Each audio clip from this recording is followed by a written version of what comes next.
Thanks to pure chance, Leon came across a supercomputer from the dark era of humanity, and from that moment on, his life will never be the same. It all started with the fact that in the first year of the sunset of the human era, humanity was prepared for a terrible fate, to face terrible monsters that came to our world. But at the same time, people appeared who received great power to resist these terrible monsters. There were also people who could feel this power, but could not awaken it. They were also recruited and lived a carefree life. While ordinary people lived their everyday lives, trying to survive in the new reality, several young people were engrossed in a new game that was recently released. They were playing it on their hologram screens. The main goal of this game was to free the beauty. Leon loved such games because there you could feel like a real hero, because he was an ordinary schoolboy, and he spent his life carelessly. While he was enthusiastically looking at the interface of the new game, he heard how the crowd around him began to go crazy with joy after seeing the car of the awakened one, and everyone ran to meet him. A cortege surrounded by police and military drove around the car. It seems that those who were awakened were very important personalities at the level of politicians and superstars. The car stopped. A man was sitting inside it. He was in a military uniform and looked very stern. Feeling this excitement, Leon also turned away from his game to look at this awakened one, but he did not understand what was so special about them. But he was back to his game and couldn't wait to save his virtual beauty. A message appeared on the screen saying that he should put his palm in order to start the game. He did so until suddenly something very strange began to happen. Everything around began to be filled with bright light, as if an energy burst out of the screen that wanted to capture him. He began to feel that his hand was being pulled inside, and with it his whole body, as if the game wanted to swallow him. Everything began to flow before his eyes. The girl who was on the game screensaver said that the download was almost complete, and the shadow system was officially launched. He began to worry, not understanding what was happening, and asked himself what shadow system it was about. Leon found himself as if in another space, and seeing his shadow realized that it looked very strange. It was as if his other illusion or alter ego was looking straight into his eyes. He was shocked and screamed in terror, not understanding where he got to and what it is, because this creature appeared from his shadow. The system began to announce that the materialization of the shadow was completed, and the voice said that Leon should perform the tasks proposed by the system in order to receive experience and rewards. The system said that the shadow can only be seen when using, and he has to fight with it and complete tasks. He decided that this must have been a reward for the fact that he saved that beauty from the game. Meanwhile, his modified shadow repeated everything after him. Remembering the beauty, he immediately rushed to the screen to check what other tasks he had left. A new task appeared on the screen. It said that he should destroy an ant in the garden with the help of his shadow. Leon said that this task was very simple and immediately sent his shadow to complete this quest.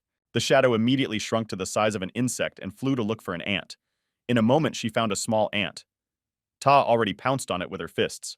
The poor ant did not expect such an evil and strong pursuer, but was very frightened. Between the shadow and the ant, a real brutal battle began, not to the death, but to the death. Leon at this time watched their battle a little confused, because this phenomenon was quite strange. Eventually, he received a notification that the task of destroying the ant was completed, and now he can get his reward. He prepared to collect his reward for a job well done. Suddenly, he was overcome with strange feelings, and he began to feel the energy of the flow. This meant that he could become awakened. Leon was delighted because he could not even dream of such a thing, and it was a real miracle. He began to jump with happiness and shout that he felt the energy of the flow, and now he has a chance to become awakened, after which he immediately ran home. People who paid attention to him began to discuss the fact that he was from the Lin family. They said that this guy must not know something. When he ran to his house, he saw that there were a lot of police and military vehicles, but he didn't even pay attention to it because he was very excited about his discovery. He opened the door and turned to his mother, saying that everything worked out for him. His mother was surrounded by the police and some people. She excitedly said that he should run away. Seeing these men, he was very scared. Because these people were awake, he excitedly asked his mother what happened. But she once again repeated in a frightened voice that he should run away. He was even more frightened and said that he did not understand anything. Suddenly, from behind, someone grabbed him by the head and said that he would not be able to escape. It was an armed soldier. He pointed a gun at him and pinned him to the floor so that Leon couldn't even move. He angrily asked who they were, and why they needed his family to prepare even to enter into battle with them. The man told him that his father had deserted during the mission, which resulted in the destruction of his entire squad, and now they were investigating. Leon said that this is not true, but his father would never do such a thing, because he always protected people and served faithfully. This man said that an investigation is currently underway, and if he is not guilty of anything, he has nothing to worry about, but warned that his mother would still have to go with them, because it was an urgent measure. Suddenly, Leon jumped up and jumped out and found himself next to the soldier who had been holding him until then. He grabbed a gun from him and said that his father was not a traitor, and he could prove it. Leon pointed a gun at them and said that they should let his mother go. One of them warned him that this gun can only be used by a person who has the energy of the stream. He shouted loudly that they had no right to touch his mother, and a powerful energy surrounded him and enveloped his body. They were frightened and shouted in surprise that this could not be, because the gun had activated. One of the officers yelled that he had the energy of the flow and they had to stop him immediately. The gun went off and the bullet went straight into the officer. Everyone held their breath and couldn't believe it. The bullet hit the protective barrier and energy flares began to develop around it. Leon was very excited when he saw everything and said that it was the power of the awakened. After all, the man managed to stop the bullet, but he held it in his fingers as if nothing had happened. He said that he did not even know that Leon possessed the energy of the stream. He said that he would not allow them to take his parents away, and added that his father was not a traitor. His mother said that he should calm down and not resist these people, because they were representatives of the government. She said that she was very sorry that she and her father did not know that he had the energy of the flow, and she was sorry that they would not be able to see how he would grow up. Tears flowed from Leon's eyes. They started to go out and take his mother. The war awakened at the end, saying that he thinks his father is not guilty, but they need to figure something out. He also told Leon that if he wants to help his parents, he should make an effort and wake up as soon as possible. Therefore, he needed to prepare, because in a week the trials of the awakened will be held. They are held once a year and he has the right to fail it. Leon asked the system how much experience he needed to awaken. The computer replied that it needed 100,000 experience units. He asked if he could kill 100,000 ants to do so. The system is responsible that he can apply automatic mode to make the shadow fight on its own and pass the task without him. But he understood that you can't rely only on the shadow. And this week he should spend on practice, and the more flow energy he has, the greater the chance of his full awakening.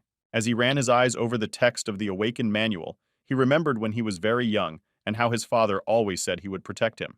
These memories gave him energy and confidence in his actions. He understood that he cannot give up and must protect his family. 7 days passed. It was the Happy Wind School. On Wednesday, there was a commotion due to the large number of students. A message rang out in the classrooms. It said that today the students should greet important guests who arrived before the day of checking the energy of the flow among the students. The teacher also said that if they could feel the energy of the flow, it would give them the opportunity to join the army to fight monsters and become great guardians of this world.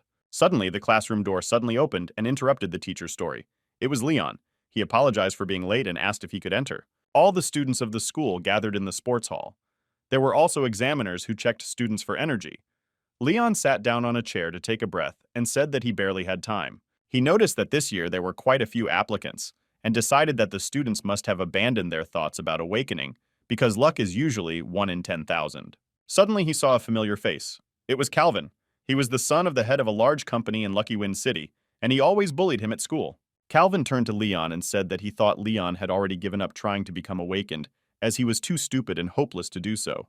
His friends started mocking Leon and saying that the whole town already knew about his father's crime, and asked how he dared to go out in public after that.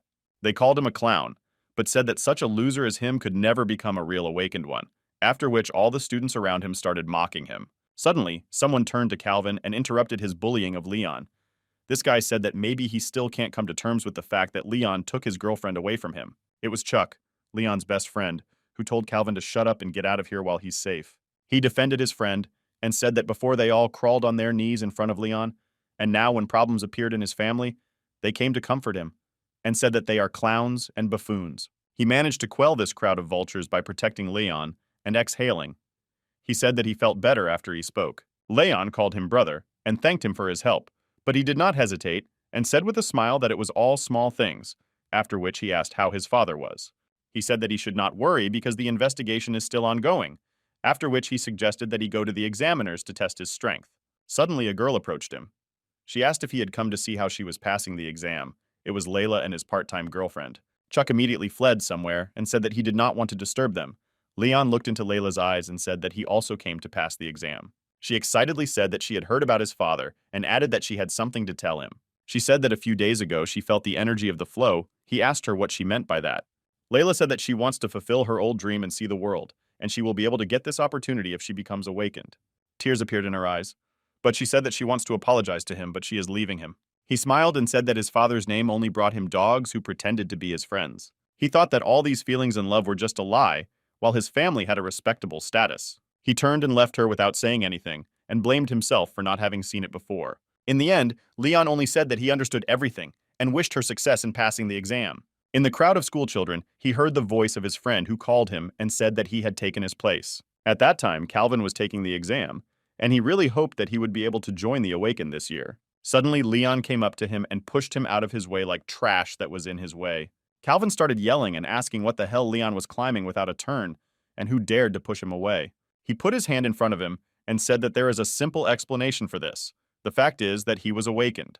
His body was illuminated by a strange and powerful energy that filled the entire gymnasium of the school. Everyone present was shocked and couldn't believe that Leon was really awake. All these recent events forced the awakening of his inner energy, which had been hidden from him for so long. Leon immediately hugged his friend Chuck and happily said, "Is he really awake?" and added that from now on, no one would dare to look down on him. At this time, a man was watching them and was carefully evaluating Leon's every move.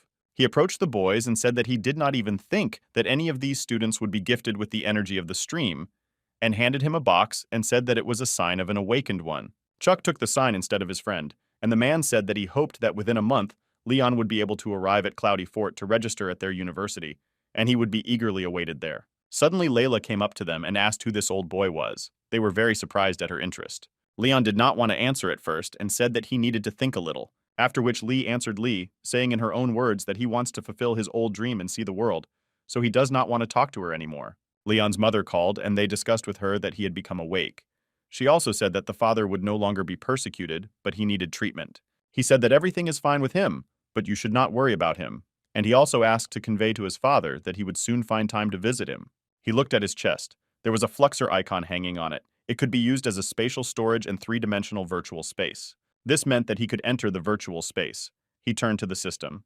She informed that the virtual space will open soon and he will have to pass the check for this.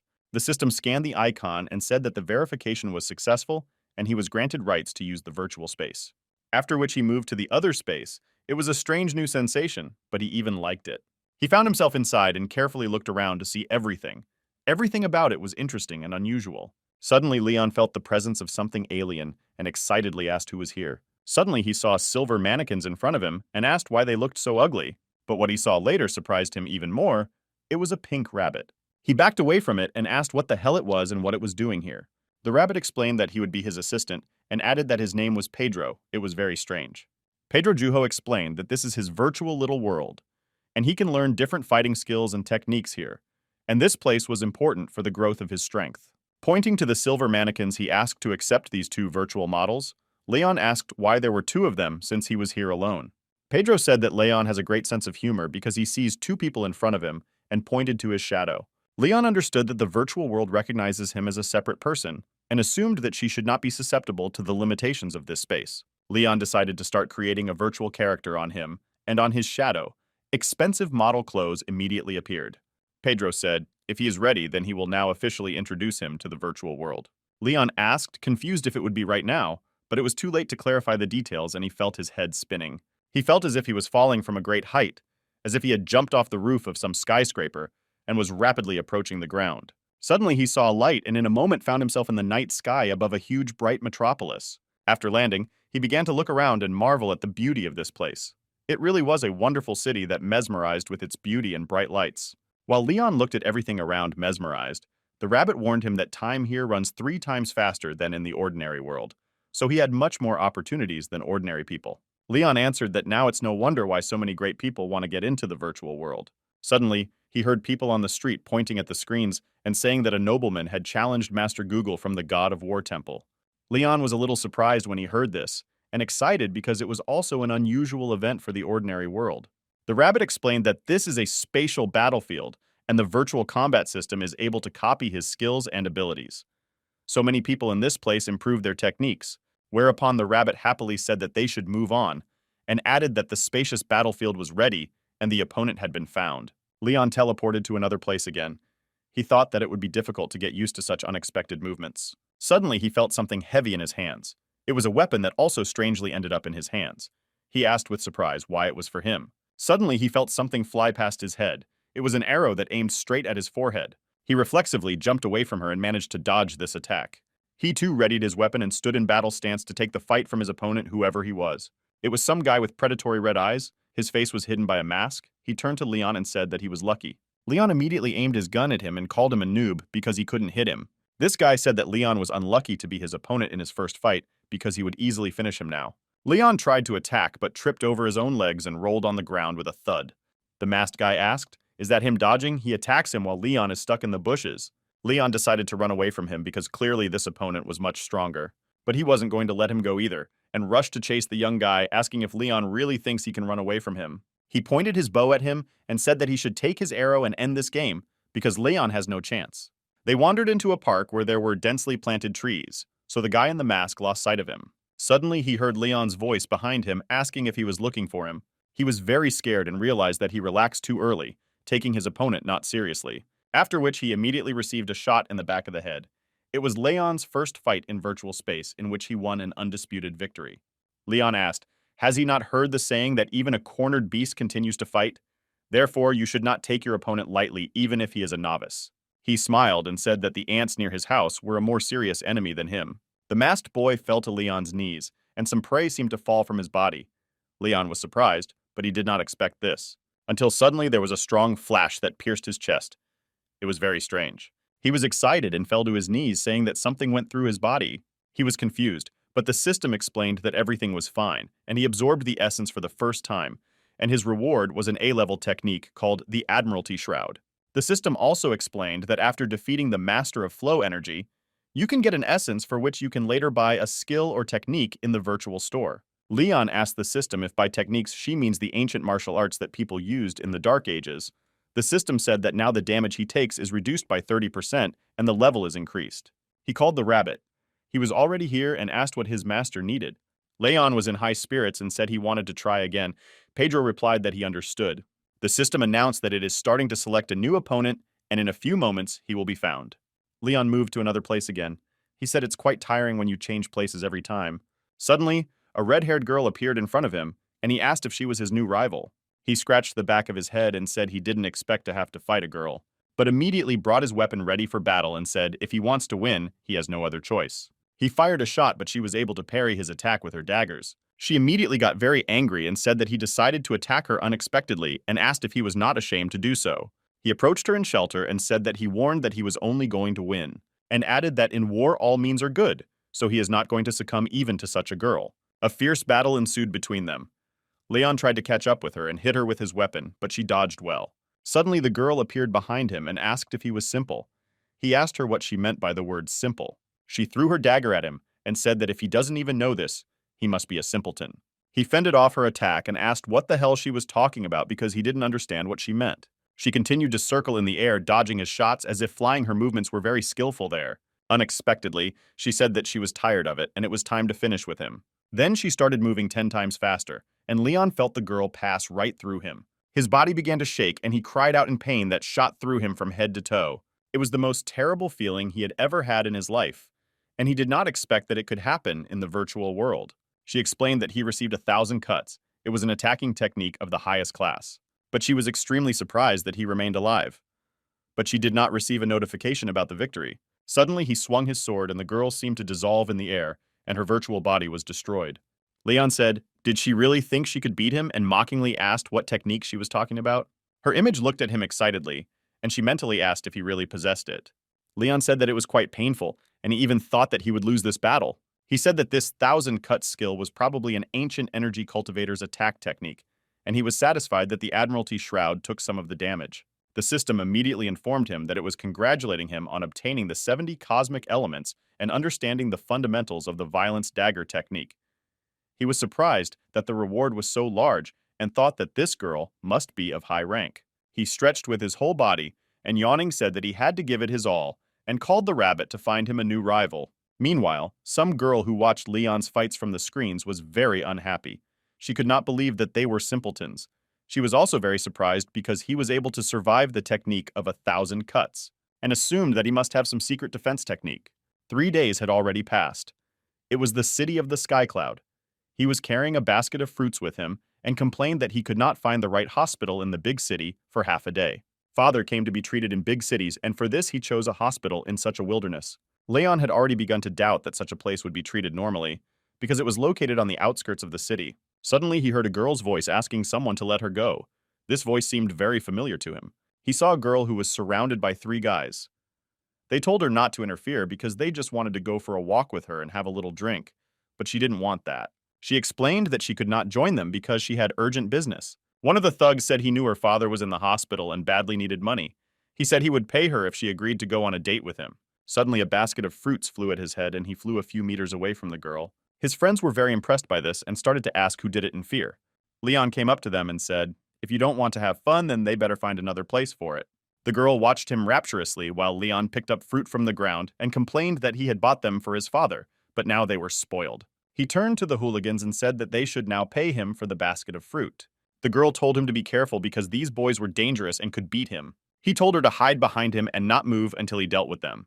The main hooligan immediately took out a knife and told Leon that he will get what he deserves now, and he has no idea who he attacked.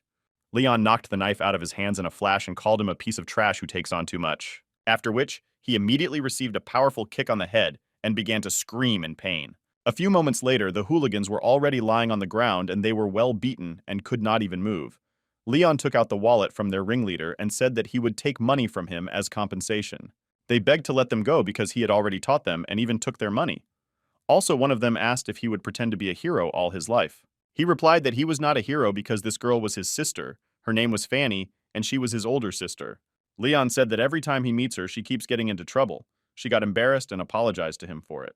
The leader of the hooligans gave him his business card and said that he did not know that Leon was a stream student, but said that he could call him at any time and he would immediately come to help. But he immediately threw it in the trash. Leon also asked his sister that he heard that guy say that she was looking for money for her father and asked if she was not working. She explained that her father's injuries turned out to be much more serious than expected, so almost all of their money had been spent over the past few years. He said that she has already done a lot, but now he will take all the expenses on himself because now he has become awakened and money is not a problem for him. After which he thanked her and said that she did a good job, and he was very grateful to her for what she did while he was busy. When they got to the hospital, Leon told her to go to the ward, while he would pay all the bills. When she entered the ward, her mother and father were there. She said that she had already returned. They were glad to see her and offered her a drink to drive to rest. Her father said that they must have already tired her because she had to take care of them. She told her father not to talk like that, and it was not difficult for her because they were her parents. She also said that she should not worry about money now. Her father said that it was not for nothing that he asked her to go to his old colleague to borrow money. Suddenly, Leon entered the ward and said that you don't remember them serving together. His parents were very impressed and surprised when they saw him. He asked his father how he felt and whether he had begun to recover, and in a moment he regretted the question. Suddenly, Leon heard his father's angry voice in his head saying that he would be much better off if he wasn't here. Then he asked why he was so worried. But he said that everything was fine with him, only he had no legs. But Leon, hearing this, was seized with a real panic. His father continued to say that it was all a couple of little things, but he was already leaving. Leon's father also asked him where a scoundrel like him could find the money to pay for his treatment. Leon asked his father, didn't he tell him that he got energy and he became awakened? That's why he got money. After which he started laughing wildly in his face, expressing his disrespect and skepticism towards his own son. He said that he had no idea that his son was worth anything, not to mention that he could become an awakened one. So he asked Leon, still laughing wildly, if he had lost his mind. He got angry and sent him to hell and then said he was getting out of here. They always had a special relationship with their father. When Leon was going to the door, his father continued to mock him and say that he is offended like a little girl and still dares to call himself awakened. Suddenly, he asked his daughter to give him something. It was a suitcase that unfolded into some mysterious device. Leon asked his father if this is not the combat weapon he cherishes so much. He confirmed his words and also added that it can significantly increase the combat power of the awakened. Leon said that it was a very valuable thing and asked his father why he was giving it to him. He said that he would not need it while he was lying in this state. His father warned him that he would not be able to mindlessly use this weapon, and an ordinary person simply would not be able to handle it. But for awakened people who possess powerful energy, it is of great importance, in other words. Without this work, they are nothing, but with it, his strength will increase significantly, his father explained. Leon said that he would take her for a short time, but promised that in the future, he would do everything to get his father back on his feet and be able to return to the service. After which he touched the combat weapon and ordered it to activate everything. It immediately began to decompose. It was an incredible mechanism. He pointed his hand at her and said that she should accept her new master. His parents were delighted, but could not believe that their son had really become awakened. This mechanism, after it decomposed, turned into mechanical technological armor that protected his body and gave an incredible increase to all his indicators. The next day, he was sitting in his room with his bag packed and his new weapon and armor next to him. He fell on his back on the bed and said that tomorrow he will go to the castle of heaven and clouds. He was surprised because before he didn't even have a chance to get there. But now life has changed so much. This was the Fluxer Guild of Lucky Wind City, and today, many applicants from all over the country were to gather here to become future Fluxers and Stream Masters. Many luxury cars drove up to the guild, and young men got out of them. One of them was the junior master of the Lung family named Andy. He was surrounded by his assistants who flattered him, convincing him that he would definitely become awakened. Also, there appeared a young and ambitious young man named Basil. He was a young master of the Jin family. According to rumors, his father broke through to a higher level and became a stream master. He overheard the conversation of another young man with his father. He wondered why this place was so miserable and whether he could get what he hoped for here. His father replied that if he did not want to stay here, he could go back home with him. But he said that even such a poor place as this can have something interesting in it. Besides, he wanted to know what it's like to be a commoner. He was a descendant of the rich family of Jinfeng City, James Dasyun. James Dasyun saw a young girl in front of him. She was smiling and asked, "Has this day really come?" It was the granddaughter of a representative of the Association of Craftsmen named Leah Noji. She said that she could not wait to see her grandfather. Other young people discussed that this year, the youth from Jinfeng City and the Truth were quite talented. Suddenly, behind their backs, some very self-confident guys said that they are all losers, and this year there is a real awakened one. It was a friend of Leon's, Chuck, and he shouted that they should greet a great awakened one named Leon. Everyone started asking each other in confusion what the hell this guy was doing and why he was showing off like that. James began to laugh and ask his father if he saw the circus, and said that this boy must be crazy. Leon thought that it was a real shame, but he wanted to sink underground. Because this plan for Chuck to appear so magically was really crazy, because everyone was staring at him like a clown. But Leah looked at him curiously, and asked if he was really the awakened one that everyone had been talking about this year. A woman from the administration suddenly appeared and asked all newcomers to come to her. She said that they should line up in pairs to go to Tianyun, and as soon as their name is called, they should step forward. She announced and said that the distribution was starting. Suddenly, everything lit up with a bright light, which meant that the system was doing the distribution. The woman said that the first pair would be Basil and James, and together they should take a step forward and go to Tianyun City. The name Leon was heard next, and the woman from the administration did not have time to announce his partner yet, until suddenly he felt someone grab his hand. It was unexpected and strange. It was Leah. She introduced herself and said she was glad to meet him. This confused him a little, but he said that he was also glad to meet her, and thought that she had an incredibly beautiful voice. It was the heavenly cloud castle in Tianyun. This city was located in the sky and looked more like a huge spaceship. Leon was delighted and said that this city does not compare to ordinary cities. Leah asked him in surprise if he did not know about it. She said her father told her that this city is constantly moving through the sky. Leon asked in surprise, "Does it still move?" A guy approached them and said that only constant movement helps to escape from the attack of monsters. After all, they lived in a world where people had many enemies. This guy turned to everyone and introduced himself, saying that his name was Timothy An, and he was the director of the academy. He added that he represented the Awakened Jinfeng Association and asked them to follow him. He addressed the students and said that for the next 3 years, if nothing happens, the academy will become their place of residence and headquarters. He invited them to go to the bus and sit inside. On the way, he told that there are currently 7 moving fortified castles in the country, and they are in one of them. He also explained that these 7 castles govern their districts, and Tianyun Castle governs 136 cities in its own. He said that new awakened people move to such cities every day. These cities are also responsible for their theoretical training and real combat training. He also emphasized that if they successfully pass the entrance exams, they should not rejoice prematurely, because their strength is tested every 6 months from the moment they join the association. He also talked about a ranking tournament among associations, which will adjust the quota for the supply of resources for cities under his jurisdiction in accordance with the results of the tournament. He said that all residents are counting on them, so he wishes him success. They arrived at a large building. Timothy said that they have arrived. He said that all the life of Jinfeng City takes place here, but if they have any questions, they can contact him at any time. Leon turned to him and said that he wanted to ask something. He said that he had recently defeated a girl in the virtual arena and emphasized that her strength was different from normal. He said that her energy had the power of fire. Hearing this, Timothy began to worry and asked, did he crush Pooh and Dust awakened with the dark energy of the flow? Basil was overhearing their conversation, he thought excitedly. Could this boy overcome the dark energy of the stream? Their conversation was overheard by some other students. One of them turned to Leon in displeasure and said that he had never been able to overcome being awakened with dark energy. Even Basil Jin couldn't do it. He asked in confusion, was this power so rare? It confused him a bit because maybe he was wrong about something. Timothy said that this power was not only rare, but in principle impossible for a novice like him, and the fact that he encountered it was also quite strange. Leah said that the dark energy of the flow has a destructive power, and fire should have been born in you. Simply put, the attribute of the power of fire. But an ordinary person could not possess it. This happened to one of 1,000 awakened ones. She said if he was really able to serve awakened with dark energy, then he was really cool. Leon asked her if she believed him, and didn't think he was just showing off. She looked into his eyes and said that she believed him.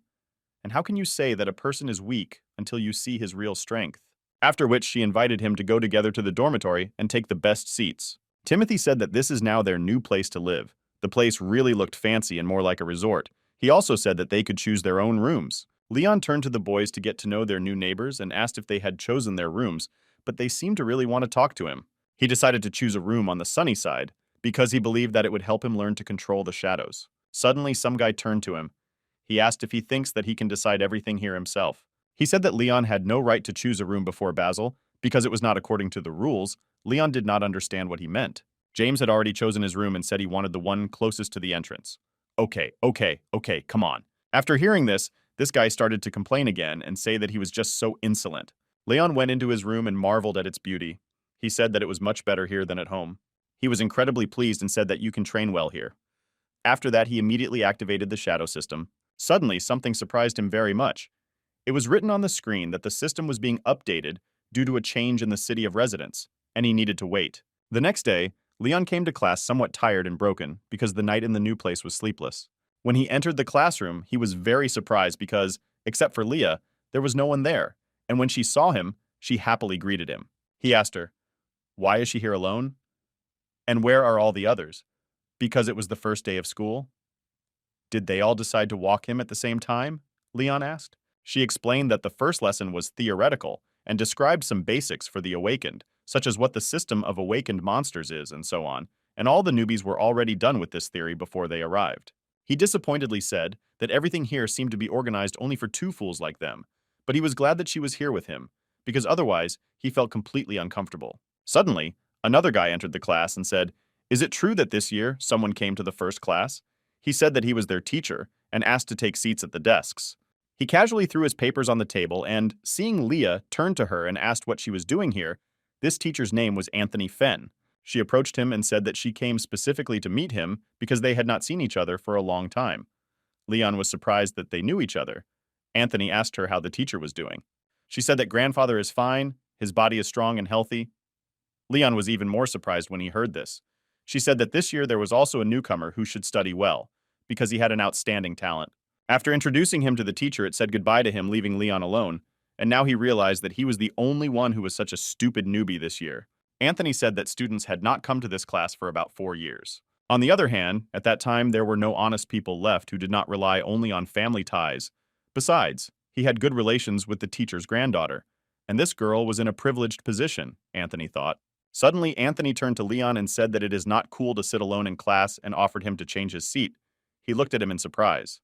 Anthony said that Lee doesn't know anything, but he took Ta received the power of the awakened, which he also knows nothing about. He nonchalantly replied that it is so. The teacher explained that the level of progress of the awakened person's powers looks like this. First comes the black crystal, then silver, gold, and finally the rainbow crystal.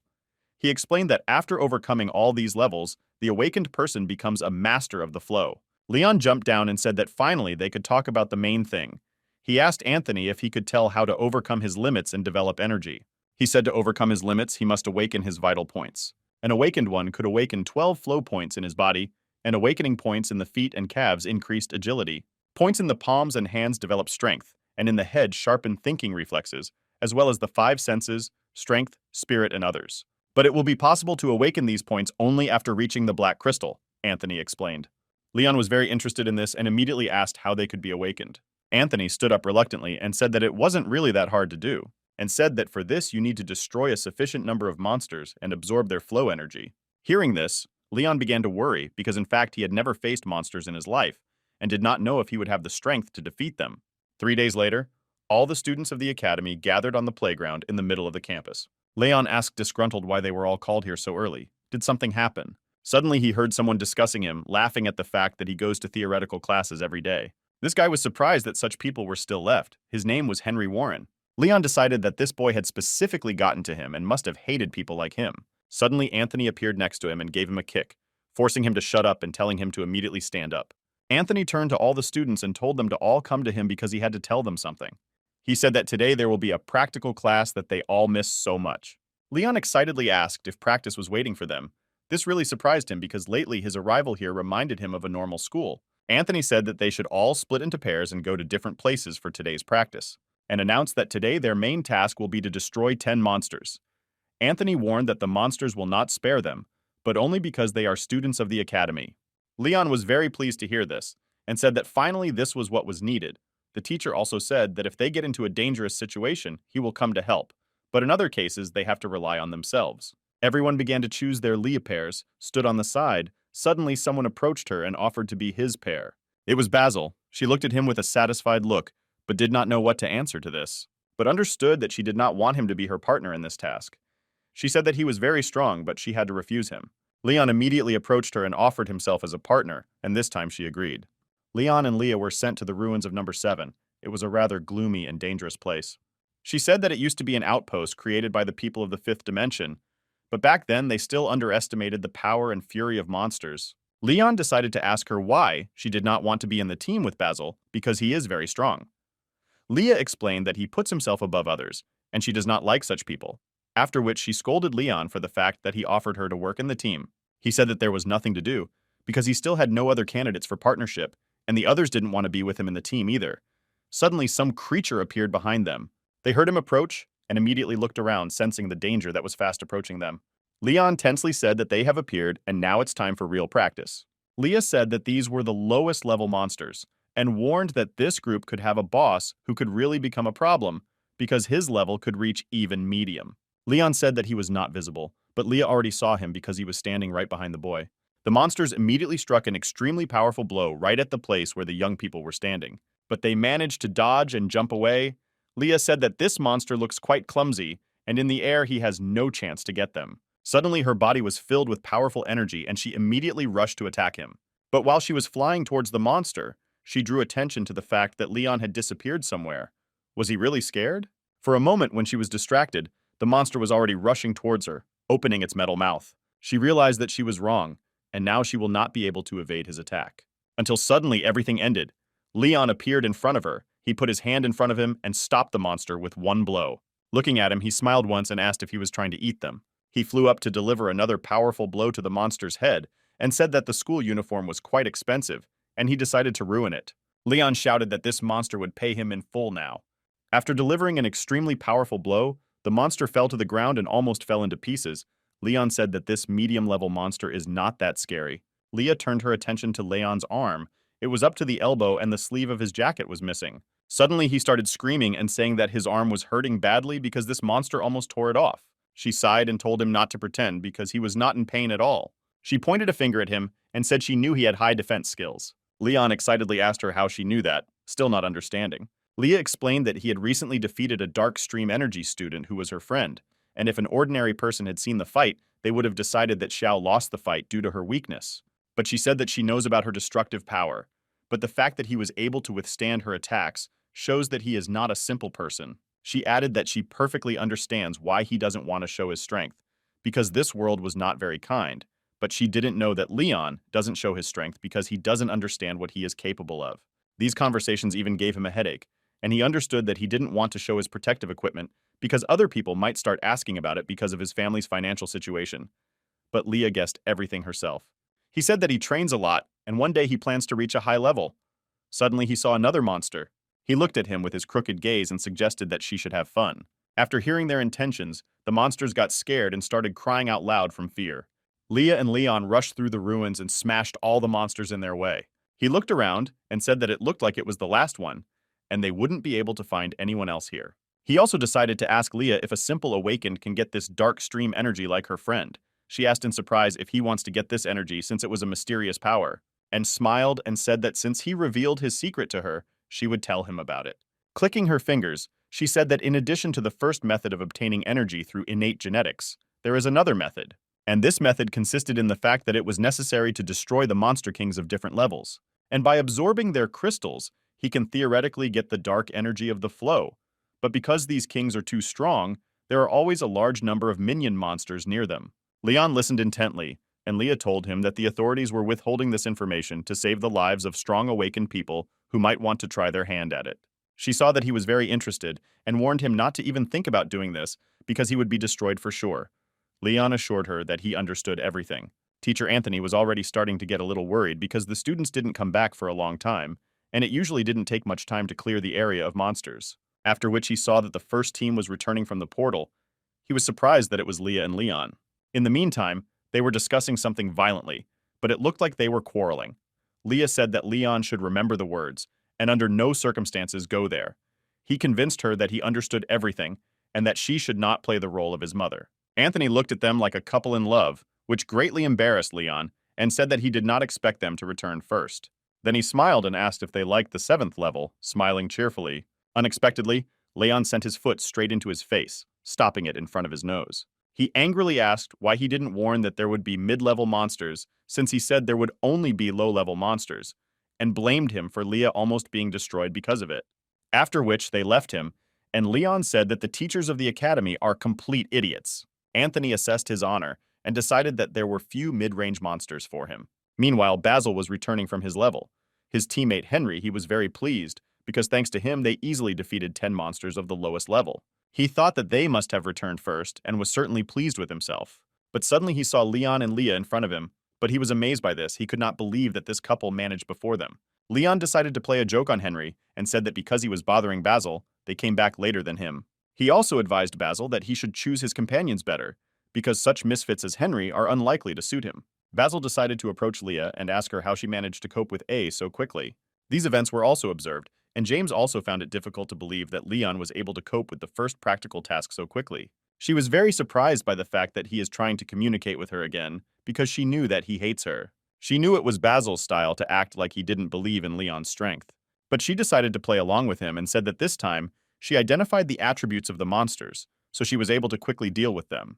He asked in surprise if it was only because she was able to identify the characteristics of these monsters. Some students began to say that Leon was just very lucky to find himself with such a strong partner as Leah, and thanks to this, he was able to pass the practice without particularly straining. James smiled ironically and asked if it was just luck. He didn't believe it and knew that Leon had great potential. He watched Leon and said that he does not believe in luck, and added that they are lying. 6 months have passed since those events. It was one of the levels that was jammed with monsters. But their destruction has become a routine for Leon. This time he destroyed all 17-level monsters in the ruins, and now with 100% confidence, he could say that he didn't need anyone's help to do it. However, his training was coming to an end, and the next competition would be much more interesting. It was supposed to be a ranking competition of the city's academy, where he could really test his strength. He was walking around the campus. Students were discussing the fact that these 6 months had passed unnoticed. Leon was thinking about the fact that he had not been able to use the shadow system during these 6 months. He was very dissatisfied because it had been updated for 6 months, so it was some kind of delusion. He even decided that it would no longer be of any use. He asked disgruntled why in this academy they like to gather everyone so early, because yesterday he trained until the last, but now he was completely out of strength. This time they were gathered by the director of the academy. He said that he gathered them for a special reason. He announced that a spectacle would be organized in a week, which would be attended by many people. He said that a ranking competition awaits them, and in a week the Skycloud Castle will stop in the area of the Lamu River. Therefore, teams of 5 to 7, a man from each city will have the opportunity to go outside and fight monsters on the territory of the Lamu River. And he added that points will be calculated for the monsters, the number of which will determine their average score in the academy, and also all the results will be calculated and published in the rating, and they will also be watched by flying cameras to record everything. The director explained that every one of their actions will be watched by anyone in all the cities of the world, and that this competition was very important. Director Timothy also warned that they should choose armor to increase their chances of survival, and right after his speech, they could start forming their group, so he wished them all good luck. Leon immediately came to Leah to offer her to join his group, but she started apologizing and saying that she was already taken to another team. He was very surprised and displeased how it could happen so quickly. She explained that the schedule was drawn up here a long time ago, and she was put in the same team with Basil and Henry, because they believed that if you mix the already awakened ones with the newcomers, it will not be beneficial for the rating of the city's academy. He patted her on the head and said that there is nothing wrong with that because she cannot obey their order. Leah excitedly asked him what he would do in such a case. He calmly said that she should not worry where he would invent something. But Leon understood that he had absolutely no ideas with whom to join the team. Suddenly, James turned to him and called him a lost soul. He didn't expect to see this guy. He walked up to him and took him by the shoulder and smiled, asking if he wanted to join his team. Leon was very surprised when he heard his proposal because it was the same rich boy whom he saw the first day at the academy. Since then, they have not even spoken once. But he decided that he had nothing to lose and said that in that case, he would agree to go with him. James said that in that case, he would introduce the other members of the team to him. They were two kind of nerds. They asked in surprise if Leon wanted to be in their team. One of them was called Lester An, and the other was Louis Chiang, and both of them were the sons of local rich people. Leon immediately thought that they were some kind of losers, and it was unlikely that anything would be achieved with them. James happily said that in this case, he announces the formation of the Great Xiong Detachment, after which he suggested going to the teacher for registration. Leon said that they can't do it. After all, there were only 4 of them, and a minimum number of people are needed for registration. Leon even thought about quietly dropping the company. One day came, Leon was given an advance in a bag containing 7,500 yuan. He asked in surprise, should he buy armor with this money because it won't last for anything? You can't even buy a tent with this money, not to mention equipment. He saw a young man who wanted to buy the best relics for himself. He said that the price did not bother him, but asked him to give him the best. Leon thought that he was very jealous of this guy. There he met James, who asked him if he had decided to buy a couple of things. After which he asked if he didn't have any money, because he had to buy a lot of transport, a tent, and other important things. Leon said that he could sleep on the ground and run on his own too. James was very moved by this, and he said that he didn't even think that Leon was so poor, and announced that the Great Xiong Squad would not allow him to be insulted. James grabbed his hand and pulled him along, telling the seller to pack all the necessary things that Leon would ask for. All the goods ordered by the guy cost 1.5 million yuan. James smiled and said that the payment would be by card. Also, he bought him a car and said that they have to prepare everything and they will pick it up next week. This time the expenses were already 12 million. James did not stop and bought everything that was in the store at the highest prices. Leon was even starting to worry because James didn't stop. He even thought that he had become like some dependent, but he smiled and thought that being rich is cool. Meanwhile, in the association, Henry asked Basil if he thought Leon would participate in the competition. Basil answered that he did not know. Henry said that they still had a place and they could call him to their team. Basil asked why he was so interested in him. Jenny began to say that he annoyed him because the scumbag was from a poor family. Suddenly, a car stopped near him and almost crushed him. He started shouting, "Who the hell is he and why is he driving so clumsily?" Leon was behind the wheel. He greeted the boys and said that they had not seen each other for a long time. He got out of the car and said that the competition will start soon, but he wanted to take on several tasks because maybe it will bring him luck. Henry disdainfully asked him why he was so confident. Had he found a team for himself? Suddenly, they saw several more luxury sports cars. Guys got out of them and asked Leon why he was taking so long. It was James and Lester. James told Leon that if his car wasn't too powerful, they could buy a new one. Henry said, does he consider them his team? Because they are a bunch of rich fools, and how is he going to destroy monsters with them by bribing them with money? He also said that there are only 4 of them, and that is not enough to register. James smiled and called someone a big bear. Leon didn't understand what he was talking about, but James calmed him down and said that he had already resolved the issue regarding the 5th member of the team, after which he looked at his expensive watch and said that it would come soon. Leon was very intrigued and wanted to know who this person would be. Suddenly, a high-speed bike on which a guy was sitting stopped near them. The boys gave him a disbelieving look and asked if he was the 5th member of their team.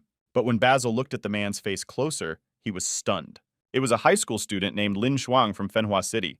She looked very cool and impressed everyone with her appearance. James greeted her and called her little sister.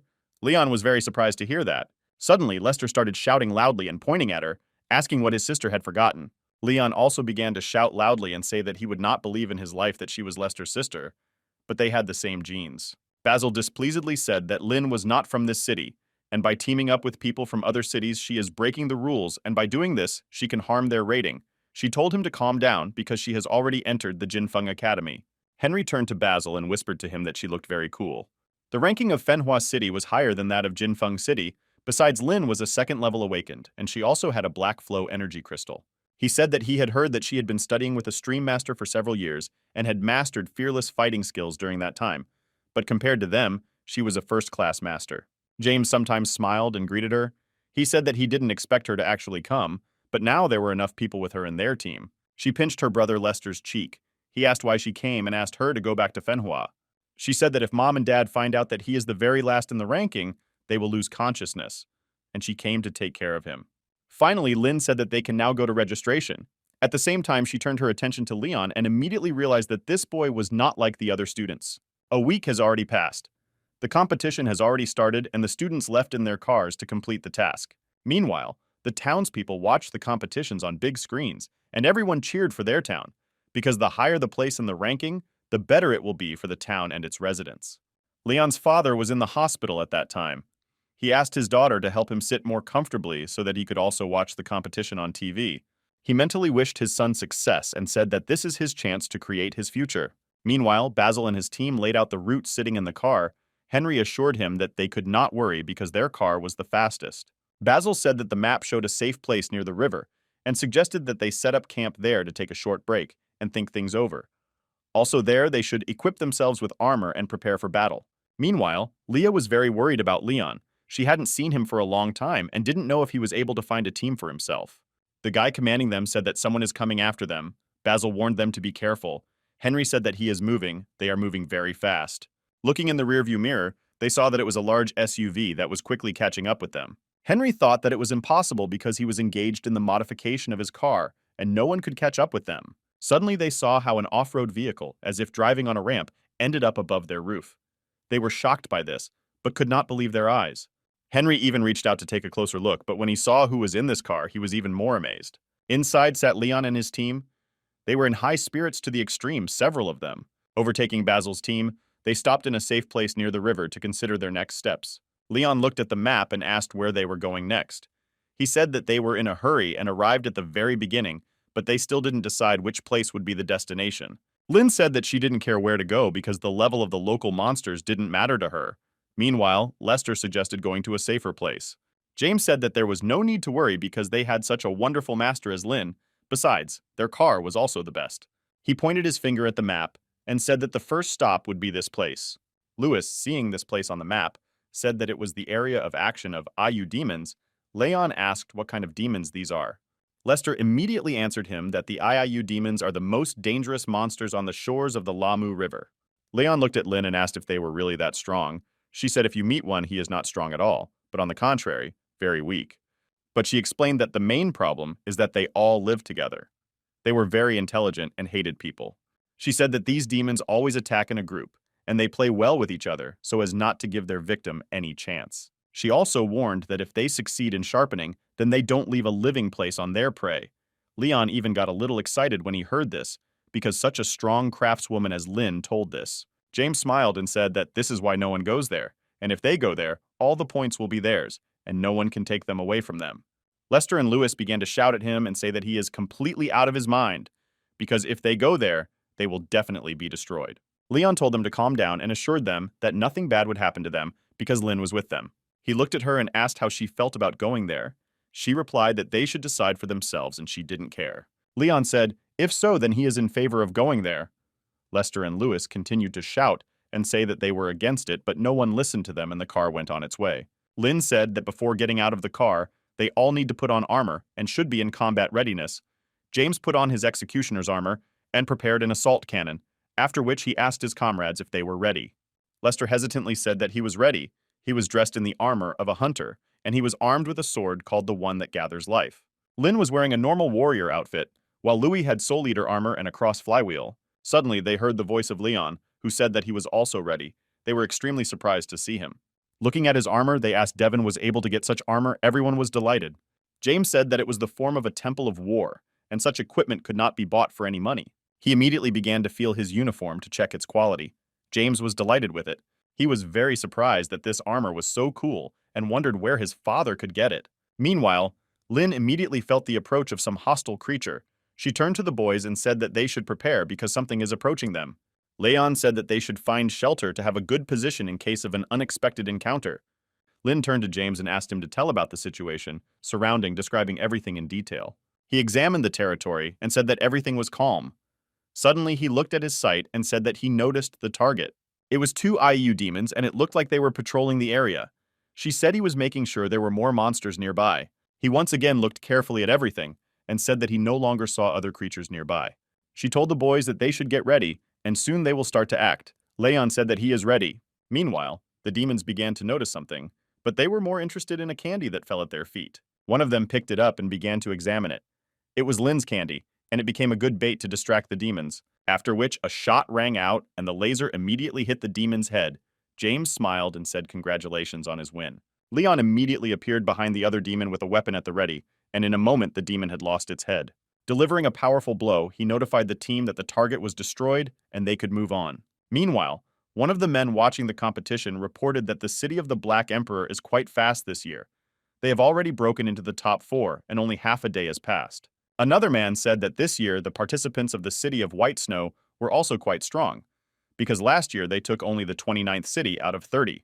But some said to pay attention to the city of the Lucky Wind, because last year they took the 130th place, and now they are in the top 70. One of them said that according to rumors in the city of the Lucky Wind this year, there is a new participant named Basil, but he wondered if the reason was precisely in him. It was Anthony who said it was funny, but he couldn't score how many points, completely convinced that it was impossible.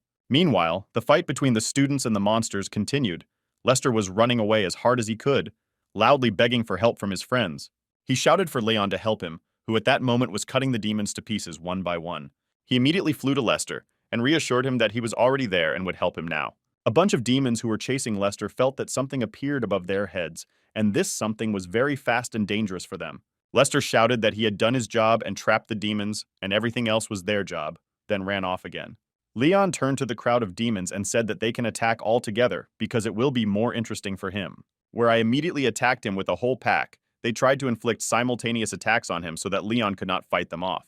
But this tactic did not work because the boy was too fast and ate them like a salad. He shouted that he would cut them all to pieces and that they had better not resist because it would only make things worse for them. After dealing with another batch of demons, he felt that several of them suddenly appeared behind him, until suddenly several shots rang out. But they were neutralized. Everything was quiet in a moment.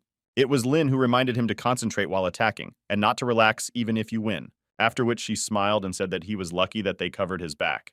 They saw that one of the demons started to run away. Lin said that he cannot be allowed to leave because he will report everything to his tribe.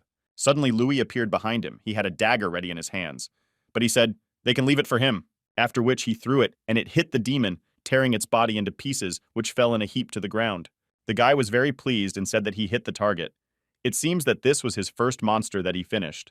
But Lin did not share their joy and said that this time, they only destroyed 30 instead of 40 as planned. But it should still bring them some points. James turned to Lester Ta and asked him to bring another batch of demons so that they could score more points. He began to shout in displeasure that he was tired of being bait. James smiled and said that in this case, let Leon be the bait, and he will fight with them on the first line.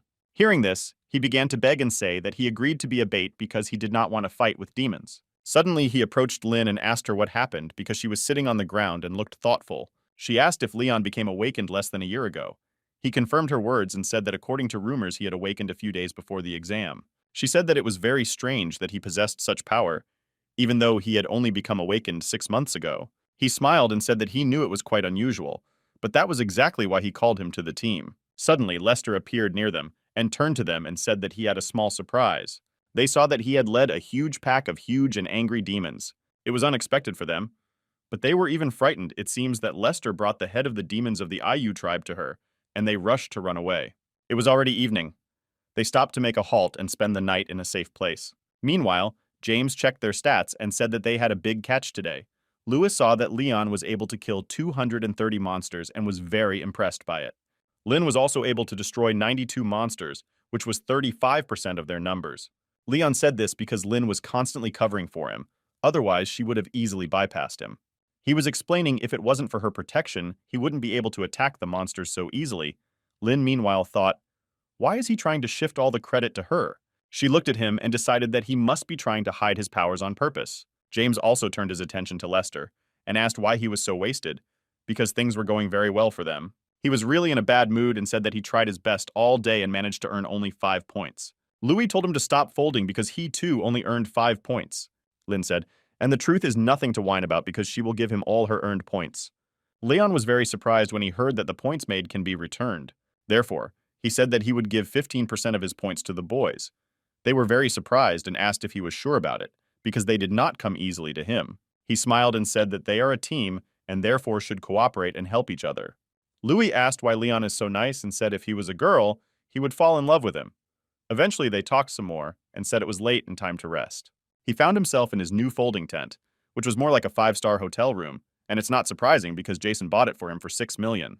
Leon looked at the crystals and the flow of energy. He was surprised by their beauty. He also remembered Lynn's words.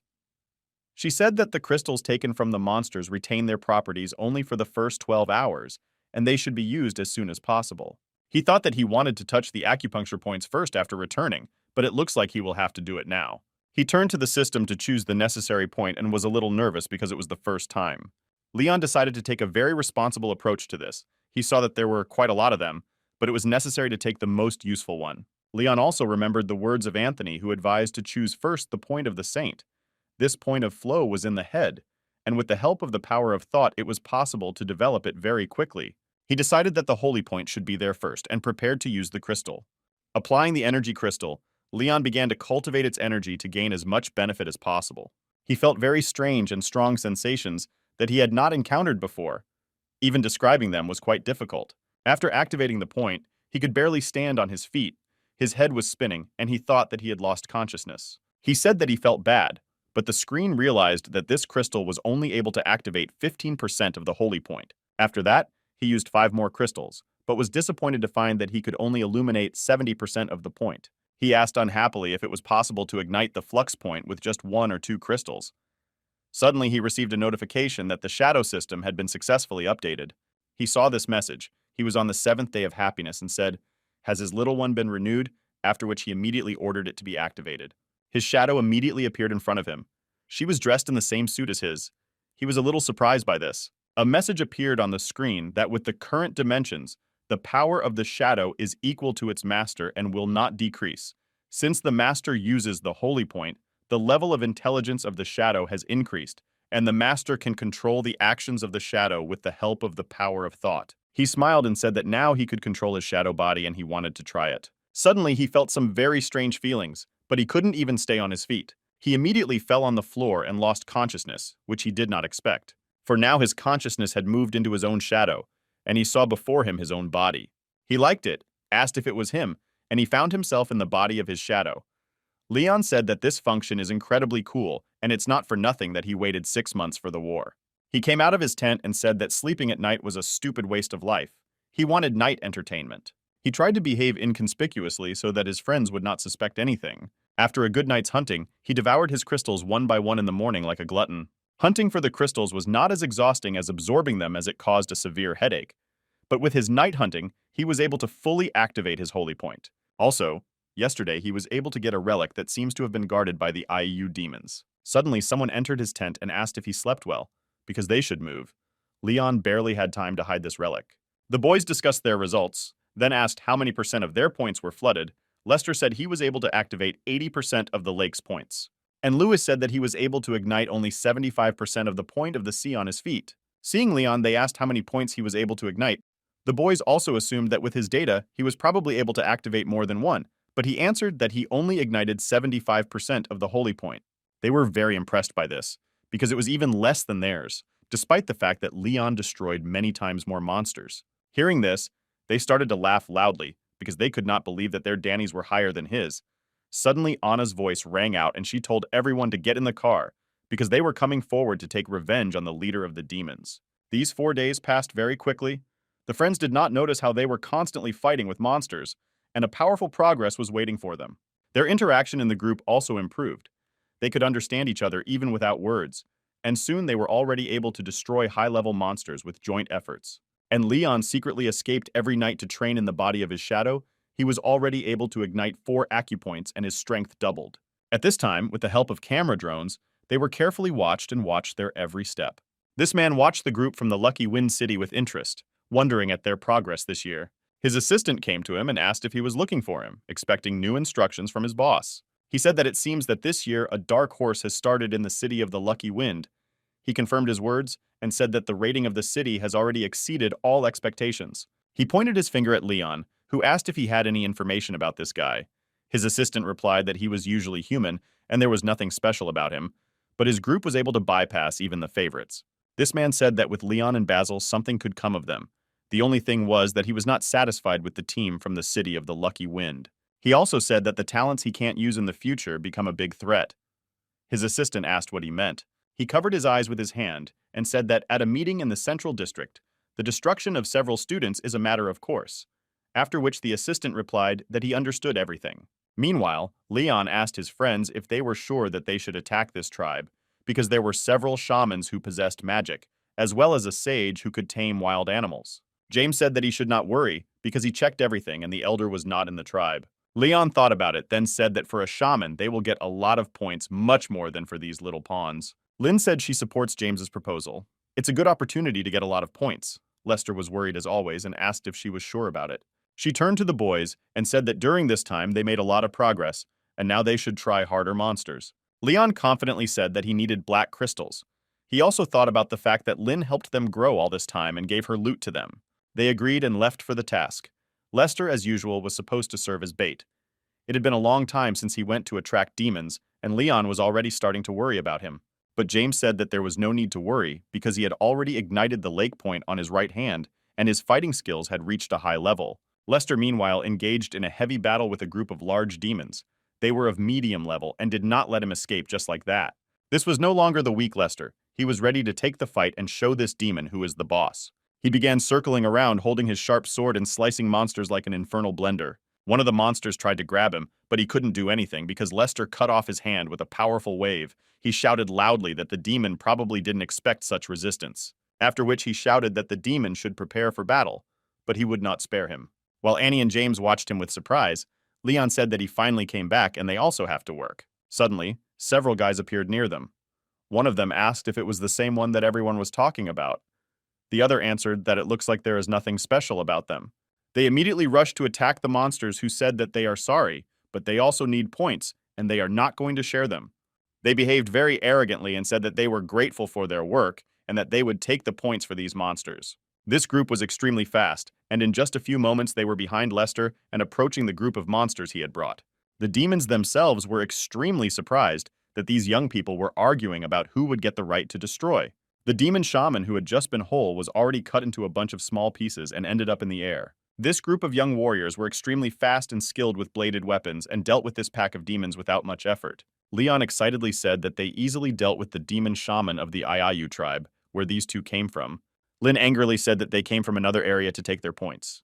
Leon decided that they probably had very high results. If other teams were already staring at them, one of the boys smiled and thanked them for bringing demons for them. James said that they should leave because the points were already stolen. Louis offered to teach them, but he said that they should not argue with them because they will only waste time.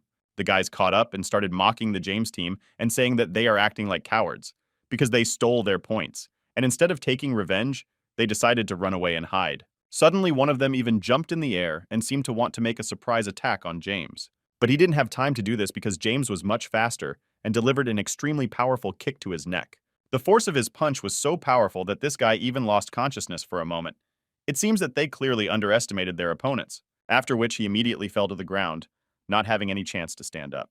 His friend immediately began to scream in surprise and fright because he did not expect that these weaklings were capable of such a thing. James asked why, after they took their points, they didn't leave them alone, after which he threw his wild look at this boy and warned him not to anger him. Suddenly, he noticed some red flash in the sky that attracted the attention of all those present. This unknown phenomenon exploded with a bright red light and illuminated the entire night forest with its rays.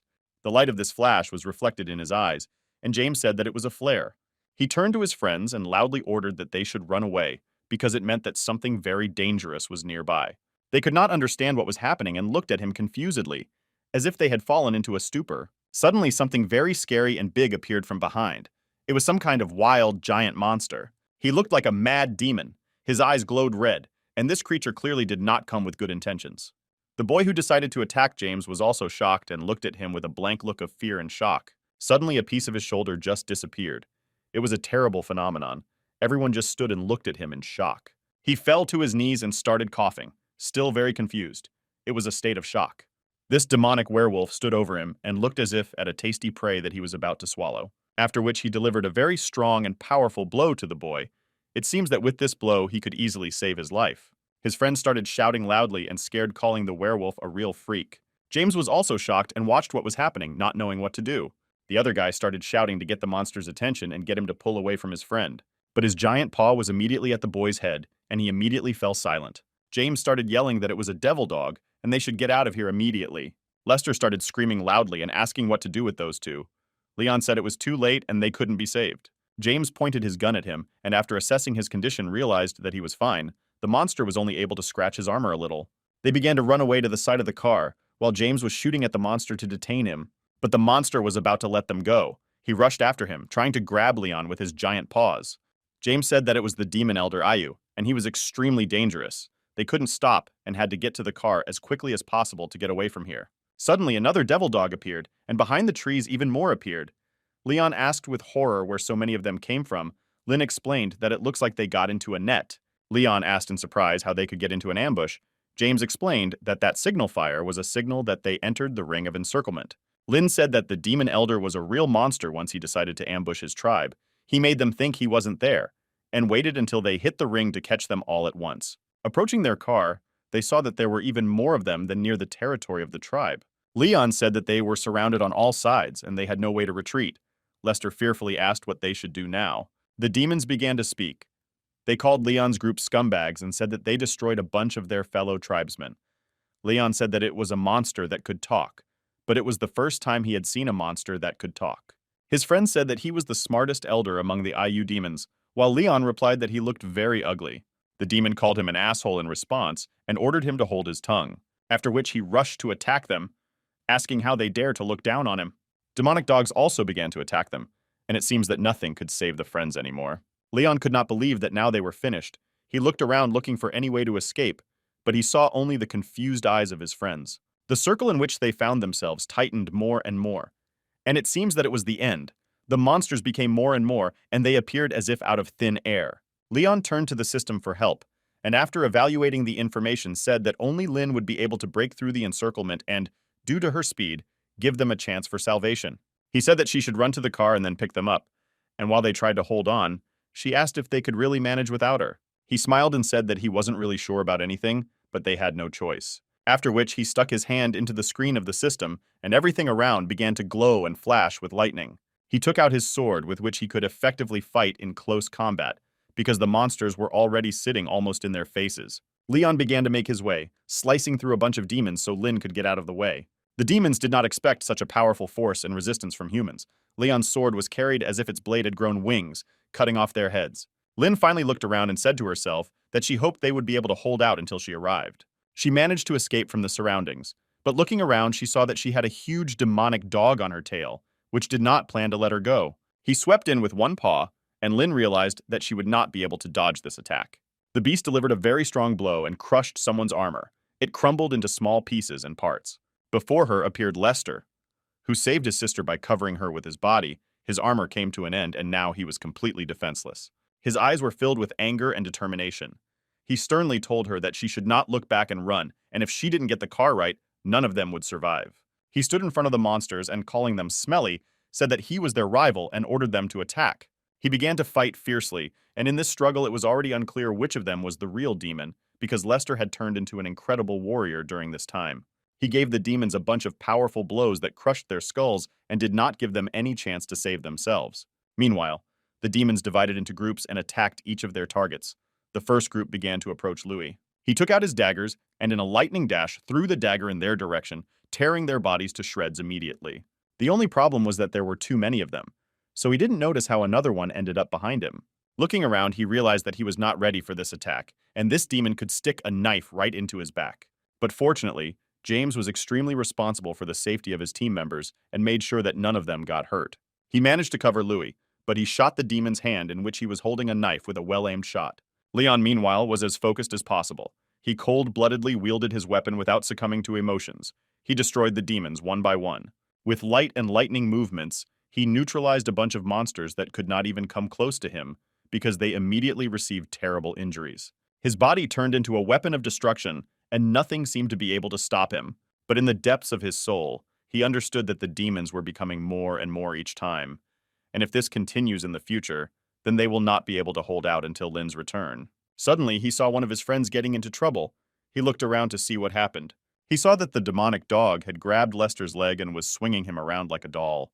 The boy seems to have been injured, but he was still conscious and screamed in pain. After the demonic dog stopped swinging at him, he threw himself hard away from him. Seeing this, Jace and Lewis began to scream loudly, worried for their friend and comrade. Leon realized that his friends had completely lost their strength and could no longer resist the demons. Therefore, it was necessary to invent something immediately. He understood that now the main danger was the devil dogs controlled by the demon elder. But getting to it was not easy because it was protected by a huge group of demons, whose main task was to protect it at the cost of their lives. Leon understood that it would be very difficult to deal with this pack by fighting, so he decided to just jump into this swarm of demons, trying to get as close as possible to the elder. Dobre managed to close the distance between them and already brought his sword aiming for his head to cut her off with one blow. The demon elder understood his plan and was very frightened when he saw the boy in front of him. But it was already too late. Leon was very close and delivered a powerful blow, but the demon managed to jump back and began to run away in fear. Meanwhile, his friends were surrounded by demonic dogs. It was extremely difficult to fight them because they greatly exceeded them in physical strength and speed. The demon elder turned to the demon dogs to ask them for help. The boys were very surprised because they saw that the monsters stopped and something distracted them. After which they immediately rushed to attack Leon. The three demonic dogs immediately started beating him, and Leon managed to evade these attacks. Each of their blows caused him rage and hatred towards these monsters, after which he completely entered a state of berserk. Red lightnings began to break out from his body, but he shouted loudly. The rage and power that filled him wanted to break out. James watched him and said that he managed to block the simultaneous attack of 3 devil dogs. Louis was also very impressed by this and turned to James and asked if he had seen it. They watched him with delight and asked, did he enter a trance? It was an incredible phenomenon. James asked, does he mean that Leon entered the trance of the holy warrior that was spoken of in the legends? Leon really looked like a divine warrior, and James mentally asked what other secrets he was hiding from them. Seeing this, the green-skinned demon asked what happened to this worthless person and why he turned into this berserker. After all, no human was capable of fighting 3 demonic dogs at the same time. Those demons that got in his way immediately flew away like some kind of garbage, because the strength could not even be compared with this guy. The demon elder began to shout disgruntledly what the hell is going on here and why they suddenly started to lose. Suddenly they saw Lin come back. She smiled, called them a bunch of little bastards, and suggested the demons try something new. She drove up in a car and used the machine guns that were installed on it, starting to shoot the demons. A cloud of bullets immediately fell on the demons. They screamed in pain and terror as they were showered with fire. Seeing her, Louis joyfully began to shout and tell the boys to watch how Lin dealt with this bunch of demons. They were overjoyed because Lin managed to come back by car, which meant they were saved. She smiled and asked if they ordered a car. James smiled happily and said that they should all get in the car immediately. Meanwhile, Leon continued to fiercely fight the demonic Samus. He was in a trance and didn't seem to hear anyone. His only goal was to destroy and endlessly fight these monsters. At this time, groups of young students who took part in the competition were being watched by another organization called the Sturlk Union. One of the men said that a new human had entered the trance of the Holy Warrior. The head of the organization asked if it was him, after which he clarified whether the video recording was stopped. His assistants answered that they stopped it with video recording and the information was blocked, after which he ordered to report it to the saint. The friends were already resting after finishing off the demons, and Leon acted as if nothing had happened. The only thing he said was that his body hurt a lot after that. Lewis asked him if he had come to his senses and did he not know what state he had just been in. Leon replied that he did not know what happened. The only thing he felt was how his body was filled with strength. He looked at his hands and said that he could not suppress his desire to fight, but it was very strange. Suddenly, someone put a hand on his shoulder and said, "Don't talk about it." It was James. He looked at the system screen and said that even though their lives were hanging in the balance, they managed to earn points quite well in addition to the usual 30 crystals. They also had 2 black ones. Still looking at the screen, he thoughtfully said that Leon essentially saved everyone's lives, but now they owe him. After which, turning to his friends, he said that he thought it would be better for them to give all their spoils to him. It excited him, but he asked with surprise, do they want to give everything to him alone? Lester smiled and said that he should take it because if it wasn't for him, they would have been destroyed. Louis also supported him and said that it was fair. But Leon refused. He said that this time they all tried their best, and the spoils should be divided according to the rules, because in reality he didn't do anything special, he just did what others are doing. After which he smiled and said that in fact he was trying his best to save his friends.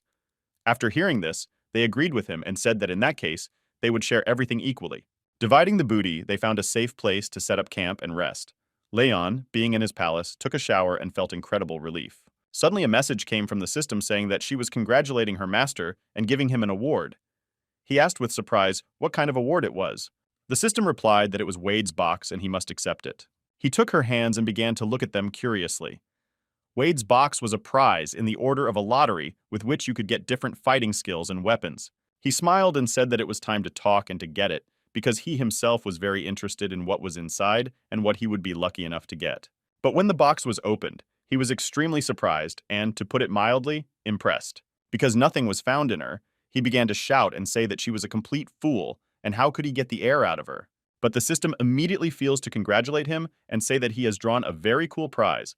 Leon asked what she was talking about because there was nothing inside. But the system denied it and said that he had pulled out an A-class combat skill called kicking.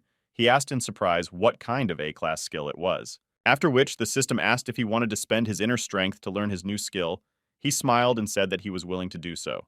An energy field appeared under his feet, and the system said that the study of a combat skill had been started. He couldn't wait for the skill to be learned, but he would like to try it in action. After which, the system announced that the skill was successfully learned and ready to use, and Leon said that he couldn't wait to use this power. Meanwhile, one of the demons was walking through the forest holding a torch in his hand, checking the situation. Suddenly a shadow appeared behind him that attacked him out of nowhere. Of course, it was Leon who went out on his night hunting to test a new skill. After receiving a powerful blow, the demon jumped up like a ball and began to spin in the air. He jumped with incredible speed, delivering powerful and lightning-fast kicks, his legs now like weapons of mass destruction. He reveled in his new power and invited the demons to appreciate his double strikes. Meanwhile, Leon's body was in his tent, sleeping peacefully when someone entered. This person looked at him and said he looked like the person in the photo, and it was definitely him, after which he said that he wanted to apologize to him because he was too cool and disturbed others, so he had to be destroyed. And because he added that he hopes that in the next life Leon will remember the phrase "who sticks his neck," he will get all the bumps on his head. At this time, Leon, being in the body of his shadow, was enjoying the battle. He said that with this new skill, the enemy would not even be able to respond to his blow. Suddenly, he was startled by an alarm. The system said that the host's body was in danger, and he needed to return. He ordered the system to immediately and quickly return him to the host's body. Meanwhile, the uninvited guest wanted to deal a devastating blow to Leon while he was supposedly sleeping. But Leon had already returned to his body and suddenly opened his eyes, seeing the attacker in front of him. Suddenly, there was a powerful explosion that threw the attacker away, and Leon himself jumped high up the mountain.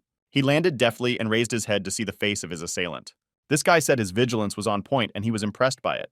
Leon asked him who he was and what he needed. Why did he come to him?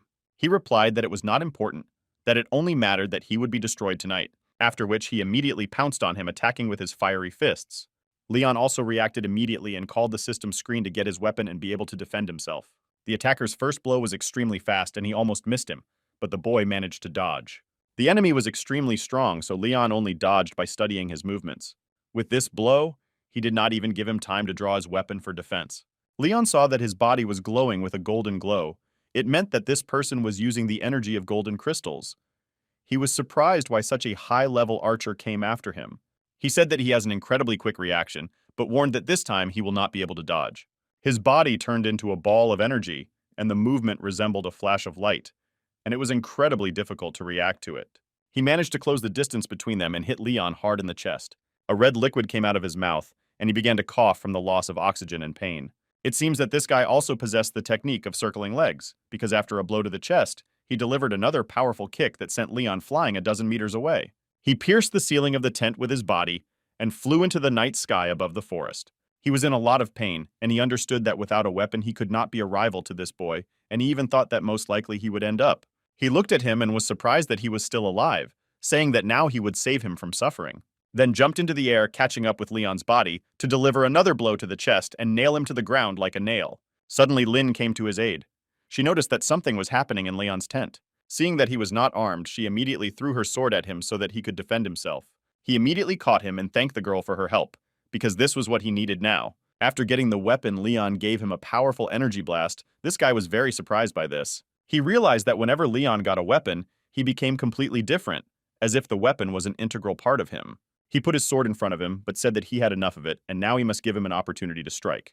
Now, they were fighting on equal footing, and it no longer resembled a battle, but a real, fierce struggle began between them. No one had managed to injure and exhaust Leon like this before. This killer was clearly not easy, but he did not look tired at all. On the contrary, he enjoyed the fight and perceived this attack as fun. Leon tried to punch him, but he was so fast that his body seemed to split and be in several places at once. He told Leon Yu that although he is perfect with the sword and multi-layered attack, he still lacks explosive power. After which he completely surprised by stopping Leon's sword with his bare hands. It was unbelievable. After which he threw him away from him with a strong push, and he could not even stand on his feet. It seemed that this guy was only fighting at half strength all this time, dismissing Leon. He said that his techniques wouldn't work on him. He smiled and said that it was all good, but their game had already come to an end. The assassin added that Leon was talented, and he even felt sorry for destroying him. Approaching Leon, the guy said that business is business and there is no place for personal relations, so he has to do it. Fiery tongues of flame appeared around him. He put out his hand pointing it at Leon, and a bright light began to burst from his palm. He looked into his eyes and said that today he will take his life. Immediately after that, inflicting an incredibly powerful fire attack and flew to Leon. He prepared to meet face to face with this powerful force that wanted to lift him up because he was not like the others. But instead of fear and begging for his life, Leon smiled at the assailant, and for what the hell I made an answer that surprised him very much. He looked at him in surprise and even stopped for a moment, not understanding what was happening. He stood in front of this threat holding a sword in his hands and laughing like a madman. He got a notification from the system, which said that the sword had reached the 4th level and the technique had moved to the next level. He defiantly looked into his eyes and said that it seems that their forces have equalized and now it is possible to have a really fair match. Leon began to spin his sword in his hands, creating a whirlwind in front of him. This guy asked will Leon be able to parry his fire dragon claw strike. The fiery dragon had already approached him almost up close, and Leon, holding the sword at the ready, jumped into its mouth. Once inside this energy beast, he made a powerful swing with his sword, creating an arc of energy and destroying him from the middle, after which the fire dragon dissipated into the air, leaving only a mist behind them.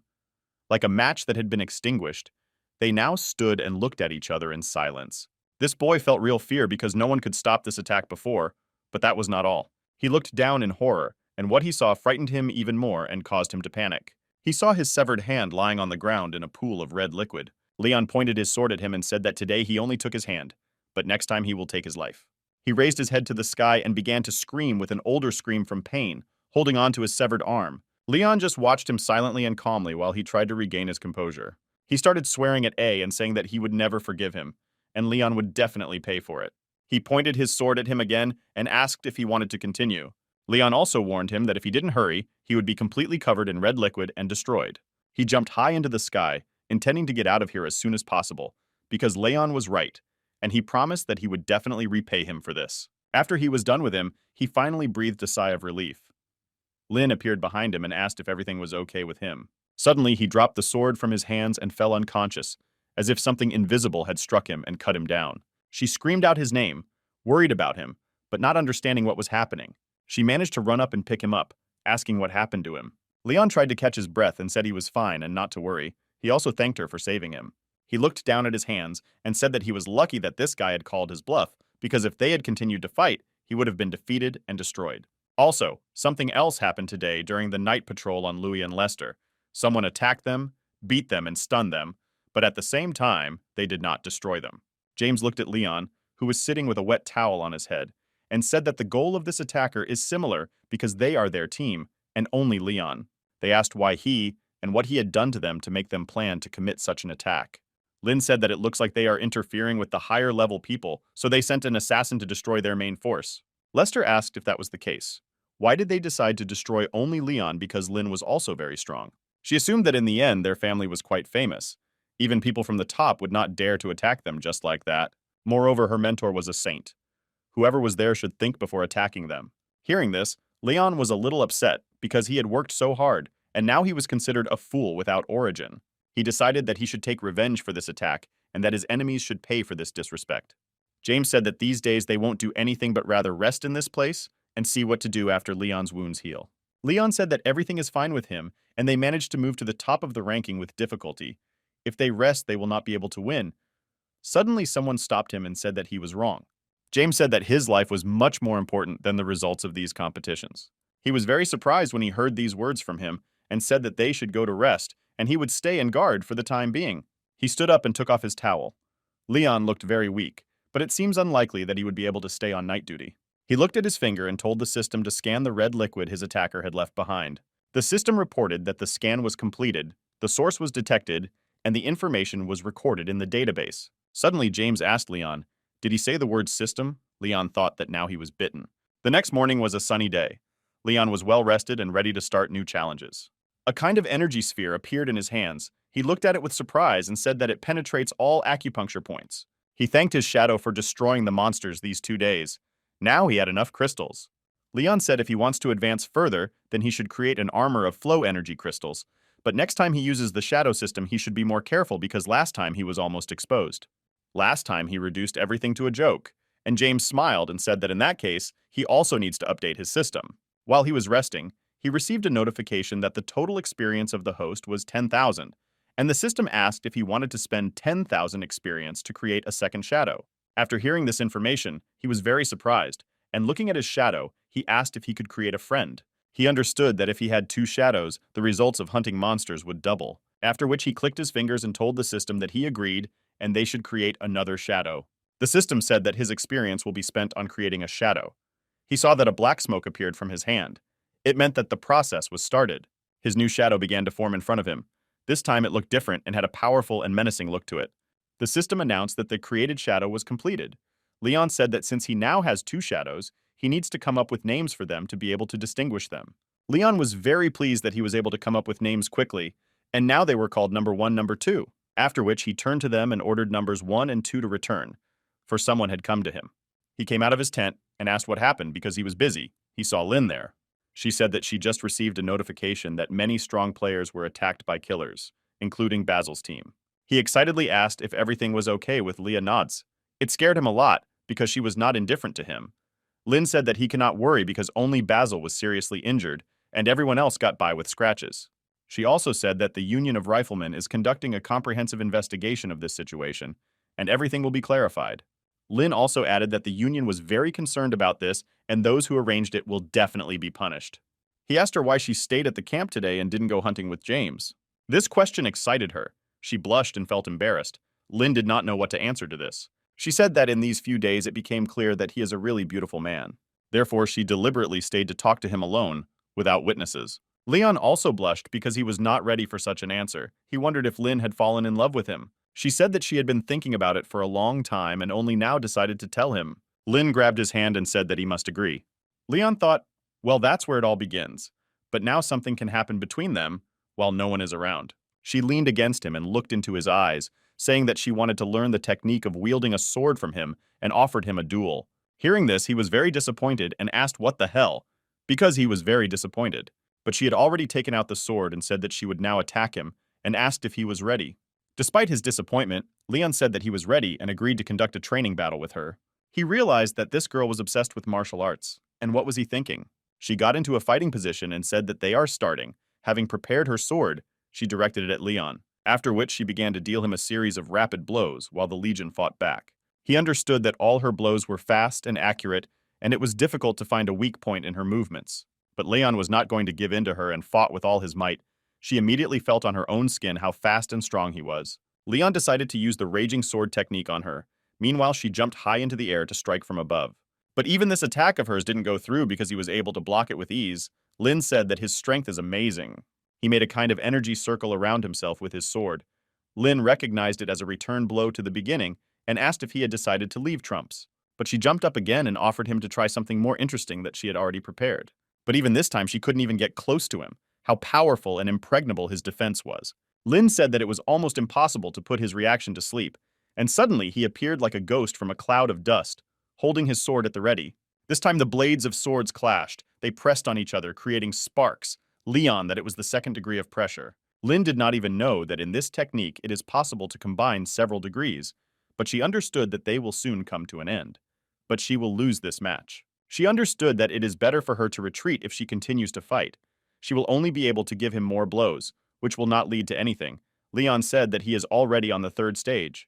He grabbed her by the shoulder, and now she was in his arms, unable to dodge. He said it was time to step up. But what happened next surprised him immensely, and he wondered how it was even possible. Lin grabbed the blade of his sword with her bare hands, and said that if every attempt she made to attack only made him stronger, then she would finish him immediately. Leon was very surprised, and Lin took out her sword and pointed it at him in his unprotected place. She smiled and said that the winner was revealed, because if she struck him, she would immediately destroy him. Leon was still shocked by this result of the match. He stood and watched her in silence. Lin looked extremely tired but pleased that she was able to get the better of him in this battle. She looked into Leon's eyes and happily said that she had won. In response, he began to laugh and say that she was just mad, but he liked their match. It was already evening and the boys returned from hunting. James noticed that Lin's hand was bandaged and he asked what happened, but she said that nothing happened and just scratched herself. James said that today they were scouting the territory of the Ayu demon tribe and reported that after the last battle, they had become much more vigilant. Therefore, even if Leon's wounds heal, it is unlikely that they will be able to attack the demons in the old way, explained James, but added that he had just received good information. And he came up with a new strategy, not hiding his satisfaction, he informed the team. He began to laugh and say that for this strategy, they would definitely need Lin's help. Surprised, she asked him what he meant, suspiciously paying attention to his strange laugh. It was the morning of the next day. The boys were about to leave. Lester turned to James and said that all the things had already been loaded into the car. He said that was great and added that when Lin was ready, they could leave. She came out to them from her tent wearing a beautiful blue dress. Lin felt out of place, James.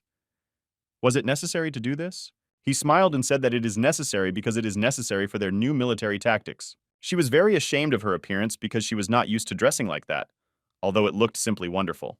But in a moment she had already changed her clothes and shouted angrily that she was going to seduce the demon elder Ayu. James tried to calm her down and said that he understood that she didn't like it, but reminded her that it was all for the sake of the team. Leon was on Lin's side and asked James what kind of stupid tactic it was to use Lin's sister's appearance.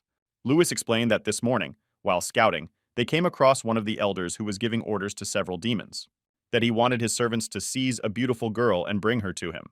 James said that when he heard this, he thought that this method was not the best, but this time the stakes were high. And if the demon elder was a pervert, then they should use it against him. He added that when you catch bandits, you should start with their leader and promised that today they will finish off the demon elder. They arrived at the place. James showed Lin two demons who were given a task by the elder to bring him a beautiful girl. Lin worriedly asked him if he was sure that everything would be okay. He said that he will pretend to hunt her, so the demons can see her. And when they see a beautiful girl, they will take her, and then the elders will take her away. With the boys at this time, he will follow them. And if all went well, they would be able to find their lair, and then they would destroy the elder and all the demons would be trapped, James said. James began to shout loudly to attract the attention of the demons. He turned to Lin and said that he wanted to drive her into his love trap. When they heard me, they immediately paid attention to them. And the word beauty caught their attention because that is what they needed to find. Looking around, they saw a beautiful girl in a blue dress who was running away. Lin ran and asked for help while she was being chased by some crazy psycho. She played the real role of a damsel in distress and screamed asking who would save her. Lin couldn't wait for the demons to capture her because if she continued to say these lines, she would definitely get bored of it. The demons were watching this strange performance all this time. Suddenly they saw that one of them fell. It was James. He tripped while running after Lin. He got up with his hand clenched and thought that now was not the right time to fall. At that time, a demon was already standing behind him and was looking at him with interest.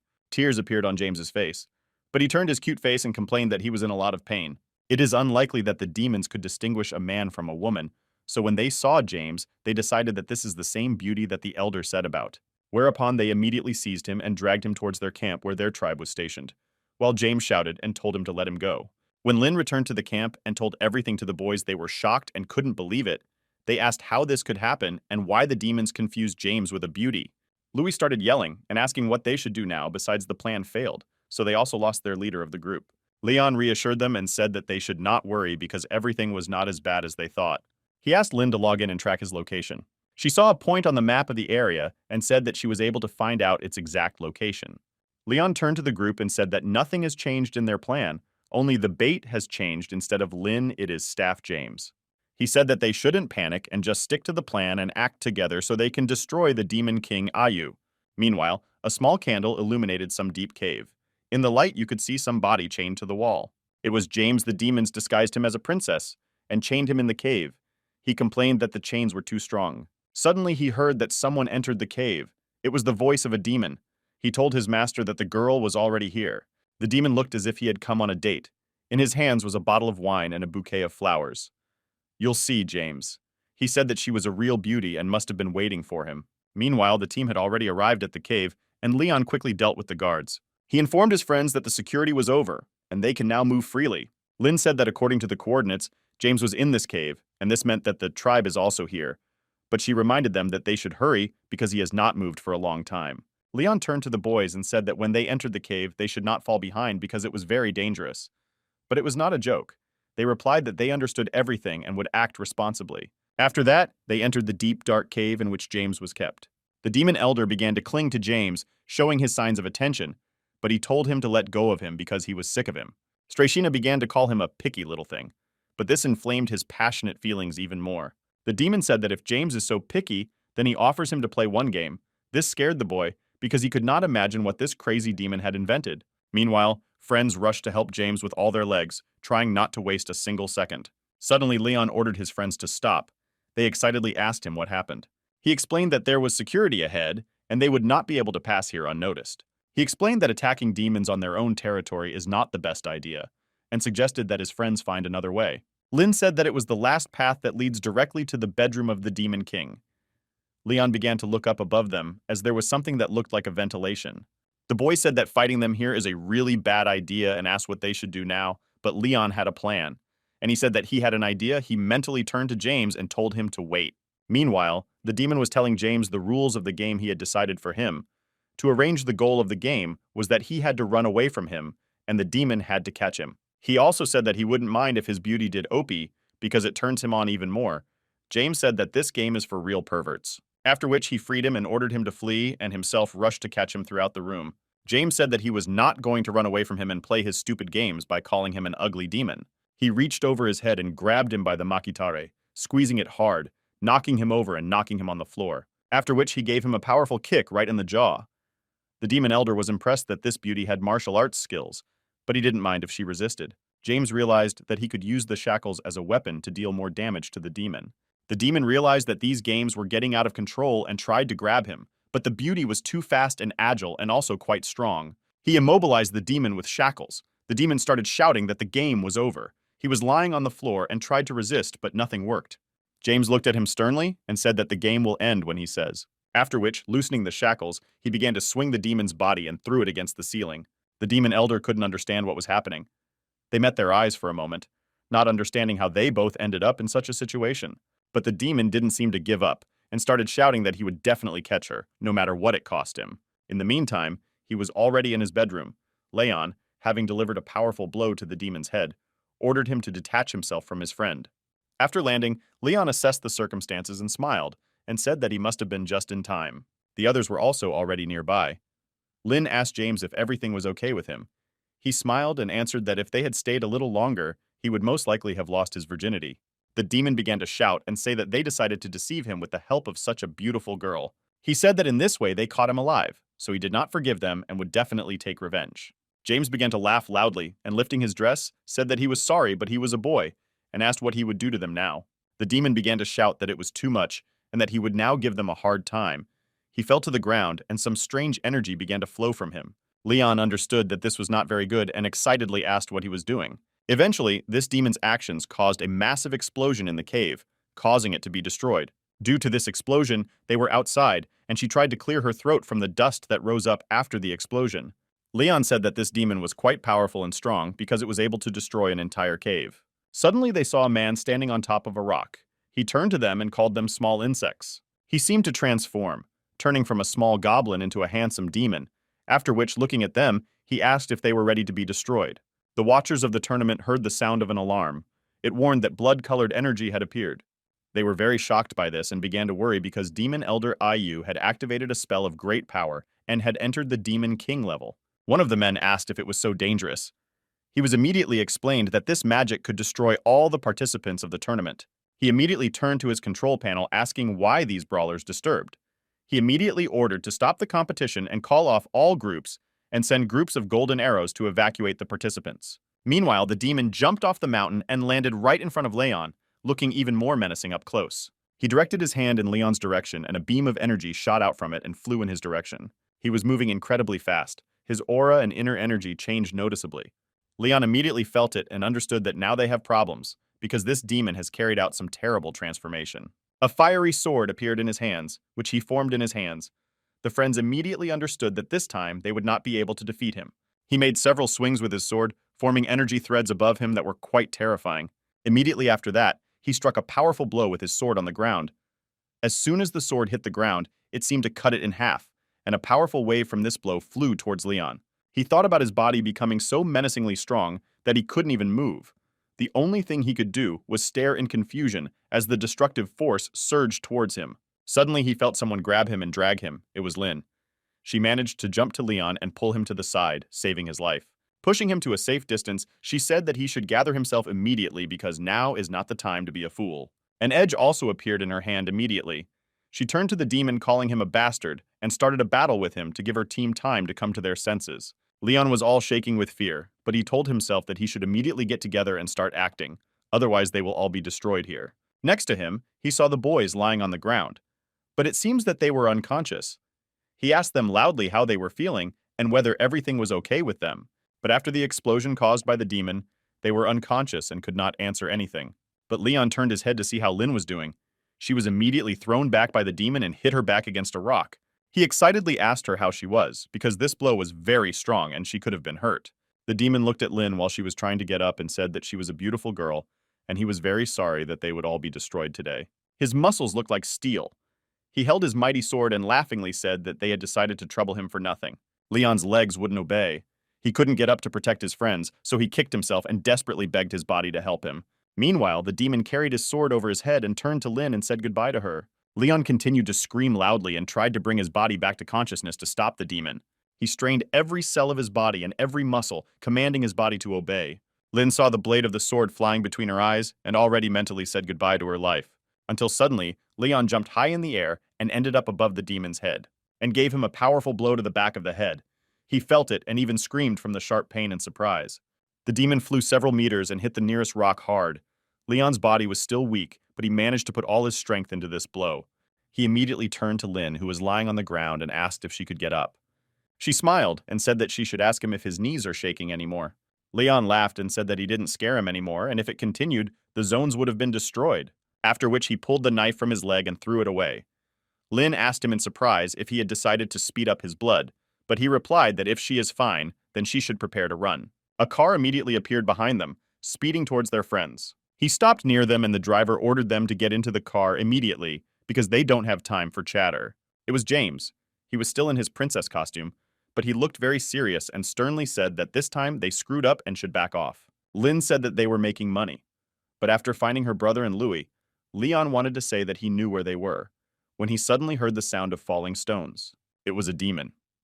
He regained consciousness and turned to Leon and said that it was he who had disturbed him again. He held his head, his eyes glowed with red light, and calling Leon a bastard, he said that he would pay for everything now. Leon turned and looked at him with horror, and the demon said that this fee would be his life. The demon clenched his fists, the energy around him was very heavy, and he radiated a terrible thirst for destruction. He flew high into the sky and raised his hand above himself, saying to run away from him, but they greatly underestimate him. Leon saw that the demon's hand began to concentrate an electric charge. Most likely he wanted to inflict a massive devastating blow on them. He automatically threw Lin behind him, ordering her to get into the car immediately. But before they had time to do anything, everything lit up with a bright blue light. A powerful explosion of electromagnetic energy occurred under their feet, scattering them like ants. James jumped out of the car and managed to pick up Lin. She was shocked. James said that they should get in the car immediately. She said she couldn't do that because her brother was still in danger and they couldn't leave him here. Meanwhile, Lester and Louis, still unconscious, were also thrown into the air by the impact force of the explosion. They fell to the ground. James said that they should be pulled into the car as soon as possible. When the four of them were already inside, James said that they had a place to stay because they were leaving. Lin excitedly asked if they were going to leave Leon. He excitedly replied that if they didn't go now, they wouldn't have a chance, because if they wanted to defeat a king-level demon, a real miracle would have to happen. Lin looked so confused for the first time, she understood that it was true, but she couldn't leave Leon either. But James was already driving away at full speed, seeing her condition. He said that she should calm down, because if there is a miracle in this world, it is Leon. Suddenly, she told him to stop and looked behind them. What she saw excited her very much. Leon ran after them like a madman and shouted for them to stop. They clearly did not expect this. James seemed to have sunk underground, but it seems that he only now realized that he left Leon. He shouted to his friends and told them to stop because he could not keep up with them. James smiled and asked him, did he get out of the way so quickly because he already wanted to raise him as a fallen hero? Leon was shocked to hear this. Lin excitedly asked him how he managed to escape. Did he manage to finish off the Demon King? It seems that he was hiding something, and said that of course not because how could he finish him off alone, but he managed to understand that the demon becomes strong only within a certain territory, and he managed to escape with it, Leon explained. James said that they were lucky that he was so smart. Also, he added that they made a lot of noise, and they were very lucky that they were able to get out unharmed. Leon thought about it and said he was almost right, then remembered when he was alone with the demon. Everything seemed to be on fire around him.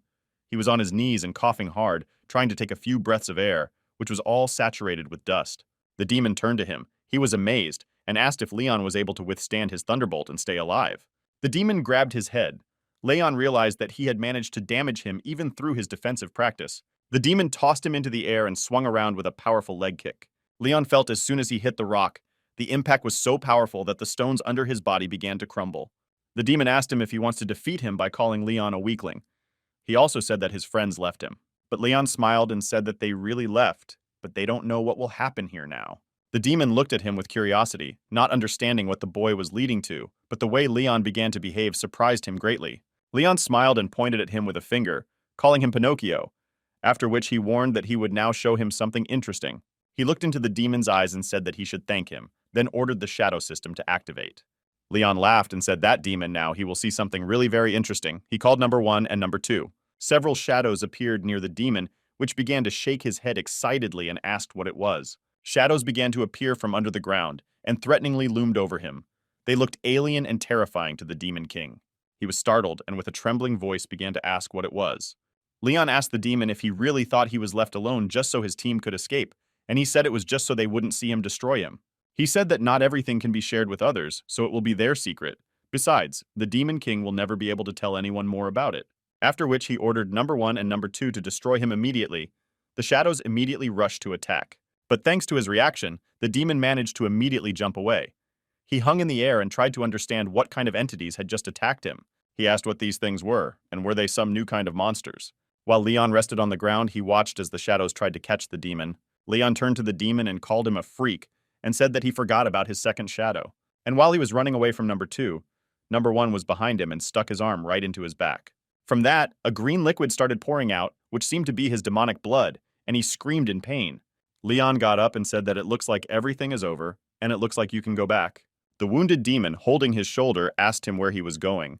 Leon replied that of course he was going to run away, hinting to the demon that he was asking stupid questions. He started yelling and saying, "Is he going to just leave without finishing him off?" Fighting off his shadows, he shouted that Leon should come to him and fight like a man. Leon smiled and said he couldn't beat him anyway, so why would he fight him? Besides, he didn't say he wanted to fight him one-on-one. He turned around and added that it was a battlefield, and according to the rules, there can only be one winner here. Leon turned to his shadows and told them it was time to go, and ordered them to deal with everything here. After which, laughing loudly, he left the demon alone with the shadows and ran to catch up with the car with his friends. Lin coughed loudly. It looked like the demon had seriously injured her, so they needed medical attention. Leon noticed this and asked if everything was okay and how she was feeling. She, as always, replied that there is nothing wrong, that everything is fine with her. He apologized to her and said that it was his fault. She looked at him with a sincere look and said that it was not his fault, after all. It was the first time he had seen a king-level monster. Besides, he was able to remain conscious. And that was already good. Lin said that normal dishes would have given up a long time ago. James confirmed her words and said to look at Louis and Lester, calling them sleeping beauties, and explained that it was a normal reaction to a royal-level monster. And Leon definitely had a powerful willpower, said James. Meanwhile, the boys did not look very good, but it was good that they were alive. Leon received a system notification. He smiled because it could mean that the Demon King was destroyed. The system sent the following message announcing that the battle was over. And the last message from the system was that the shadows were destroyed, which was very sad news. When he heard the goal, he was shocked, but he could not believe it, because he thought that it was impossible. His mood immediately deteriorated. He thought that he could not have expected that his shadows would end so quickly. The system immediately asked, since his shadows were destroyed, he had to choose whether he wanted to revive them directly or do it with the help of his mind. He thought about this. What does it mean to animate with the help of the mind? The system immediately explained that with the help of the mind, you can raise the shadows to the level of living shadows, and by possessing a simple mind, their fighting technique and pace will improve. It was a difficult choice because leveling up cost 2,000 points. In the end, Leon agreed and said that he chooses to revive with the help of his mind. Suddenly, the friends saw that the monsters around seemed to have gone mad, and Leon meanwhile received a message that the shadows were alive again and their level was successfully increased. While they were driving in the car, they also received a message in which they addressed all the participants of the competition. It said that a king-level monster had appeared on the territory of the tournament, and for general safety, the Rifle Association decided to stop the tournament, and all participants should leave the competition area immediately. James asked what would happen to their points they were gaining, but their lives were more important. While they were driving, James wanted to discuss it with Leon, but he saw that he had already fallen asleep. He decided that he would not bother him because he must be very tired. A weary demon sat over the bodies of the destroyed shadows. He was unhappy that he had let the boy escape, and promised himself that the next time he met him, he would definitely take his life. Suddenly he received a powerful blow and fell to the ground, loudly screaming in pain. Raising his head, he saw that the shadow that was cut into pieces began to come to life. The surrounding energy seemed to fill her body, and she regenerated in front of his eyes. It was Leon. He found himself in the body of his shadow number 1, and turning to the demon, called him a freak and asked if he expected such a turn. He pointed at him with his finger and said that it had been quite a while since their last meeting, and added that he hoped the demon missed him. He threw a stern look at him, making it clear that their battle was not over. He was very impressed and asked what he was and how he managed to be inside this thing. The shadow began to approach him with incredible speed, so the demon was very impressed with its speed. In a moment he received a powerful kick, and having made several revolutions in the air, flew to the ground. The demon managed to land on his feet, but he was still shocked by this unexpected attack. He felt that he had little strength left and was getting weaker by the moment. He decided that he needed to read the spell again and gain strength. He raised his hand and said that since Leon dared to come back, he must destroy him. He looked at him carefully and decided that it looks like he wants to perform his tricks again. Suddenly he saw what really struck him. A magic circle appeared in front of him. He thought about the fact that the demon remained in this magic circle all this time, but wondered why he did not immediately notice it, and assumed that perhaps shadows can see things that people cannot see. He raised his hand to the sky and shouted loudly, and his body seemed to be illuminated by a bright sunbeam. Leon felt that with the help of this circle the demon's power was restored, and it seemed to be the source of his power. The demon felt like new again. He was filled with mighty power, and he was ready for a new battle, while Leon realized that he had to find a way to destroy this magic circle. The demon said he was almost ready, then immediately charged, shouting that he was going to send Leon to hell. He jumped up high, carrying his fiery sword above him, while Leon stood still with his hands in his pockets. Immediately after this attack, there was a powerful explosion. Stones around flew in different directions. He quickly stood up so as not to miss another blow. Looking around, he did not see Leon. The demon said that he is very fast. He began to shout disgruntled. Where did he hide? Suddenly something flew into the back of his head. It was Leon's leg, but the demon had time to react and repel this attack, showing that he also does not care. The force of his blow was very powerful, and Leon even flew several meters trying to grab the ground with his hands. Immediately after that, he jumped up to him again and tried to kick him again.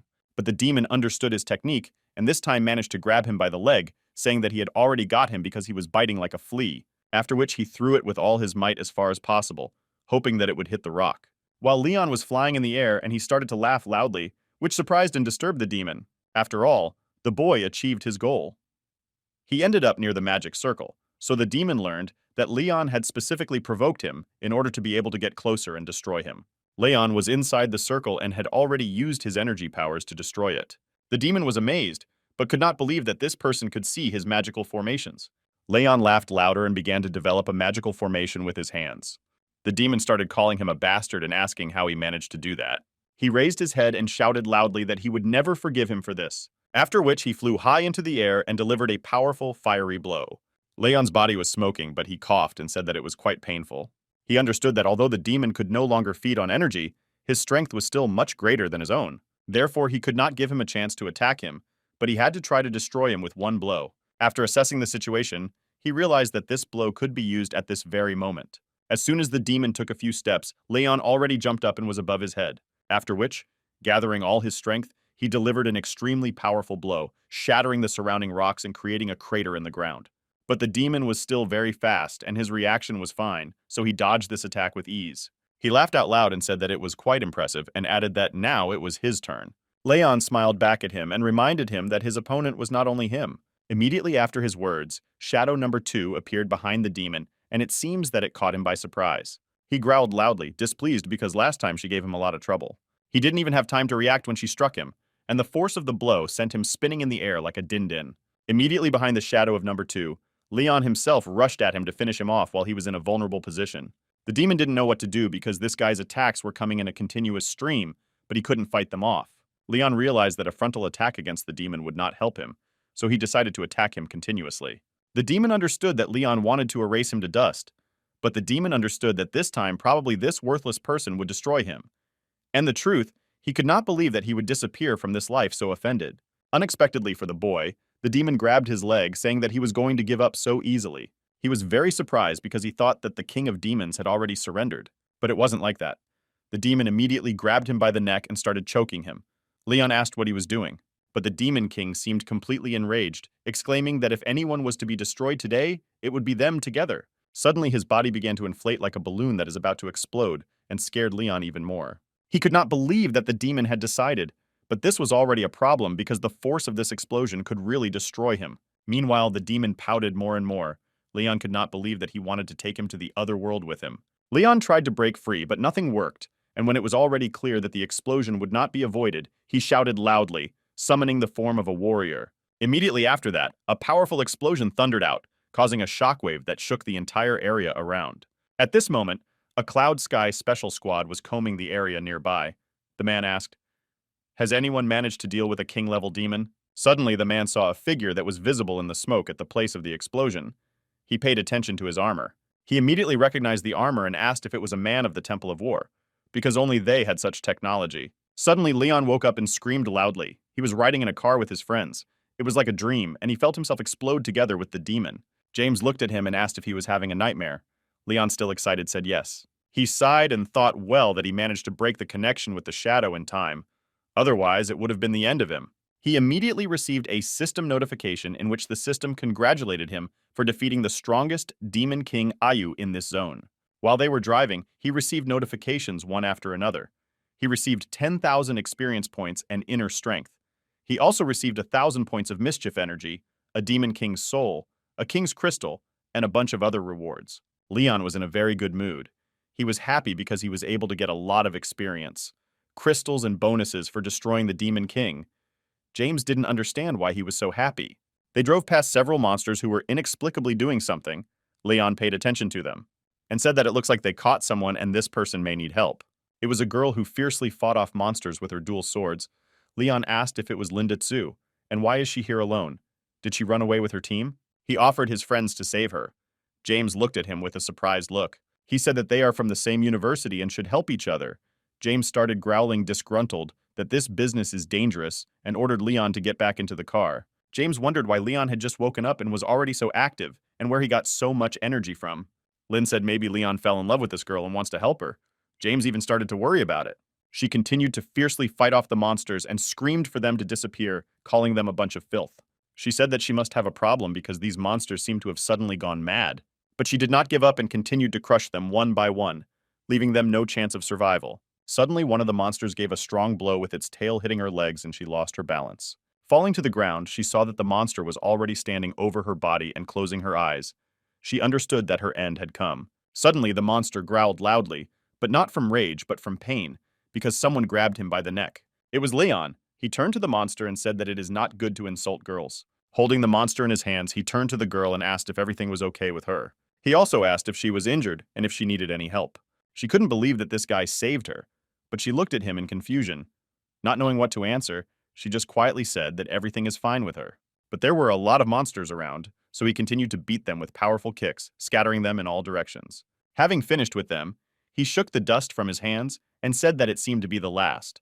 But now they are safe. She looked at him and remembered his name and thought that he was very cool. Suddenly, they were distracted by someone addressing them in a displeased tone, clearly irritated by this situation. It was James. He asked if they hadn't played yet, because they should get out of here. When Linda saw James, she was surprised and asked what kind of transvestite pervert he is. He started yelling at her, saying that it's not true. Leon pointed to the car and asked the girl if she wanted a ride. She willingly agreed and said that she would be very grateful for their help. It took some time for friends to get to the University of the Lucky Wind, but they were already on the campus. They carefully took the boys out of the car to hand them over to the medics because they needed help. Leon at this time made sure that they were treated with care because they were his team members and friends. One of the students recognized him and excitedly asked if it was really him. The other asked in surprise what he had in mind. The guy said, doesn't he know him because he was the leader of one of the coolest teams in the tournament? He said that they took the 30th place in the ranking, but now the city of the Lucky Wind will no longer graze the rear. A guy who didn't know about Leon immediately ran up to him and gave him a friendly slap on the back, saying that he was his favorite classmate. Leon turned around and asked what the hell he was doing because he scared him to death. The boy patted him on the head and told him not to be afraid. Leon warned the boy if he didn't take his hand off his head, he would destroy him. This guy started saying that Leon looks very bad. All his dirty clothes are torn and most likely injured. So he offered him his help. Leon told him to get off the hook and he didn't need it. He started to turn his head from side to side, hoping that no one paid attention to them because this guy was acting like a pervert, molesting him. He also hoped to see Leah, but she was nowhere to be found. Suddenly, Linda addressed him, calling him Mumu. He turned to her to ask what she wanted. She was surprised at this reaction because he was now acting quite indifferent towards her. He is surprised why she calls him Mumu. She said that she heard how that pervert in a woman's dress calls him that, and asked why she can't. He turned around and said that in that case he doesn't mind. Linda said that maybe they would be in the evening, but she didn't have time to agree. After all, Leon did not listen to her. He approached a guy and asked if he had seen Leah Noji. The guy replied that she should have returned because he saw their car nearby. Linda asked him why he's so worried about her. Are they dating? Leon asked why he should answer them. After hearing such an answer, Linda started to get really angry. It seemed that steam was coming out of her ears. After that, she said that she knew nothing serious had happened to Lee and that she had only suffered minor scratches and was probably resting. Leon was greatly relieved to hear these words. After which, they decided to walk around the campus. On the way, Linda asked if he wanted to have dinner with her. He was surprised when he heard this offer, but she smiled and explained that she just wanted to repay him for saving her life. So she offered him to come to her dormitory, and she would feed him. But he apologized and said that he couldn't come to her today because he had other things to do, and added that he would invite her another time.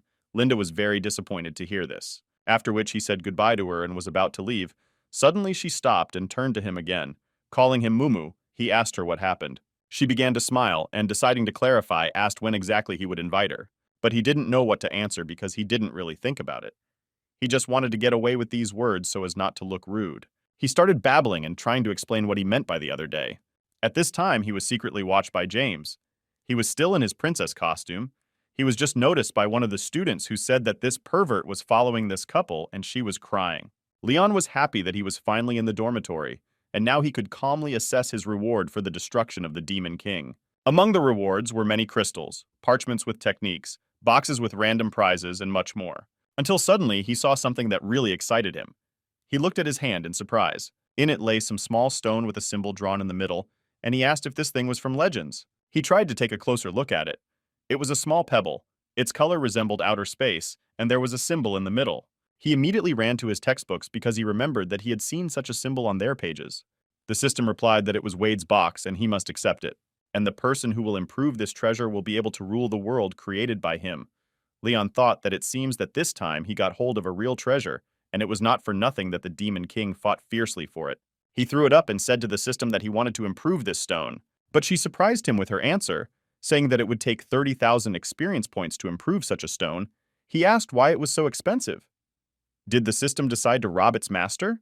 Besides, it was his stone, which he won in a fair battle, but in the end he agreed because there was no choice. He closed his eyes, and when he opened them, he found himself in the outer space of the subsystem. A notification came that the upgrade was successful. Leon wondered why it happened so quickly.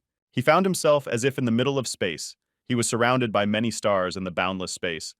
He looked around in surprise and asked the system if this is the world created by stone. Leon was delighted and said that he had never seen anything like it in his entire life. He enjoyed these sensations and laughed loudly and screamed with delight. It was truly incredible. He said that there was a lot of space here, but can he really create something only on this small platform? He threw up his crystal and it hung in the air for a while. Leon once again said that there is no place for this piece of stone at all. Then the crystal slowly began to descend and crashed into the platform as if merging with it. He was very surprised because after that the platform increased in size. Leon asked in surprise, "Does this piece of slab grow by feeding on Wade's crystals?" He began to laugh and said that if so, then he has something to feed her. After which he began to throw a bunch of his crystals on the platform. It absorbed them and increased in size. Leon lay down on his back and smilingly said that he gave her more than 100 crystals. He was even tired, but added that this fatigue was worth it. Now the platform was really big and could be compared to a sports field. He began to laugh and asked if the fact that this plate had increased in size would help him in any way. Suddenly, he thought about the fact that he did not know why he needed this thing at all, why he spent more than 100 crystals on it. But the system immediately told him that this dimension belonged to him. It was a star world. Leon asked in surprise what it meant. The system explained that a new power was born in the host's body. Since the current star world is at a low level, the world's power can only be replenished from attacks in the outside world. Also, the system said that now his world is very small and he can absorb very little power.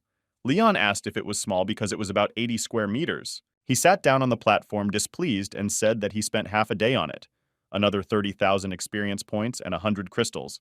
And now he still can't use this thing, but decided that since this star world only needs a sufficient number of crystals, in the future he made it so that he would have no equal. He even thought maybe throw in a little more crystals to make his world bigger, until he suddenly realized that this was another trick of the system, and he almost missed it, because in fact, it was a bottomless abyss for the disposal of crystals, but agreed that it was quite an attractive thing to develop its infinite world. He once again looked at the screen of the system, where it was shown that for the development of the world, more crystals should be added. He again thought about whether it is worth adding one more. It seemed to him that he was starting to lose his mind. He really wanted to add another crystal, but he also understood that there was no personal meaning in this. Suddenly he saw that someone was calling him. It was Linda. She said that he should immediately change his clothes and come to the square. He angrily asked what happened again. He arrived at the university square and began to complain unsatisfiedly that they would be collected for half a day again. Suddenly he saw Lindu. There was also James, Lin, and the boys who were already conscious. He approached her and asked if it was her again. She looked at him in surprise because once again Leon was quite indifferent to her, but as if he was not happy to see her. James also told Lin to go back to his team and asked why she was hanging around them, and Lin asked Leon why he was so indifferent to the girl. Suddenly he felt how someone immediately got very scared and grabbed him by the neck to hang on his back. It was Leah. She was very happy to see Leon. She also said hello to James, who said that they had not seen each other for a long time. Leon said that she scared him a lot and ordered her to get off his back. She said that she heard that a killer was sent to him, so she was very worried about him. But when she saw that everything was fine with him, she immediately calmed down.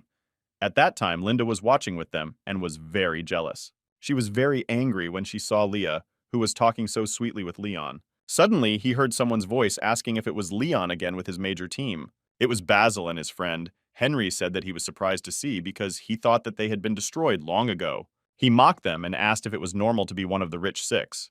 Leon already got their taunts, but he didn't react to them. Suddenly, James turned to Henry and Basil, saying that their strength has not increased, but in the skill of insulting other people, they have progressed quite well. Henry grabbed him by the collar and started shaking him, asking if he wanted to fight him. He told him to try his words if he had the courage. Unexpectedly for him, James said that he does not want to fight, but if they themselves insist. His look scared Henry very much because he was a pony of determination, and there was not an iota of fear in him. He released him when he saw the teacher nearby. He was just passing by them. He also cast his eyes on them, saying that the youth are very hot-tempered now. It was teacher Anthony. Anthony turned to Lynn and told her to give him her weapon. She smiled and asked him if he noticed. Lynn told Henry that he was lucky this time. Otherwise, he would have been dead by now. It seems Lynn wasn't kidding, but it wasn't worth it for her to kill some bastard to protect her friends. Leon thought that they had actually developed a real team spirit, and it was nice to feel that. In the meantime, Anthony turned to the students and told them to pay attention to him. He told that the ranking of the tournament appeared, and announced that the city of the Lucky Wind entered the top 50 for the first time and took 48th place among the overall rating. He said that all this was their merit, and he was very pleased with them. So it was decided to reward them all, after which he said that they would open a chest of scrubs. The students were very surprised when they heard this and could not believe that the treasure chest would be opened. Everyone began to rejoice, clap their hands, and shout loudly for joy like a child. He said that this is very good, and the director will now take them to the treasury so that they can choose powerful artifacts as gifts for their achievements during the tournament. They arrived at the Great Building. Leon was surprised to ask if it was the treasury because it was very big. James said that there was nothing special because it was the same size as his house. Director Timothy said that everyone would enter in turn, according to their ranking, after which he clicked a button on their times and said that he would now announce their places. The first place was the team of the Great Xiong. It was the team of Leon and James. After hearing this, all the students were very surprised because they even managed to overtake the team of Basil. Henry asked how it was possible and why they were not in the first place. James was very happy. He patted Leon on the back and said that they were the first and offered him to go choose gifts. Leon, on the contrary, was unhappy because it could draw too much attention to them. Among them, Henry immediately jumped up and dissatisfiedly began to ask how they could take the first place, because it was impossible. He reminded Leon that he woke up only a year ago, but he could not score how many points. Linda immediately rushed to his defense. She said that she saw Leon's technique and that he recently woke up doesn't mean anything because he was very talented in battles. Gurney immediately pushed her away and told her not to interfere in her business. He also said that Leon is a man and he should not hide behind a woman's back. He continued to attack him and said that in the competition, he only relied on Lin Shuang all the time, and that was no credit to him, after which he challenged him to a duel. Leon looked at Lin Du. She was sitting on the ground and crying. He felt very sorry for her because Henry had hurt her when she stood up for him. This made him angry, after which he looked at Henry and said that he agreed to a fight. He looked at him in surprise, as if not expecting that Leon would really accept his challenge. To confirm his intentions, Leon began to take off his jacket, showing that he is ready for a fight, and he is not afraid of him at all. Lin observed these events and said that this Henry Hao was unlucky, because he could touch anyone but chose the most dangerous opponent. Lester and Lewis were also rooting for him and yelling that he showed this goat that they are a cool team.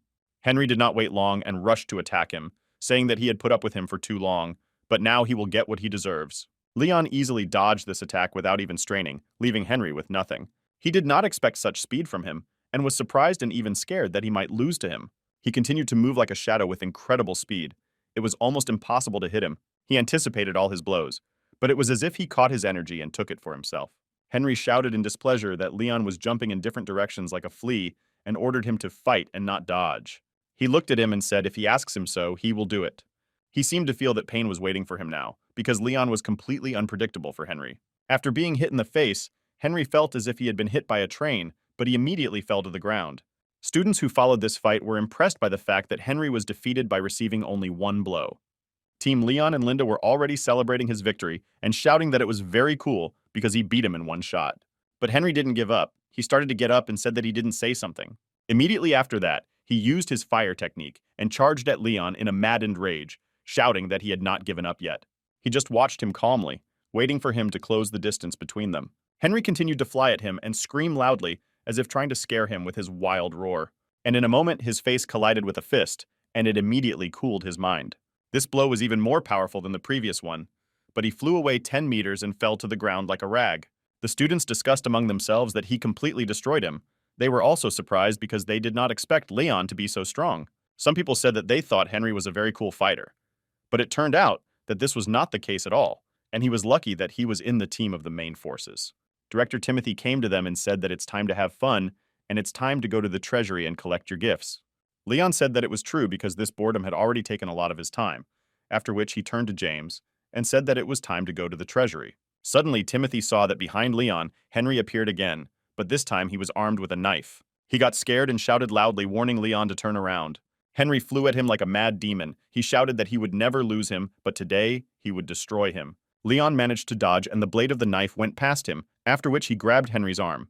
And with one sharp movement grabbed his hand, he began to scream from pain as if mad. Other students this crunching of bones, but in horror asked if he really broke his arm. They concluded that Leon was very cruel and it is better not to beat him. He fell to the ground and started whimpering in pain and threatening that Leon would pay for it with his life. He shouted, and addressing Timati, said that he had specially broken his arm and he would complain about him to the union so that he would be punished for it. Director Timothy replied that Henry just wanted to destroy him with a knife, and that Leon only broke his arm for that was not a bad result for him. But Henry said that he himself will report to the union that he wanted to kill a person, and for that he will really be punished. Leon asked the director if he could go with his friends to the treasury.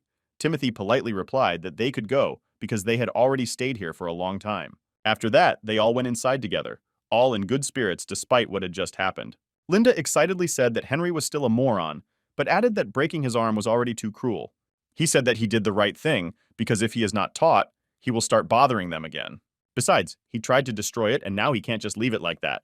Leon also said that one should never leave an opportunity for the enemy to counterattack. The friends couldn't wait to get to the vault because it was a Class A vault. They went inside and saw that there were many different precious artifacts on the shelves. Most of all, Lester seems to be happy. He was just so excited that it's incredible. Leon was not so impressed by this, and the boys shouted that such things cannot be bought for any money. They grabbed everything and tried it on themselves, asking if this or that weapon suited them. Lynn also seems to have looked at something for herself. Leon saw her interest and asked what she found. She replied that she found something better than knives and swords. They were two mysterious spheres inside them. There was something that resembled outer space. She asked if they were technology transfer balls. She took one of them and threw it for Leon to take a closer look. He was not ready for this and almost dropped it. He looked at her carefully and asked if it was the Northern Lights technique. Lin said that it is a technique that can instantly strengthen his sword skills. If he adds it to his fighting style, he can become many times stronger. He thought that this technique was created for him and thought about choosing this particular artifact. The system immediately received a message that after scanning the territory, a very valuable item was found, and the owner should not miss this opportunity. Leon quickly looked around and saw a beautiful, powerful bow on the wall behind him. Seeing this weapon, it captured his attention. He immediately put the sphere aside and told Lin that he wanted to choose more. He went to the wall to take this bow. Meanwhile, she said that nothing would suit him as well as this sphere. He continued to examine it carefully. It was very old and covered with dust. Also, some symbols are depicted on it. They resembled a crow that scattered its feathers. After looking at it a little more, Leon said that at least how to take this bow. Lin was very displeased with Leon's choice and began to shout that it was because of this old bow that he would not take the Northern Lights killing technique. He replied that he did not know why, but as soon as he saw this bow, he realized that it was his destiny. They were about to leave after everyone had chosen what they wanted.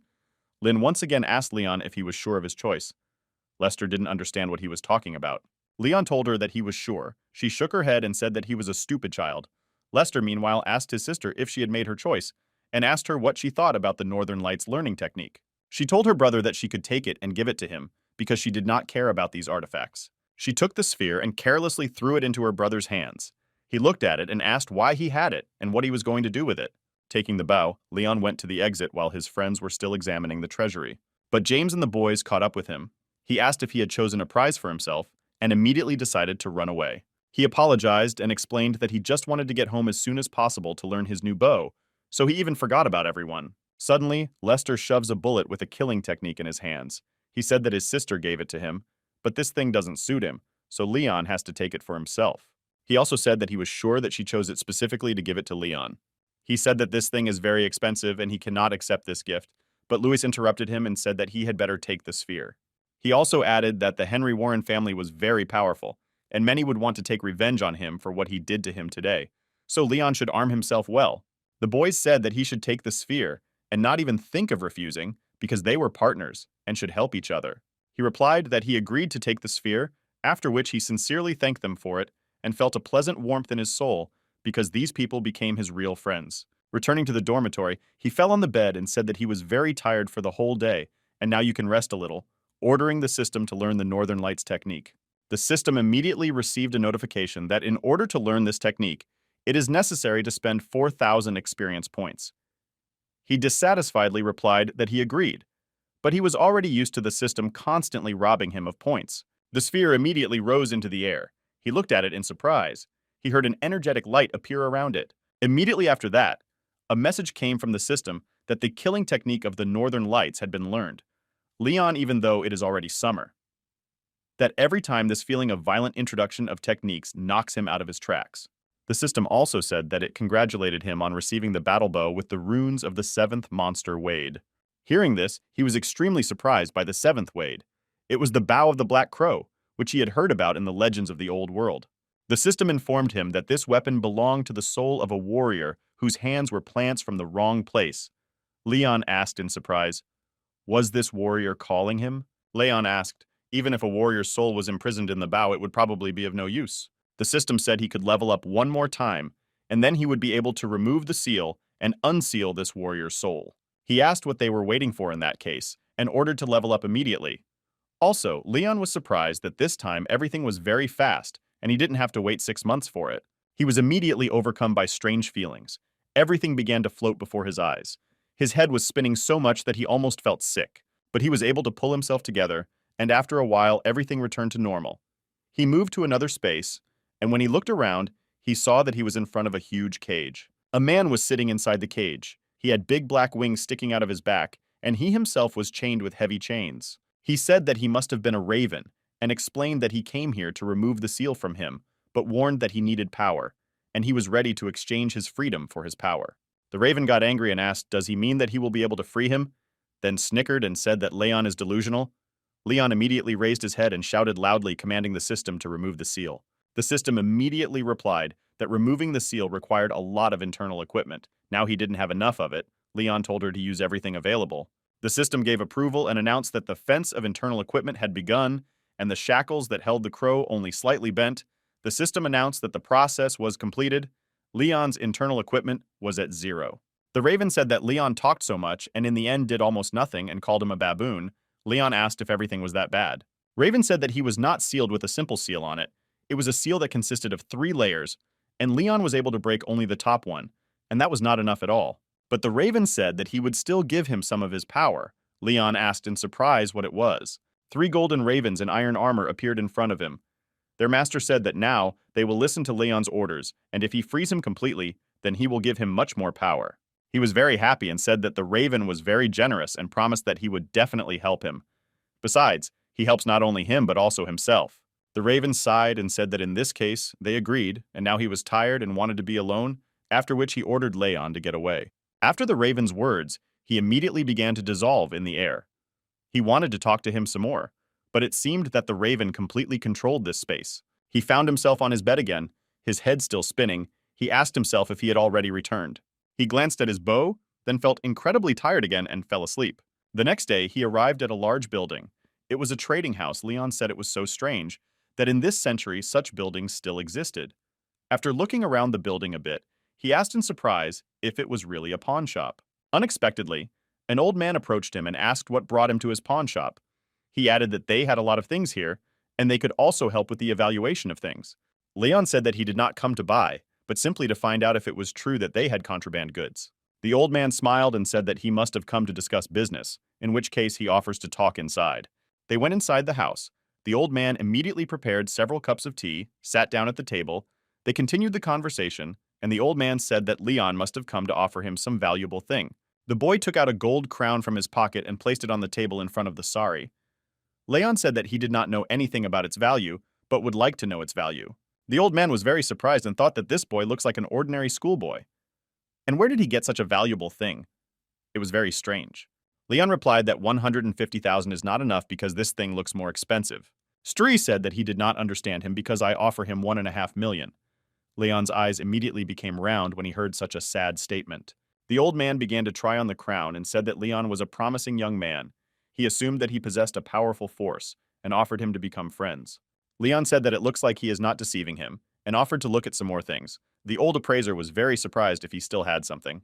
The evaluator was shocked because Leon got the form of the demon elder IU, and the staff and ring in general, it was a real set of the demon king. The old man said that he would take everything and pay 12 million for it. Leon also took out another parchment with some inscriptions on it and asked how much he would pay for it. He immediately recognized this manuscript because it was a parchment with the runes of Wade's heel. But the old man told him to keep this thing for himself because he could not take it. After which, he looked at him with a very serious look and said that he wanted to give one piece of advice. He told Leon not to show this parchment to anyone else just like that. Seeing the face of old Leon, he even began to worry a little because he did not know what was in this parchment. It was Leon's sister, Fanny, came back from work and was very tired because she worked as an animator and had to constantly walk in this huge and suffocating suit. She needed to work because the money that Leon had given had already run out, and she could not allow him alone to pay for her father's treatment. Suddenly, she heard a pleasant sound of a notification on her phone because a transfer of funds came to her card.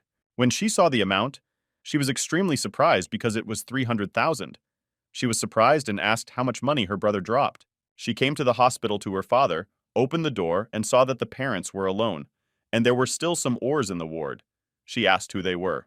The parents replied that they didn't know who these people were either, and they came recently. One of the men asked if she was Mrs. Fanny. He said that they had sent her 3 Wade helmets and she had to sign for them. She was very surprised because these helmets were extremely expensive, after which Fanny took the papers to put her signature on receipt. The man said that everything was already set up, but they only needed to put them on and start, after which they said goodbye and said that it was time for them to go. Fanny assumed that Leon must have sent them and told her parents to put them on as soon as possible. Her mother asked if there would be any problems with these things because they scare them a little. She already put on a helmet and said that if Leon bought them, then there should be no problems. After which Fanny fingered the activation button and activated the helmet. When the activation was carried out, she was extremely surprised when she saw that she was in some other place. She was standing in the middle of some beautiful and rich city. The big street was full of beautiful trees, green grass, and tall glass buildings. She also saw her parents behind her who were also delighted. Fanny told her father to look down and he saw that he had legs. He said that his legs no longer hurt and began to jump joyfully like a child enjoying these sensations while someone was watching them. Looking around, they saw that it was Leon. He was looking at them and smiling, satisfied that his parents liked the gift. His mother immediately threw herself into his arms and said that she missed him very much and added that he had grown up a lot. He was embarrassed and said that he was already an adult. He and his father immediately started joking with each other. Leon asked how he likes his new legs and warned that if he fucks him, he will delete the code and they will disappear. His father responded by calling him a scoundrel. He also turned to his sister and said that she probably took care of her parents all this time on her own. She said that everything was fine because he was making money all this time, but it must have been much more difficult for him. His mother came up to him and asked where they were going now and what he was up to. He replied that they don't need to go anywhere, and standing in front of a big, beautiful building, said that this is their new home, showing them the new home, and resting a little, Leon said goodbye to his parents and said that it was time for him. His mother reminded him not to forget to come back for dinner. He was walking around the city and was bored. He wanted to go to the arena to destroy monsters, but he understood that there was direct video surveillance, and if they found out about him, he would have problems. Suddenly, he had an idea, and he ordered the system to move to Wade's space. Moving there, he changed his appearance.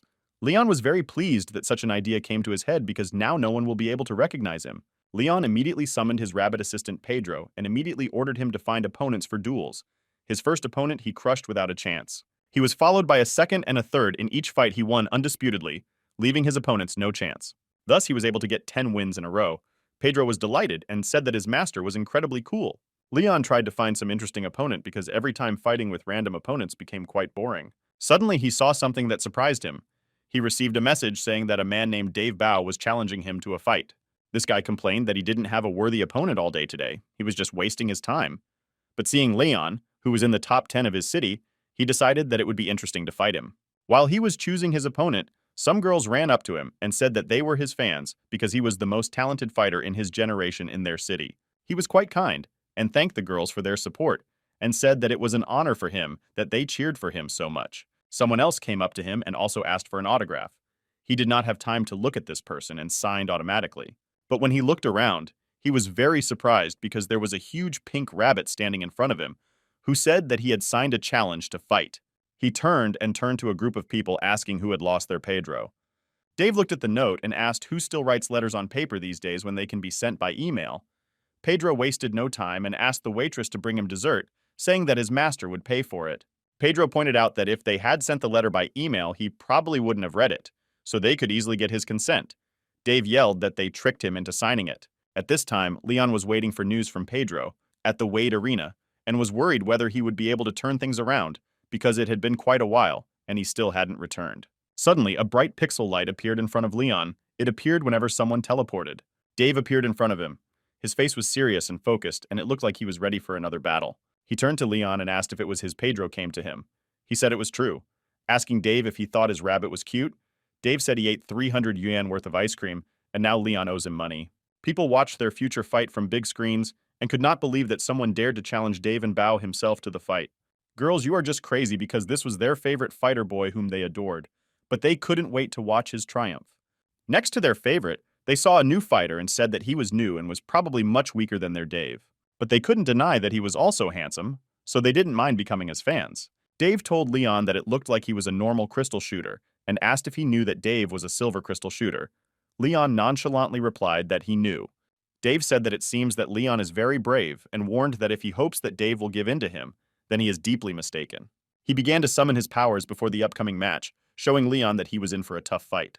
Leon took out his sword and said that it was great because he was afraid that Dave wouldn't agree to fight him. He was very surprised when he saw that Dave dissolved in the air like a shadow. It showed that he has incredible speed. In a moment, he appeared behind him and delivered a powerful blow. Leon flew away several meters, not expecting such a swift attack. For the first time in a long time, he even broke into a sweat from such an attack, thinking that this guy was pretty cool, and finally he was going to have a decent fight. No wonder he is the most talented in the young generation of the Sky Cloud City. His strength and speed were truly impressive.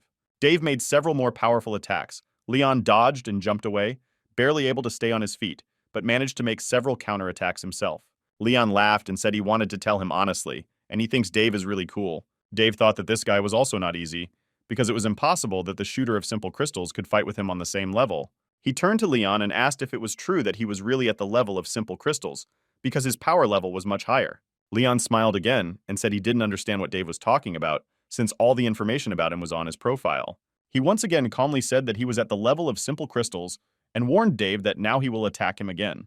He made a very quick attack, because of which the boy was very confused and you could even read fear in his eyes. This time, Leon was number one and attacked first. Dave even used the Heaven Demon 18-step technique to evade his attack.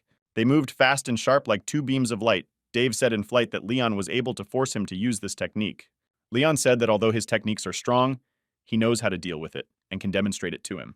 Dave said that their strength was different, and if they were only one level different, then maybe he could win. Dave immediately launched 1,000 quick strikes. It was like a swarm of arrows trying to find a weak point, but Leon skillfully deflected everything with his sword. Their fight continued for about half an hour. Dave finally exhaled and, moving to a safe distance, lowered his arms to regain his breath. Leon was also very tired and could barely hold his sword. How powerful his opponent was. But their strength was almost at the same level, so it was very difficult to determine the winner. Dave smiled and said that now he is even grateful to Pedro for finding him such a great opponent, and said that he might not give him back the money for the ice cream. Leon smiled back and said that his rabbit is really very cool, and he is also grateful to him. The fact that their battle took place at incredible speeds could also be confirmed by the audience, because they did not understand what was happening on the screens. They only saw how two beams of light flickered. The girls were delighted with this new fighter and said that he was incredibly cool.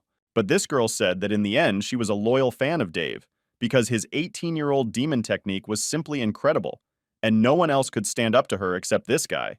Leon received another powerful blow that sent him flying several meters. Dave said that he warned that his talents will not help, because there is too much difference in strength between them. Leon jumped up high, raising his sword above his head, and said that he could argue about this. He thought that it was not for nothing that this guy was in the top 10 of the city, because he was able to withstand even his 3-level blow. He immediately jumped back quickly, but the sword passed him. He thought if this guy is not taken by a 3-level strike, then he will use a 4-level against him. Suddenly he began to notice that each of Leon's attacks was getting stronger and stronger, as well as his speed. He jumped back again, but decided to attack him from the other side, hoping to find his weak points. But before he could even blink an eye, Leon closed the distance between them and was at arm's length. He barely had time to repel another powerful blow by sticking out his leg and saved himself. Suddenly he heard Leon shout out about 6 levels. It turns out he was already at the 6th level of speed for strength. The sword again swept past Dave, hitting the ground, which split and the stones flew in different directions, as if from an explosion of energy. He landed and realized that this was no longer a joke. If he was able to accelerate to the 6th level, it was already very dangerous. And if he missed just one hit, he would lose. Looking up and looking at Leon, Dave saw a powerful aura surrounding him, the power of which scared him beyond measure. He thought that it was impossible because Leon couldn't possess such strength at such a level. Also, he couldn't believe that this boy was able to make such progress in such a short time. He suddenly realized that Leon had been absorbing the power of his blows all this time in order to increase his own. Finally, it dawned on him that he was now in a trap from which there was no way out. Leon put the sword in front of him and directed it at Dave, from the end of which a beam of fiery energy burst out and pulverized everything in front of him. As this beam of destructive power came down on him, Dave said that it really hit him, and added that the outcome of this battle would depend on just one strike. He said that this would be his last attack in which he would put 100% of his power. He used the Heavenly Demon Dragon Fist technique. He jumped up, gathering his strength into a fist to break Leon's energy beam. There was a real explosion between them. Many shockwaves were coming past Dave, trying to knock him off his feet. He said he probably wouldn't be able to stand it. The spectators who watched this fight opened their mouths wide with delight, because it was really an incredible sight. Eventually, a close-up of Leon appeared on the screen, and at the bottom, it said that he had won this fight. Everyone was buzzing with delight and surprise, and couldn't believe that Dave had lost to an entry-level rookie. Many people started saying that they really liked this rookie and would now follow him on social media. Another friend of his was watching him that night. He smiled and said that this guy never ceases to amaze him. James mentally listed the techniques he used, such as the raging sword and the initial energy strike, and said that it was getting more interesting every day. After his finishing blow, Leon was easily blown away by the wind and almost had his cap blown off. He carefully corrected it and said with a smile that he had won. He immediately received a notification from the system in which it was said that he had received 98 energy points. He said, "No wonder such a master as Dave has so much energy," and ordered Pedro to continue looking for his rivals. He received several more opponents whom he easily defeated with the help of his incredible techniques. The audience could not believe that some new guy was defeating the strongest warriors of the city with such ease. Some said that it was just a coincidence, and he was lucky. After he defeated the strongest masters, Leon decided to rest for a while and review the amount of points earned for resources. Surprised, he asked Pedro where he got 30,000 of Wade's currency. The rabbit explained that it was money for watching his fights. He was surprised and asked what this meant. Pedro explained that when the number of subscribers reaches 10,000, the system starts charging money for views, and after that, everyone who wants to watch his fights has to pay. He started to laugh and said that it seems that you don't understand that you have become a real star, after which he said that it would be enough for today, and ordered the system to turn it back. He said that today it is not too late to return home because his mother and father are waiting for him for dinner. When he returned, he saw that he had received a video call from Leah. He was very surprised and picked up the phone. Leah was happy and shouted that she saw some incredibly strong guy fight today and asked him if he saw him too. He was dissatisfied and said that he had seen and asked her why she was shouting like that. She explained that she could not control her emotions because he was very cool, so now everyone in the city is just discussing him. She asked him if this guy was not him, because they had similar names to the fact that he also had a crazy sword. He answered that she took it from because he is not that cool. She said that she thinks so too, but that doesn't change the fact that everyone is just talking about it. Leon laughed and said that it's just gossip. Meanwhile, he thought that this would definitely attract extra attention to himself, and something should be done about it. At that time, Leah said that she had another thought about it. She said that she had a theory, and according to it, he was a disciple of some ancient sect, and that boy was his brother, and that their entire clan possesses the hammock technique, but they try to hide their origin and power. He thought that it was a great idea because he didn't have a patron, but he could make everyone think that he was a disciple of a hidden sect. Thanks to this, he would be able to avoid many problems. He said that she was absolutely right, and that boy was really his brother, and now there was no point in hiding it. Leah said that she already knew. He said that he revealed this secret only to her, but asked not to tell anyone about it. She promised that she would not tell anyone. After which they said goodbye. Leah smiled with joy because he shared his secret with her. It seems she fell in love with him. Now, thanks to Leah, he could use this story about the sect and justify his unusual power thanks to his new patron. Leon also decided to create another character who had the name Falcon. Now he had, in addition to his two shadows, two alter egos, Falcon and Phoenix.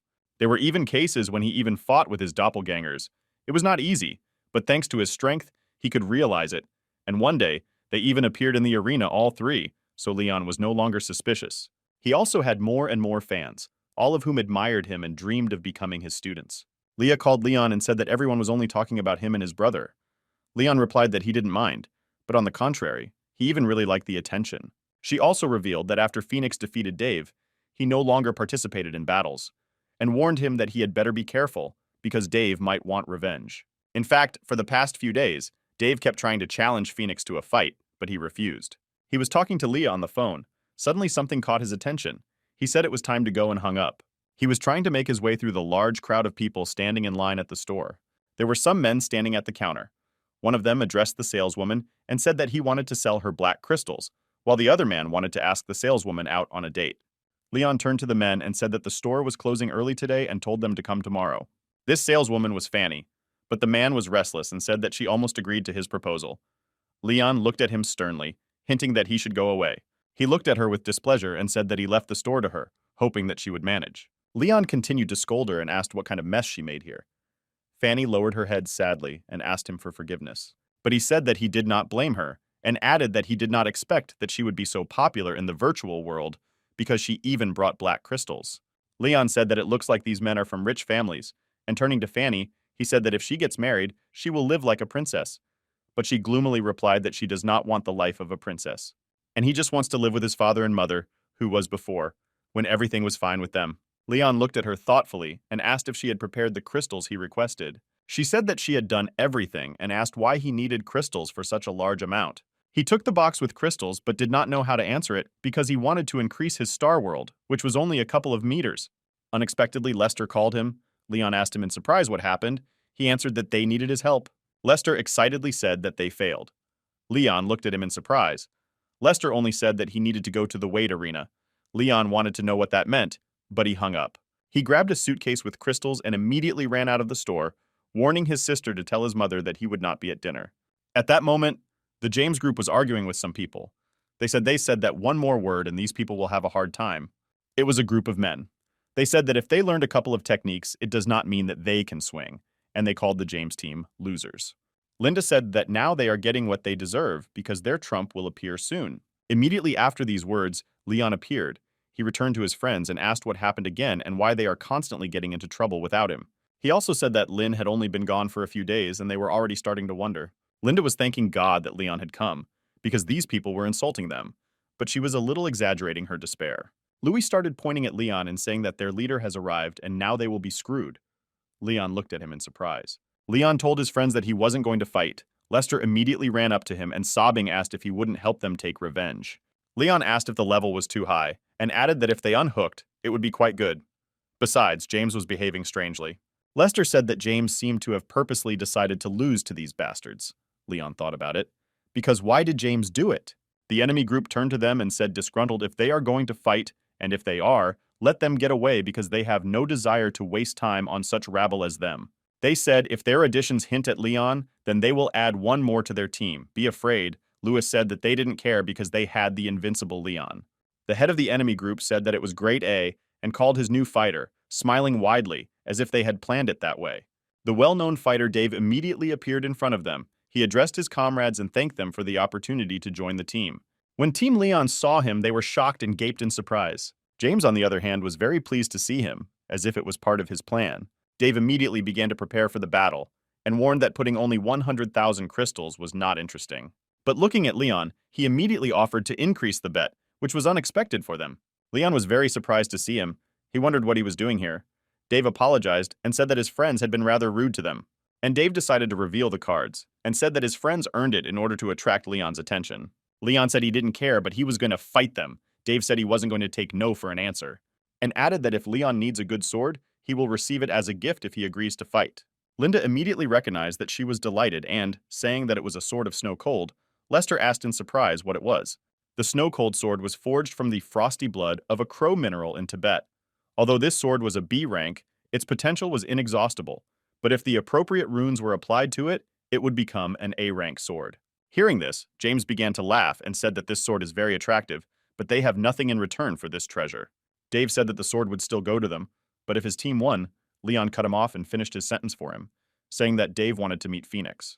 He smiled and said that it was so, adding that he was very pleased to deal with intelligent people. Leon thought about the fact that Dave was not only a skilled warrior, but also very intelligent, because he put forward conditions that he could not refuse. In the end, he agreed. Dave was very pleased and said that in this case, everything was solved. Fans and subscribers of the fights were delighted to learn that Dave put the Sword of Snow cold on the line, the value of which is up to 10 million. The battle was to take place in a large arena in the center of the island in the middle of the rainforest, and the countdown had already begun, and the battle was to begin in 10 seconds. With 3 seconds remaining before the battle, Leon was in a high mood and said that he felt a spiritual uplift more than ever, and warned his friends that Dave he would take over. In a moment, the battle began, and the team immediately set off in search of their opponents, moving rapidly between the trees. This was a good opportunity to use his new weapon. Leon turned to his ravens and ordered them to show what they were capable of. James, seeing this, turned to him and curiously asked when he had learned to use a bow. He thought, and the truth because he doesn't know how to use it. Leon turned to the system and asked why now he can learn quickly because he didn't have time. The system immediately said that he could learn the lunar eclipse technique. She wanted to explain how much energy points it would cost, but Leon cut her off and said he agreed because he was short on time. James and Linda saw that Leon seemed to be suspended. His eyes were rolling and he was not moving. They looked at each other in surprise and then asked each other what happened to him. Suddenly, James heard a rustling in the bushes near them. He said that they didn't have time and ordered the team to prepare for battle. James told Lindy to stay with Mumu and guard him, as they affectionately called Leon, since he seemed to be offline. Only when James jumped on a tree branch to look around and see the enemies, he felt someone's shadow on him. It was Leon, who had already regained consciousness. He jumped high into the sky and began shooting arrows from his bow like a majestic archer from ancient legends. The audience was delighted because it turns out that Leon possessed not only a sword, but also a bow with arrows. Besides, he attacked them from an incredibly long distance, releasing several arrows at the same time. The enemy team only had time to raise their heads and saw that a swarm of dangerous arrows, fired by Leon, was flying at them. They came like a bunch of dangerous bullets. The boys barely had time to dodge this danger. This boy felt himself in fright, and with relief came to the conclusion that he was safe and not hit. Disgruntled spectators began to shout and call Leon an ointment. They told him to take the sword and not be ashamed, because he was still far from Phoenix.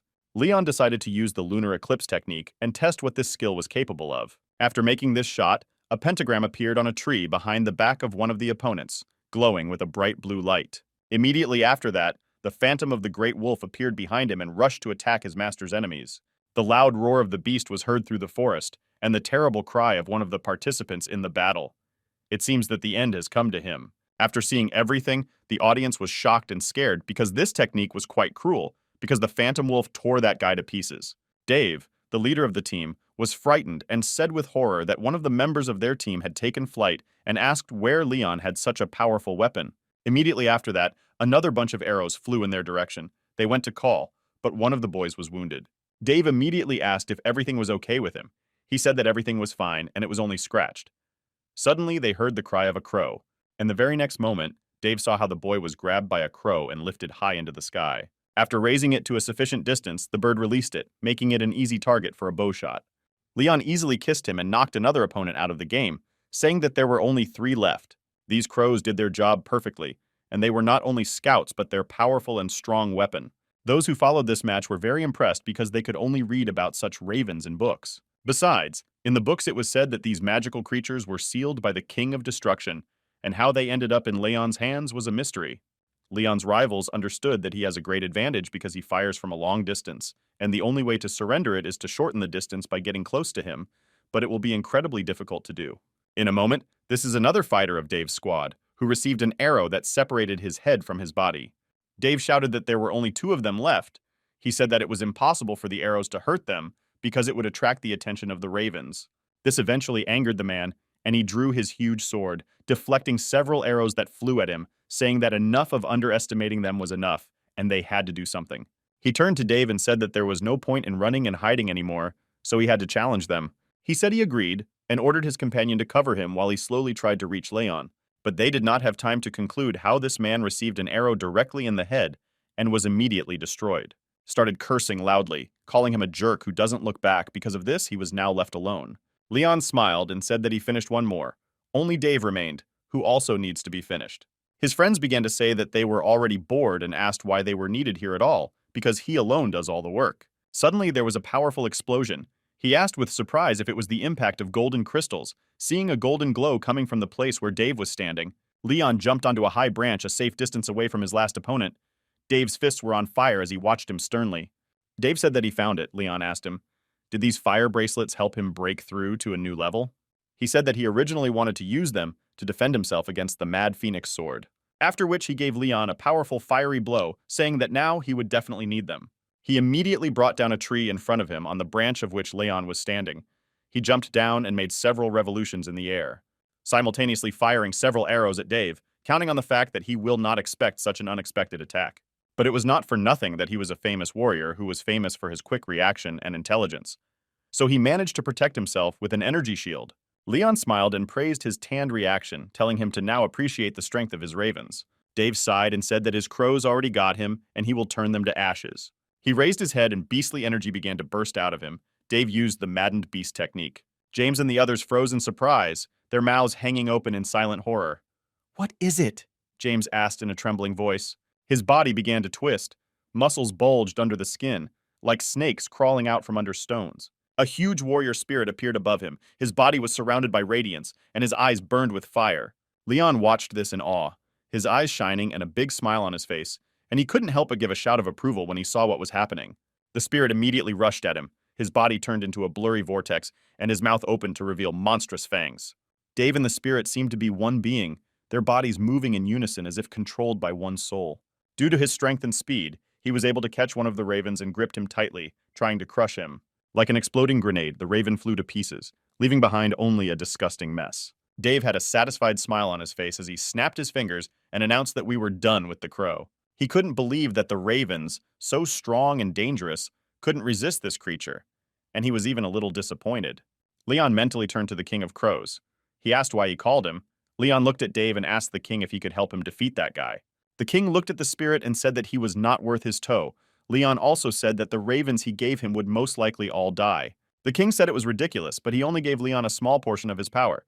Hearing this, the boy mentally cried out for more power. The king replied that it won't work like that, and if Leon wants to get more of his power, he has to exchange it for something. Leon immediately turned to the system and ordered it to use all its inner power and break the seal of the Raven King. He was sure that during all this time he had accumulated a lot of inner strength, so he asked if the seal had been destroyed. The Raven King said that it would take a long time to break the seal, but he still offered to give Leon more power. Suddenly, an indescribable power gripped Leon, making him tremble.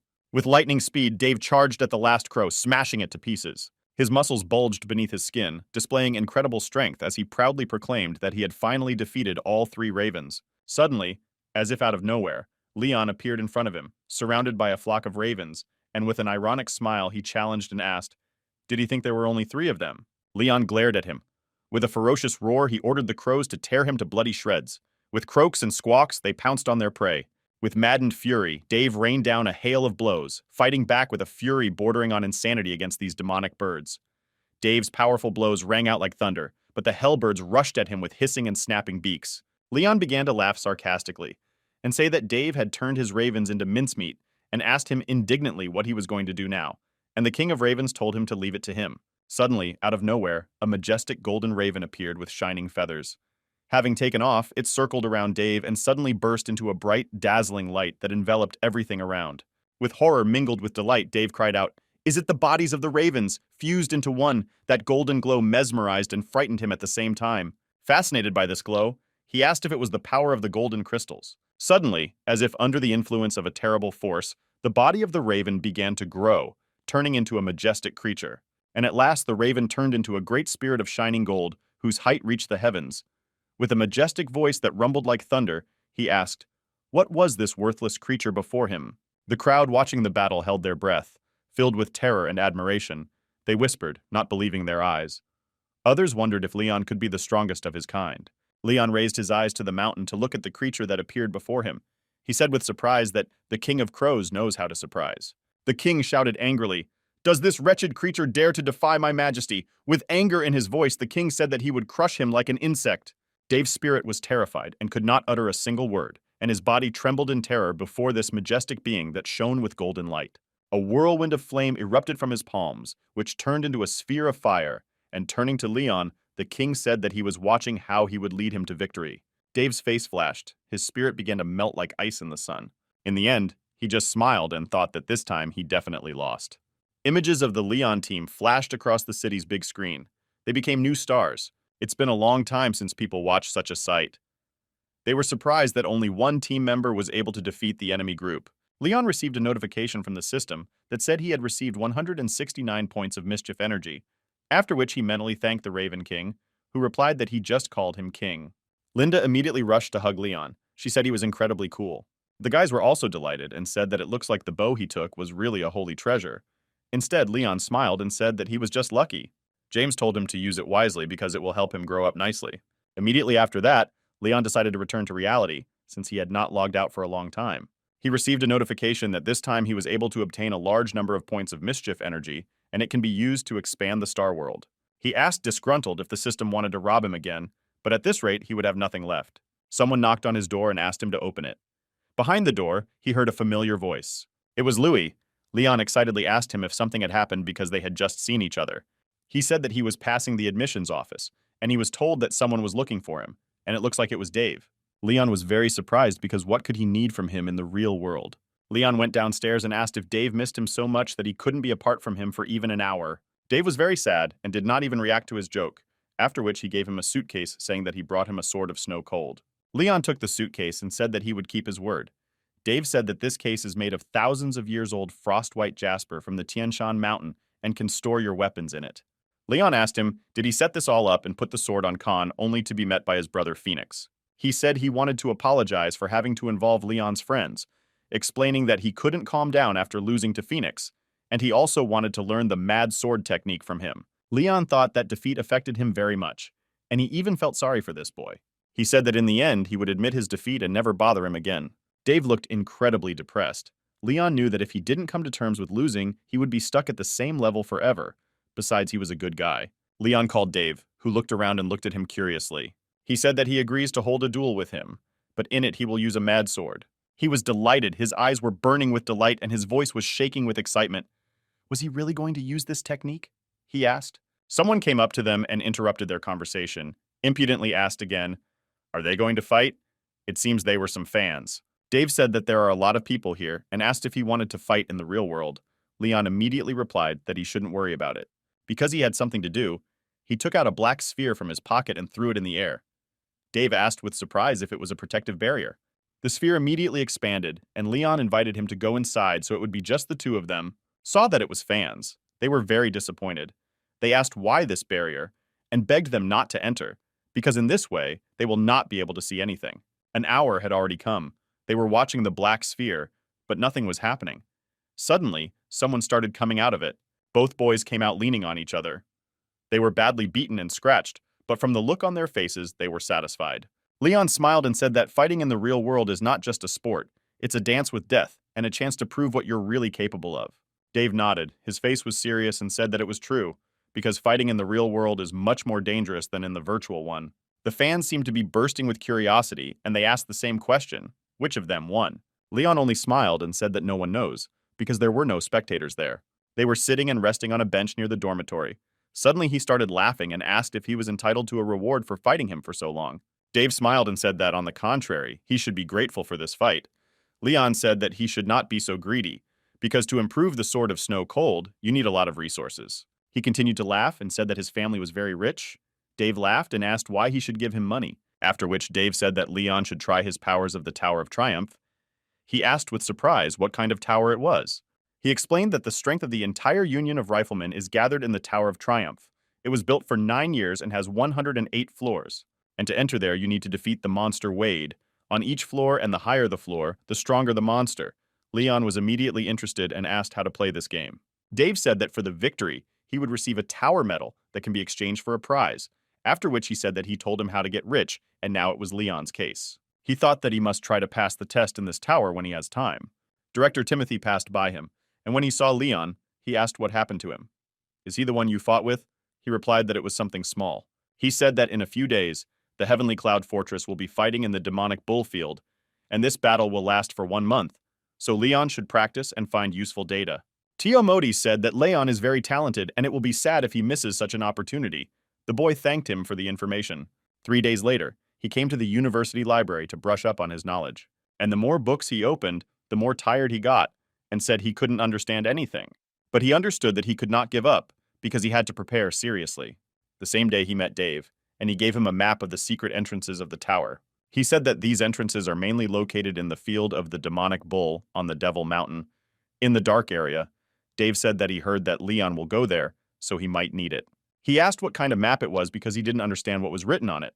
Dave explained that it was ancient texts, and whether he would be able to decipher it or not, it was up to him. He was able to understand that it was 138 kilometers from the Devil Mountain to the field of the demonic bull. And the Devil's Mountain itself is a dark area that was filled with many strong monsters. He was met by Leah in the library and dissatisfiedly asked why he was looking for information about the field of the demonic bull, because this place was very dangerous. He said that he was just curious because he heard about this place by chance. Leah crossed her arms over her chest and said displeased that she didn't believe him. He asked her if she knew what kind of place it was. She started shouting that it was very dangerous there, because of which she was immediately told to be quieter, because they were in the library. She was so worried about him that she almost cried, but she said that this is not a place where you can just go if you want. He stroked her and told her to calm down, but he understood everything and would be very careful. He wiped the tears from her eyes and said, "What a fool to make them worry, but he really liked to take risks." Leon said that it must be very dangerous there if she was so excited, but added that everything in this world is arranged this way. He said even if there is danger, you still have to do the job, and promised that no matter what, he vows to return alive for her. She was still very sad despite his words, because she heard that they couldn't even stand it there. He grabbed her little finger with his little finger, trying to cheer her up. She said disgruntled that she would still have him back or not. Leon said that in that case I will assume that she smiled because her smile was very beautiful. At that time he was watched by James and the boys. They said that their Mumu became very popular, and it was not surprising because he was a real handsome boy. Together with them was Linda, who, as always, was very jealous of Leon and Leah, and said that this girl was very annoying to her. In one of the books, Leon came across a section that talked about the Devil's Mountain. After reading a few pages, he realized that it would indeed be very dangerous there. The next day, he came to fill out the registration form. The lady at the front desk said he had to keep the form and pay the fee. After hearing the price, he was very impressed because the entrance fee to the Tower of Triumph cost 500,000. He said if ancient runes were not needed to temper the sword, he would have refused. There were several girls at the reception desk. The girl in the black hat was called Betty, and the girl in the yellow sweater was called Layla. Betty said that this year there are a lot of silver warriors. While Leon demanded a discount on the entrance fee to the tower, Betty noticed him and told her friend that this guy seemed to be on the level of regular crystals. But Layla did not listen to her. She was very surprised when she saw this boy, because he seemed very familiar to her. At that time, he was arguing with the woman at the reception and said that he earned this money with blood and sweat, and they did not want to give him a discount. Betty came up to him and greeted him. He turned away from the argument about the discount and looked at her in confusion. Seeing her, he jumped back as if a terrible monster had appeared in front of him and covered his mouth with his hands so as not to scream out of fear and surprise. He asked himself what this girl was doing here. Besides, she was not here alone, and also together with his cousin Layla. He began to panic because he met two girls here who hated him the most in the world. He tried to hide his face, but she kept up and turned to him. He decided that he had no choice, and decided to appear before them in all his glory. But there was one nuance. He decided to pull the skin on his face so that they could not recognize him, and asked what these two beautiful girls wanted from him. They looked at him with surprise, and Layla said that he had a very unusual appearance. Leon tried his best to keep a grimace on his face so that the girls wouldn't recognize him. Betty said she was sorry, but she confused him with another person. Leon asked her if her mother had told her that if she talked to strangers, she might be used. She began to get angry and said, did he dare to be rude to her, asking if he even guesses who she is. He said he didn't care who she was, and if she was going to get him, he threatened to rip her clothes off, after which she will be sold in the mountains and she will have to marry some jerk. Layla took Betty's hand and said that they better get out of here, because there is no point in talking to different psychos. Leon saw that they had already left and calmed down, because his face had already started to go numb, but a little more, and he would have remained like that forever. Suddenly, he saw a girl selling souvenirs from the shooting union and decided to buy one. After that, he teleported to the Star City that was created by the Union to evaluate him. He put on a mask so that no one would recognize him. Once inside, he was amazed by the beauty and size of the city. It was a real megapolis. Suddenly, someone hit him on the head from behind. It was Betty. She asked, what the hell is he doing here? Did he get dizzy from the star world of the founder of the shooters? He asked her in surprise what the founder of the shooters was. She asked him why he changed into a fish. She said, how can you not know about the founder of the shooters? Because he was the first person in whom the power of the shooter was awakened. And in that dark era, he became a ray of light for humanity. Leon said that he must be about 200 years old, and asked if he was still alive. She replied that he was talking nonsense, and the founder was feeling great. She asked if it was his first time in the tower, and said that you should not underestimate the Tower of Triumph, because you never know when you will be destroyed here. Betty explained that the tower has not only 100 floors above the ground, but also 108 below the ground. People call it the Tower of the Fall. Only those who have received a pass in the Dark Zone can enter the tower. After hearing about the Dark Zone, he immediately understood that this is exactly the place where he needs to go. He looked at the tower and, appraising its appearance, said that it was a strange building, but Betty said that there was nothing in this world more strange than his face, whereupon she left him and said that he must rely only on himself. He asked where she went, called her beautiful, and offered to leave him her number. She told him not to call her that, calling him a goat. He stood in front of the tower and thought that now they would find out for themselves why this place was so famous. He came to the entrance and the door opened in front of him. There was a large hall in which there were 3 doors. There was a sacred archer door, an archer door, and a super archer door. Leon immediately turned to the system for an explanation. The system explained that the super archer has already exceeded the level of the archer, and the sacred archer is the one who has exceeded the level of the super archer. He asked if he understood correctly that only the archer can enter now. It turned out that each door had its own rating. Leon saw in front of him a rating table in which his acquaintance was already. He took off his mask and said that he would not lose to him under any circumstances. Suddenly, he received a red notification from the system, which said that he is in a dangerous place and the system is scanning the tower, so he should wait. He asked what kind of fool this is because the founder built this tower, and what is so dangerous here. The system informed that the scan was completed, after which she announced that the Tower of Triumph was divided into 3,333 weighed spaces, then warned that in case of his loss, the tower would take all his energy. He began to shout and ask what she meant. The system once again said that if he was destroyed in the Tower of Triumph, his energy would be taken by the Master of Space. He said that it was just a training tower, but you could even be destroyed in it. It was quite strange. Well, someone is already using the draft system to draw the attention of the best fighters to the tower to use them for their own benefit. He also asked, is the founder of this tower not the very first awakened and hero of all mankind? Is he able to act like this? He ordered the system to scan the entire tower and find the place where the founder lived. In a moment, the system scanned the building and said that the place where the founder lived was found. He angrily asked where he was. The system said that the deep scan was completed and that presumably the founder of the tower and the Wade demons were the embodiment of this tower. He said since the founder was the embodiment of the tower, then he could follow his every step. The system said he sent his consciousness into nothingness to become the deity of the 12 stars. And the tower is now controlled by an entity with basic intelligence. Leon asked, "Does a man whom everyone considers a hero not neglect the destruction of people in order to become a deity?" This made Leon very angry. But he asked the tower if he likes to use people, and said that in that case he would use him himself, and ordered to open the door for him. Going inside, he thought at first that it was empty, but in the dark, nooks and crannies were already hiding monsters that were ready to tear him to pieces. One of the huge rats screamed loudly, about to jump on him and grab his neck. This monster was extremely strong, but Leon managed to block his attack, preventing serious injury. But still the monster was able to scratch him. This is only the beginning and only one monster. But he was already able to make trouble for him. These rats possessed powerful strength, and their sharp claws could cut even metal. These animals were equal to arrows of ordinary crystals.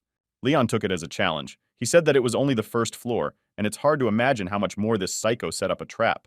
The rats began to growl loudly, jumping towards Leon, one in front of the other, going to tear him to pieces. He said that it looked like they were going to attack him with the whole crowd, and immediately ordered the shadow system to activate. His armed shadows immediately appeared next to him, and they dealt with these rats with ease. Leon smiled and said that the Derm would lose time and Shay would earn points for herself. A bunch of rats had already gathered behind Shadow number 1, who decided to attack unexpectedly from behind. But before they had time to approach, I programmed a loud explosion that tore them in the air. It was Shadow number 2, and they worked in a team with number 1. Leon praised them for their good work, saying that they learned to work well together in the arena. Seeing that all the monsters were finished, he said that this floor was finished, and ordered the shadows to return. Suddenly he saw that something appeared from the floor. He asked in surprise what it was. The system explained that it was an exchange list. Wade's ancient letters of frosty ice were worth 100 points. The ancient letters of thunder and lightning were also worth 100 points. Leon understood that if you buy it for money, it will be about 1 million. He flipped through a huge list. There was a lot of everything. Holy weapons, the power of the otherworldly arrow, the bleeding dragon, and others. All these resources were very expensive. But it is not surprising that how many people risked their lives in this tower. Suddenly on the list, he saw something that really interested him. It was the blood of fairy darkness.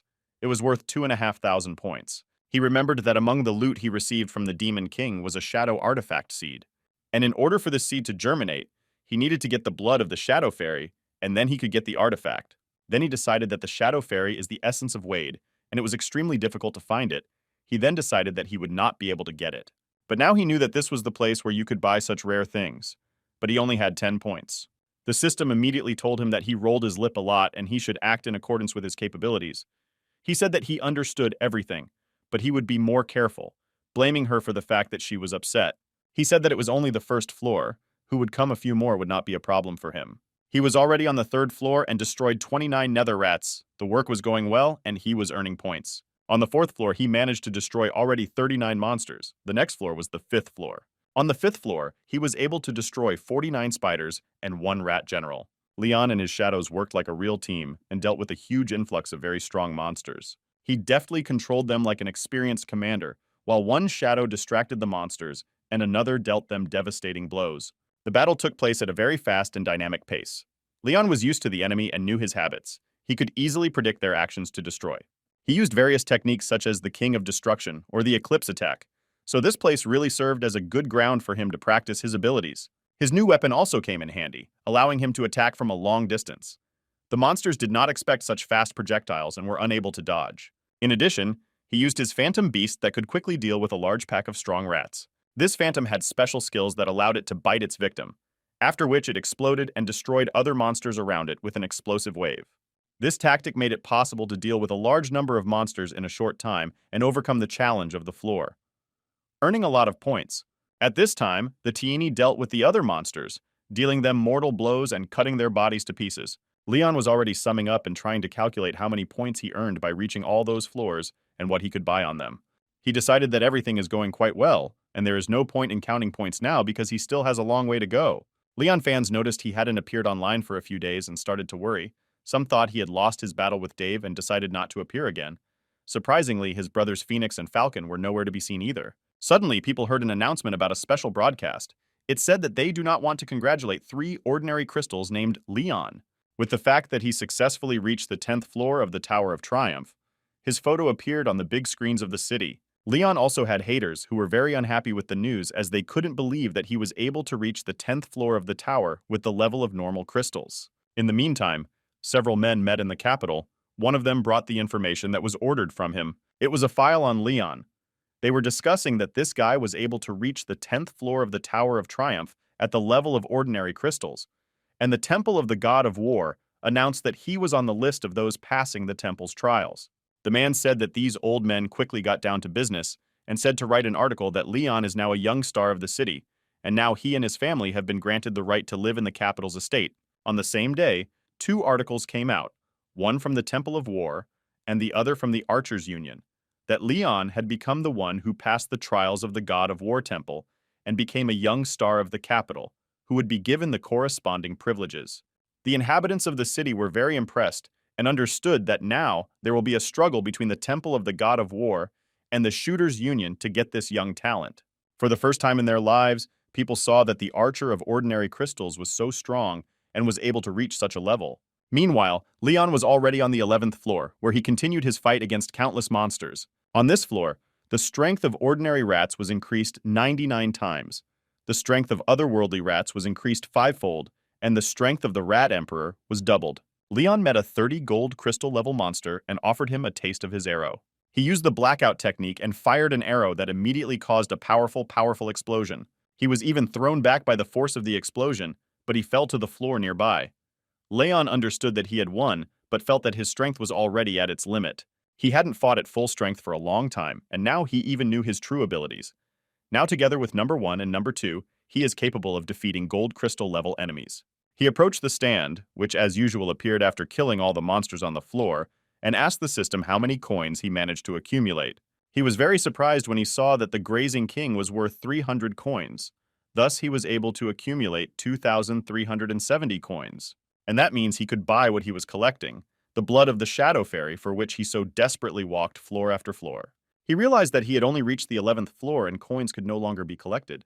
Leon even had the idea that this tower was not so difficult. A notification came from the system that if the owner reached such a floor at the level of ordinary crystals, he will be awarded additional points, so the shooter of the level of ordinary crystals can receive bonus coins on each floor of the tower. He pressed his finger on the exchange button on the screen and said well that he did not go to the level of those black crystals. Suddenly a bright light burst out of the screen that blinded him. It was hot and it happened quite unexpectedly. He even covered himself with his hands, expecting some kind of attack or another trap, but nothing happened. Only some golden scales appeared in front of him. Leon looked at them in confusion, not understanding what they were for and what to do with them. The voice said that he should put his coins on these scales. He was surprised because the tower had not spoken to him before. He came closer to them and asked if they should be put here, after which he poured out his coins. Immediately after that, the coins disappeared, and in their place, something else appeared, similar to a large bulb. He took the flask and shook it, not trustingly asking if it could feed the shadow. Leon closed his eyes and mentally ordered him to be transported to his star world. When he got to the platform, he was very impressed because there was a real garmeter. He had developed a bad habit of throwing all his things in this place. He took a large shovel and began to dig through all this junk, hoping to find what he needed. Eventually, he found this shadow seed and decided to plant it right in the middle of his platform. It was even a little exciting for Leon because this was his land, his soil, which he had created from scratch, his own little world. The work remained for the little one, but this seed had to be watered now in order for it to sprout. After he watered it, and from there the sprout immediately began to break through, and eventually a beautiful flower appeared before him. He was very impressed that she blossomed so quickly, and he watched her fascinated. Suddenly, a bright light appeared inside the bud. It began to break through as if a phoenix was born in the middle. After that, there was a strong explosion, and he was even knocked off his feet. He was shocked. He complained that this flower almost blinded him, and at this rate he would surely lose his sight soon. He crawled closer to her to see what had grown there. When he saw what was inside, he was confused to say the least, because there was a little girl lying there. The system said that it was happy to welcome its master, as the birth of the Queen of Darkness was successful. It slept sweetly and muttered something under its breath, probably seeing some beautiful dreams. Fascinated by the incredible beauty of the girl, Leon could not contain his admiration.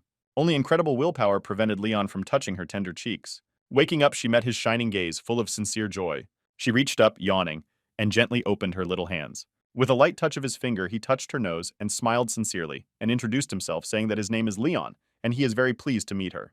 She extended her little hands to him and, calling him Papa, asked him to hug her. When she called him Dad, Leon couldn't believe his ears. Surprised, he jumped back in horror. The little girl didn't understand what she had done that made her daddy so scared. His father's unexpected role caught him by surprise, and he didn't know how to react to the situation. Despite his confusion, Leon could not resist the charm of the little girl. He admitted that he did not expect the appearance of a child from the seed, but promised that from now on they will always be close to each other. He gently took her in his arms and immediately understood that she was hungry, because she opened her mouth expecting to get something tasty. Admitting that he had nothing to eat, he looked piteously at the child. Her soft cry broke his heart, and he promised that he would find her food very soon. Gently stroking her head, he kindly asked her not to cry, assuring her that he was already looking for food. He turned to the system for help, asking what to feed the child. The system answered that the Queen of Shadows feeds on blood, and he can feed her with his own. He said that in that case he would do so, and gave her the finger, saying that she can drink as much as she wants. She immediately pounced on his finger and began to drink greedily. Leon thought that for such a sweet little girl nothing would be a pity. Besides, she was small and wouldn't drink much. But she still didn't get drunk. Leon turned to the system and asked what it was, saying that even the elephant could not stand such blood loss. The system explained that the quality of the master's blood is very low, so the queen needs a large amount. Half an hour passed, and finally the little girl was already drunk. Leon complained like a squeezed lemon that he had already seen angels. To regain his strength, Leon ordered goji juice with brown sugar, and said that he could not even imagine that he could die while feeding a child. Suddenly, he felt something appear on his shoulder, as if it materialized from the air. It was a little queen who joyfully hugged him by the neck, like her beloved father. The system said that the Queen of Shadows can move freely in space, and if she doesn't want to, others won't see. Leon, hearing this, said that it's very convenient. The system also reported that her strongest skill was force copying. Leon asked what that meant. The system said she could copy the strength of arrows of saint level and below. Leon said it turns out that she was even stronger than him. The system said he was wrong. As she was able to copy a power that outweighed her own, she could put as much power as he wanted into her. She had tons of energy and was running all over the platform. Leon called her and said it was time for them to go. He also promised that he would definitely wear her to fight, and they would make a great team. This time he returned to the tower not alone, but with his little queen. He immediately saw that on the new floor of the tower, there were no longer rats waiting for him, but female birds that began to circle around him. It was the 12th floor, and here he had to defeat the feathered witches whose power was multiplied by 9. Faced with danger, he glanced at his little daughter, and suddenly felt a fierce fighting spirit burning inside her. Without thinking, he ordered her to attack the monsters. Suddenly, the monsters scared her terribly. She ran away, jumping into her father's arms to find protection in his strong arms. Unfortunately, she did not have time to escape, because the feathered witches rushed at her with incredible force. Malika was almost unharmed by their fierce attack. Without thinking, Leon rushed to help, and managed to grab the queen in his arms, saving her from the terrible ice blocks created by the witches. "These witches are very dangerous," Leon said, hugging his daughter with relief and saying he was glad she was unharmed. With anger in his voice, Leon turned to the witches and asked, how dare they threaten small children? This treacherous attack awakened in him a terrible anger. Clenching his fists, he was ready to rush at the witch to avenge his daughter. He carefully placed his daughter on the floor and told her to wait here while he sorted it out. In a moment, he found himself near the flying women and, seizing their veils, began to break them out. The first witch was finished. Having torn off her wings, he threw her terrible body on the floor. His eyes were burning with rage. Turning to the rest of the witches, he spoke scornfully that the power of a father's love should not be underestimated. His words were full of determination and anger. Feathers flew around the room as Leon, overcome with rage, rushed at the witches one by one, breaking their bones. His rage was unstoppable. The bodies of the witches flew to pieces under the blows of his sword. Leon frantically rushed around the room, destroying monsters and collecting coins. Meanwhile, his little queen was having fun and enjoying being her daddy's monster shield. Suddenly, one of the witches decided to use the terrible power of her voice against Leon. She sent a sound wave at him with such power that it seemed as if space itself was torn apart. Excruciating pain shot through his body, making any movement impossible. The witch's sonic attack crushed him like 1,000 invisible hands. Taking advantage of the fact that Leon was unable to move, the witch pounced on him like a predatory animal on its prey. Suddenly, a blinding flash lit up the room, immediately followed by a deafening explosion that shook everything around. Seeing the horrible scene, Leon's daughter couldn't hold back the horror that escaped her lips. The powerful blow threw Leon to one side, and he fell helplessly to the floor like a doll. These sound waves pierced his body, causing unbearable pain. He understood that if he did not stop them, then this would be the end of him. The raven-feathered witch wasn't going to stop. She continued to scream, emitting terrifying sound waves aimed at Leon.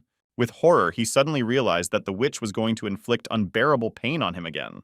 Overcome with rage like a real berserker, he rushed at the witch with raven feathers. Even the little daughter of the queen could not contain her horror when she saw her father in such danger. The little queen, overcome with rage and terror, began to scream loudly because the witch attacked her father. The witches, surprised by the sudden outburst of rage, turned their attention to the little queen, not understanding what this little one was up to. The little queen, despite her young age, made a bold decision to copy the witches' powers to turn their weapons against themselves and then devour them. Leon could not believe his eyes when he saw that his little daughter possessed such an unusual power. With rage in her eyes, the little queen was already eating the witch's feathers scattered on the floor. Leon stood up and asked with surprise, "What is this strange power in his daughter, who will be amazed by her power?" Finally, satisfied, the little queen belched with pleasure, full of strength. Leon, still stunned by his daughter's power, called her and announced his decision. From now on, they would fight side by side using her unusual gift. The little queen, like a nimble bird, jumped onto her father's shoulder. Leon, feeling her light weight, said with a smile that from now on they would together show the world true strength. The world of mischief, half an hour later, a message thundered throughout the city, congratulating Leon that he was able to reach the 15th floor of the Tower of Triumph with the level of ordinary crystals. People couldn't believe it, because at the level of ordinary crystals it was impossible to do, and asked, "Is this guy so talented?" His fans were simply delighted and said that he was incredibly cool because it was a real miracle. It was a university lecture hall in which, as always, Teacher Anthony was sitting in complete solitude. He laughed out loud and said that this boy was able to thunder to the whole world. The only thing that worried you was that such fame came to him at a very young age, and because of this, he could make mistakes. Lynn was watching him somewhere in a secret place. She was very impressed by his new achievements and said that she couldn't wait to fight him. Dave was also watching the news on TV, and after learning about Leon and the Tower of Triumph, he said that now his father will definitely start scolding him about it. But smiling, he said that Leon would not wait and he would not lose so easily. It was the courtyard of the University of the Lucky Wind, and there stood a guy with a mechanical arm, apologizing to his boss. Burning with rage, he growled that he could not accept defeat, and this time he would definitely make things right. In the dark, hidden from prying eyes, he had a secret conversation with an unknown person. His interlocutor, sincerely impressed by the strength of the young man, said that he did not expect such strength from this boy. He angrily asked what they should do in that case, because Leon is now so strong that it is unlikely that they will be able to finish him off quietly. The man said that it was hard to even believe that at the level of ordinary crystals it was possible to reach the 15th floor, but if the blood of the holy warrior flows in it, then this explains everything. The surprised boy couldn't believe his ears. "Is it true?" he whispered. The man nodded and explained that it was important to spread the word about Leon as a holy warrior, and the more people who knew about it, the better. He smiled and said that it was a very insidious plan, and with this they would be able to wipe him to dust. Leon was almost exhausted. He said that he finally got to the 20th floor. He decided to ask the system if it was true that whoever reached the 20th floor would automatically get into the leaderboard. The system said he could hide his name so it wouldn't show up on the leaderboard. He angrily asked why she hadn't told him about it earlier. Leon said that he would rather hide his name from the list so as not to stand out, because he already caused a sensation. But people managed to see that he reached the 20th floor and got into the rating list. It would be the first time since the construction of the tower that someone was able to get into the leaderboard like that, but when they looked at the ranking again, they noticed that the name had disappeared. Some began to ask whether he had died, but most people were convinced that he could not hide his rating so quickly, and powerful people always hid something. One guy said he just got a message saying that this person was Leon from the City of Lucky Wind, and it looked like he had the blood of a holy warrior. He was answered that now it is not surprising that he achieved such results, because those who were holy warriors possessed incredible strength. One of the boys was very confused after hearing this information and decided that he needed to return to his clan as soon as possible and tell this news. Leon said that he has been in the evening for quite some time and wants to leave to at least breathe fresh air outside. He was very pleased with his result because this time the harvest was not bad, and he managed to pull out a whole bunch of cool stuff. When he went out on the street, he was immediately noticed by many people who recognized him. They said that he was hiding his true ranking, but no one could even imagine what level he had reached in the tower. They were whispering behind his back and discussing that he had the blood of a holy warrior in his veins. Leon couldn't tell if it was true that everyone was looking at him and whispering behind his back, or if he was just so messed up. It was the Yongchung area. Some guy told his sister that they had to go back because it had already been a long time. They were looking at the rating list. He said that this guy must have already been destroyed because even his rating had disappeared. This boy's name was Christopher. He said that it was too great an honor that he, as a future young master, had to wait for some ignoramus. But the girl doubted that Leon was destroyed. His sister was Betty, and she was the nice daughter of the mayor of Tianyun. She told the brother to stop complaining, because his father was also engaged in important matters, and his words devalued everything. Leon appeared in the portal. He complained as always that the transfer fee was too expensive. Betty saw him and turned to him. He was suddenly frightened and panicked. Without wasting time, the boy put on a fish mask. He braggadociously said that he knew that she fell in love with him, because he is simply incredible, but you should not chase him like a dog after its tail. The girl, outraged by his audacity, abruptly interrupted him and ordered him to shut his mouth and stop carrying delusions. She told him to stop pretending because she knew who he really was, and reassured him not to worry because she was here to take him to the town mayor's estate. Her brother Christopher looked at him with a sneer and asked if this idiot is the same stupid warrior. Leon answered that he is an idiot and his entire idiotic family. Christopher began to threaten him and said that he would destroy him, and asked if Leon understood who he was talking to. They had already agreed to meet to destroy each other, but Betty calmed her brother down and told Leon to go with them. He replied that he had no idea who they were and what they were going to do with him. Suddenly, he received a notification from the system about an incoming call. It was Leah. Leon picked up the phone while Betty spanked her brother for acting like an idiot. She screamed and cried, saying that she was sure that Leon died in the tower. Thank God everything was fine with him, but he was alive. He excitedly asked why she was crying and how did she even know where he was. She replied that the whole world knew about it. He asked what it meant and how it was possible. Betty also saw her and greeted her. She said that she had not seen her for a long time. She even moved Leon, as if forgetting about him, and began to communicate with Leah. Betty told that her father asked her to bring Leon to the estate for a meeting, but it seems that he was not happy with this offer. Leah told him that he could not worry and agree to go with Betty, because she was her best friend and would not harm him. He said that he did not want to do it, but she began to beg him to leave. He replied that he agreed as long as she did not cry. In the end, he said that he agreed by calling her a beauty, which made her angry again because she had warned him not to call her that. Her brother asked him, for the sake of all that is holy, to stop fooling around, to behave like an adult. But on the contrary, he was very pleased that he was able to piss off this couple with his behavior. They arrived at the big estate.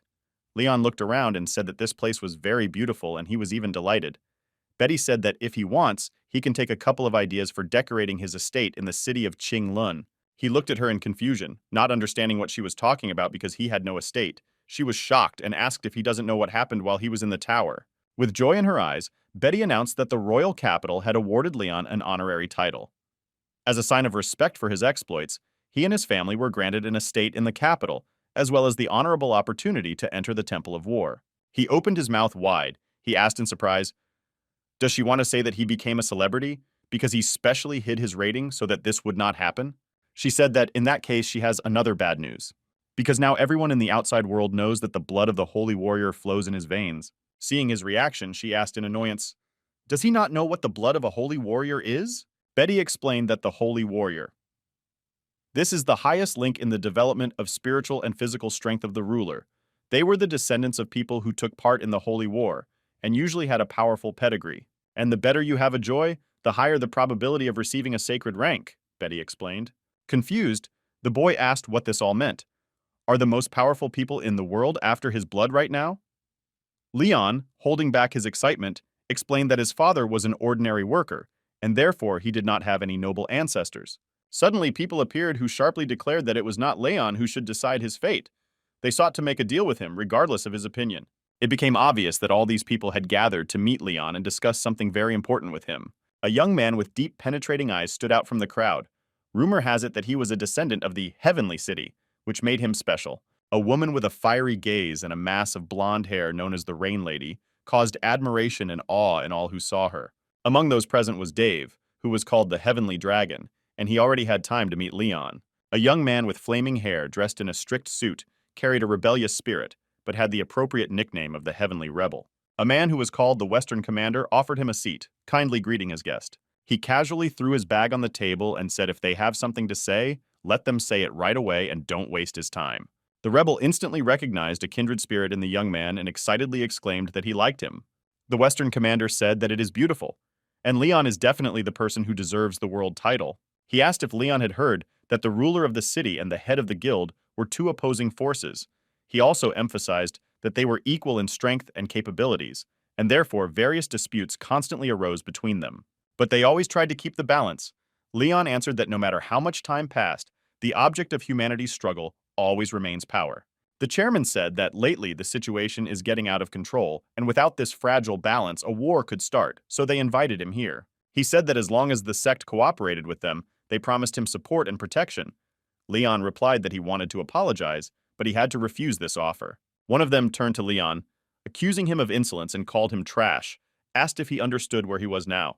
Leon said that they probably forgot that he was a member of the Lee family, and if he needed protection, his family would definitely take care of him. But they didn't want to lose him, so Christopher offered to give the city to the Lee family. Leon asked, "Are they going to make concessions?" Betty said that they will then put forward counter conditions, and all tax revenues will belong to the Lee family, and should not in any way relate to the Heavenly City. She said that this is the maximum they can agree on. It's surprising that Betty defended Leon's rights so much. The chairman said that if they put forward their conditions, then he can assume that they had their own plans for him. Leon understood what she wanted to achieve. She wanted him to have a stable source of money and an autonomous city under his control. But how could only 6 men manage this city? But Leon decided to refuse again.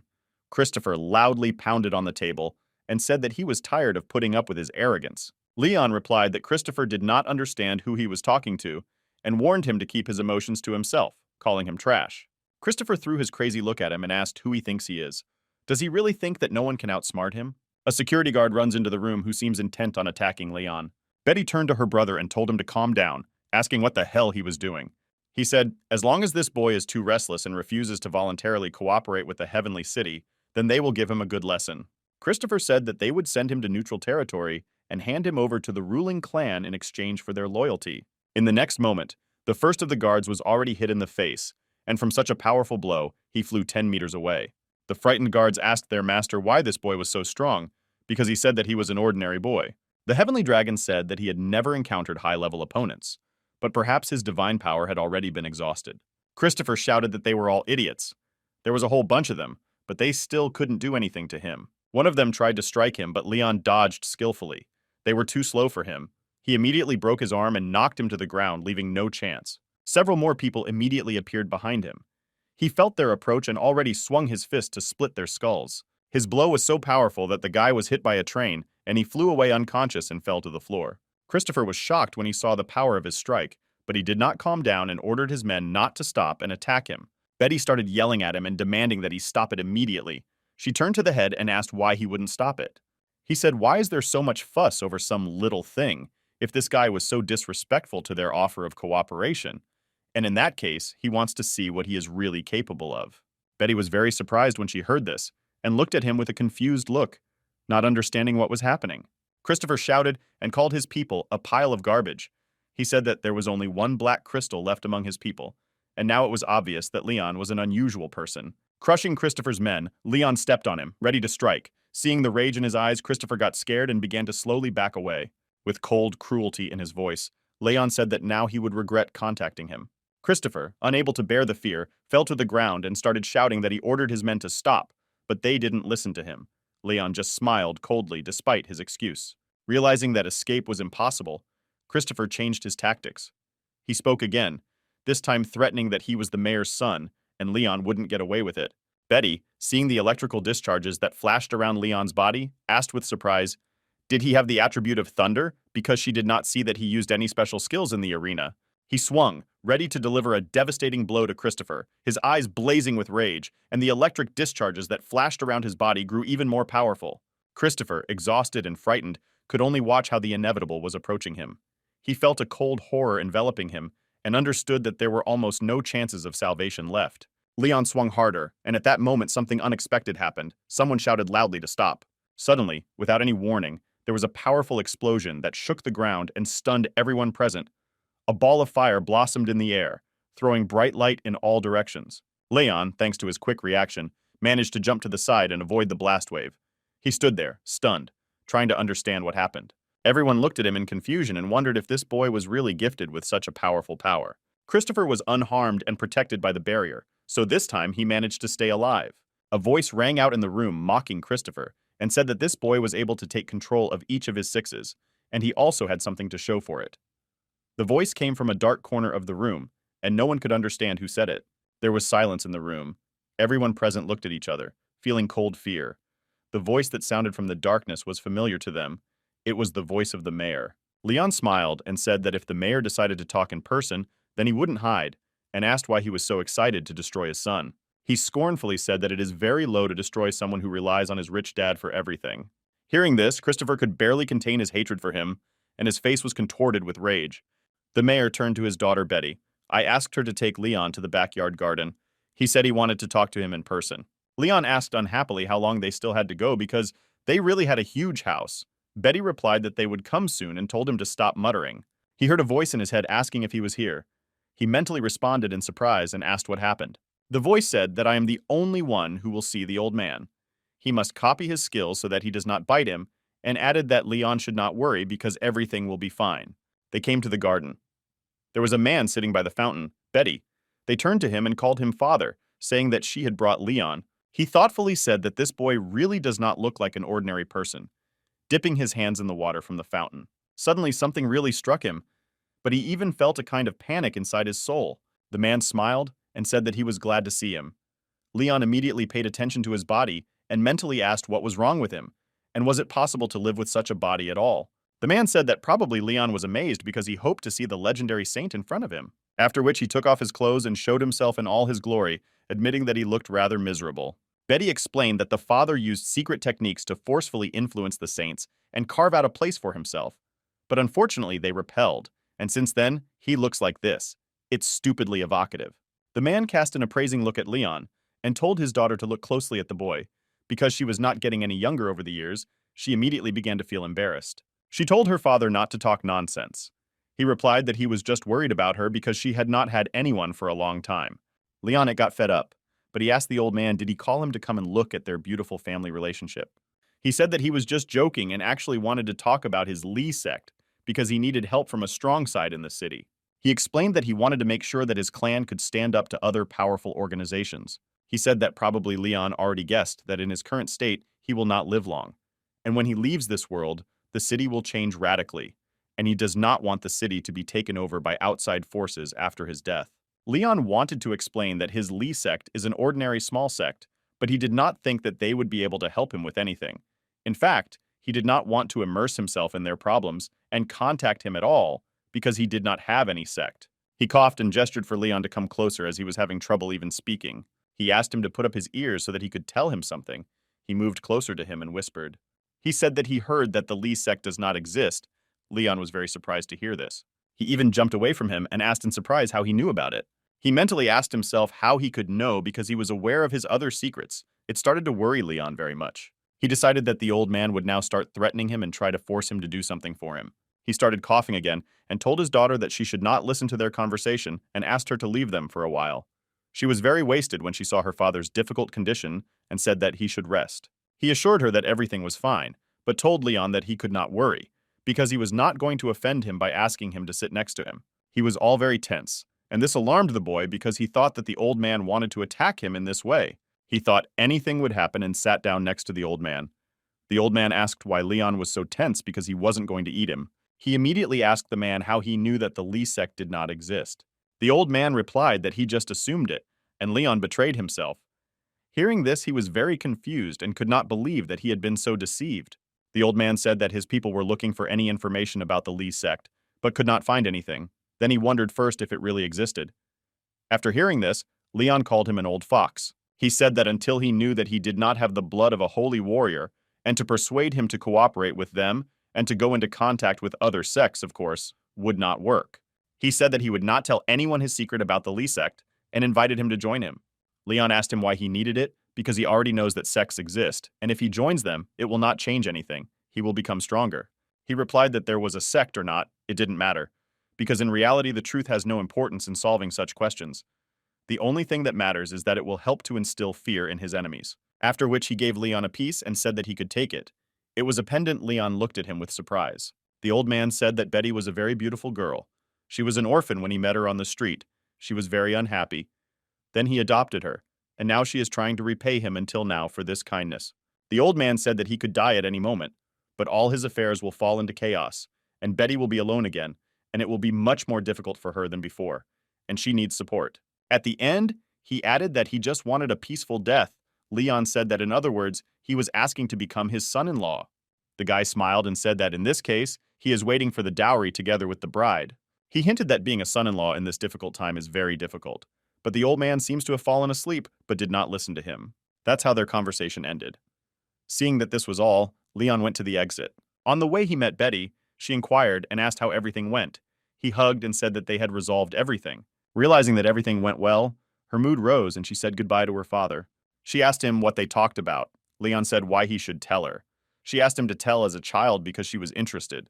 Leon said he wouldn't tell her anything because it was a conversation between two men. She asked if this meant that he agreed to join them. He replied that he could not answer that yet because he had not yet decided. She saw that he was twisting the frit pendant that his father had given him in his fingers, and asked what he was doing in his hands. He looked at it once more and said that her father had given it to him, not understanding what was special about it. He asked what kind of thing it was and what was the use of it, looking at its shiny surface. She took out the exact same pendant from her pocket. He asked with surprise if she had one too. He took these two jade pendants and connected them, saying that they match. Betty said that this is a runic key of the 7th dimension, and when two holders of such amulets reach transcendence, the key will guide them to the discovery of the main secret. She said that he should handle this key very carefully. Leon looked at her confused and asked what it all meant. She started getting angrier and angrier again and said it didn't matter and then turned and walked away. Leon received a message from the system that the Shadow Queen had successfully copied the cultivation of other realms and awakened the holy talent of the extraordinary destruction technique of the Sacred Realm's secret technique.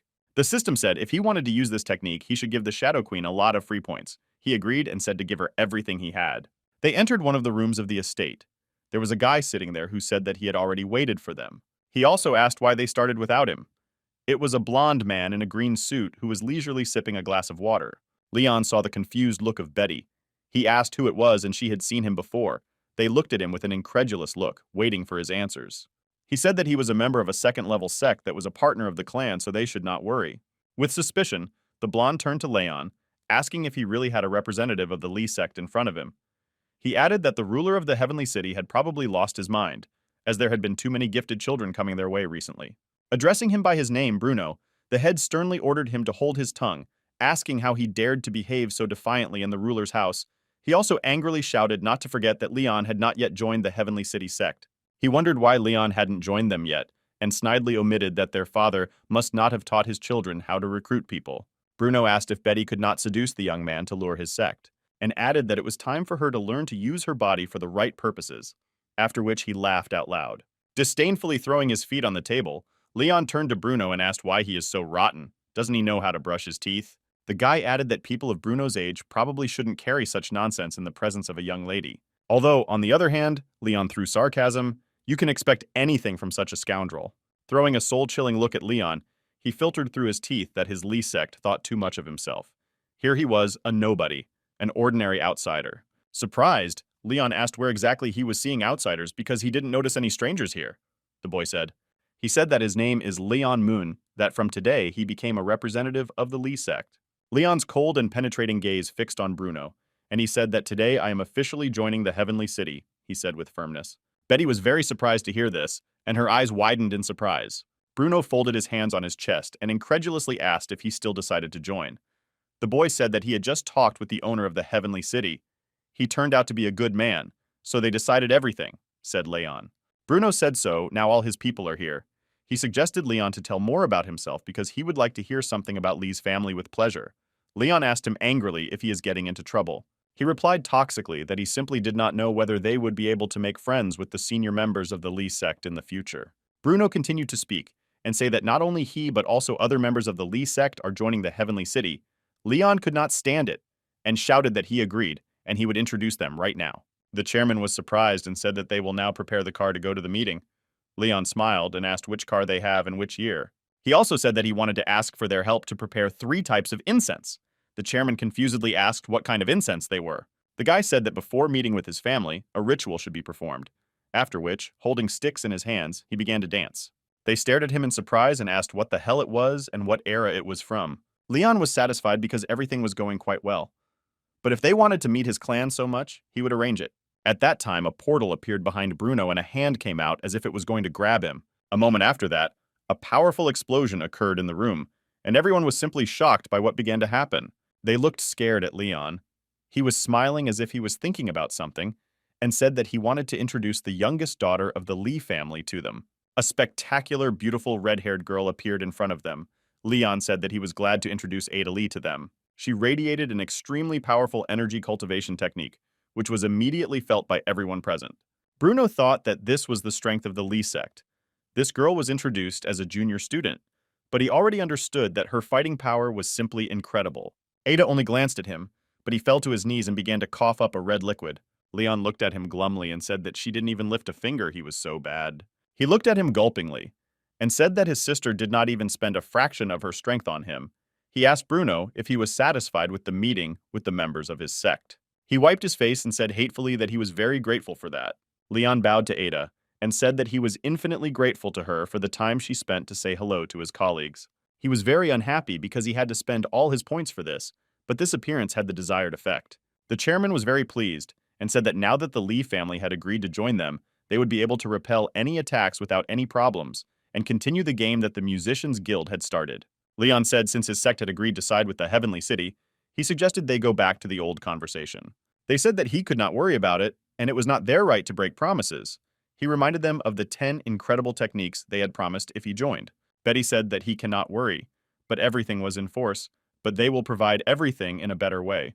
She also said that it was already late and offered him to stay the night because they had a nice guest room where he could rest. Leon was led to a luxurious room. The butler said that the mistress had ordered him to be given the best room in the estate.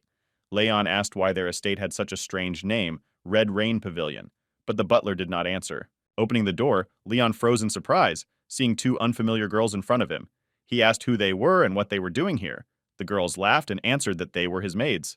The blonde said that she was the older twin, and the girl with blue hair said that she was the younger. They explained that the hostess had sent them here to help their uncle get settled.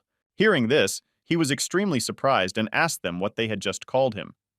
They repeated once more that they called him uncle, hinting that there was something between him and the hostess, and because they were younger than him. Leon frowned, but said that they shouldn't call me that. He started shouting that he is not their uncle. The girls looked at each other in surprise. He said that he was playing in vain, because the hostess had arranged for him to rest in her boudoir for a reason. He began to explain that there was no relationship between him and Betty, but they had already started to take off his clothes. He began to shout and ask why they were doing this. The girls explained that it was so that he could take a warm bath. The girls, not paying attention to his embarrassment, the girls began to rub his back with soft sponges, filling the bath with a pleasant aroma. Leon could feel his face burning with shame. He barely restrained himself from running out of the bathroom. He thanked them for their concern and muttered that he could take care of himself, but he didn't need to be washed. The girls looked at each other in surprise, but said that it was the hostess's order, and they could not obey it. The younger sister approached and gently whispered in his ear that the hostess ordered to take good care of his uncle. Leon, surprised and confused, looked around when the girl whispered in his ear. He did not understand what she meant by the words, "The hostess asked us to take good care of you." Suddenly, the girls ripped off their towels. Leon started yelling and asking what they were doing, saying that they must be doing it wrong. They understood everything, but the girls told him to calm down because they had been honing their skills for a long time. When it was all over, they were very tired, and there was even smoke coming out of them. The girls said that even their hands were numb from such work. Leon turned to the girls who were lying on the floor, trying to regain consciousness. Their faces were flushed with excitement, and their breathing heavy. He asked them where their mistress was now. Suddenly, Betty, the mistress of the house, appeared in the doorway. She looked at Leon and the two girls who were lying on the floor. Leon said that he already knew that she was hiding somewhere nearby. He added that she should come in because they needed to talk. He also asked what she was doing. She replied that she didn't do anything like that and said that she just wanted to check something. Leon asked why she was checking him. She replied that she had already told him that the jade pendant given by her father is the key to the secret kingdom, the secret of which is as powerful as God himself. And with its help, he will be able to open the door to the seventh dimension. In other words, he gets a chance to become a real god. She said that in order to receive the title of true god, one must go through a long and difficult path. He asked how this information related to his inspection. Besides, if this thing was so cool, why give it to him or use it against him? It seems he asked many questions to which she was not ready to answer because of embarrassment. Betty said that in order to open the secret realm, Two jade columns must be connected when both reach the peak of enlightenment, otherwise nothing will happen. In the end, she said that it is necessary to apply double cultivation here so that everything will work out. Leon asked excitedly. Is she referring to the same pair cultivation he just thought of? She was even more embarrassed and nodded in response. He smiled mischievously and asked what they expected in such a case. He warned her not to think that he was a little flower, but not capable of such things, so there was no need to pity him. She began to wave her off and say that she was not ready for this, but it was still very early. Besides, they are not well acquainted for such a thing, so it is impossible to do this. Betty closed her eyes. Hearing that Leon suddenly fell silent, she cautiously opened them. Betty saw in front of her the pendant that Leon was holding in his hand. He looked at her calmly and told her to keep the pendant. He explained that he wanted it back. He said again that he wanted the pendant back, but agreed that maybe he really wasn't the right person. She excitedly asked why he wanted to do this. He explained that the ruler of the heavenly city had left the pendant for her, and added that now he even knew the secret of this pendant. Leon explained that he understood that she was not the type of person who would agree to a marriage of convenience, and added that maybe she didn't like it either, and even the thought of it was unpleasant. Leon smiled and said that one day she will meet a worthy man, fall in love with him, and make her conscious choice. She put her head down and asked the question that worried him. Betty was asked if he hates her. He sank down on the couch and said at first and really thought of her as a big problem, but he didn't hate her. It's just that he hasn't thought about marriage yet, and hopes that in the future he will meet the one he really loves, and his partner will reciprocate, but they will be able to dive into happiness that will belong only to both of them. Leon said that sometimes it seems to him that he will not meet such a person, and that makes him sad. But he is sure that once he sees her, he will understand that this is exactly the person he has been looking for all his life. And then he can get down on one knee and ask the girl he loves to spend the rest of their lives with him. He closed his eyes and smiled, adding that then they would grow old together and be close to the very end. After hearing these words, she excitedly looked at him and could not take her eyes off the boy, who turned out to be completely different from what she thought before. After that, he smiled at you and said that in that case, she should take good care of this jade pendant so that one day she will give it to the most precious person in her life. He advised her to choose the best man. After which he took his briefcase and said goodbye to Betty, saying that he would wait for news, adding that she knew how to contact him. He was about to leave. Suddenly she took his t-shirt and quietly asked A where he was going to go. Leon said he was heading to the wildlife camp in Sunset Town. She wanted to somehow help him in the end and said that they had their own teleportation system at home and she would take him to her. Leon said that he would be very grateful for this because it would save his body and a lot of problems with moving. After which, after he entered the portal and was out of sight, Betty fell to the floor and began to cry, calling him stupid. Tears flowed from her eyes, but she said that he was a real fool if he did not understand anything. It was a wildlife camp in Sunset Town, on its territory. There was one man who was wiping his weapon. It was a captain. It was Captain Benjamin. Having prepared his weapon, he received information that a mass teleportation rock had been recorded. He asked who else brought it so late. Leon appeared from the array of teleportation. He was preparing to leave without suspecting anything. Until suddenly, he met two policemen in front of him who pointed their weapons at him. They ordered him not to move, then warned that he was being turned. Leon was surprised when asked what happened. The police said that it was a military teleportation system, and there had been no reports of its use. Captain Benjamin hid his gun and told the boy to give an excuse to shoot him. Looking at his uniform, Leon remembered that he had seen something similar before when his father was working. He said that his name was Leon Mun, and holding up his badge, he said that he was a young star general of Tianyu City, after which he told the captain the numbers of his ID number. Captain Benjamin immediately understood who he was dealing with, and Leon asked him to prepare a month's supply of food for him. Immediately after that, the captain ordered his subordinate to carry out the young master's order. He addressed Leon as a young star general and said that it was too late and it would be safer to continue on his way after sunrise. Leon explained that he had an urgent matter, but he was in a hurry. Besides, he asked to be called simply by his first name because he was much younger. He asked the captain how things are now in the camp. Benjamin explained that armed soldiers are now constantly patrolling the territory, and they are always ready for potential danger. And if they relax even for a moment, or they may lose their lives. Leon now understood what kind of life his father lived all the time. After a few minutes, his provisions were prepared, and Leon set off. The captain saw him off and decided to give the young man his life support pill, and once again reminded him to be careful. Leon thanked him, and she decided to thank him by giving him a crystal. He explained that it is a valuable material and you can pay them anything. He explained that he works hard to provide for his family, so he does not feel sorry. Benjamin was amazed by his generosity and said that it was a very expensive thing and he could not take it, but Leon had already said goodbye to him and was on his way. The old soldier was touched by this boy's kindness and wondered how he could become a star general at his young age. But he was still a very good boy. Leon did not have time to move several kilometers from the camp when he was met by a bunch of monsters who wanted to tear him to pieces. Leon said if he had known what was waiting for him here, he would have listened to the old man or stayed in the camp until morning, and asked why on this particular night, all the animals took and decided to come to this path at the same time. Suddenly he remembered that he had something useful because he passed without a triumph and was able to buy some interesting things there. He took out an artifact called Wind Wings and said with a smile that now it will be much easier for him to move. In fact, he did not even understand how they work and decided to install this thing on his back. Suddenly, 2 energy wings broke out from his back, which did not break his back. He asked in surprise. Did he grow wings? But overall they looked better than he imagined, but he still didn't understand how to use them. Suddenly, he broke away from the ground and flew into the sky with an incredible speed. It was so sudden and unexpected that he even screamed from these crazy sensations. He hovered in the rain like a real angel watching the night forest from a bird's eye view. He was over the moon with happiness, literally and figuratively, because flying on his own wings was incredibly cool. Besides, he had a long way ahead of him, and these pair of wings were his real salvation. He was enjoying the flight until suddenly something hard hit him. He grabbed his head and started complaining, not expecting that he might meet something in the air. He saw in front of him a pack of great dragons, against the belly of which he had just butted his head. Seeing this creature, he immediately remembered a lecture at the university. The professor said that it was a mystical beast called a Yalung. It was among the monsters of the silver rank, and its attacks were strong and fierce. There was another feature.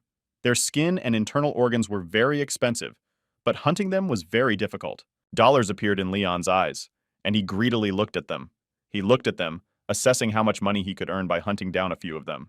He drew his sword and summoned number 1 and number 2, and rushed to attack them, saying that now he would be rich from their carcasses. But these creatures weren't going to give up so easily either. One of the dragons attacked him with a powerful fiery blow. Leon narrowly dodged and immediately used a raging sword technique against them, which allowed him to defend against the attack and attack the enemy at the same time. He threw a few quick punches and was behind the dragon with lightning speed. They looked around and looked at him, not understanding how he was moving so quickly. I gave them my look and told them that he is here and they can't escape, after which he began to deal incredibly strong and deadly blows with this creature. The shadows also kept up and attacked the dragons, inflicting severe injuries on them, after which they could no longer fight. A dozen more Yalungs flew to help this group of dragons, and a real air war was raging in the sky. Meanwhile, a boy was sitting in the forest clearing and was bored, drawing dragons on the ground with a stick. He asked with surprise why it was that he didn't see any dragon during the whole night. It was a dragon hunter. Suddenly, a huge carcass fell in front of him, which frightened him thoroughly, and he even cried out in fear. He walked up to it and looked at the creature's body and asked what the hell it was because he couldn't just catch it from the sky. He put on special glasses and looked up at the night sky, saying that he had never heard of Yalung dragons suddenly falling from the sky. For what he saw, he was very surprised.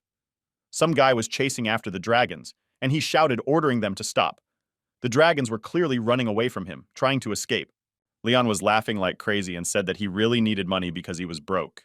He begged them to run away because he is an ordinary boy and not some kind of devil. The hunter was amazed by what he saw, because he had never seen one man hunt a pack of dragons like that. It was an old pawn shop.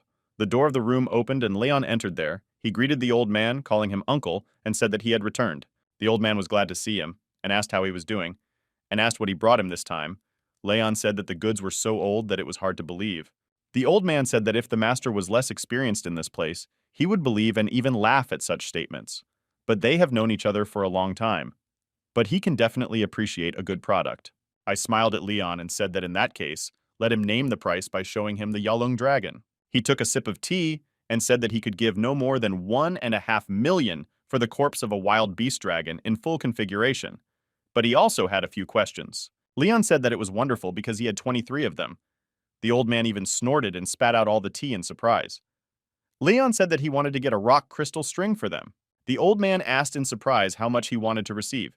He said that he would have 12 more broken bodies of such animals. The old man was shocked. Leon asked how much he would give for them.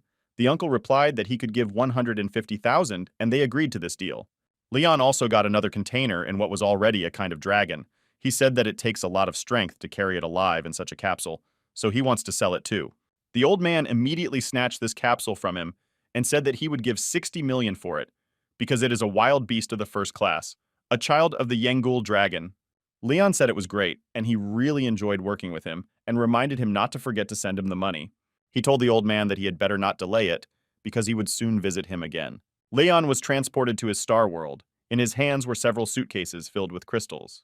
He told him it was painful to even think about the fact that all the money he earned is going here, but because of this, he feels like a worthless worker. He said that this time he brought 100 million rock crystals and began to throw them directly on the ground, saying that he would not believe that this would not be enough to strengthen. The system notified that this was still not enough. He fell to the ground and began to whimper, asking, maybe it was some kind of mistake or the price increased.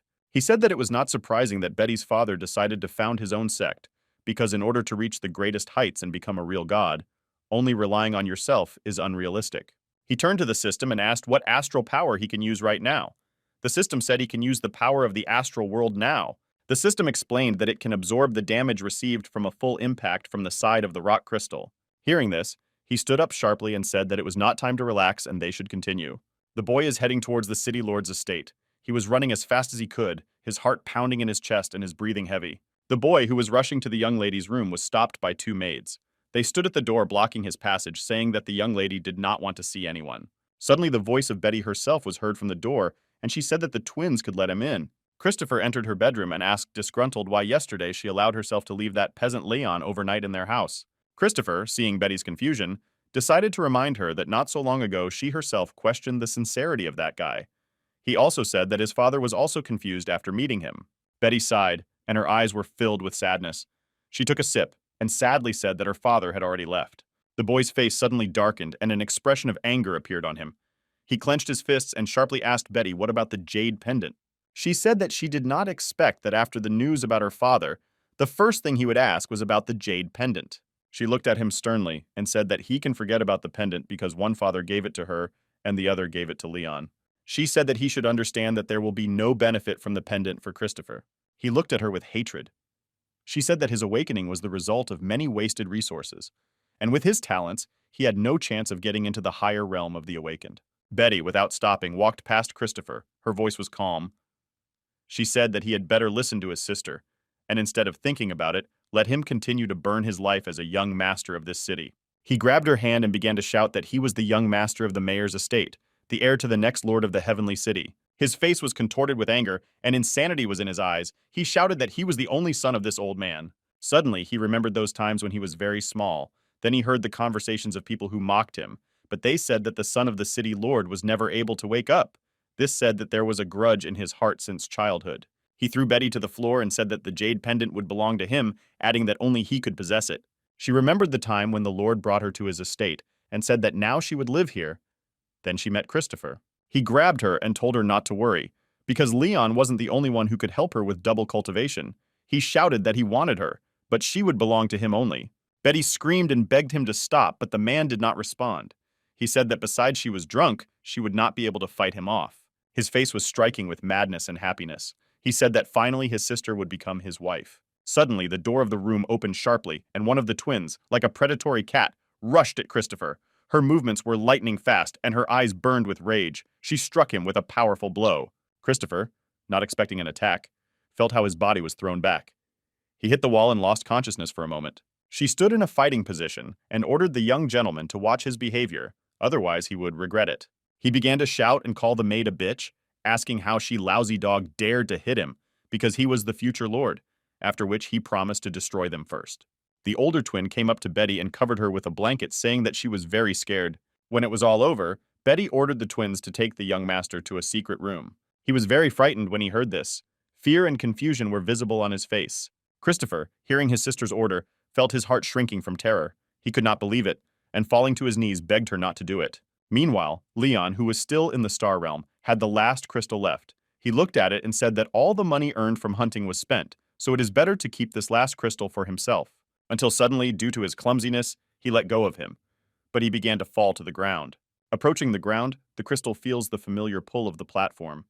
Like a predatory beast waiting for its prey, the platform absorbs it, swallowing the whole block into its dark womb. Disgruntled, Leon began to growl that the platform had once again eaten his crystal, but now he was completely without money in his pocket. Suddenly she started to shake, but he was surprised if it was an earthquake, barely standing on his feet. Raising his eyes, he was surprised to see a bright flash in the sky, behind which a majestic celestial body, a planet, appeared. His gaze slid down, and he noticed with surprise how through the cracks in the stone platform, the green of the young grass made its way. A message came from the system in which she gave her master and said that his central kingdom gave birth to a planet. Now it has become a star kingdom.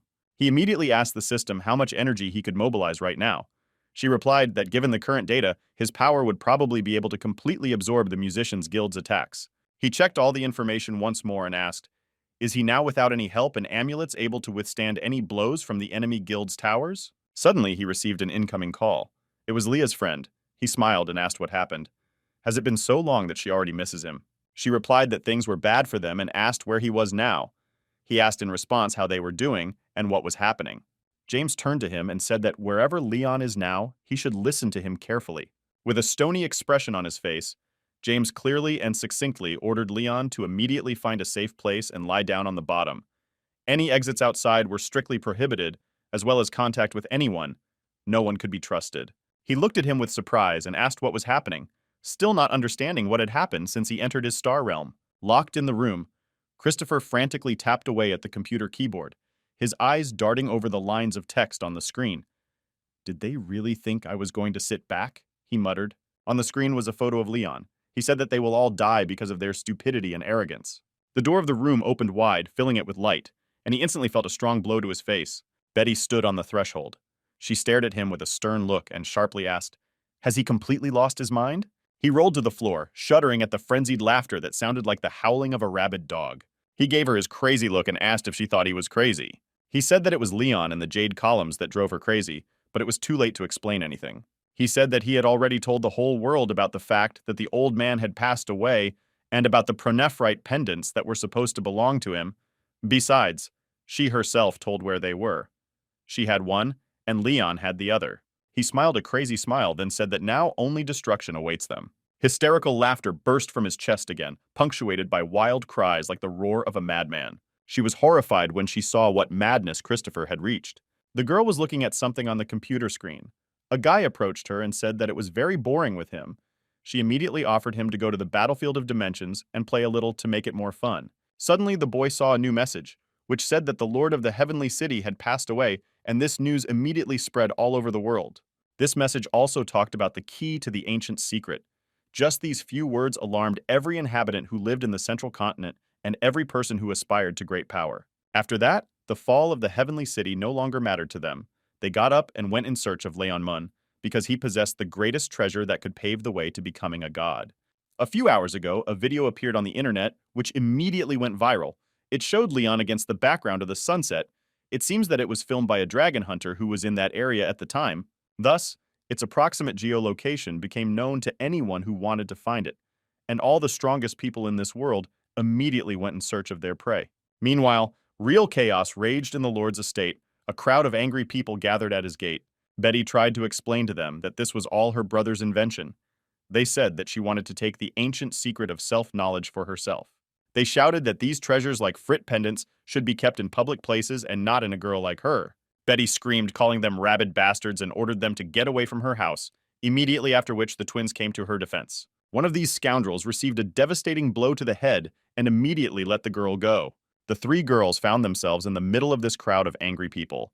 They stood back to back to protect themselves from them. They shouted that they didn't start it. Besides, there were only three of them to the fact that they were women, and they could handle them easily. Suddenly, someone appeared and said, "Did a bunch of grown men decide what to do with three young women?" A big man stood in front of them holding a bottle in his hand and said that they had better get out while they were safe. She looked at him with a surprised look and asked why he came here. One of the attackers looked at this man and called him an idiot and ordered him to return to his hole. The other decided to find out from him where the heads of the sects are now, coming closer. He said that they have a small conversation with him. Approaching him closely, he grabbed him by the t-shirt, knocking the bottle out of his hand, and asked who he was, threatening that he would kill him now. The man was very drunk and said, "If he has such an indescribable desire, then he can start." Suddenly, something scared the attacker and he looked at him with a frightened look. In a moment, the bottle was again in the hand of the drunkard, and the boy's brush was torn from his hand. He began to scream frantically in pain. Those who were next to him also looked at it in fear. They asked how that boy dared to provoke such a man. It was the supreme elder of the Qingyu sect. He was awarded the rank of Saint Warrior, but he had personally come to help these girls. He approached Betty and said that she had grown up to be an incredible beauty, remembering how she liked to pull him by the ears as a child, and she also liked to fall asleep on his lap. She asked him if he thought it was time to kick these bastards' ass. With a faint smile, he said he had thought about it too, and turning to the crowd, he scornfully called them goats and warned them that they were dealing with an elder. And if any of them dare to touch these girls, they will have to bear the responsibility. Most of them got scared and said that they have nothing to do here, and after apologizing, threw them away. Frightened by the elder's threats, the boys began to whisper among themselves. Realizing that they were in danger here, they decided to leave immediately.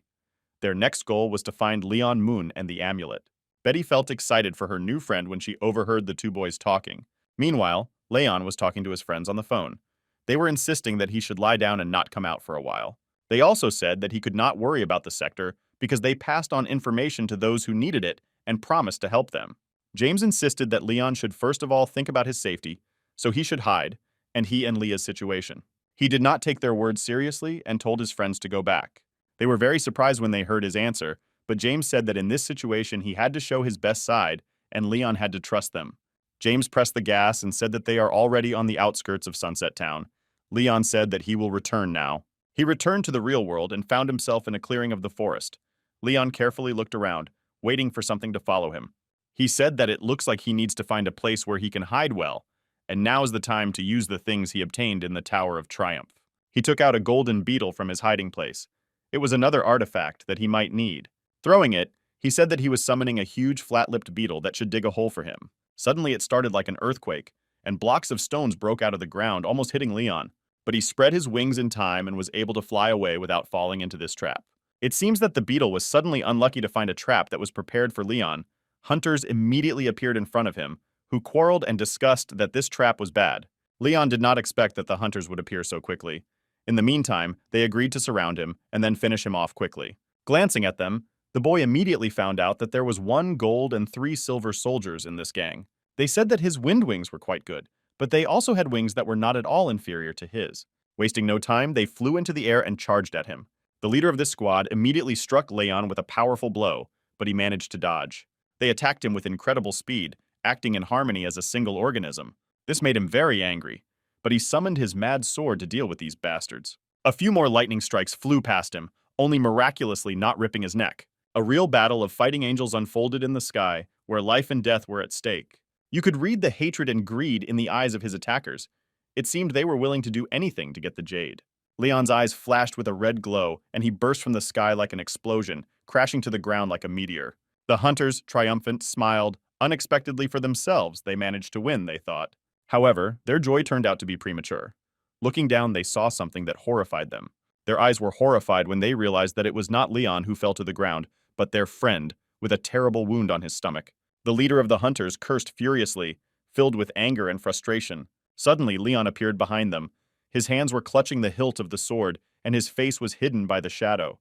The hunters, amazed by his skill, exclaimed, "Well, he moves well!" Concerned, one of the hunters offered to immediately find a way to seal his skills, as having unused techniques could be very dangerous. Leon, glancing at them, spoke quietly, as if turning to his sword, and then, like a flash of light, he rushed between the hunters, inflicting terrible wounds on them. A river of blood flowed from their bodies, and several hunters, unable to withstand the brutal wounds, fell to the ground. The leader of the hunters, overcome with fierce hatred for the boy, clutched a ball of fire in his hands and shouted that he had killed his friend and said that Leon should pay with his life for his cruelty. Shouting angry words and shouting the fire beam spell, the leader of the hunters threw a flaming sphere at Leon. The beam struck the young man with lightning speed. The laughter of the leader of the hunters sounded like a mad laugh. He said that this was the most powerful blow. Contemptuously calling Leon a kid, he predicted his imminent death. Already confident of his victory, the hunter rushed at Leon to take the treasured jade pendant, but Leon, wasting no time, built a sound barrier around himself, dispersing the fiery beam and forcing the enemy to retreat. In disbelief, the hunter watched as his attack did no damage to Leon. Leon realized that now he seems to be able to actually deflect any attacks without particularly steaming. Realizing that his new sound barrier is capable of deflecting any attacks, Leon felt much more confident. Disdainfully looking at the hunter who was fleeing in disgrace, Leon noticed how he was shining with his heels. Running away, the hunter couldn't get rid of the frightening thought, "Who is this guy?" Because he put all his strength into his best shot, put all his soul into this attack, and he didn't care about it at all. However, Leon was not going to let the hunter go. With lightning speed, he grabbed his mad sword and flashing the blade directed it at the fugitive. The hunter's terrible cry broke the silence. Streams of tears flowed from his eyes, full of terror. The terrible wounds tore apart the hunter's body in a matter of seconds, turning him into a shapeless, bloody mass falling to the ground. Suddenly, the system reminded Leon about a new achievement, the first destruction of a member of the Musicians Guild, for which he received a mysterious box with a surprise. Leon was torn by curiosity, but he understood that now was not the time to tire her. The most important thing was to find a safe place to hide. Turning to the beetle again, he asked it to dig a hole for him. Hiding in an underground vault, he sincerely thanked the beetle for his tireless work. He was sure that no one would find him here. Eagerly, Lelon placed the surprise box in front of him and ordered it to open. He opened his mouth in surprise, not believing his own eyes. A piece of blue spine lay in front of him. Leon's eyes widened in surprise as the system informed him that he had obtained the A-rank precious artifact, the Imperial Demon Dragon Spine. The system explained that implanting this item into his body would allow him to form an additional protective shell of the skeleton that could protect his internal organs. But Leon was disappointed that this artifact did not help strengthen his attack. At the end of the day, people came to the camp and turned to the old captain and asked if he had met this man. He said that he had not seen him and advised him to look elsewhere. This was not the first group of hunters who came here to find out information. The man began to worry about his young friend, asking himself what trouble he could get into. Two more followed them immediately and asked if he had seen a guy with red hair here. This convinced even more that the matter was serious, because now the whole world was hunting him. The night had already come into its own when the system announced the start of implanting the Imperial Demon Dragon Spine. Leon, gritting his teeth, prepared for the excruciating pain he would have to endure. From the first seconds of the procedure, Leon clenched his teeth with such force that it seemed as if they were about to burst. The system succinctly warned him of the excruciating pain during the implantation of the Imperial Demon Dragon's spine, urging him to endure. Tears pouring from his eyes and frantic screams filled the underground vault. Leon begged the system to stop the procedure, unable to bear the excruciating pain. Finally, the grueling procedure was over. Leon, exhausted to the limit, fell to his knees, gasping for breath. Leaning his back against the cold stone wall of the cave, Leon tried to regain consciousness. He whispered that he would never accept such suffering again. Suddenly, two grenades flew into the cave with a roar, and Leon only had time to look at them in surprise. Immediately behind them, there was a deafening explosion that tore the cave to pieces. Of course, these were bounty hunters. They triumphed because they happily managed to find their prey, a boy for whom they assigned a handsome sum. They saw in front of them Leon leaning his back against the rock, and were very surprised because he was able to survive after two thunder bombs exploded near him. Shouting that it contained what they desperately needed, and that today they would take his life, the hunters rushed at Leon. Leon managed to avoid the impact only thanks to lightning reaction. Grabbing a stone, he threw it with force at one of the attackers. Meanwhile, the other hunters, stocky and ferocious, had already charged at Leon from the other side. His eyes blazed with rage as he parried an attack from one of the attackers. Meanwhile, several more armed scum rushed at him. Suddenly, in the same place where the battle was raging, another powerful explosion rang out.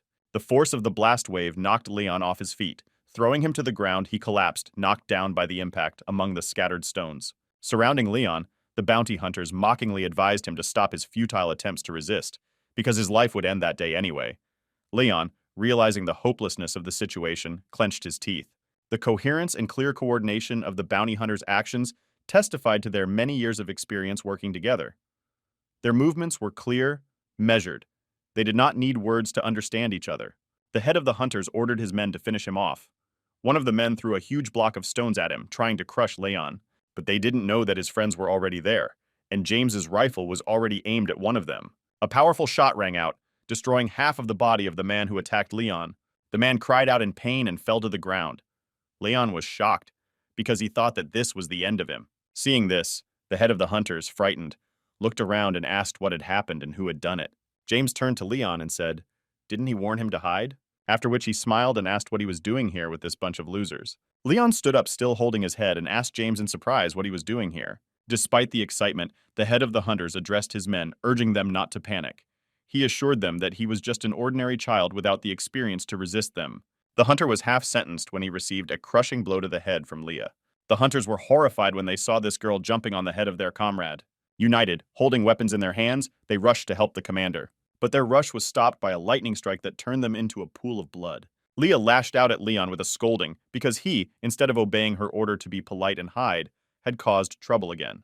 Leon turned to the commander of the hunters and asked what he would do now that he was left without his team. He looked at him with hatred and said that now nothing would stop him from destroying him. Holding a sword in his hand, he slowly approached him and said that the plan was valid and not bad. But now it's time to pay the bills, Leon said, looking at him glassy. Overwhelmed with terror, the commander of the hunters screamed and tried to escape from imminent death, running away. He thought that Leon's look had changed, and he was no longer the scared boy he was 5 minutes ago. With lightning speed, something flashed and tore his leg. With a frantic scream, he fell to the ground. His escape is impossible, James said with icy indifference in his voice, looking at the hunter commander. Leon slowly approached him unhurriedly, as the hunter struggled to answer, grasping for a ghostly chance to stay alive. Leon took his head and said that it was normal for a crowd to attack one person, but now the hunter somehow didn't like it. His eyes flashed with red light and he spoke, summoning a thunderous law. Electric currents pierced the hunter's body, and he begged to stop, screaming from the searing pain of the burns and accusing Leon of cruelty. Having dealt with the enemy, they clapped each other's hands with joyful shouts. James congratulated Leon, and Leon, in turn, expressed sincere thanks to his friends for coming to help in time. Leah said that it was time for me to get out of there because the sounds were quite noisy and the battles could attract the attention of other hunters. Suddenly, a real firework appeared behind them, which thundered extremely loudly and illuminated the entire forest with the glow of lights. It was the work of the rock hunter, who surprisingly still remained alive. He used the signal fire and turned to Leon and said that now they would definitely end. He took out a flask and pulled out the cork, saying that all the hunters who were looking for him in the vicinity now knew where they were. He raised the flask, ready to drink its contents, and said with a grim face, "Unfortunately, they don't have much time left." Leon pointed his sword at him threateningly and told him to sit still and not open his mouth. With an unexpected throw, he knocked the flask with blue liquid out of his hand, surprising him with dexterity. James deftly grabbed her with a smile and said he caught something. He carefully inserted the cork and closed this cone. Leon curiously asked what was inside. James answered that it was holy water, and if a person is on the verge of life and death, a few sips of this water can save him. After which Leon threw her into his hands and said that now she belonged to him. Several arrows flew in their direction. Someone said that you should never relax, being in the middle of the battlefield. Similar to the signal fire, other hunters came. One of them said that he was better at finding prey, but they would not be able to escape from him. Leah said that there are too many people in this place who want to take Leon's life. A crazy smile appeared on Hamy's face, but he said that it seems they still had guests on the way. It was a man nicknamed Earthworm. Next to him was a snow maiden and another boy from the majestic lion clan. Seeing them in front of him, Leon was horrified to realize the terrible situation. Before him stood the best bounty hunters from the entire continent. And worst of all, they were not alone. Turning to the crowd, Leon raised his hand and said that he wanted to ask one question. His friends were afraid that he was going to surrender to the mercy of the winners. He said that he saw in front of him 3 heads of hunters and asked to whom he should give the jade pendant in such a case. From the lips of the representative of the great lion clan, a clear offer came, a key in exchange for shelter and protection. The snow maiden immediately turned to him and told him not to even think of deceiving them because it would not make him back out of their agreement. Leon called her an evil woman and asked if she was questioning his words. James and Leah began to undress, to which Leon, with a sly smile, announced the need for a small competition. They were closely watched by the heads of the bounty hunters. Incredibly quickly, they changed into ritual hoodies and began the unification process using the Lee family's secret technique. Leon smiled mysteriously and said whoever manages to find him will win. Without realizing it, the leaders of the bounty hunters have already become participants in this game, trying to figure out which of them is the real Leon. They ran in different directions with incredible speed, making their pursuit almost impossible. This scene resembled an exciting game of thimble, where you need to find the ball under one of the 3 cups. The snow maiden felt horror, because Leon disappeared from the field of view. There was no time to think. She urgently needed to decide who exactly she would pursue. In the end, she made the decision to move east and with lightning speed rushed after her prey. Other leaders, having also decided on their goals, rushed in pursuit, but it was not easy to catch up with the prey. In the end, they reached the edge of the forest, where they finally lost any landmarks. Suddenly, stones flew out of nowhere and fell on them, causing them serious injuries. The stones flew with such force that their leader was horrified to see his men fall to the ground. It no longer seemed like ordinary stones, but real shots. Looking back, they saw in front of them James, who was holding his rifle, and said that they prayed with the choice. The squad leader denied James's claims, claiming to have the ability to capture him and issue an ultimatum to Leon for James's life in exchange for the key. He said that now dozens of the best fighters from his clan are next to him and asked if he's thinking of defeating him. James did not pay attention to the threats, but simply looked the leader in the eyes and contemptuously said, "Does he think he can frighten him with a pathetic attempt to intimidate him?" James reprimanded him because he himself admitted that he was driven in circles through this forest. He took out the detonator and said that he wanted to introduce himself, because his name was James Dasyun. He was a representative of the Dasyun family from the Heavenly City, and he was very glad to meet them, but it was time for them to say goodbye, after which a loud explosion rang out. The Snow Maiden shouted, appealing to the fugitive to stop because he would not be able to escape. Her voice carried through the dense forest, enveloping the prey. He stopped, but she slowly began to approach him. The man in the hoodie asked, "Don't you think you managed to catch him?" The maiden ordered to stop resisting, and she did not care about his words, because she is here with one goal, and that is to get the key, and she did not need extra deaths. The person in the hoodie said that she was talking like an old grandmother. Hearing these words, the girl took out her weapon and said that she was tired of it, so she changed her mind. The Snow Maiden threw her club with lightning speed. It whistled through the air and hit one of the waiters with force, nailing his woven cape to the nearest tree. Leah, like a predatory cat, threw off her mantle. Revealing her determination, Snow Maiden froze in dumb surprise, realizing a terrible mistake. To the north of the forest glade, a group of people continued to chase the fugitive, hoping to break the cush. After catching up with him, they saw that he was waiting for them near a tree. They said that he had finally caught up. The guy in a robe answered that he wasn't going to run away. Leon immediately tore off his mantle and said that he congratulated them on their victory, but they will now receive their prize. Back then, Leon discussed this plan with his friends. James said that each of them is unique, and if they join their efforts, and their enemies will fall before you even blink an eye.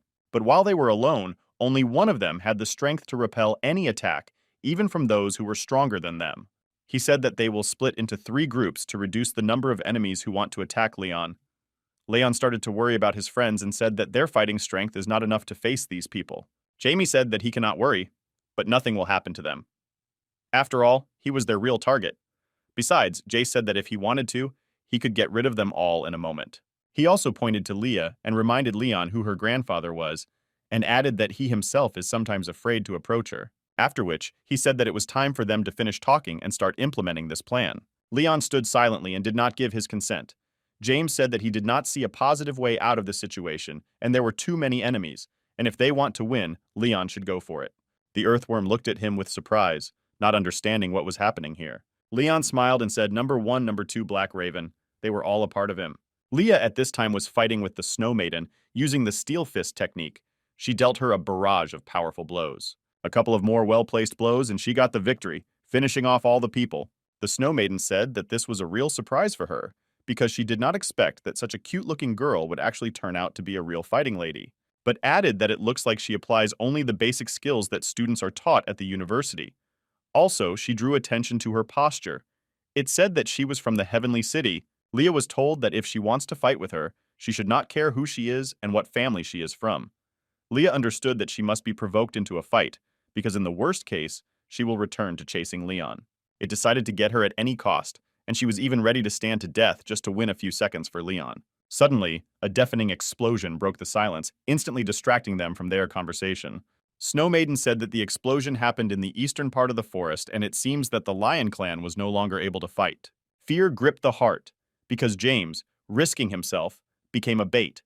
Every beat of her heart was given in her temples, and terrible pictures were drawn in her head. Leon turned when he heard the explosion, which happened in the exact direction where James ran. Leon was very worried about him, and wondered what this idiot had come up with this time. James then blurted out that he would not die until he did enough to hold them at least for a few minutes. The worm said that the Lion Clan was chasing them in that direction, and maybe they were already finished because this explosion was quite powerful. He said that probably his friend, also already in the other world, suddenly the shadow appeared next to him, scaring him with its sudden appearance. Turning around, he was horrified to see that a shadow that appeared suddenly grabbed one of his men by the throat. He asked with horror, "What the hell is this?" Leon, unmoved, answered that he had just explained to him. He looked at the boy and said that he was in a hurry. Besides, he warned that it was better for them to attack all together. A cough choked James as he struggled to breathe, the air thick with acrid smoke and dust that burned his eyes and irritated his throat. James said that he did not expect 50 crystal detonators to explode with such force, although it cost him a fortune, but it was worth it. Removing the clothes from the unfortunate hunter who was lucky enough to survive, he smiled and said that it was time to return to the meeting point. Unexpectedly, the head of the majestic Lion Clan turned for him, asking where he had gone and calling him handsome. His strike was incredibly powerful, aimed straight at James. The ground beneath the boy's feet cracked, anticipating the inevitable collision. But James, endowed with the agility and speed of a predator, had time to react. With lightning speed, he grabbed the rifle, clutching it tightly in his hands. Wasting no time, He opened fire on his enemy. A lump of energy, like lightning, rushed towards the hunter, ready to dissolve him completely. But the hunter, not giving up, put his hand forward, trying to stop this destructive force. Surprisingly, he succeeded. The beam of energy, having collided with his palm, did not pierce it, but broke into many small sparks that flew in different directions. James was very surprised to see this. His hands were shaking with fatigue, but he gritted his teeth and pulled the trigger. Bullets fired from the rifle rained down as he tried to stop the enemy. He easily dodged another wave of lasers and projectiles fired from James's rifle. His movements were lightning fast, precise, like a predator playing with its prey. With each dodge, he drew closer to his opponent, relentlessly closing the distance between them. They collided in midair and went flying in different directions, Jamie's rifle also flying away. But surprisingly, when he landed, she started attacking him again, firing dozens of shots per second. He used the technique of a mighty formation to deflect all the bullets that flew at him, as if deflecting with his hands. James could not believe what he saw. Was he so powerful that he could block all his shots with his bare hands? Such dexterity was incredible. He said that this technique is called absolute protection, where it is impossible to penetrate. After shouting these words, he rushed forward like a whirlwind, ready to sweep James out of his way, his eyes burning with rage, and in his movements there was an unstoppable force. James, with incredible dexterity, jumped back, avoiding the blow of the enemy. He immediately rushed into a counterattack, aiming to strike a decisive blow. James, having mastered himself, took a deep breath and tried to figure out the situation. He understood that his opponent possessed incredible strength and endurance, but every technique, even the most advanced, had its drawbacks. He closed his eyes and convinced himself that it was worth finding his weak point, and for that he planned to use one of his magic tricks. James opened his eyes and a fierce determination was burning in them. His body glowed as if electrified, and the air around him felt tense. He called out the name of the technique he was about to use and launched a counterattack with lightning speed. Alicia's upbringing was indeed a unique technique that was passed down in his family from generation to generation. She was surrounded by a strict veil of secrecy because the power she gave could be used for good. This technique was supposed to allow during the battle to fully analyze the situation, keep calm and find the enemy's weaknesses, and then destroy him with one blow. Indeed, Alicia's cultivation possessed a unique property. This technique not only gave James the ability to control the elements, but also allowed him to enter a special state during battle. In this state, he could analyze the situation with incredible speed, maintaining absolute calm.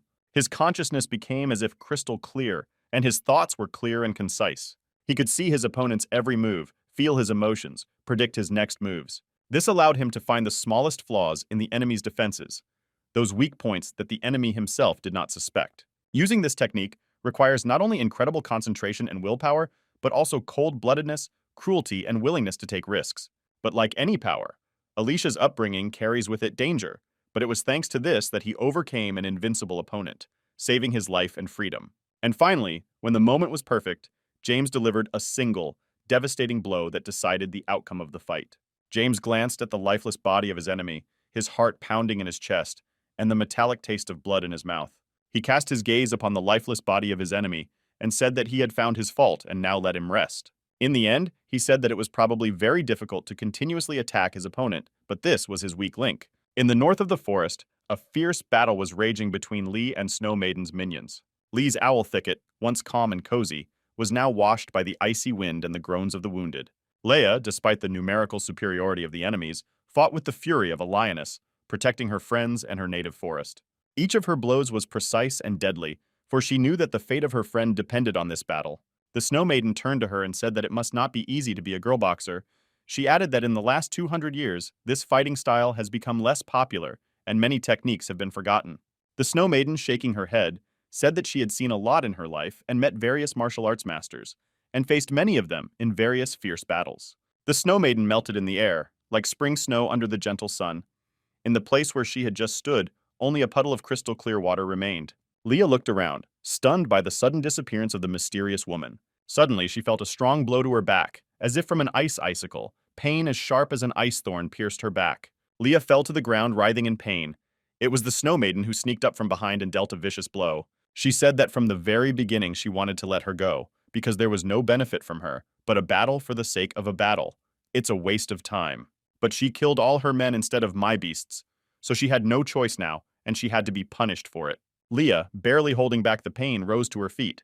The Snow Maiden, twirling the ice weapon in her hands, asked with a sly smile how her injured arm was, but she must have been numb already, and asked if she still wanted to fight. Leah told the woman to shut up and said even if she only had one arm left, she would not give up. She called her a big-breasted ant and told her to stop talking and attacking.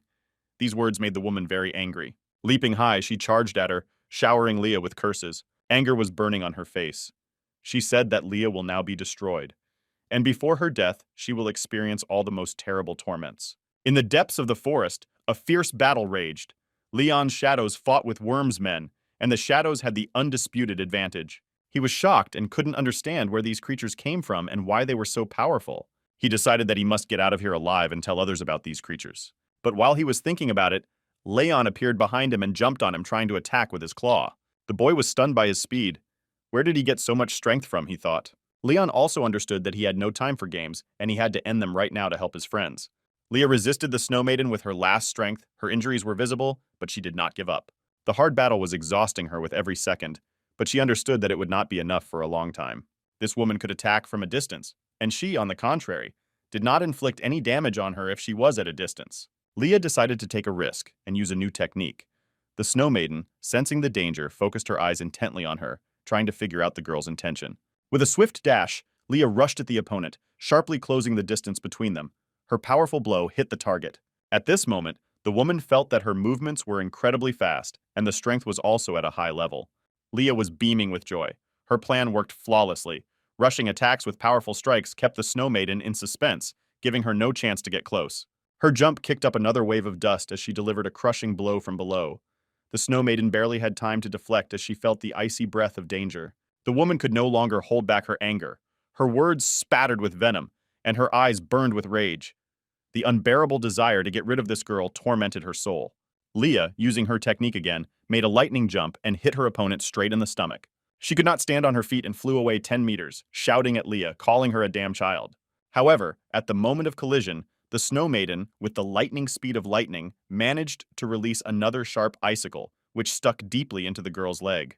The girl fell to the ground with a thud, and her abuser, disgusted, laughed shrilly, taunting her that soon she would lose the sensation in her leg and never be able to jump again. But even this did not break her spirit. She, overcoming the pain, tried to crawl to the woman. The Snow Maiden asked her why she was doing this. Was it all for the sake of that boy? And what did he do so that she is ready to suffer so much for him? Leah said she had to hold her back, at any cost, ignoring the pain that shot through her body, ignoring her own wounds. She continued to crawl forward. Suddenly her voice broke into a scream, and she said what was being done because Leon was her drug. Hearing this, the Snow Maiden only gave the girl a contemptuous laugh. In the end, she completely lost her strength and stopped lying on the ground, thinking that she must have said it for nothing because it looked quite strange. The Snow Maiden felt that this was her chance to end the girl for good. And if you love this boy so much, she mocked, you probably wouldn't mind dying for him. The Snow Maiden's ice sword was already almost at Leah's temple, and a few more seconds and she would take her life. At that moment, Leah thought that she cannot give up because Leon is now fighting for them. She wondered if she would ever be able to catch up with him. Was she doomed to always breathe down his back, never equaling him? She wanted so badly to stand by his side, to be as strong as him. The woman felt that something was not going according to plan, but she was already so close to her goal. A surprised Leah burst from the ground and delivered an extremely powerful kick to her chest. Horrible pain shot through her entire body, escaping her throat with an uncontrollable scream. "Now I will show what I'm capable of," shouted Leah. Her scream broke the silence of the forest. After delivering this last blow, she fell limply to the ground. Thus she was able to use her strongest attack. A sudden rush of happiness flooded her, and she burst out laughing, realizing that she had managed to protect Leon. But a mad woman was already hovering over her, clutching a weapon made of ice spikes, after which she immediately stuck them into Leah's body, causing her incredible pain. "You miserable piece of shit," growled the Snow Maiden, her eyes burning with rage. "Now I will show you true strength. Don't even dream of victory," the woman shouted with hatred. She was already swinging to drive new ice spears into her body. "You're going to feel real pain now," she hissed. Suddenly, there was a deafening shot, and an icy spike flew out of her hand, and a sharp pain shot through her palm. With a cry of hatred, she shouted the question, "Who dared to do this?" She was shaking with rage. A green-haired boy turned to her and said, "This beauty lying at your feet was his friend." Meanwhile, Leon and the worm engaged in a brutal sword fight. With each blow, the worm felt how difficult it was for him to fight this young man. "Who are you?" the child was spinning in his head. He was also disturbed by those astral shadows which he summoned, which at that moment were crushing his people. While Leon was fighting him, he was troubled by other thoughts. He was worried about his friends because it had been a long time, and they still hadn't returned. With a powerful blow, Leon almost knocked the weapon out of the opponent's hands. The sparks that fell from the clash of blades cut through the darkness like lightning. Worm was able to block this attack because he was using a snake step technique. This use of a defensive technique gave him a bit of confidence. Suddenly, Leon, like a shadow, appeared behind him. An unexpected blow, enhanced by an electric discharge, struck him with incredible force. A terrible scream escaped from his throat, and his body was paralyzed by thunder and lightning, depriving him of the ability to move. After Leon immobilized his enemy, he dealt him a heavy blow using the Mad Sword and Punishment technique. The worm realized that things are bad. He won't be able to defeat this guy, and that's why he has to run away. He turned to his people and said that they should return to the city of the Great Lion, because it is impossible to stay here any longer. His people asked him if he was going to just run away because these monsters had taken the lives of many of their people. He replied that now they won't be able to win this battle, so they better be smart. Leon looked after him. The chief of the hunters said that they will not sit quietly after returning, but will gather a group of the best hunters and return to take what they came for. Suddenly, something terrible blocked their road, forcing them to stop and freeze in place. Leon sternly looked at them and said that it was Thunder Heaven, and now they will feel their power on their skins. Lightning bolts of fire shot down from the sky, mercilessly striking the hunters and turning their bodies to ashes. Among them, only their leader remained. His clothes were burned, he was wounded and holding his shoulder. With no emotion on his face, Leon looked at him and said, "I didn't expect you to survive." The boy began to twirl the sword in his hands and said that in a normal situation, he would have let it go, but not this time because he was unlucky enough to see his shadow spirits. He sternly looked at him and said that he should take this secret with him to the grave. Suddenly, a young man appeared near them and uttered a few words, activating some devastating incineration technique. In a second, the hunter was torn apart by devastating energy without leaving even a wet spot. The power of this attack was so impressive that Leon was momentarily speechless. The boy asked if these nobodies really wanted to compete for the Jade Pendant. He said his name was Griffin Song and said that the Holy Pendant would belong to him. This guy said with confidence in his voice that the Holy Pendant will benefit the Chow School. Leon heard this name for the first time and did not understand who he was talking about. He missed the possibility that it was a person from a powerful clan. Leon apologized to them and said that he was in a hurry, so he didn't have time for these games.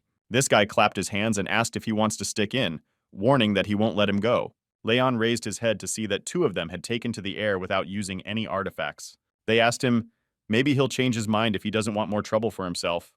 Leon mockingly asked them what kind of aerial ballet they decided to arrange. Griffin threw something in his hand and said that Leon would see everything himself now. The boy said that it was a sacred artifact of their Chow clan. He threw this cup into the air. It hovered and began to spin rapidly in the sky, after which he closed his palms while chanting some kind of incantation in a loud voice. Leon watched this in amazement and couldn't understand what the hell was going on. After that, there was a powerful explosion. You covered them with a dome. Griffin said that now he definitely won't run away and should hurry up and give him the pendant. Leon became combative and angrily asked, was this whole circus just to lure him into a trap? He activated the Furious Sword technique and sent a stream of devastating energy towards the Griffins. But the boy in a moment found himself on the outside of the dome, and the shock energy of Leon dissipated after hitting its wall. He was shocked when he saw this because he didn't understand how it was possible. Griffin was the first person who was able to dodge this attack. He smiled, then said that Leon had better save his powers because it was an unusual spell. He explained that this barrier is a closed space created by a sacred artifact. He looked around and saw several people behind him aiming their weapons at him. Leon immediately realized that he was in a trap. Jamie, exhausted but determined, ran as hard as he could from the maddened snow maiden with Leah on his back. Behind him was the real apocalypse, which the woman was doing in the process of chasing them. James asked Leah how she could even make her so angry. The snow maiden chased them and kept shouting the word die. Leah replied that she had no idea because she didn't even provoke her. James looked around and saw that a real earthquake was happening behind his back. He said it looked like he was really out of his mind. He continued to run away and understood that they were both badly wounded and could not fight, so they should get out of this situation as soon as possible. The woman continued to chase them, trying to snatch Leah from his hands. She demanded that he give her the girl. He understood that he had nowhere to run, but he mentally asked himself, will it all end like this? Will some crazy ant finish them off? When the snow maiden was already a few steps away from them, her body was torn in two. James froze in place in surprise and asked what happened and who did it. A guy in a yellow cap came up to them and greeted them. He introduced himself as a representative of Denfin Express and asked if they knew where Leon Moon was now. The guy immediately added that if they don't know where Leon Moon is, they can sign for him. James couldn't believe his eyes. This guy seemed to have inhuman strength. He dealt with the woman in one moment without losing an iota of composure. As if nothing had happened, the boy handed them a box. Assuming they knew Leon and Moon, he informed them that they could receive this package instead of him. James, sensing a happy coincidence, signed for the package. However, the feeling did not leave him that the boy may not be as simple as he seems. To everyone's surprise, the guy said goodbye, saying that the documents had been signed and the goods had been received. With a calm soul, he left, not forgetting to remind about 5 stars for delivery. Jace didn't hold back and asked, "Didn't he come to help them?" The guy answered by asking how he could help, because he's just a courier, and added that he was just doing his job.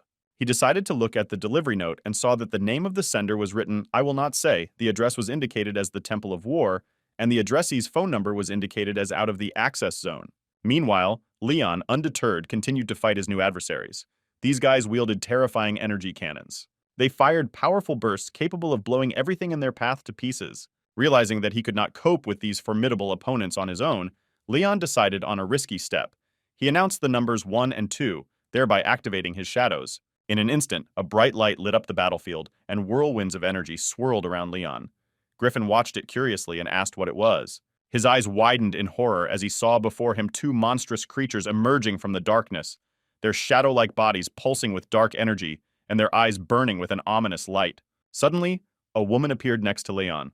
Her appearance was so unexpected that he did not immediately manage to recover from the surprise. Just a minute ago, he was alone in the middle of the dome, surrounded by enemies, and now this mysterious stranger was fighting next to him. Griffin seemed very mysterious to the young man. His power and techniques, all this, aroused great curiosity in him. How many more secrets does this young man hide? Fortunately, Griffin possessed several sacred artifacts. Griffin, realizing that it was impossible to escape from Cupola, felt a mixture of emotions. On the one hand, he was glad that he could end this guy once and for all. It was a pity to lose such a valuable frame as Leon. He turned to his people and asked them to stop for a moment, because he was wondering if these monsters would disappear together with Leon, how they would finish him off. Suddenly he smiled and said that they had little time, so it was better to end him immediately. Griffin, addressing his followers, announced that today they are fighting, not just for life, but for what they believe in, so they have to show what they are capable of. Leon, tired of surprises, asked what their plan was and what they were up to. Suddenly he noticed the cultists pulling some sort of spear. He asked what the hell it was. Are they going to use it? Throwing the spear with all their might, the cultists aimed it straight at Leon and Ada. Ada watched in horror as it flew right at them at terrifying speed. Without thinking, Leon rushed towards Ada to knock her off her feet and thereby protect her from the spear. Falling to the ground, they hugged each other. Ada, sobbing, sobbed. Leon smiled and immediately asked what it was and why she was crying because everything was fine. He tried to calm her down and convince her that everything was fine, but when he stood up, it became clear that he had lost his arm, and there was a terrible wound on his shoulder.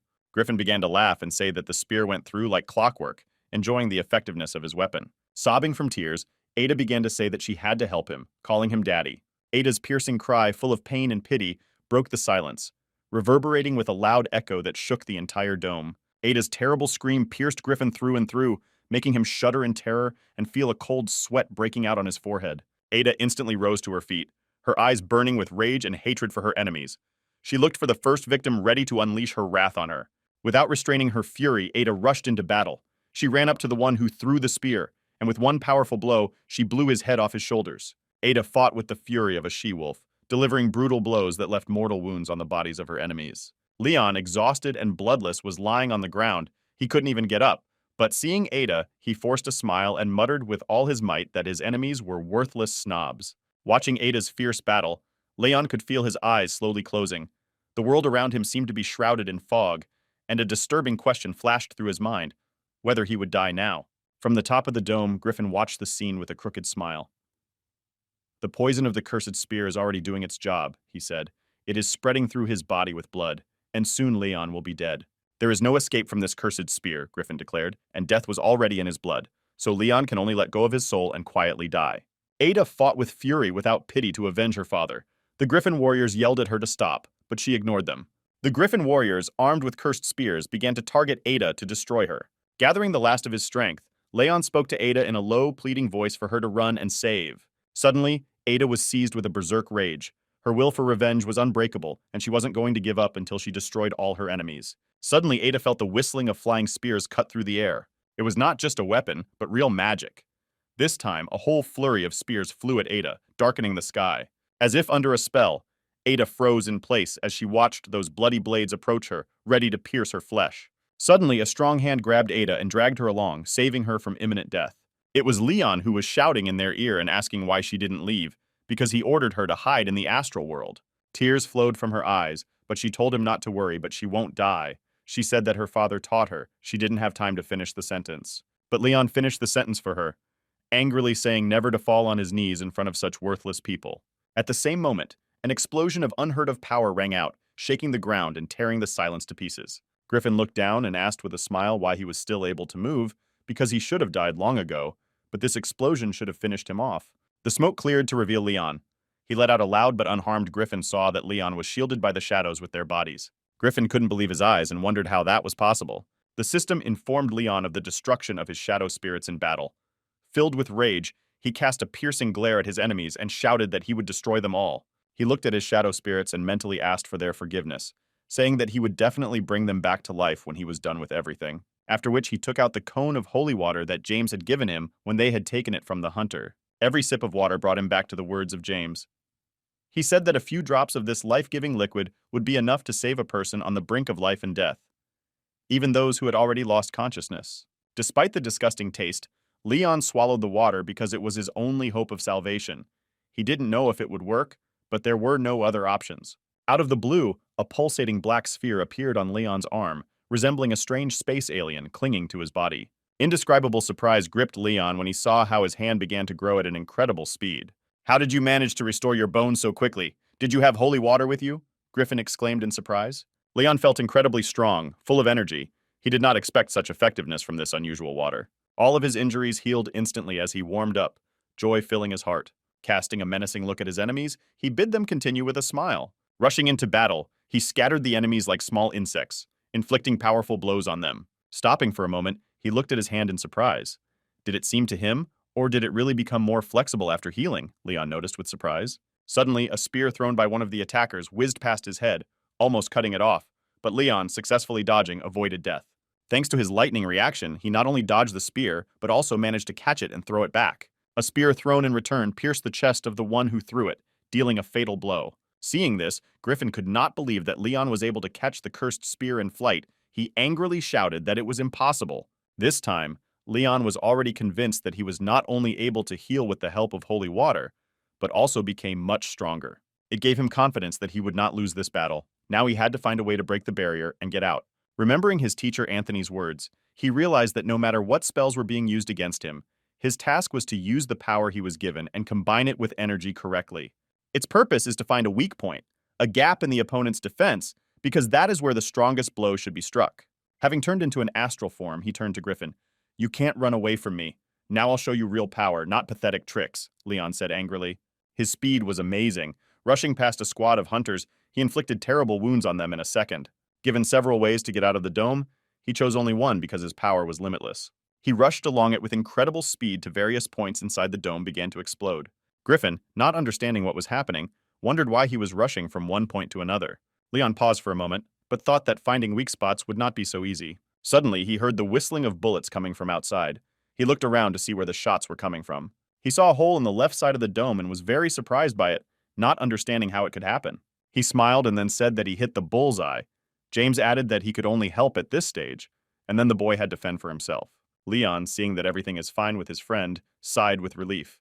He did not hide his excitement and called James a scoundrel in a friendly way. Seeing his friend gave him even more strength and motivation, he rushed forward again in an attempt to finally break this dome. Fierce anger engulfed him as he struck at the spot where James had shot, his eyes burning with the energy that surged through his body.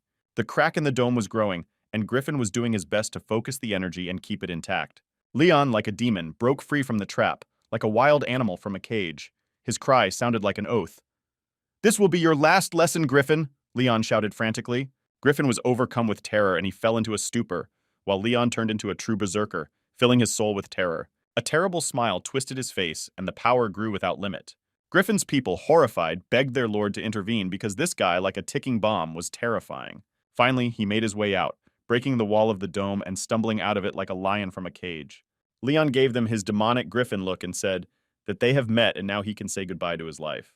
James and Leah were still in the forest clearing. James sat her down and gave her time to rest, but now it was time to go. He looked at her and saw that she had turned off again. He should have somehow brought her to her senses, because it was very difficult to carry her, and because of this, they moved slowly. He approached her and said in her ear that he had heard her saying that she liked Leon. Hearing this, she immediately woke up, grabbed James by the throat, and began to shout that if he told anyone, she would kill him. After which she fell face down on the ground and began muttering that she wanted to be buried right here. James held her throat, but said that she could not worry, but he wouldn't tell anyone because he just wanted to wake her up like that. While James turned around to see where they were going next, Leah took out a knife and thought it might be possible to finish him off right here so he wouldn't tell anyone. But there was only one way for them to move in the direction of the dome, where Leon would deal with his attackers. When they ran up, they saw that the fight was in full swing. James was very pleased that his friend managed to get out, but he noticed that something was wrong. Leon really seemed to be on topic. He shouted that he would finish off anyone. James said that Leon in this state does not yet know how to control himself, and he had already seen his friend like this during the city ranking competition. He resembled the incarnation of the devil or some god. It lost his own consciousness in a moment, and he acted with the help of instincts. He flew into the air on his wings. His face was like that of a demon. The people of Griffin asked each other in horror what the hell happened to this guy. Leon immediately rushed to attack them. He said that you shouldn't turn your back on your enemy, but that was their mistake. Like a fierce demon, he rushed at them, cutting his enemies to pieces with his sword. There was not even a shadow of compassion in his eyes, only cold cruelty. He was like a weapon of mass destruction, devouring everything in its path. Leah had never seen him so angry. Out of horror, she involuntarily covered her mouth with her hand. His cruelty knew no bounds. The girl could not even imagine that this person was the same friend she knew. Griffin, dazed with horror, looked at this terrible scene. He could not believe that one young man was able to defeat a dozen of his warriors. But he quickly came to his senses and called Leon an idiot, and said that he would not allow him to look down on his Chow sect. Griffin said that he was the captain of one of the best units of their clan. Leon just stood and stared at him while Griffin boasted about his titles. Griffin said he could destroy him without batting an eye. Now he's going to give up, and instead he wants to surpass himself, then enter the ranks not before the warriors of their sect, Griffin said proudly. Leon started laughing hysterically, and then rushed towards him and grabbed Griffin by the throat, saying that he will be destroyed now. Leon flew with a bullet holding Griffin in his hand, breaking the trees that met their path with his body, after which he threw it straight into the ground with all his might. Griffin fell like a meteorite, and there was even an explosion of energy from the impact. He was lying on the rock all beaten and torn, blood was oozing from his mouth, and he was hurling bad words at Leon. Leon saw that his victim was no longer able to fight, but now you can finally put an end to him.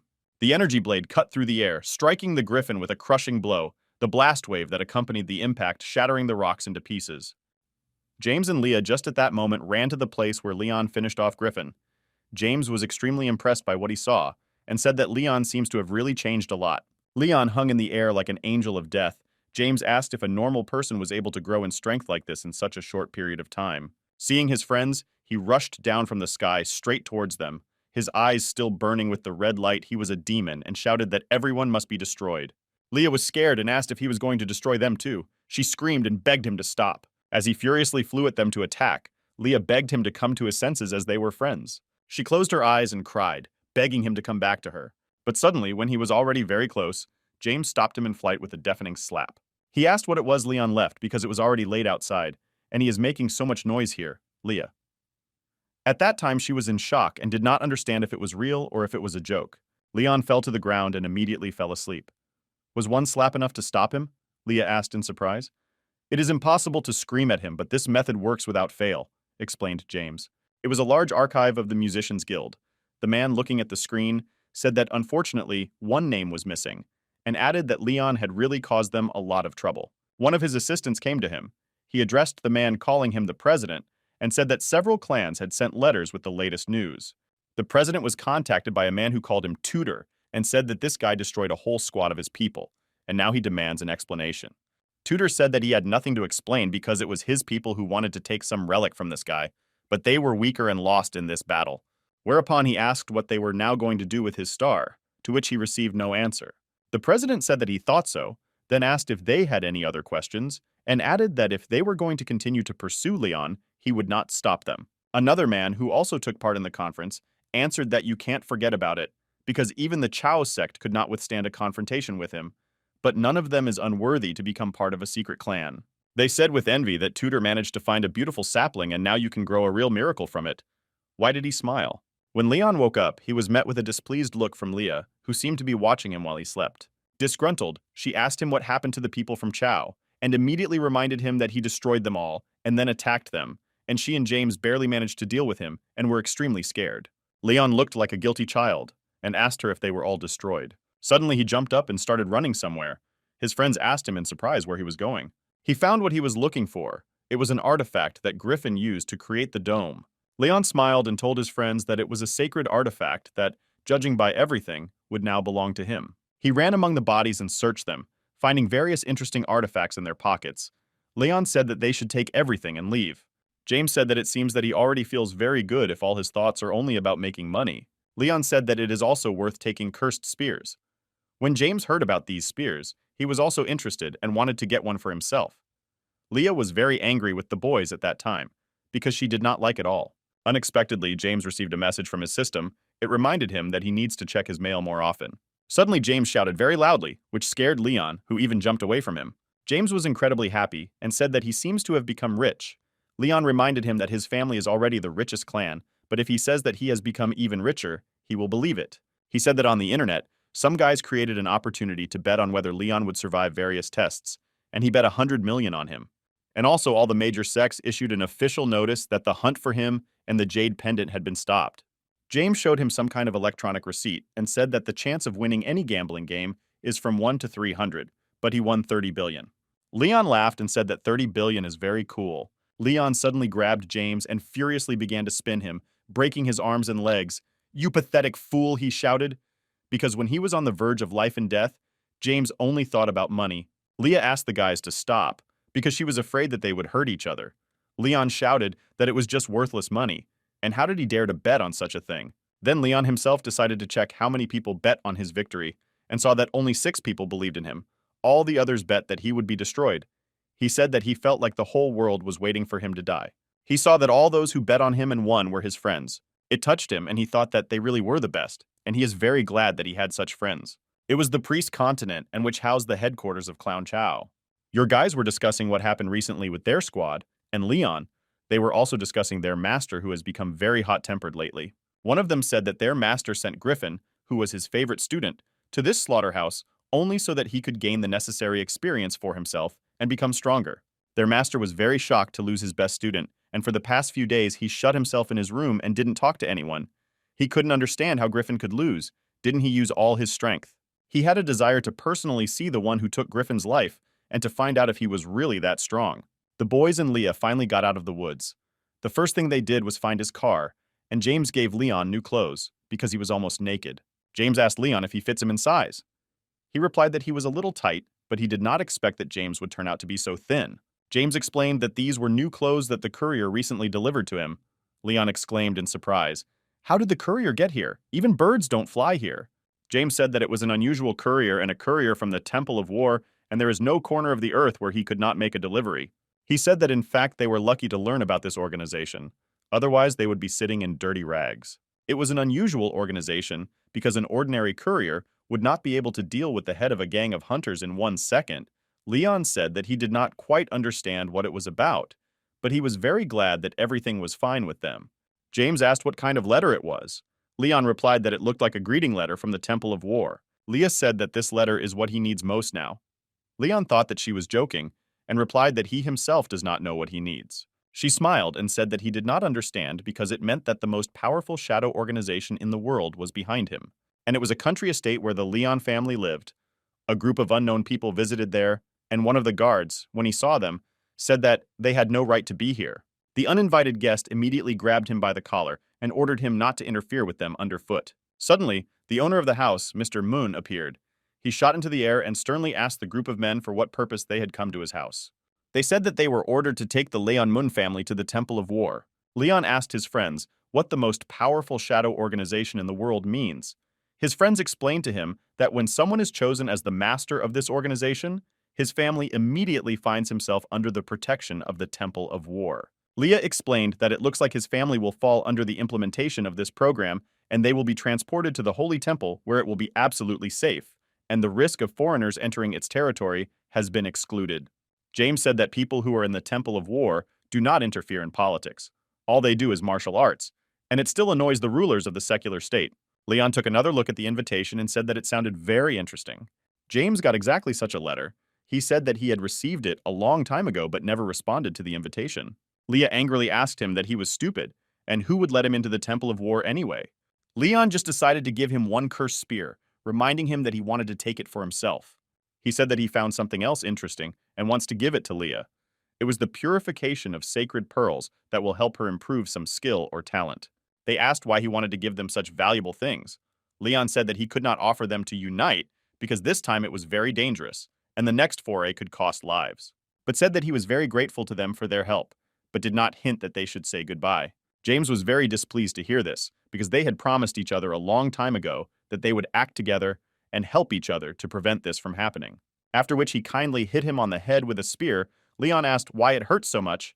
James apologized and said that he did it reflexively because Leon himself was to blame for saying something stupid. After which they immediately went to a large pawn shop where Leon often sold his treasures. He greeted the host, calling him uncle. The man advised to see his young friend. The man asked if Leon had brought something interesting. Leon showed him the sacred artifact he took from Griffin and asked if this thing was familiar to him. The man replied that it was a wheel of the void. He said that the wheel on the top is for activating and deactivating charms. Leon pretended that he did not know much about this thing, how much it was worth. The man replied that everything was not so simple, but this artifact was really real. He said that he actually had a second part that he now lacks, but if Leon can find it, he will be able to create a super sacred artifact. The boy asked where he can find the second part. The man replied that according to a rumor, my second part was placed in the Triumph Tower, and you can get it only after passing the 70th floor. Leon asked him quietly in his ear if he could get him this thing. The man replied that he could not sell him this product because it was too risky. He said that it was not for him, and pointing to his friends, he said that they both saved his life, so he wants to thank them. The man said that this thing is very difficult to get, but he knows one way, but it is very expensive. It cost about 10 billion for one piece. Leon opened the window of his computer and offered the man to look at something else, because he had one unusual package. Leon also asked him if he had the holy water of life. He said that he didn't have it and he could help you find it. James immediately asked him why he needed water because he had only one. Leon just rolled his eyes and said that he had already drunk it. Leon said that during the battle his arm was broken and he decided to drink water, and its effect really impressed him, and the arm immediately recovered. Leah, hearing this, began to worry, asking if his arm was broken. He said that he was wondering if water could help a person who was left without legs. James heard this and said that in that case, he wanted to take him to one place. He added that such a thing as the holy water of life is extremely difficult to get, but everything will work out for them. He just has to wait a little, and they will test their luck. They found themselves in the largest black market of the Zhongzhou spatial realm. It was a creepy place filled with darkness and unpleasant sensations. James boasted that you can find absolutely everything here, because there are no middlemen and no one will dare to interfere with the conclusion of the agreement. Leon said that this place really looks quite dangerous. Never expected that such a young man as James could be familiar with such places, said Leah in surprise. He smiled and replied that he did not want to disappoint her, but he not only knows about the black market, but even comes here often. Suggesting that they split up to find what they needed more quickly, he warned his friends to proceed with caution. Each of them went their separate ways. Leon at that moment thought that he had spent too much time in the upper world, and almost forgot what life was really like for most people in their time. Suddenly his attention was drawn by a commotion. Some guy was arguing with a buyer, trying to sell a damaged manuscript at an inflated price. Suddenly the boy was hit and fell to the ground, but he clutched the manuscript tightly in his hands as if it was his only treasure. Leon looked at these inscriptions and recognized them as fragments of runes from the tribe of dwarf witches. The man continued to threaten the boy. He said that these runes had value as long as the pages were intact, and now he wants to put this junk on him, he shouted angrily. Leon approached this boy and called him. He asked what kind of manuscript he had in his hands. He felt sorry for this child. He wiped the tears from his eyes and wanted to help him. Leon told the boy to offer his price, but he would buy the thing. The boy jumped away like a frightened kitten. It's worth 3 million, and he won't sell it for less. Leon said he was fine with the price, but he would like to know where he got the scroll from. The boy was not confused, but she blurted out that now he wants 5 million already. The man who threatened the boy turned to Leon contemptuously and said, "Don't listen to him because he is just making up prices off the top of his head." But Leon ignored him and said that he agreed to transfer 5 million. These people were impressed. Where did you get such money from a young man? They found his photo on the internet and it is clear that his name is Leon Moon. But recently everyone is talking about him, only his government. Rumors added to their conversations that the boy had recently become a major general. This news instantly reached the boy's ears and excited him quite a bit. Leon approached the boy and spoke clearly. "The money has already been transferred to you. Now it's your turn. Give me the scroll and tell me where you got it." The guy, without thinking, answered, "Of course. I will give it to you. but unfortunately, I don't know anything about where it came from. The boy, lowering his head, admitted that he stole it to get money because his brother was dying and he needed funds for his treatment. The boy, sobbing, begged and said that he would return the money and asked that Leon not arrest him. The boy's story deeply moved everyone around.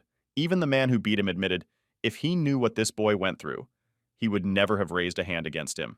Despite the touching story of the boy, Leon did not hold back his anger. He grabbed him by the legs and, shaking, exclaimed, "How dare he deceive him?" In the end, he let him go and said if he really needs the money so badly, he can assume that Leon lent it to him. After which he said goodbye to the boy and said that although life is a difficult thing, it is wrong to earn money by cheating. Otherwise, one day he will come across someone worse than him. The boy looked at Leon while he walked around the market and asked the sellers if they sold holy water. After shopping on the black market, they returned to their digital bloom. James and Leah were already waiting for him in the car. James asked the boy if he managed to find what he was looking for, but Leon replied unhappily that today was not their lucky day. Leon said that he bought a 3D sky eye and an old tattered scroll for that. Leah wondered why he had one scroll, because the realization of this artifact requires a whole collection of ancient records. Leon, with a sly smile, asked, "And who said that the collection is incomplete?" and immediately took out another scroll. James decided to ask him how useful these things were. Suddenly, Leon lost his temper. James asked him why he suddenly fell into depression. The boy explained that in fact he wasted his money and had no idea why he bought these scrolls. Leah intervened in this drama and asked why he was so sad, because they were going to go to the Dark Kingdom. Maybe there these scrolls will be needed. The Dark Kingdom. It was an area that belonged to the higher world. Many monsters came to the world of people from there. They came here in order to hone their skills, despite the fact that this venture was quite dangerous. Leon was yawning all the time and complaining that the oxygen concentration here was very low, and because of that, he always wanted to sleep.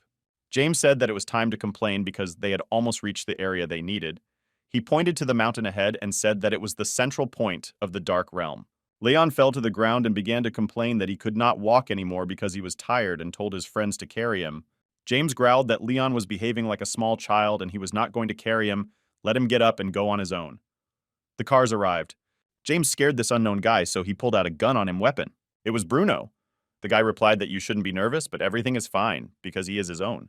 Leon looked at him with a wince and asked what he was doing here, still surprised by his appearance. Bruno threw Leon a reminder. "Don't forget, I gave you the map. We are strong. There will be no problems," he proclaimed. He then told the latest news, who said that the Chow sect gave them 3 days to turn the void wheel. Leon rolled his eyes and said that he didn't have it. Bruno said that, according to rumors, the Chow wanted to collect all the sacred artifacts to form a special purpose squad, and their sect master named Ernest was quite young and accomplished, and received these artifacts, just like Leon, in the Tower of Triumph. Leon thanked him for the information and said that he cannot worry, but he will not remain in debt. Bruno said that it wasn't all, and he had information. Regarding his younger sister, Leon worriedly asked if she was okay. Bruno replied that everything was fine, but he just wanted to ask her out. Leon was shocked to hear this. Leon froze, knocking on the tree in displeasure. "What are you doing there?" growled James.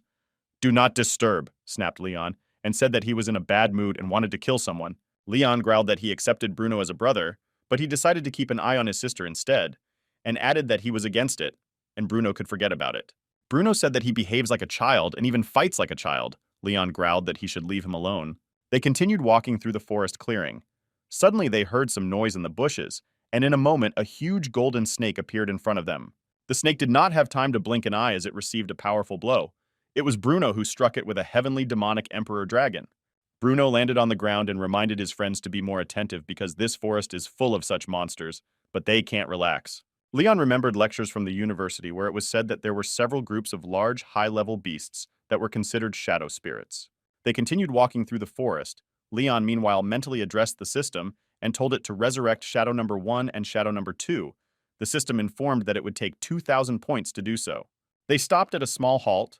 Leon examined his scrolls and said that the ghosts would only appear when they could decipher this bunch of incomprehensible symbols. Bruno called Leon and told Godi to look at these bills, let him get better and eat hot and tasty meat. He said he was leaving and placed his parchment on the large stone, not expecting any surprises. Suddenly he heard a noise and, looking around, saw that some monkey had grabbed his scroll. Leon was immediately frightened. Realizing that she could steal it now, he approached her and politely asked her to return this thing to him. The monkey did not return the scroll to him. Instead, it swung its tail in a flash and slapped him hard across the face. Leon, wasting no time, rushed after the monkey. "I'll kill you, you stinky creature," he roared, rushing in pursuit. The maddened Leon rushed after the monkey, roaring, Is it polite to steal other people's things, Bruno? Not paying attention to this commotion, hastily said, Leon, hurry up, otherwise they will eat everything without him. His friends started laughing at him and asking how old he was that he decided to play with the monkey.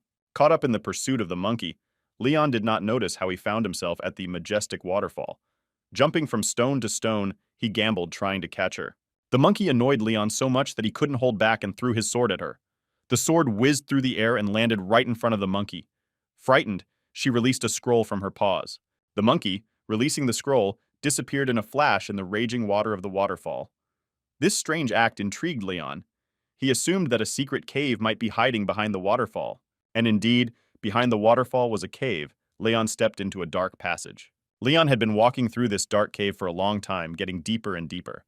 With each step, he felt that this was no ordinary cave created by nature, and even the monkeys would not have been able to dig it out. Suddenly, he saw the image of a man in front of him. He thought that some stone was sparkling like that, and decided to come closer to look at it. Coming closer, Leon realized with horror that it was not just a stone, but a carrot. He jumped back and gave a loud cry of fear, asking what the hell it was. Suddenly, near the skeleton, Leon noticed a source of light. It was a sphere emitting a dim glow. Curiosity overcame fear. Leon decided to move closer to get a better look at the skeleton and perhaps find something of value. Suddenly, stones flew out of the darkness, ricocheting off the cave walls and flying straight at Leon. Leon, dazed, tried to get up and figure out who was throwing stones at him.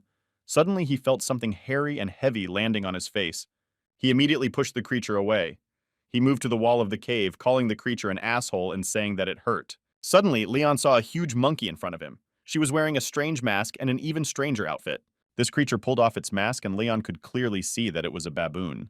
Leon said that it seems that he was not taught manners, after which he got into a fighting position, realizing that a fight between them was inevitable. To Leon's surprise, the baboon turned out to be a skilled fighter. He jumped in a flash and struck a powerful blow in the face. The baboon, having made several rapid somersaults in the air, landed on all paws and delivered a powerful blow to Leon, knocking him to the ground. After this blow, he stood up sternly, looked at the monkey, and said that it was dead. Leon was even more amazed when he saw that the monkey was in a fighting stance. She was using the same techniques as humans. Leon made several lunges and tried to strike the baboon but failed to hit it. He took out his sword and realized that he should use the thunderblade, but was surprised when he saw that the monkey had already disappeared. He looked around sharply and saw that the baboon was already standing behind him, preparing to give him another powerful blow. Not expecting the blow, Leon didn't have time to react and missed it, the strong kick knocking him to the ground. He made several revolutions in the air and fell on his back to the ground, displeased, saying that this monkey knows how to fight, but it seems that it has specially lured him into the cave. While he was lying on the ground, Leon came from the system, which said that his spirits were restored, but he would only be able to use them in 2 hours. But the baboon did not stop and continued to attack him. Leon asked the system what he should do now to die. Suddenly, there was a powerful explosion near Leon. It scared Baboon, and he jumped back so as not to hurt himself. The smoke cleared, and the baboon finally saw Leon. The boy, with a sly smile, announced that he had another trick up his sleeve. Now Leon rushed to attack the baboon with powerful kicks. After receiving this blow, the baboon flew several meters and powerfully hit the cave wall. The boy understood that it was not time to finish and again rushed to finish off the beast. But the monkey didn't give up either, and a fight broke out between them again. Leon said that the physical data of this baboon was something with something. Dodging his powerful blows, he asked where the baboon had learned this technique, and his defense was so good that Leon still hadn't been able to scratch him. Finally, the boy was able to catch him on a mistake, after which he delivered a powerful leg kick from the turn. This blow was so powerful that it even broke his mask and Baboon fell to the ground. The monkey immediately jumped up and started growling furiously. Leon was very surprised that he was still able to stay on his feet. Suddenly, he knelt down and uttered the word of punishment. Some energy began to gather around him. There was a powerful burst of energy that was even able to push Leon against the cave wall. It was so powerful that it even scared him. He said that he didn't expect this monkey to be able to release such an insane amount of battle energy. Leon and Baboon heard the cave begin to shake. It was a bad sign and meant that it might collapse now. The guy said that if they continue to fight here, one of them will not win and they will simply be crushed by a pile of stones, so they should run away. Suddenly, Leon saw that this baboon rushed to the skeleton, and the boy realized that it seemed that he had been trying to protect it all this time. He immediately grabbed the monkey by the shoulder and told him to get out of here, but he did not try to save the dead man. But realizing that he would not be able to convince the monkey, he decided to grab this skeleton and carry them both out of here. The stones had already started to fall, so Leon created a portal to quickly get out of the cave, and threw the monkey there first, and then jumped in himself. The baboon, seized with terror, did not understand what was happening. Out of fear, he began to hum loudly. and in a moment he realized that he was again at the waterfall and immediately rushed to the cave. Coming closer, he saw Leon there, and grabbed a stone to attack him, but stopped abruptly. Leon smiled at the monkey, and on his shoulders lay the skeleton that the baboon so fiercely defended. After a few minutes, they became friends. The baboon was infinitely grateful to the boy for saving his master. He mumbled something loudly and joyfully to him, but Leon said that he did not understand anything at all. It suddenly dawned on him that you can try to communicate with a baboon using sign language. Leon managed to find out that this baboon was the brother of the King of Destruction, or he was also called the Lonely King. He was also a spatial beast. The baboon explained that this skeleton belonged to his master, but first of all he was his friend and then his master. He remembered how this man taught him everything, but he never treated him as his pet. His master taught him kung fu and even told him about the power of strings. They spent all their time together and almost never separated. A few years ago, his master became interested in one practice and moved to this sparsely populated area to study it. Everything was going well until one moment. His master was very close to success when the unexpectedly obtained. During the study of the practice, the powers went out of control and attacked him. The baboon said that before his death, the master wanted to preserve this technique, but there had to be someone who had to own it, and the baboon swore that he would help him fulfill his wish, so he was waiting for a person to whom he could pass on this knowledge. But before Leon came to the cave, he wanted to give up, but Leon was worthy. Bubuin placed the orb in front of him and said that Leon should accept it, and it would bring joy and peace to his master. Leon asked in surprise why exactly he should get this power. The baboon explained what he feels. Leon was not as simple as it seems. He was strong, and during the fight, he managed to understand that Leon suppresses a large part of his power, and he helped save his master's remains from the cave, despite the mortal risk, so he was a good man, and the baboon thought Leon was the best candidate.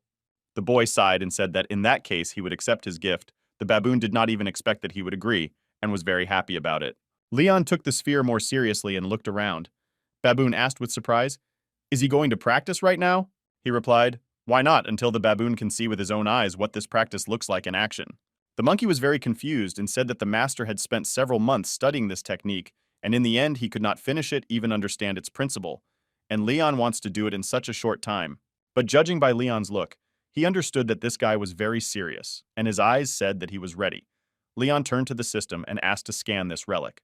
The system said that this Chaoyang sphere could absorb the power of the sun and the moon, combined with the power of a single person, to create a great fiery orb capable of destroying all living things and bestowing the power of a divine phoenix upon its owner. Hearing this, Leon was shocked, but the system said that this technique had its drawbacks. He asked with surprise which ones. The system replied that an error was made during the creation of this practice, so it is theoretically impossible to complete it for self-improvement. The system also warned that if he were to train and force himself to the limit of his abilities before the end, the learned power would destroy him. Leon immediately asked if there was a way around this negative effect. The system explained that in order for his body to be able to withstand this technique, he had to find a large sun, blood ammonia, and ablution flower. The guy said that he had all these artifacts and ordered the system to use them and start the practice. The system warned again that he had performed 3 exercises and absorbed these techniques in one breath, and his body was now very weak, so he needed rest. But Leon was not going to stop. He turned to the monkey and said that he will now show her the art of the Chaoyang Great Flame, and he will see everything with his own eyes. Suddenly, like a bright ball, the sphere suddenly flew into the sky. The sphere, emitting magnetic force, began to pull Leon towards itself, and incredible energy permeated his body. Suddenly everything was illuminated by a bright fiery glow. Like a fiery angel, Leon hung in the sky. Leon's body began to emit powerful energy, and his strength reached incredible heights. With a smile, he turned to the monkey and asked how he got such strength. Baboon's eyes were full of tears, but he could not believe his own eyes. He was fascinated by this boy and said that his teacher's work and his faith in this idea were not in vain. Evening came. They sat and talked by the fire. Baboon said that he was very grateful to Leon because he not only allowed him to see the power of the Chaoyang Great Flame, but also gave him the opportunity to say goodbye to his teacher. Leon said that was good. Besides, he himself respected those who raised and taught them. He said that he thought that his teacher studied so hard and lived his life to leave something important for future generations. This hearth was not for warming. It swallowed the owner's body. From the ashes that remained, the baboon collected a handful of ashes and hung it around his neck like a charm. The baboon said that Leon is a good guy, and from today they became friends. He also added that he wanted to give him something valuable. He took these several cones and asked with interest what they were. The baboon replied that he did not know what kind of liquid was in this small bottle, but the master was very careful with it. And the other thing was something like a token. The baboon said that it was time for him to leave and warned Leon to be careful because there were many trials ahead of him. Leon also thanked him and they said goodbye. When the monkey left, Leon noticed something strange about this bottle as well. The liquid inside looked like blood, but there was something magical in it. He poured out the contents of the bottle, and suddenly everything around him burst into flames. He could not understand what had happened and why the blood caught fire. Flames engulfed Leon, dancing around him and shining in the darkness of the forest. Suddenly, a majestic and incredible creature appeared in front of him, the fiery and majestic phoenix himself. The boy could not believe his eyes. "Is it true?" he whispered, amazed by the greatness of the phoenix. He already stretched out his hand to touch this majestic creature that was mesmerizing with its appearance. A sudden blow to the back made Leon turn around. James was standing in front of him. His face expressed incomprehension. He asked what Leon was doing here alone, because they had already searched him. Leon immediately wanted to show him Phoenix, who had just magically appeared in front of him, but when he looked back, he was nowhere to be found. He even thought that it was hallucinating. James said that it is very dangerous for him to play and generally walk here alone. For the next month, Team Leon traveled around battling terrifying space beasts and monsters, becoming stronger with each battle as they trained in brutal combat. James and Leah trained their skills very well and entered the ranks of the best fighters in the city. Later, Leon's squad was joined by his old friend Chuck, a native of the lower city. Having no combat experience, he managed to achieve significant success under Leon's leadership, which is why Leon sent him to his parents' place for help. Only Leon could not advance in his power level. He still remained a fighter of ordinary crystals. But despite this, he managed to summon his third shadow spirit, which he traditionally called Number 3. They were getting ready to go to a new location. Leon has always asked his team if they were ready, but this time he had to leave his friends behind. Leon said that he should visit the Tower of Triumph to get one artifact. He told his friends to keep training and wait for news from him. When he arrived at the border of Sunset Town, he was met with unpleasant news because the teleportation array was undergoing maintenance. He met his old acquaintance, the captain, who explained that teleportation over long distances between the tiers of the tower was prohibited. The captain decided to tell Leon Post secretly that they actually had problems with the equipment, and the maintenance was just an excuse. The captain told with horror about the terrible thing he had seen in the last few days. Before his own eyes, one of the travelers who dared to teleport was literally torn to pieces inside the pipe. It was a terrible sight, which was forever etched in his memory, and immediately after that came an order prohibiting teleportation. He added that it was also forbidden to tell about it, and he was afraid that he might lose his job because of it.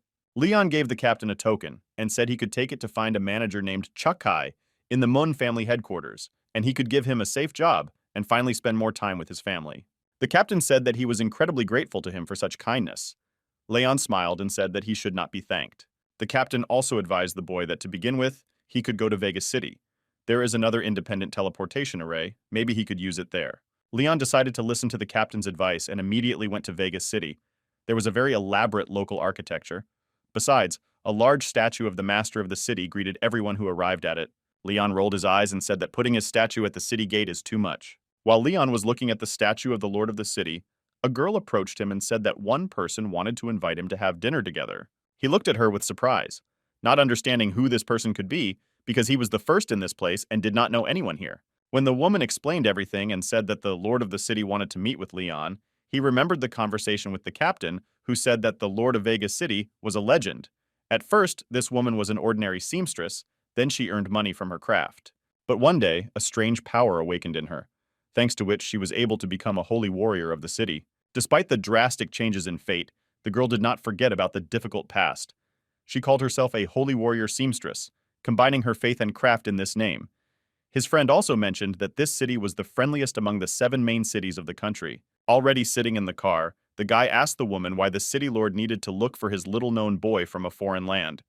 The woman said that the lord has his own reasons. He will definitely learn about them when you meet her in person. Leon, taking a deep breath, muttered that there is nothing you can do now. He was sitting in the car, and there was no way back. Arriving at the estate, the woman led Leon to the mistress's chambers, where, upon entering, she announced his arrival. Unexpectedly for Leon, he found the hostess in the bathroom. This fact surprised him quite a bit. A strange greenish light emanated from her. Her energy was so powerful that Leon was surprised he had never met such a strong person before. Instead, she told Leon that she could feel his power even with her back, and that his bloodline had nothing to do with the holy bloodline. The woman, not paying attention to Leon's surprise, got out of the bath and appeared before him in all her beauty without hiding her naked body. While she was dressing, Leon, amazed, wondered how she could know about his belonging to the Holy Family without even looking at him. Now he was finally convinced that before him was a real holy warrior. The woman leaning on Chris clearly said that the title of Star General is not given for good eyes, but he really impressed her, after which Leon asked her why she wanted to meet him. She replied that there was no point in dragging the truth and asked if he knew anything about the Kwanui War. He replied that of course he knows about Kwanui because this is the most famous competition among young talents from all 6 continents. Every 3 years, the heads of the continents chose the best fighters to send to this tournament. This is because it is a very important tournament for the continent, because the winner could get much more resources for his people. The woman remained silent for a while and said that this year, she hopes that the victory will be for the Eastern continent.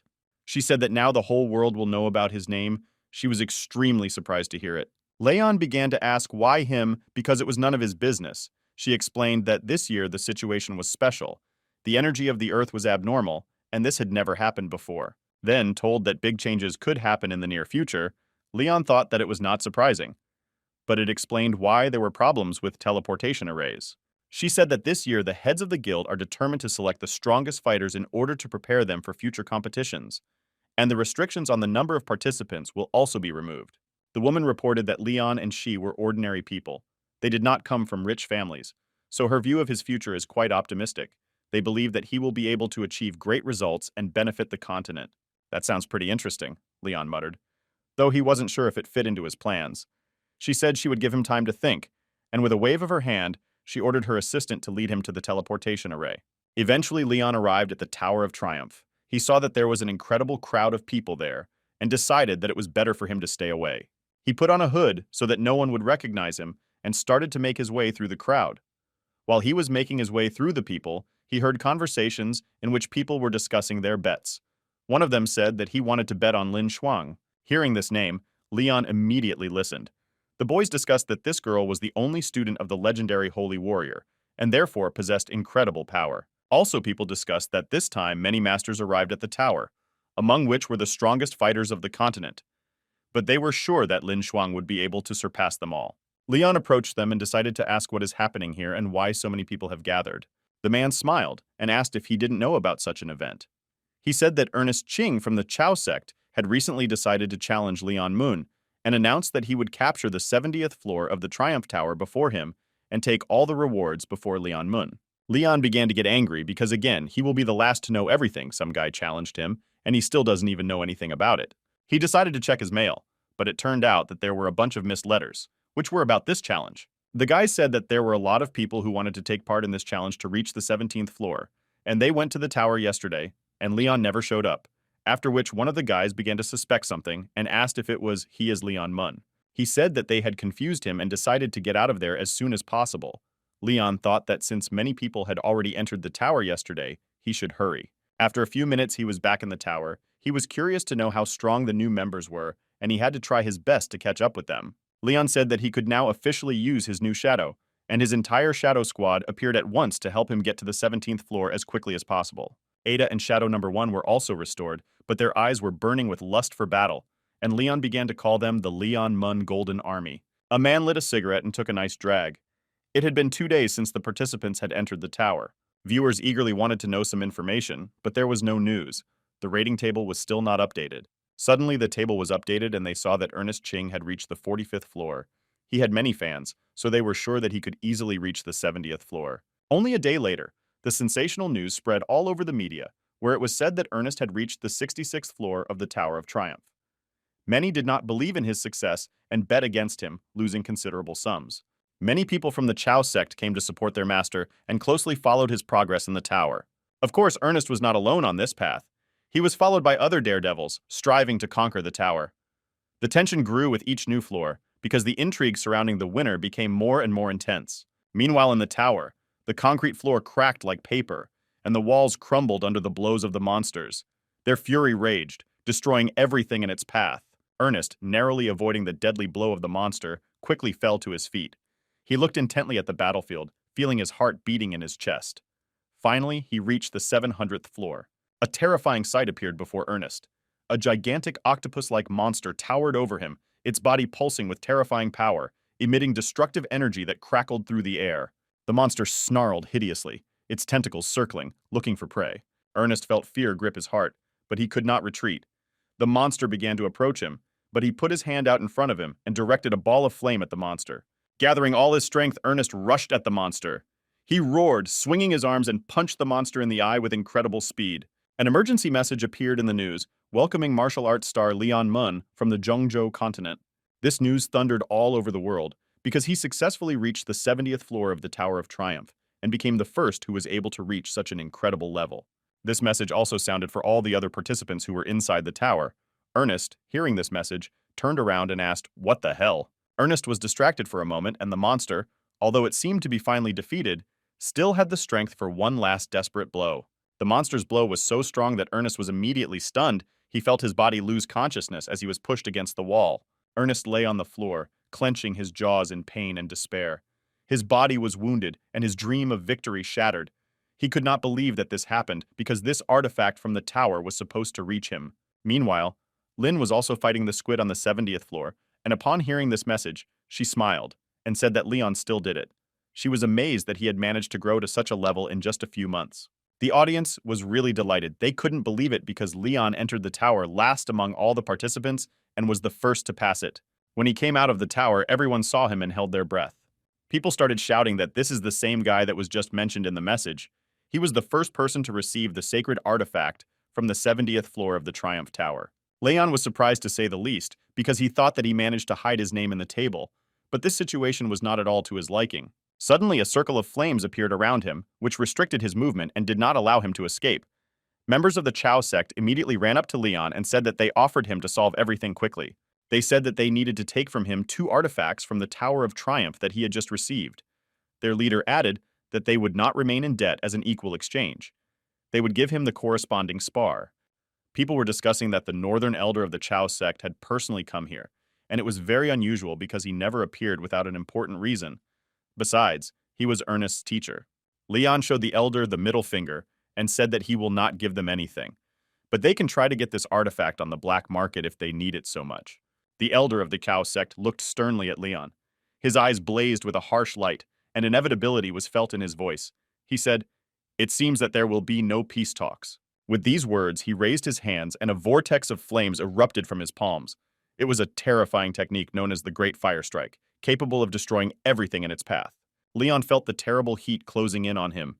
He was in the middle of a dome of fire, and he knew that he would not be able to escape from this attack. Elder Chao turned to Leon again. He said that his young body has a lot of strength, and he is ready to resist. But is he planning to run away endlessly from his Wang Yu?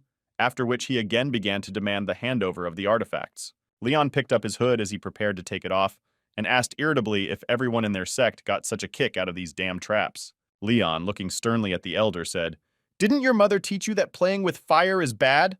His eyes were burning with anger like the eyes of a demon, making it clear how angry he was. Leon, with an ironic smile on his face, turned to the elder. "If you like playing with fire so much, then I suggest you have some fun." His clothes began to burn. The heat immediately increased tenfold, and he screamed in pain and rage. Leon called the elder a fucking monkey and ordered him to watch him destroy his magic barrier now.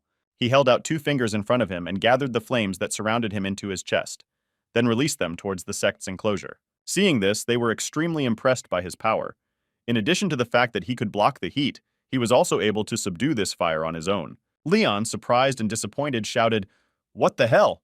His attack, which he thought should have wiped the elder off the face of the earth, had no effect. The elder stood unharmed, looking at him with a grim smile. The other members of the sect began to laugh and say that they thought he possessed some extremely powerful technique, but in fact it turned out to be nothing. Overwhelmed with shame and disappointment, he could not believe that his attack had failed. He was ready to die, if only to not feel this oppressive shame. Turning to the system, Leon exclaimed with annoyance that the outside said that this practice was perfected, and it turned out to be absolutely nonsense. The system analyzed the data and said that maybe in this particular case, water is not the optimal medium. Leon raised his head and asked what she meant. The system explained that his enemy's attacks had the same origin as his power, and ironically asked if there was any point in fighting fire with other fire. The patriarch of the Chao sect turned to Leon. While the boy was talking to his system, the man said that he was no longer going to waste his time here, after which he gave him an even more powerful fiery blow, which caused even more pain to the boy. Leon. It was starting to really hurt. He saw that it hurt him, but he didn't feel any pain at all. Looking closely, he saw that in fact there was no scratch on him, so it was just a ball of fire. His body was enveloped in heat, so strong that it seemed to absorb the flame into itself. It pulsated in his veins, spreading through his muscles, warming every cell. The elder, surprised, looked at the boy and asked himself in his mind, how could this young man withstand the full attack of the great fire? He also thought to himself, could this boy's body be elemental? But he couldn't believe that this guy was using such divine techniques because it was impossible. Leon let out a loud laugh, declaring that he now understood. If his guess was correct, he raised his hand to the sky and the fire began to bend to his will. Observers of this confrontation could not believe their own eyes. This boy had just absorbed the massive of the great flame. Overwhelmed with admiration and surprise, they shouted, "What is happening?" The elder asked Leon what kind of training he went through, because they seemed to have the same origin as the techniques of the Chao sect. He anxiously looked at him and asked who Leon really is. The elder said, if he doesn't explain now, he may not even dream of returning home today. Suddenly, their conversation was interrupted by a woman. She turned to Leon and said that he remained a magnet for trouble. It was Lin. She smiled and said that they had not seen each other for a long time, after which they asked how he was doing. Suddenly, Leon heard footsteps rapidly approaching him. He looked around to see who else it was. Ernest, grabbing Leon by the collar, accused him of how many more despicable acts Leon is ready to commit to make Ernest's life hell. When Ernest shook him, a token fell out of Leon's pocket. This was noticed by the elder when he saw this token. He could not believe his eyes because it was a jade pendant. He grabbed his arm and ordered his student to stop. Suddenly, the elder of the Chao clan, who had just wanted to finish off Leon, bowed low to him and called him a mentor. Leon was very surprised and asked what was happening here. The members of the clan also did not understand what was happening. After all, their mentor and teacher began to bow to this boy. Ernest was also shocked and asked his teacher what he was doing. The man ordered his student to kneel down and bow to this young man. Ernest began to shout and say that he had never heard more stupidity in his life. He said that this person destroyed his best student Griffin and also caused him incredible pain. The elder gave him an extremely stern look and with firmness in his voice told him to kneel down and bow, after which he seized him by the head and forced him to do so with his own hand. Ernest begged him to let him go but could not resist his teacher. The elder turned to Leon and said that he could not even think that he would be the descendant of the great teacher, after which he again began to apologize to him. The boy, still not understanding what was happening, asked what he was talking about. The elder explained that the jade pendant on his belt was his identity card. Leon hid the token in his pocket and said, "Everything is clear now," although in reality his thoughts were still confused. The clan elder explained that there were times when Shizu went on an endless journey across the globe to practice the great Chao. The man said that that time he left and did not return, but now he met his friend, who was even able to learn his most difficult technique. Leon could not have expected that the baboon and his master would be members of the Chao clan. Moreover, his master was the founder of this sect. The elder begged Leon to return to the sect and complete the training of their students. Leon replied that he doesn't even want to hear about it, because at first they attacked innocent people, now they're asking for favors. Ernest began to accuse Leon of arrogance, after which he invited him to go with him to the Kwanui War and see which of them was really the strongest. Ernest tried to convince Leon that the fact that he was able to overtake him in the Tower of Triumph. It was a simple accident. Leon responded by showing him only 2 fingers and said that he was very sorry. The boy refused and said that he did not want to interfere in the so-called war between states. Finally, Leon turned to Ernest and said, "If he thinks I'm only 2 minutes ahead of him, he's wrong. I entered the tower a day later than he did." Ernest wanted to start arguing with him again, but the elder stopped him and said that he had no right to argue with elders. With hatred, he called Leon a bastard and ordered to knock him out of here, after which he promised that one day he would find him and finish him. He was walking through the city with Mrs. Frost. She bought him a can of beer and threw it into his hands. She said that Leon had just behaved rather arrogantly talking to the head of one of the most important sects of the continent, although she agreed that Ernest was still a jerk. Leon said that he was a man with a grudge, but now he wants to find out who handed him over to them. While she was drinking beer, he asked her if she knew why the message about his passage through the tower came to everyone, even though he hid his name from the rating table. She said that it is easy to explain, because when you come 70th wrong, you automatically get permission to participate in the world battle, and in the end, the one who passed appears in the new rating, so hiding your name made no sense. Lin decided to ask him if he was really planning to go to the Kwanui War. Leon said yes, but overall he didn't like the idea very much. They finished their beer, and Leon asked her if she wanted to join him. Because her friends have been missing her for a long time, Lin replied that she still needs time to finish preparing for the tournament. Meanwhile, classes were held at the university. After the lecture, teacher Anthony led the students and wiped the blackboard. Suddenly, he heard that someone entered the office and stopped in the courtyard passage. He saw Leon in front of him and asked why he was washing the board himself, and remembered how Anthony made him do it every day. Leon came closer and grabbed a rag from him, saying that he was better than him at this. Anthony smiled and called him a scumbag, asking if he decided to go back to university. Leon replied that Anthony should understand him because he also traveled the world at one time, but now he decided to return home. After which he asked the teacher if the best parents don't wait for their children to return home. Anthony smiled thoughtfully. The teacher looked at his old student with an appraising look and said that he has grown up quite a bit. Now it will be much easier to wash the blackboard. Having finished washing the blackboard, Leon said that strange things began to happen on the ground. The teleportation arrays stopped working. A cosmic crack also appeared from which powerful energy poured in a constant stream. Anthony asked where exactly this crack was. Leon replied that he did not know. Leon smiled and said that it didn't really matter, and asked if the ruins were still open. Anthony said yes because the freshmen used them for their training. Leon said it was great because he had some free time and wanted to train there. Anthony asked if he thought he wasn't strong enough yet because he was at the top of his generation. The boy was about to leave, but said that it is never too late to become even stronger. The teacher said that he had something else in mind and asked if Leon was putting too much pressure on himself. The conversation with the teacher, Anthony, deeply sank into Leon's soul. He was lying on the bed, unable to sleep, and thoughts were swarming in his head. Anthony said that maybe Leon refuses to trust people because of what happened to his father, but he has to force himself to feel that the only person who won't abandon him in a difficult situation is himself. Therefore, you should try your best to eventually change yourself and become better than before. He also had friends who were ready to lay down their lives for his salvation. And no matter how strong a person is, some things are simply impossible to do alone, so he should just give himself a little rest. He had to learn to trust his friends more and rely on them more often in a difficult moment. It was deep night outside. He was sitting on the windowsill of his big window and watching the night city. Suddenly, a message came to his radio. The messages addressed the code name Night Dog, and he had a new task. It was Anthony. He took out his mask and said that the Night Dog had received information and was moving to the scene. It was a large building of the Chow sect. It was already dawn in the sky, but it was dark enough to see anything. He approached the window and looked into it and asked if he would help him or not. Inside this building, Ernest was standing and talking to some person. He said that Leon Moon destroyed a person dear to him and stole a sacred weapon. The person opposite answered that now they are allies and all his problems are his problems. Anthony thought that his guesses about this organization were correct. They were up to something. But who was that person in the hood he did not know? This person continued to talk to Ernest and said that he should be patient and they should wait for the competition. But said that this is a blessing Leon Mun during them will lose all hope of life. Anthony understood that their goal is the competition and Leon Mun.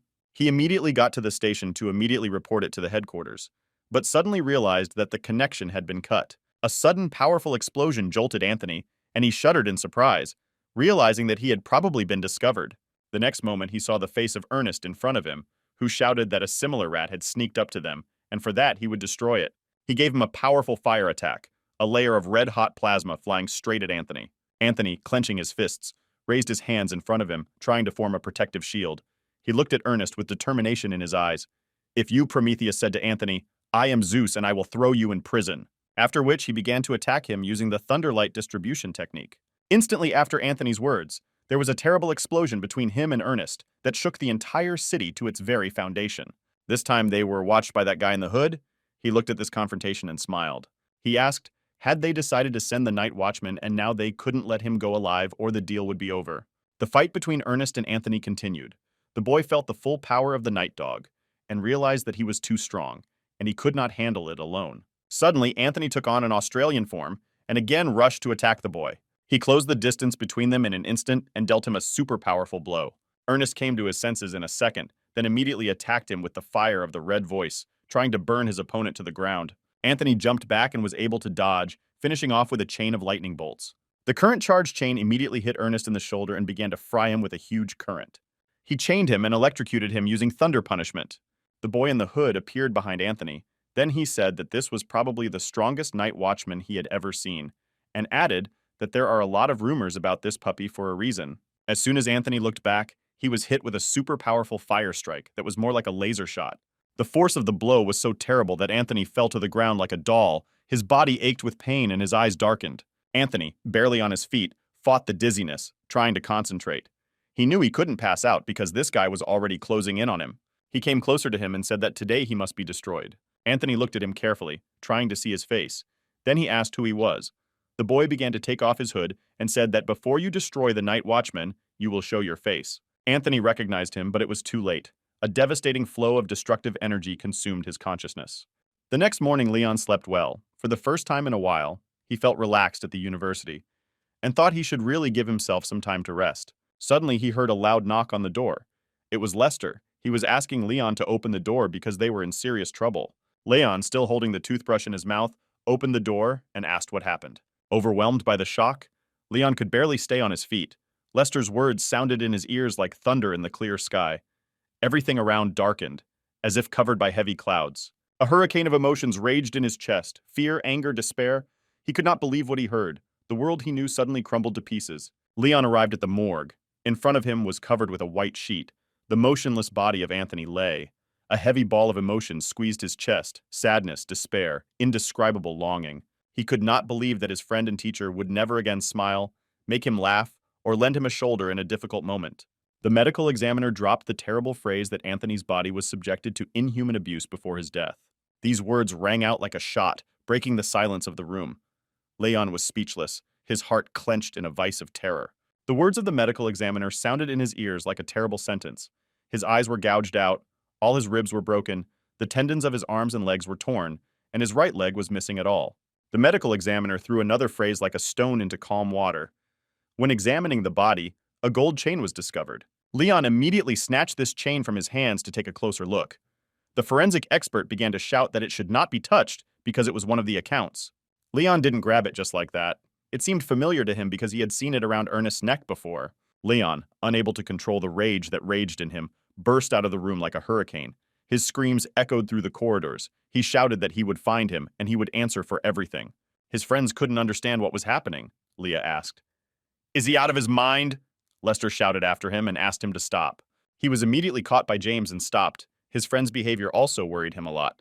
He sternly asked him what had happened and why he behaved like that, asking the boy where the calm Leon had gone. Leon screamed, choked with grief and rage, and yelled, "Let him go, because he must destroy him, Ernest, because he killed Anthony." James exclaimed, "Does Leon think that the Chow clan will just give him Ernest and let him do it?" Leon continued to try to break free and said that in this case he would arrange a blood run with the entire Chow clan. James said that he would go fight with him and asked if they would be able to do it. His second question was if they would succeed, and what would they do next, because if they destroy them, they will not be forgiven. Leon, exhausted, stopped resisting. His body went limp, and a terrible cry, full of pain and longing, escaped from his lips. The same day he arrived in Vegas City, Lord greeted him and said she didn't expect Leon to come, asking what the matter was. He looked at her sternly and said that he was going to take part in the competition. She asked if he had changed his mind. This beautiful woman smiled and asked if she could know the reason for his decision. Leon, clenching his fists, said that in such tournaments, the accidental destruction of an opponent is not punishable by law. Hearing this, she smiled and called him a funny kid. Leon asked her again if it was okay if he was going to destroy someone who was going to take part in this tournament. The woman said that she is not interested in the reasons, she just wants to know if he is really determined to fight. She also said that one motivation is enough, but most people who take part in these competitions are teams of 2 people. Leon confidently said that he alone would cope with it, and it seems that with his determination he was able to convince the woman. The sun was already setting, but he returned to the university. He was walking his usual way through Anthony's office. But today, when he looked into the office, he did not see his friend there, but it broke his heart. Suddenly, he saw Director Timothy in front of him. The director said that they had not seen each other for a long time and asked if he wanted to have a cup of tea together. Leon replied that he was not feeling very well and offered to postpone it to another time. He went to the campus roof where he and Anthony usually liked to watch the sunset while talking about various things. He remembered how Anthony had told him that Leon had no idea how powerful the people from the Strings organization were. He also recalled how the teacher taught him to concentrate and manage his inner strength. But the way they dined together, Anthony always complained that Leon likes to eat everything very expensive and doesn't count money. Leon, devastated by grief, sat alone on this roof. It used to be so fun here. When he and Anthony sat for hours sharing secrets, dreams, and plans for the future, these memories broke his heart. James came up to him. He said that you can cry when you want, but there is no point in making a fool of yourself. Leon began to wipe his tears, trying to hide them because he did not notice how James approached him. The boy said that he asked the branch of the city lord Zhengzhou to recommend him for the competition. Leon said that he must destroy Ernest, even if he is alone. James replied that he cannot do it alone. Leon said maybe he is, but changed his mind and didn't voice his words, saying them in his thoughts that he is a child who relies on others. He turned to James. His friend was fascinated by the beauty of the sunset. Leon sternly looked at him and said that he was asking for his help. James turned and told him to follow him. Leon asked where he decided to go. He pointed his finger up and said he wanted to climb this peak and offered him to go together. The next morning, already in his bed, he had a book lying on his face with which he fell asleep. Meanwhile, the system tried with all its might to wake him up because he had a lot of missed calls. He woke up and asked disgruntled what happened. He got a call again, but he picked up the phone. It was the same boy from whom Leon bought the parchment with runes. Leon clearly did not expect a call from this boy. He couldn't even remember who it was at first. The boy explained that they met on the underground black market and asked Leon if it would be convenient for him to come there again. Holding a cone of holy water in his hands, Leon exclaimed in surprise, "Where did he get it?" The kid wasted no time in replying that an old man had given it to him, and he remembered that Leon was looking for this thing last time. Leon said that he helped him tremendously and asked how much it would cost. The boy smiled and said that he can forget about the money. He said that he has lived here since childhood, so he knows every corner, and he is happy to just help. Leon wanted to object and give him something in return, but the boy was already saying goodbye to him. The next morning, Leon arrived at the Great War Hall. Walking up to the door, he asked if anyone was here and how to get in. A person appeared from above and asked who he was, warning that entry was prohibited.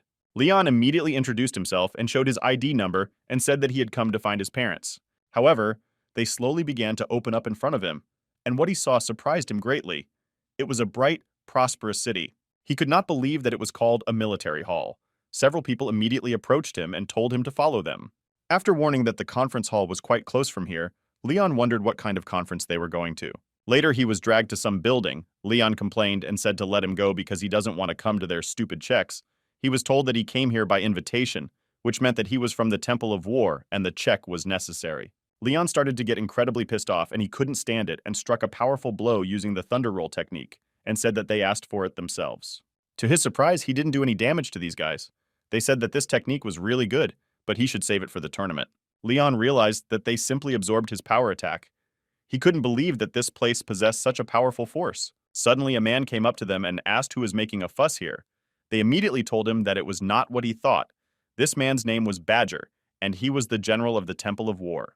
Another man in a wheelchair drove up to them and asked the general why he had left him before they had finished their game of chess. When Leon saw this man, he began to scream frantically in surprise, calling him a stinking old woman, and asked if he knew this general. It was his father. He said that he and General Badger were old friends, and told that he used to be one of the promoters of big tournaments. Leon was shocked and began to question the general as to why he was friends with his stupid old man. Father asked what he was doing here.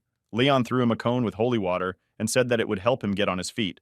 A powerful energy wave suddenly enveloped his father's body and he began to glow. He exclaimed that it was simply incredible, but in a moment he was already on his feet.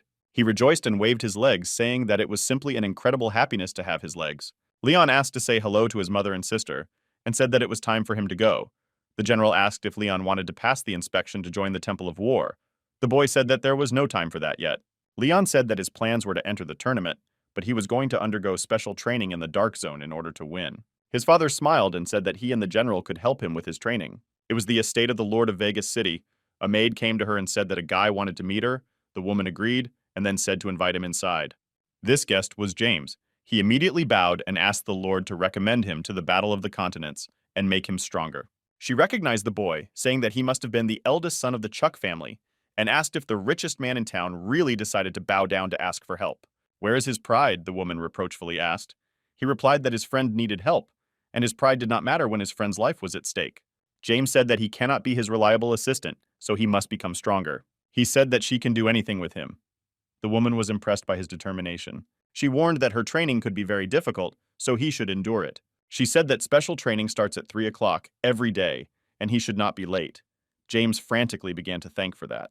It was a temple of war. A large crowd of people gathered there, who seemed to be watching some kind of battle, and placed their bets on the winner. A young man named Clemens Jutoro approached the crowd with surprise. He approached one of the spectators and asked what happened here. The man explained that one guy had already defeated 4 fighters from the temple. This man also added that he possessed the magic of light. This information extremely surprised Clemens. Meanwhile, Leon was fighting one of the representatives of the temple. The specialty of this fighter was that he could create ice blocks and use them in battle. The boy smiled and said that since it is ice, he has nothing to fear because his element is fire. Then immediately used the Hell Tribe technique and sent a mighty flow of flame towards his opponent. That boy received a powerful blow that threw him several meters, causing him to lose his glacier. His father was impressed by his son's abilities because it was extremely difficult to control 2 elements at once, thunder and fire. but he wondered how Leon could learn it. He was extremely angry that his ice had melted, but he didn't plan on giving up and tried to attack Leon again. But the boy did not have time to take a single step, as he received another extremely powerful blow called the Devil's Flame. It was already the fifth opponent whom Leon defeated. The general turned to Father Leon and said that his son had an innate talent, but the man replied that his abilities were still at a low level. He smiled mysteriously and asked if it was possible to oppose the will of heaven. It seems that he had planned something and wanted to implement it. Leon brushed the ice off his t-shirt and asked Badger with a smile if that was all the people from the Temple of War were capable of, after which Leon asked if they still wanted to duel him. Leon turned to the crowd and loudly asked who else wanted to fight him. Clemens began rolling up his sleeves in preparation for the fight. A man appeared in the ring. Leon turned to see who volunteered to challenge him, but when he saw his new opponent, he was shocked and opened his mouth in surprise. It was his father. Leon called him a smelly old man and asked what he was doing here. The man replied that he had not moved his buttocks for a long time and asked his son to play with him a little. His father immediately started throwing punches. Leon said that he hadn't woken up yet and there was no point in them fighting. He pointed his finger at him and asked what he meant by that. The tension between them was growing and it looked like a fight was about to take place. His father said that he relied too often on the power of magic, but that was not the point. Leon sighed and warned his father not to blame him, or Leon would break his old bones. Instead, the man took a fighting stance and said that he could not wait for this. He called his son an insect and told him to finally attack. Leon began to rush through the arena like the wind. His father smiled and said that Leon's speed is really impressive. The boy was just behind him and was preparing to deliver a powerful blow. The man only noticed that the boy was behind him. Leon asked if the old man had fallen asleep during the fight. Seeing this, Badger smiled at his friend Lee Moon, who said that his son was not his rival. But it didn't scare him at all. Well, he smiled and said that it's called parental love. Before Leon could strike, his father had already struck him with a powerful blow under his breath. The boy was knocked down for a second by a powerful blow, losing consciousness for a moment. Leon shouted that he understood everything and admits his defeat. He said that he was his son, and he decided to beat him half to death. Everyone was extremely impressed by the result of this battle. Clemens was surprised to ask himself who this old man was, because he did not feel his magical power, but he managed to defeat this guy without any effort. The old man smiled and asked how Leon was doing, and how it felt to be defeated. He mocked him as usual, but it was without malice. Badger approached them and told Leon not to take this loss to heart, because even he cannot guarantee that he will be able to defeat this old man, he said, clapping Lee Moon on the shoulder. Badger told Leon not to think of his old man as such a goat, because when he was young, he was a completely different person. The general said that when he became an instructor of the Temple of War, he relied only on his physical skills. Lee Moon interrupted his friend and said that he shouldn't talk so much about the past, after which he smiled and asked Leon if he now wanted to learn from him. Leon thought about his proposal. His father warned that it would be very difficult and you could even die, how brutal the training would be. It was the border of Vegas City. There was a dark zone. She fought with a camp of demons and was able to capture one of their leaders. She ordered him to tell the boss that she needed him right now.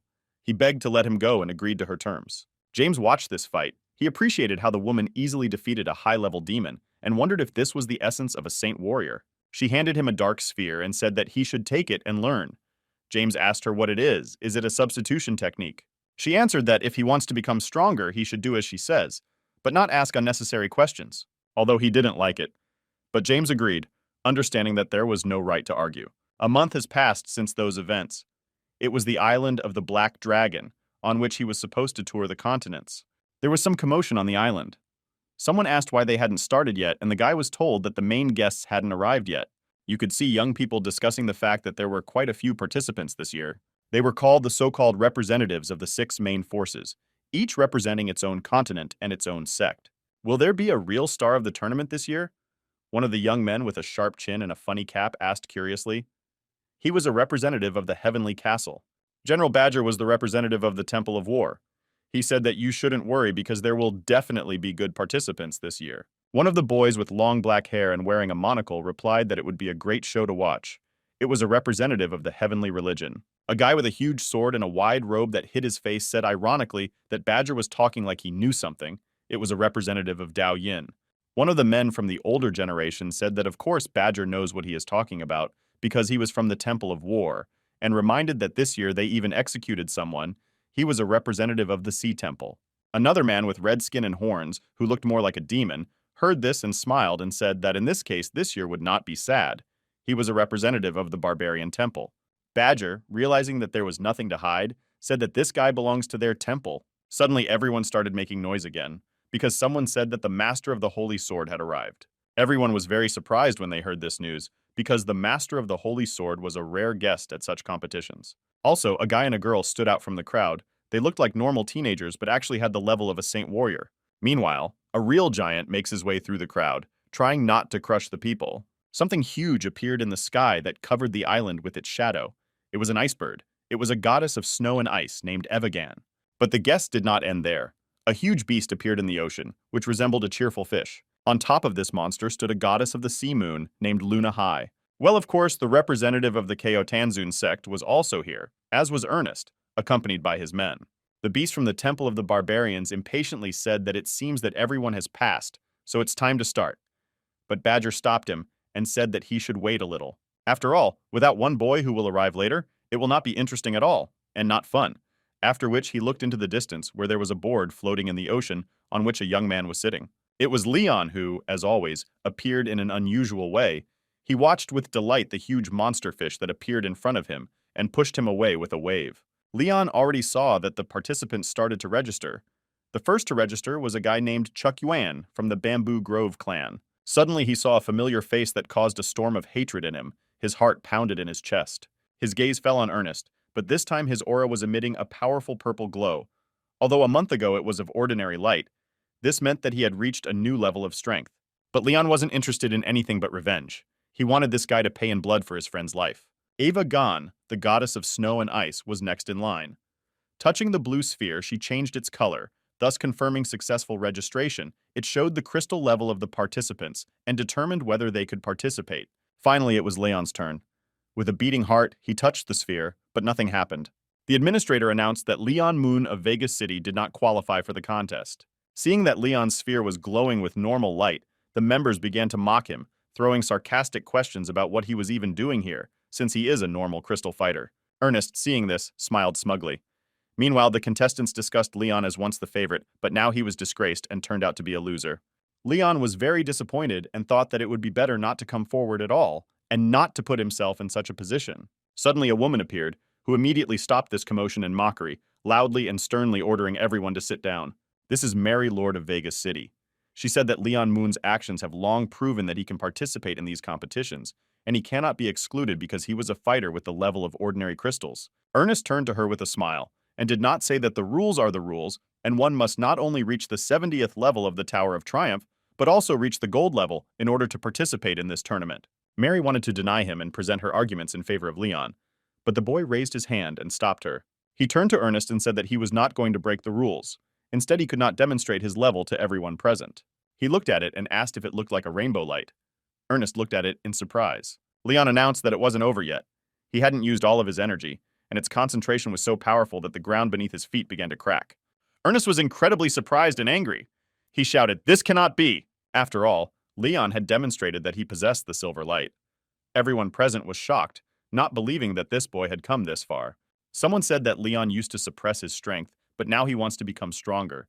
He needs a place where there will be no one to gradually pass all the levels. Someone shouted that this was not all, and immediately demonstrated the power of the golden string. Ernest was incredibly impressed, as Leon managed to raise his level to gold, beating 2 levels right before their eyes. And in the end, he managed to discover the rainbow light. It was an incredible level of skill. Everyone was delighted. The guy from the Heavenly Castle said that such an act is just a legend that can be written down in textbooks. Leon sternly looked at Ernest and asked if he had any other questions, if perhaps he wanted Leon to continue demonstrating his powers. The boy came closer to him and took off his hat, saying that it would be boring to destroy him right here. Passing by Ernest, Leon whispered in his ear that he knows what he did, and he will pay for it with his life. Ernest's face contorted in horror as Leon's words threw him into a cold vortex of true fear. The tournament administrators announced that it looked like everyone had already registered, and Leon was disappointed and angry because James still hadn't shown up. Suddenly, a strange sound rang out in the sky, and he involuntarily raised his head to see its source. A helicopter appeared above the island, and several figures could be seen in its cockpit. A figure jumped out of the helicopter and, upon landing on the island, surprised everyone with its appearance. Her face was hidden by a cloak, but strands of green hair poked through it. The boy, with a friendly smile, took off his robe and announced that he had arrived for registration. He said that his name is James Dasyun and he represented the city of Vegas City. Leon, genuinely happy to see the boy, smiled amiably and with a slight reproach called him lazy for being late. Seeing his friend closer, Leon could not contain his surprise. During the month of separation, he not only reached the level of rainbow light, but also got a short haircut. But this was not the only surprise. Suddenly, someone jumped on his back, hugged him tightly, and giving a friendly squeeze, called him a little asshole. It was Linda and Leah. Leon smiled and asked with surprise what they were doing here. Linda explained that Leah asked them to unite in order to take part in the tournament. The guy felt a familiar warmth behind his back. Are they familiar again? A thought flashed by. It was Betty, who jealously muttered that it seems that he really is surrounded by wonderful women. He looked at her. The girl looked very unhappy. Leon said hello and asked how she was doing. Betty explained that she now holds the position of Lord of the City instead of her father. Friends, sincerely glad to meet, chatted lively, sharing the latest news with each other. Suddenly, everyone's attention was drawn by the loud, commanding voice of a man. It is felt that a young, youthful energy is raging here, rang out from his mouth. His commanding voice caused all the young men to fall silent and look at him spellbound. The figure of a man in a black suit with pink hair appeared in front of the young men. It was Lord Tudor, head of the Strings Guild.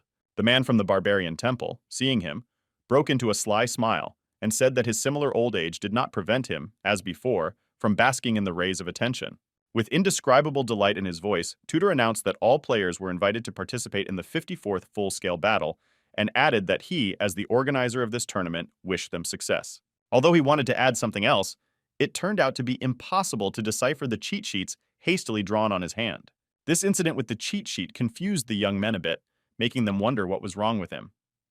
Finally, he explained that they rarely got together and suggested that they have a good time. Standing up, he announced that it was time to start with the first task. A blue magical whirlwind erupted in his body, heralding the beginning of the test. Tudor announced that the first task would be the world of savages. The reality around them was distorted, as if in a mirror, and the test participants found themselves in another world that seemed familiar, but contained something strange and incomprehensible. Leah looked at her hands with surprise. Leon asked her what happened.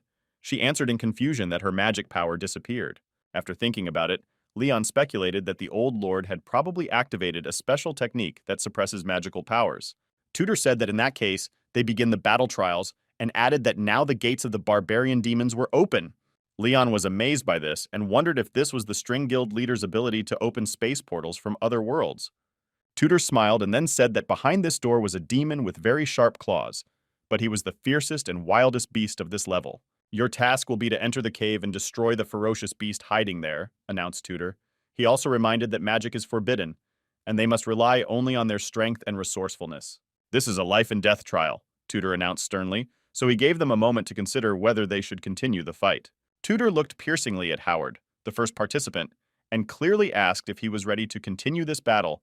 The boy confidently answered that of course he was ready, after which the boy immediately entered the portal.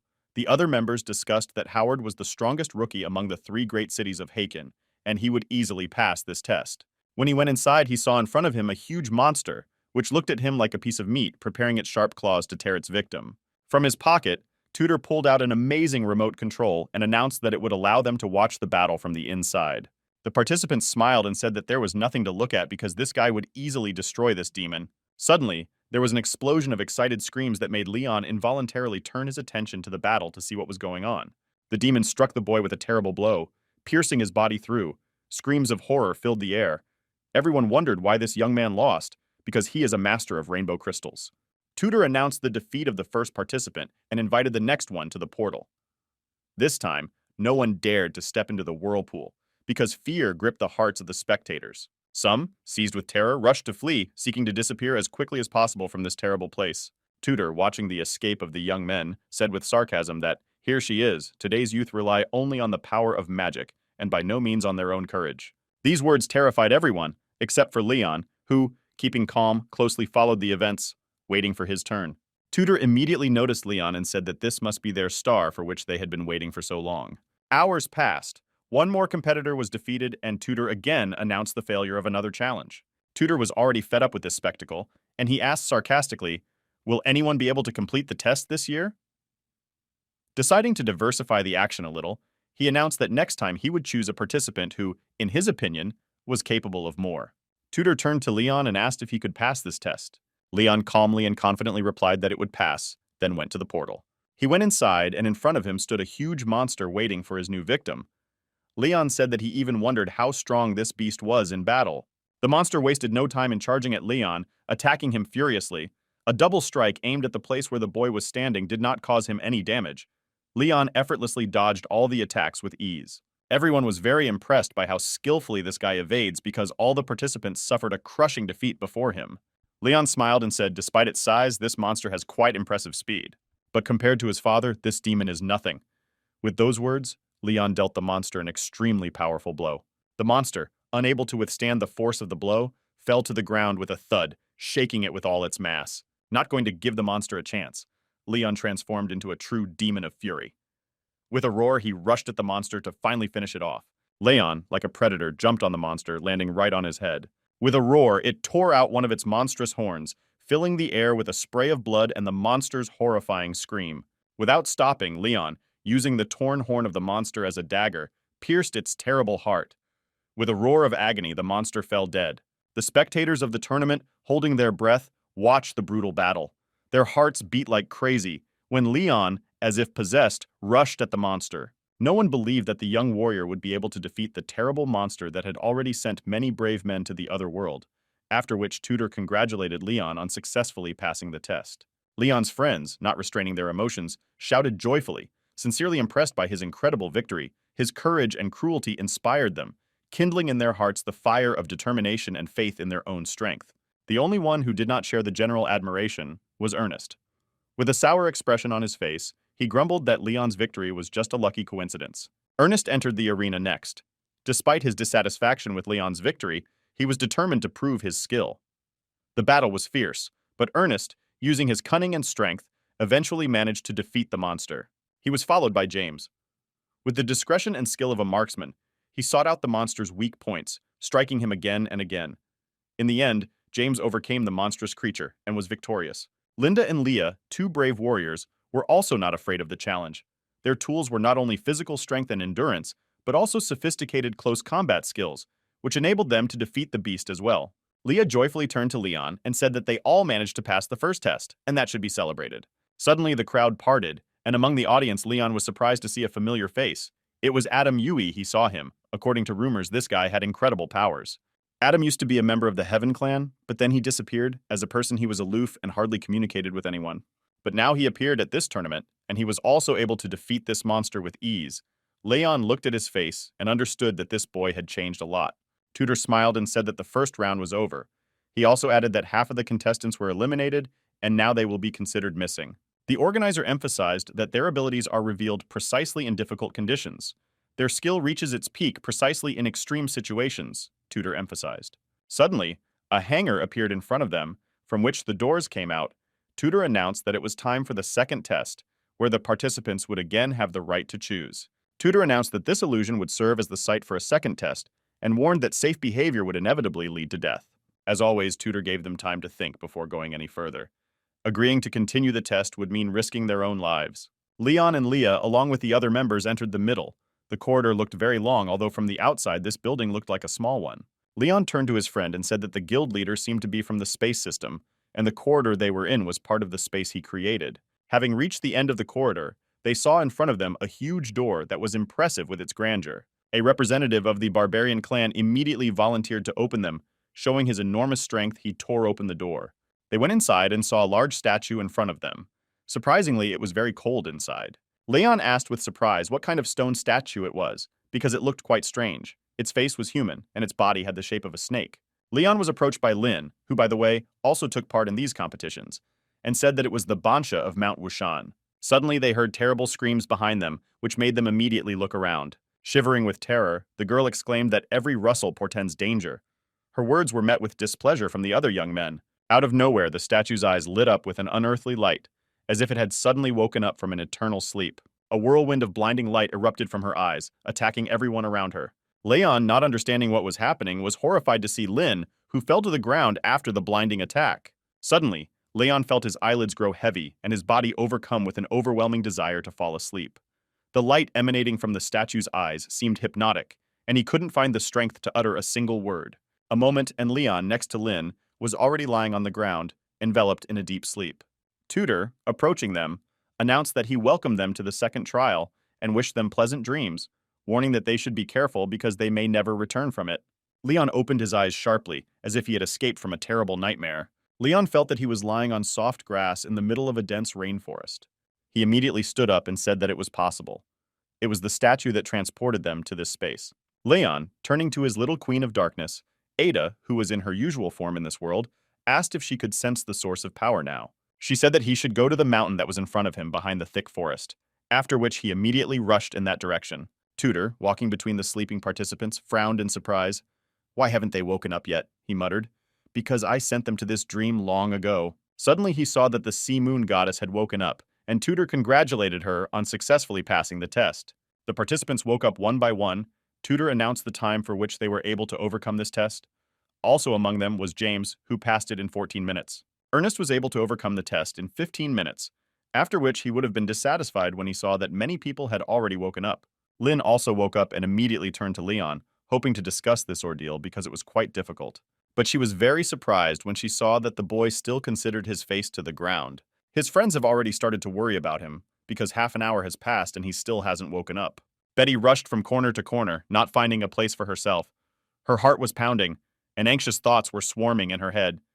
She could already feel how panic was squeezing her chest. James turned to her and sternly ordered her not to touch him or he would go to hell. He said that they can't help him now, so Leon can only rely on himself. Meanwhile, Leon, as if mad, was extinguishing the forest. He was lost and screaming, not understanding why they couldn't find a way out, while Ada, sitting on his head and holding his hair, tried to calm him down. He didn't understand why he couldn't reach this mountain because it was right in front of him. It seemed like he was running on a treadmill. Suddenly, a tree with a characteristic mark appeared in front of Leon. At the same moment, it dawned on him, all this time he was walking in circles. He began to run even faster. But 15 minutes later, he saw the same tree again. He ran again. 10 minutes passed, but the terrible tree appeared again in front of his eyes. Despair squeezed Leon's heart. Leon decided to stop and sit down to think it over, while Ada, as usual when she was nervous, began to wind the circles. Leon exploded in anger, calling the organizer a pathetic scumbag for holding such contests, after which he hurled a stone with force at the same tree marked with a mark, which of late I had greatly annoyed him. Suddenly there was a flash and the tree disappeared. Leon could not understand what was happening, and even at first it scared him. He began to suspect something, and decided to test one of the theories that arose in his head. Leon walked up to another tree and struck it, but it too dissolved into the air. He finally understood that he was not teleported to another space, but that it was his spiritual world, or his own dreams. He imagined himself the master of the world, where his thoughts became reality, and this huge rock to which he ran became only a small pebble in his hands. Leon smiled and said that in that case he had nothing to fear. He directed his hands to the rock. He ordered her to move directly towards him.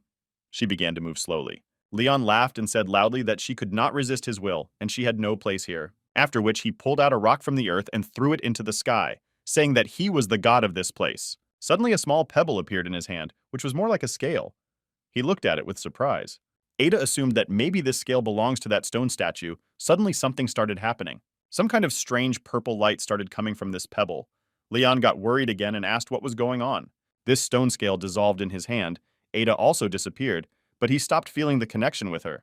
Leon suddenly woke up and got up from the ground, seeing the worried looks of his friends in front of him. James said that he slept for more than half an hour, but they were afraid that he would never wake up. Leon apologized to his friend for making them nervous and asked how they were doing. James replied that the second stage was already over, and the contestants even passed the third. He said that in that case it is worth hurrying and was already on his way to take part in the next competition. But James stood still. He called Leon, who, without looking back, asked what happened. At the same second, Leon felt a searing pain as a sharp sword pierced his back and pierced his stomach through. A terrible scream escaped from his lips. James shouted that he must be destroyed. Leon, stunned, could not understand what was happening. He only shouted, "Why did you do that, friend?" Without saying a word, James just smiled slyly. The force of James's blow was so terrible that his sword could not withstand and broke in two, part of which remained in Leon's body. Gasping from the searing pain, Leon hoarsely spoke to James asking why he did this. Without hiding his disgust on his face, James said that Leon was too disgusting. From the first minute Leon stepped on the threshold of the university, his false innocence caught James's eyes, and from that moment his fierce hatred began. James wanted to get close to Leon to find the right moment and destroy him. Fate gave him a chance. Ernest offered him a good deal.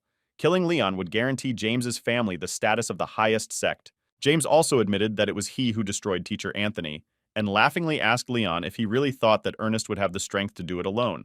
Leon's face was stony as he pulled the blade out of his stomach. James pointed a gun at him and sarcastically gave, "Why such a sad look?" James asked if Leon really considered him a friend since they were from different worlds, and now it was time to send him to hell, James said with hatred. Leon spat out blood from his mouth and, clutching the blade tightly in his hands, said it was delusional. James scornfully asked if Leon thought to mock his death. Leon told him that he was a terrible fake. James asked, "What are you talking about?" Leon explained that James never called him by his name, but always called him Mumu. Leon gave him the middle finger and added that he could pretend to be anyone, but James is the only person who would never do that. James, right in front of him, began to dissolve into air, and Leon said with a smile that it was just part of the test and he still hadn't woken up. Opening his eyes again, he stood up sharply.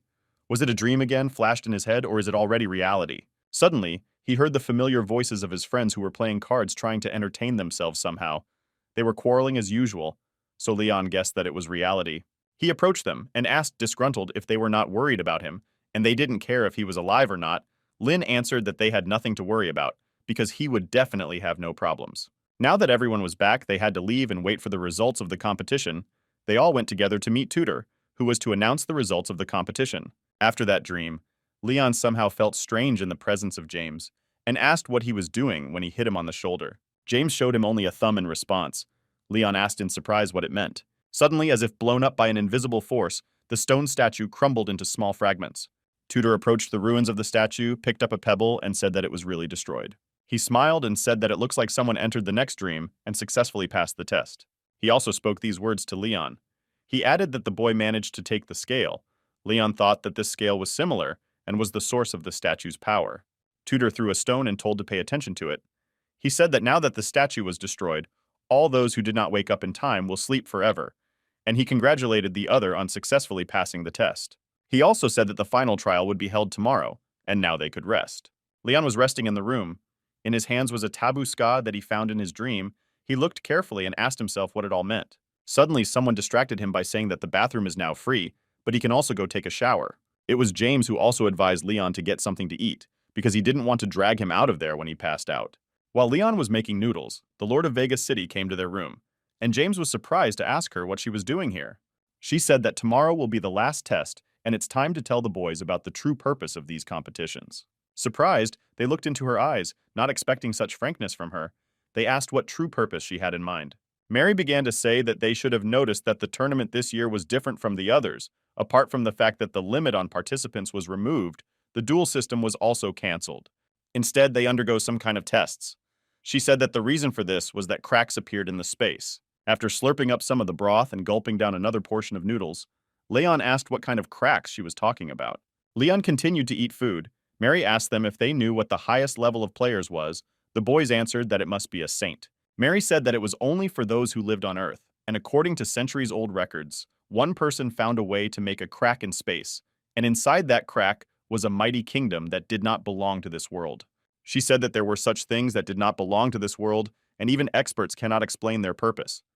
But one day, a holy warrior entered this crack and released enormous power. Leon put another portion of noodles on the table, and Mary meanwhile said that the main goal of these competitions is to take the person who will be sent to this space. Mary said that it was a rare case.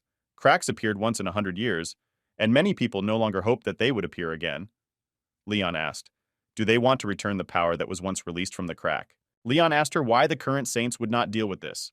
Mary replied that these cracks were very unstable, and as soon as a person passes through the fault. In a rift, a person encounters incredibly powerful energy and can tear a person apart, the woman explained.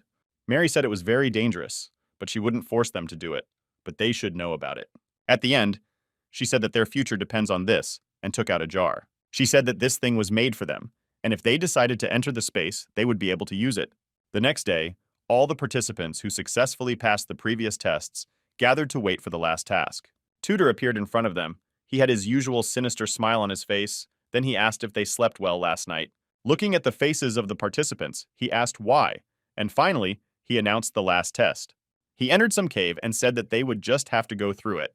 Tudor also said that there are no limits. If they can get away with it, then they will win. He reiterated once again that there are no rules at all and they can do whatever they want inside, including destroying other people who stand in their way. Hearing this, there was an uproar among the participants. It scared some. Tudor gave them advice to take a strong partner. As always, he gave time to think about whether the players would dare to participate. This time, they were given 3 minutes to think.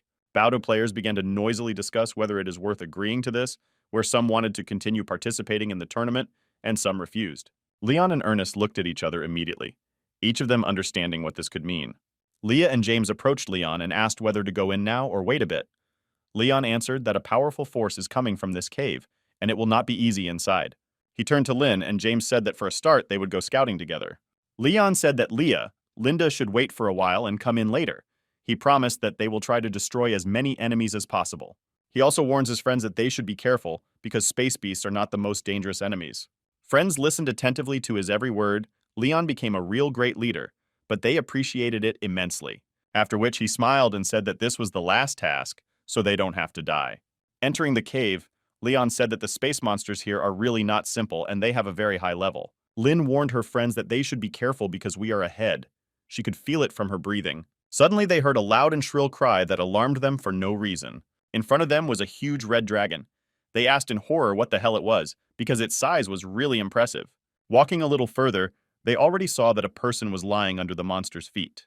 James smiled and said that such a monster could not be defeated even in 10 years. The girls have also already entered. They walked slowly and attentively, observing and listening.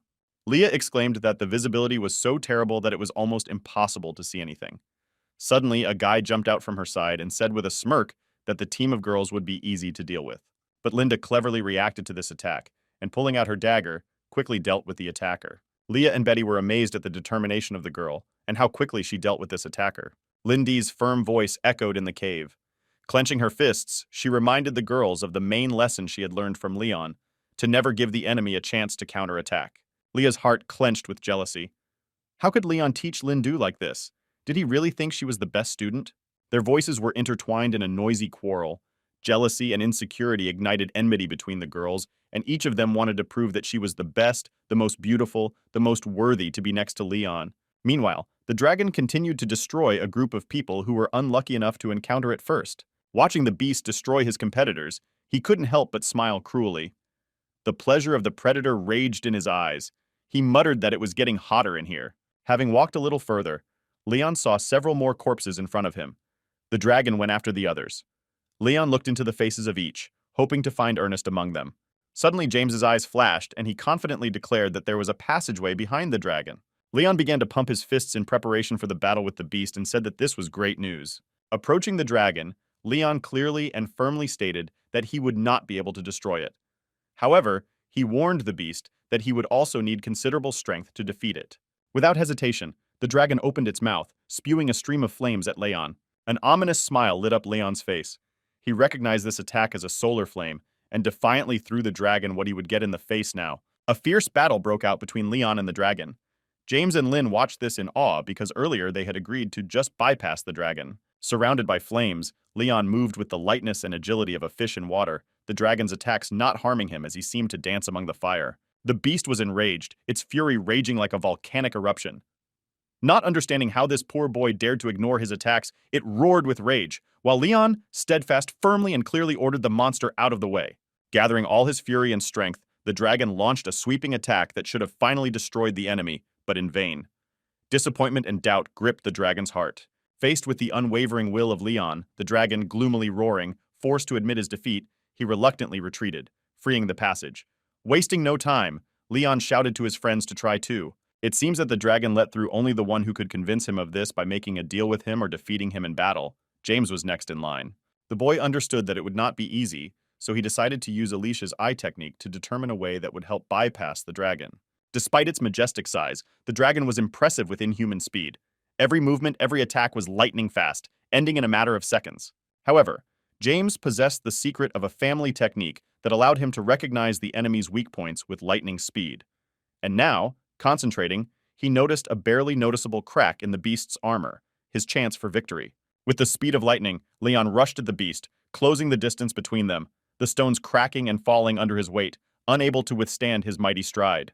"Everything is going according to plan," James exclaimed triumphantly, watching how Leon rushes into the vortex of battle. However, the dragon unexpectedly changed tactics. James did not expect such a turn of events.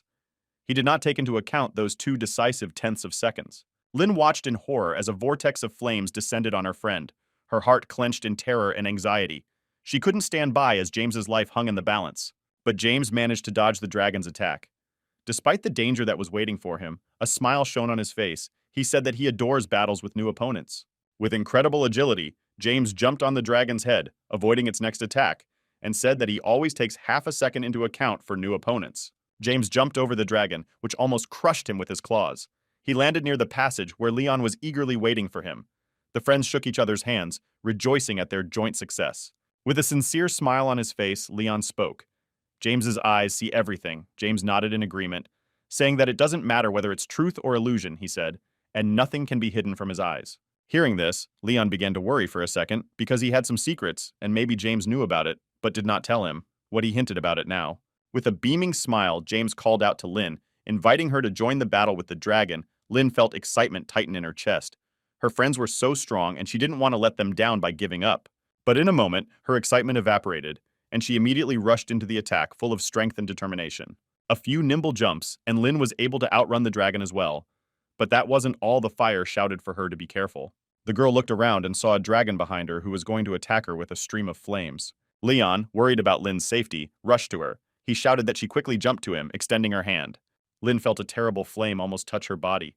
Fear gripped her heart, but she did not lose hope, and they managed to hold hands. In a moment, Leon felt how the girl was behind him, and she pressed hard on the back of his head. Instinctively, Lynn leaned against Leon, seeking protection from the terrible flames, and Lynn's combat technique taught her to use loved ones as a shield. A terrible blow from the dragon's fire fell on Leon, right in the face. He recoiled in searing pain and fell to the ground, muttering under his breath in displeasure. Lynn felt a wave of shame wash over her head. She lowered her head, not daring to look Leon in the eyes. It hurt her to realize that because of her carelessness, he almost died. Leon frowned and sternly told Lynn not to do that again. Suddenly, the silence of the cave was broken by strained voices. From the depths of the cave, Lynn and Leon could hear the rumble of fighting. The girls they had recently encountered were fighting again. Betty silently watched the quarrel of the girls. Her heart sank with longing because she dreamed of the same carefree life as they had. The tension between the girls reached a climax. Their eyes blazed with anger and their words spattered with venom. They challenged each other to battle, issuing challenges and threats. Leon asked what the hell was going on between them because they were in the same team. James, on the contrary, was satisfied because he was always interested in watching other people's quarrels. Engrossed in the quarrel, the girls did not notice how the shadow of the dragon appeared above them. Suddenly, there was a deafening roar, and the dragon struck a powerful blow. The girls flew in different directions, stunned and knocked down. Enraged, the girls asked the dragon what the hell he was doing, and threatened him that he shouldn't interfere in the girls' quarrel if he didn't want to be destroyed. But the dragon didn't care. But he was doing his work here in the cave, so he was already preparing to strike them with fire. Leon shouted loudly, addressing the girls. Well, he ordered them to run immediately, or the dragon would destroy them. But it seems it was already too late, and a wall of flame collapsed on them, after which a powerful explosion occurred. Leon, frozen with horror, could not believe his eyes. His heart was squeezed by pain and despair, but he tried to shout to the girls. Suddenly, Betty emerged from the thick smoke that enveloped the battlefield. Her face was dirty with soot, her hair was disheveled, and her eyes were burning with determination. She was holding Lin and Li Yu, who were unconscious but alive. She told her friends to move on, and she was leaving the tournaments. Leon said that this was the right decision, because the three of them barely managed to pass through the dragon. Betty said goodbye to them, and said that they cannot worry about their friends, because she will take care of them, after which she began to walk back to the exit. Linda, having recovered a little, began to mumble something incomprehensible. Her voice was weak and hoarse, but you could make out the words, "that it is not fair." Betty reassured that Ta said that she could try next time. Leon said that it is worth continuing the journey, adding that the way out should be nearby now.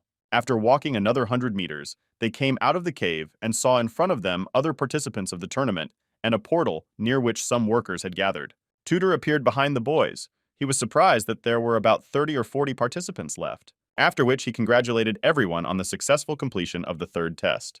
The warrior of the barbarian temple, seeing a portal in front of him, asked if they could enter this crack already, probably hoping for some kind of reward. Tudor interrupted him and said that you should not worry, but he just wanted to tell about it. He said that they have two options. The first is to wait. During this time, the energy in the space will become stable and everyone will be able to enter. The second option offered by Tudor was to enter now, but with a limit of 8 people, which meant that some of them would be left behind. He continued to speak, but warned that if there were more people, the space would be overwhelmed and thus all others would be destroyed. Tudor said that it was up to them to decide, after which he wished them success, leaving the contestants alone with this decision. The representative of the barbarian clan said that it is better to wait an hour, because after this time everyone will be able to enter. But Luna replied that everything is not as simple as he thinks. Leon told his friends that they were careful because he felt that things were not so simple here. The participants seemed to agree among themselves that waiting 1 hour would be the right decision. On the other hand, the hour of waiting seemed like an eternity to them, because everyone wanted to be among the first 8 in order to have better chances of success. One of the boys said that it was delusional and thought that they were just sheep if they agreed to just sit back, after which he rushed forward with a powerful leap, shouting that he was not going to wait and flew into the portal. As soon as his head touched the passage of the portal, it was torn off as if he had fallen under the blade of a knife. The participants froze in horror, not believing their eyes. Blood splashed on the ground, painting it crimson. But this boy was not destroyed by the portal. It was a fighter of the Chao sect, who shot him with his cannon, saying that he would not let anyone enter first. A violent fight broke out between the members of the group.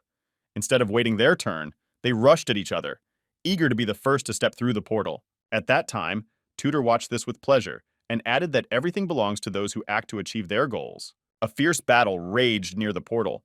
The participants fought with each other, sparing no effort, because everyone wanted to be the first to step through it and fulfill their mission. The barbarian turned out to be the most patient and tolerant. He did not understand why people started fighting, because it was worth waiting only an hour. But realizing that the situation was out of control, he began to clean himself up to the portal, pushing the others away. He was immediately attacked by some mad guy with a sword, saying if they didn't want to be destroyed, they better get out of his way.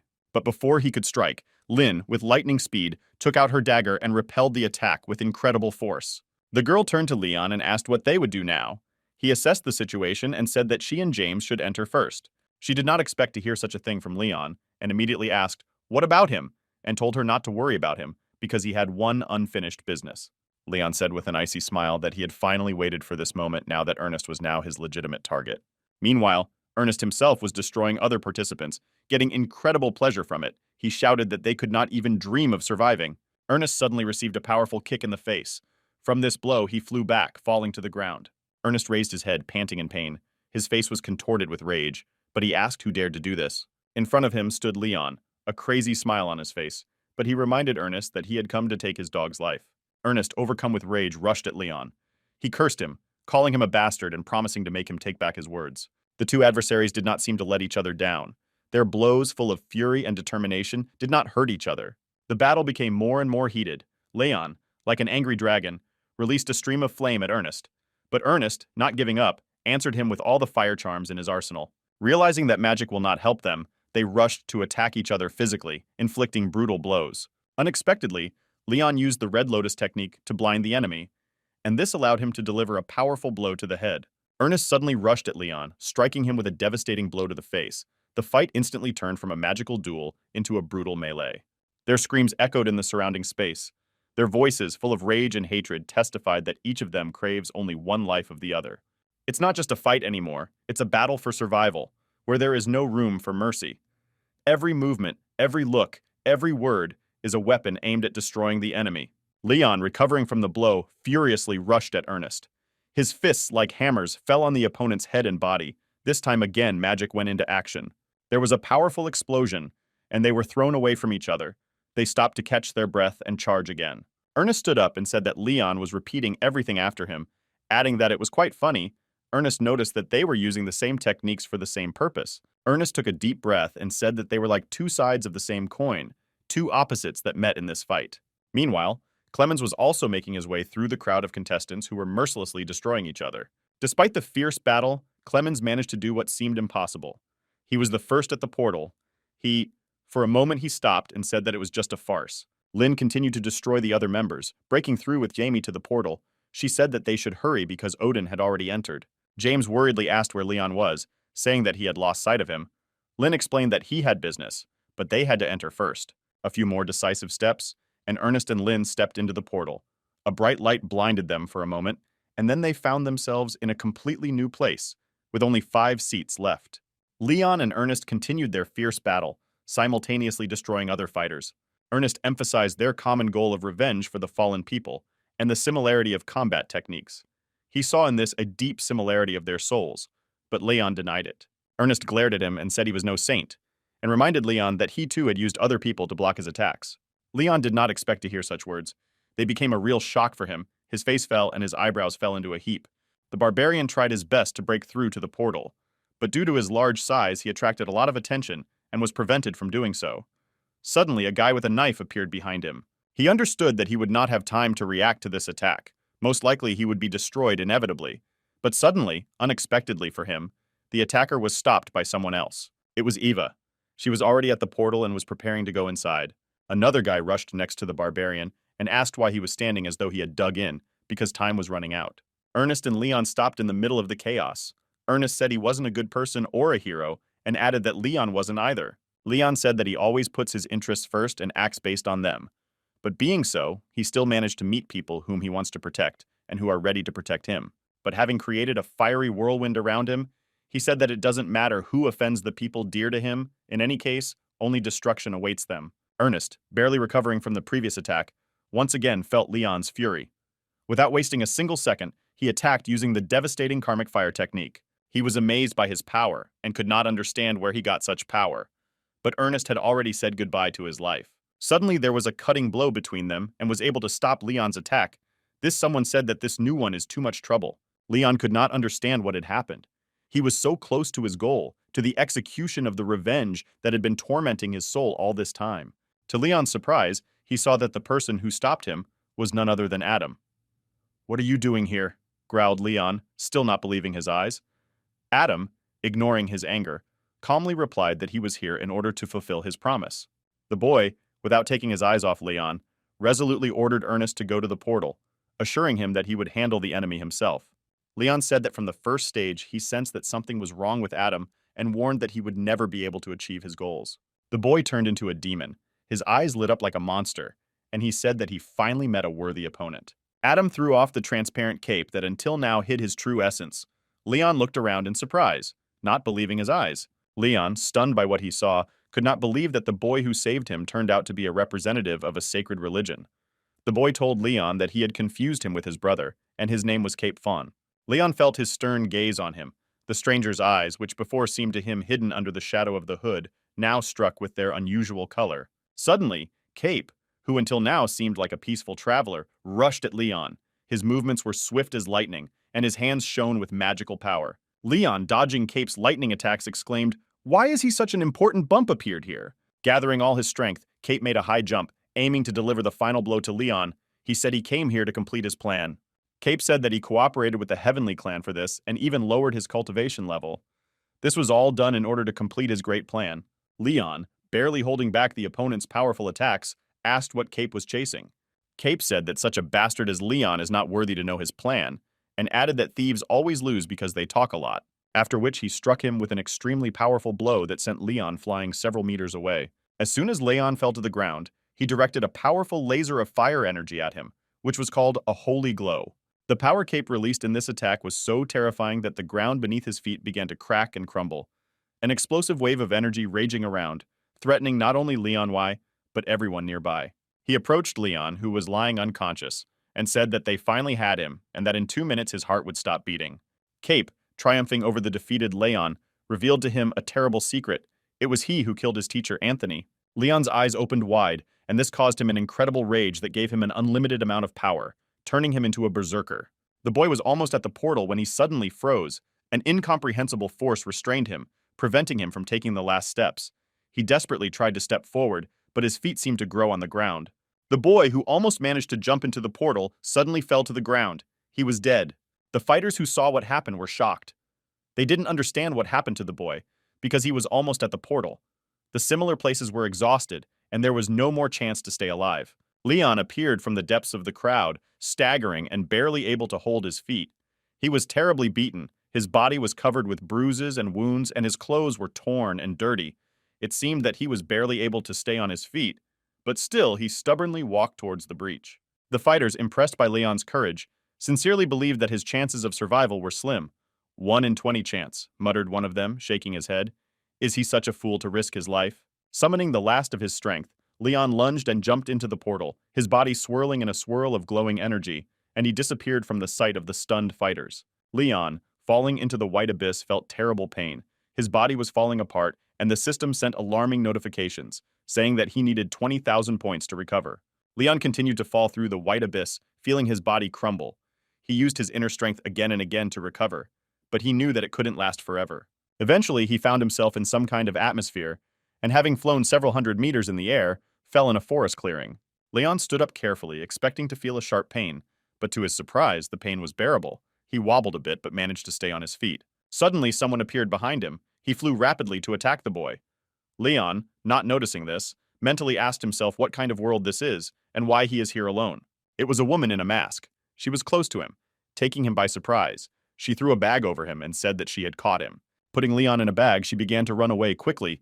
Leon shouted loudly and tried to escape, not understanding what the hell is going on here. The woman who captured Leon shared a prophecy about men falling from the sky. She believed that Leon was one of those men falling from the sky, and his appearance confirmed the prophecy. The woman insisted that Leon must be brought to the queen immediately. Trapped in the bag, Leon could feel his anger rising. He wasn't going to give up to chance in this crazy new world for him. He used the power of the flame, after which the bag exploded and a mighty stream of fire burst out of it along with the boy. Leon, breaking out of the bag, fell to the ground in front of the woman. He was angry and confused. Before Leon could take a step, he received a strong blow from his kidnapper. Her movements were lightning fast, as if she possessed incredible speed. Therefore, without thinking for a long time, he gave her a powerful fiery blow using the dragon flame technique.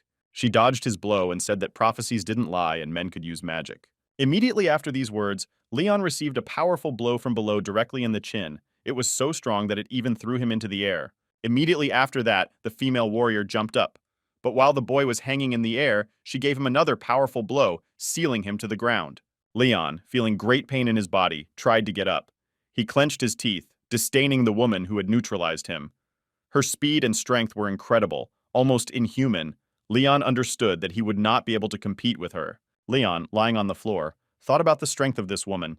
Her speed and strength with which she overcame him showed that she possessed inhuman abilities. Her rank was probably much higher than that of Earthlings.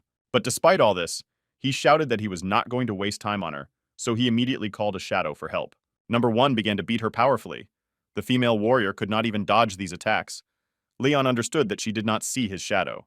Leon thought that maybe when the shadow overcame her, he would talk to this woman, but he decided that he didn't have time, and he should find friends right away. Leon, taking advantage of the moment when the woman was engaged in a fight with an invisible force, began to run away until suddenly an explosion occurred under his feet and knocked him off his feet. Leon, falling to the ground with horror in his voice, asked what the hell it was. Before him, like a dark giant, an unknown mountain grew. It was a woman, incredibly strong and muscular, with a face like a mask. She was dressed in armor made of rough leather, and in her hand she held a massive sword. Upon seeing this woman, Leon began to scream and beg his number 1 shadow to protect him. Leon, holding his breath, watched what was happening. The shadow that appeared behind the giant woman immediately rushed at her, preparing to strike. But the woman was not lost. With lightning speed, she swung her sword, and the blade, shining in the dim light of the torches, cut the shadow in half. Leon immediately received a notification from the system that shadow number 1 was destroyed. He does not understand how it happened because the other warrior could not see it. Leon, still stunned by the events that had transpired, watched as another ran up to the giant woman. She was the one who had kidnapped him. Addressing the giant woman, she respectfully spoke, "Your Majesty, Queen Pampushko." The giant woman, Queen Pampushka, nodded in response, calling her a chili pepper. Leon did not understand what was happening here at all, and decided it was better for him to run away from here. But as soon as he gathered himself to run away, he saw 3 more in front of him. A girl with pink hair, whose name was similar, Tsibulia. She looked at him with interest, not believing her eyes that there was a man in front of her.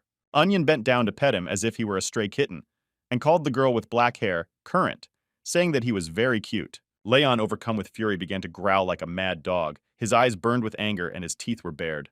The onion was frightened and immediately rushed into the arms of the Current, looking for protection. Leon was already able to remember their names. It was Donut, Chili Pepper, Onion, and Current. Pampushka looked at him sternly and said that the girls should detain him so that he could not run away. Surrounded by hostile girls, Leon felt cold fear grip his heart, their sharp swords glinting menacingly. "It's time to take to the sky," shouted Leon, jumping up, but his plan unexpectedly failed. Queen Pampushka, who was watching him, swung her massive sword with lightning speed.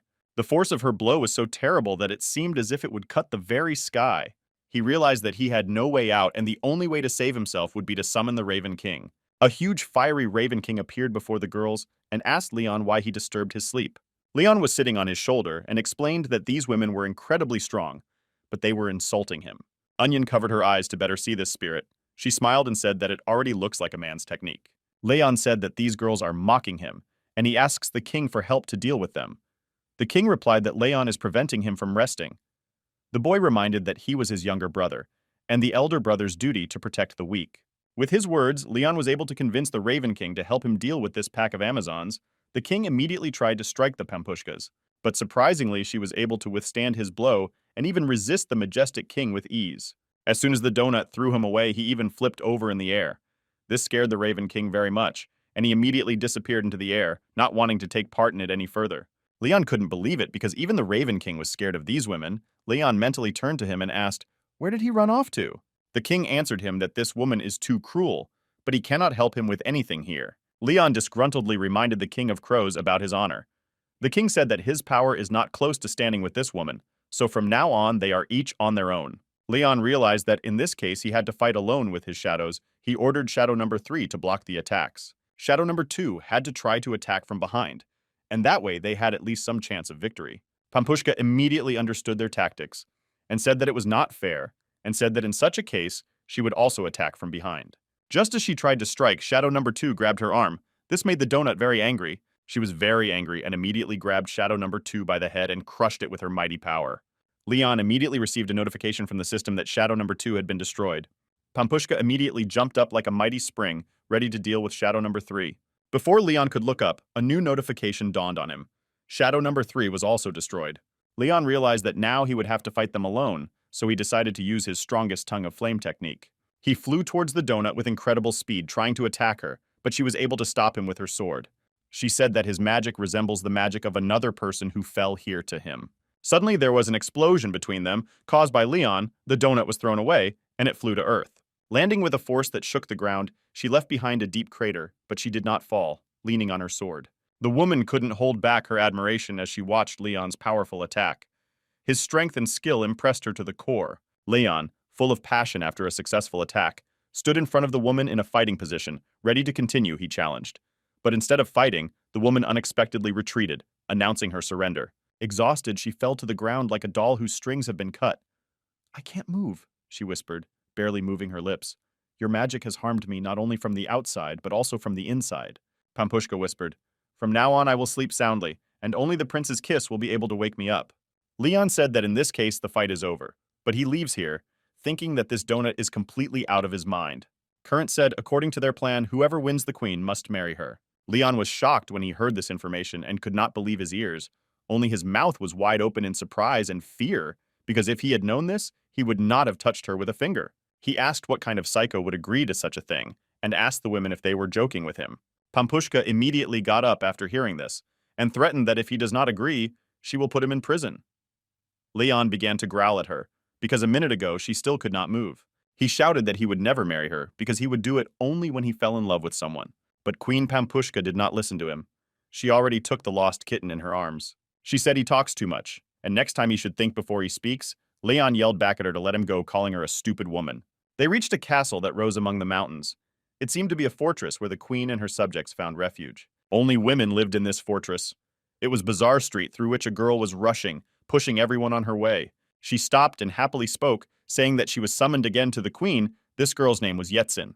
A woman who traded in the bazaar said that after the queen's mother passed away, she became a government official, even though she was a child who could not afford it. Leon was brought to the fortress in handcuffs and told to wait until the queen came to talk to him, after which they locked him in a cage to make sure he wouldn't run away. The guy said they couldn't keep him here because he still had a lot of important things to do. Suddenly someone called for him and said that he was wasting his energy talking to him in vain, because they still wouldn't listen to him. Leon saw familiar faces. It was the barbarian and Clemens, who were also captured by female warriors. Suddenly someone threw something metal right at his feet. It was the key to the lock of the handcuffs. Leon looked at him with surprise, not understanding where it came from. After Leon freed himself, he asked the boys what they were doing here. Clemens told them that the queen defeated them. She knocked out the barbarian with only 2 blows, and Clemens with 1. Suddenly his eyes filled with surprise and anxiety. Leon said that he managed to win her over, but then she said that he had to marry her because of that. Clemens was very surprised to hear this and said that he thanked God that he had lost. Leon looked around and saw that a guard was guarding them.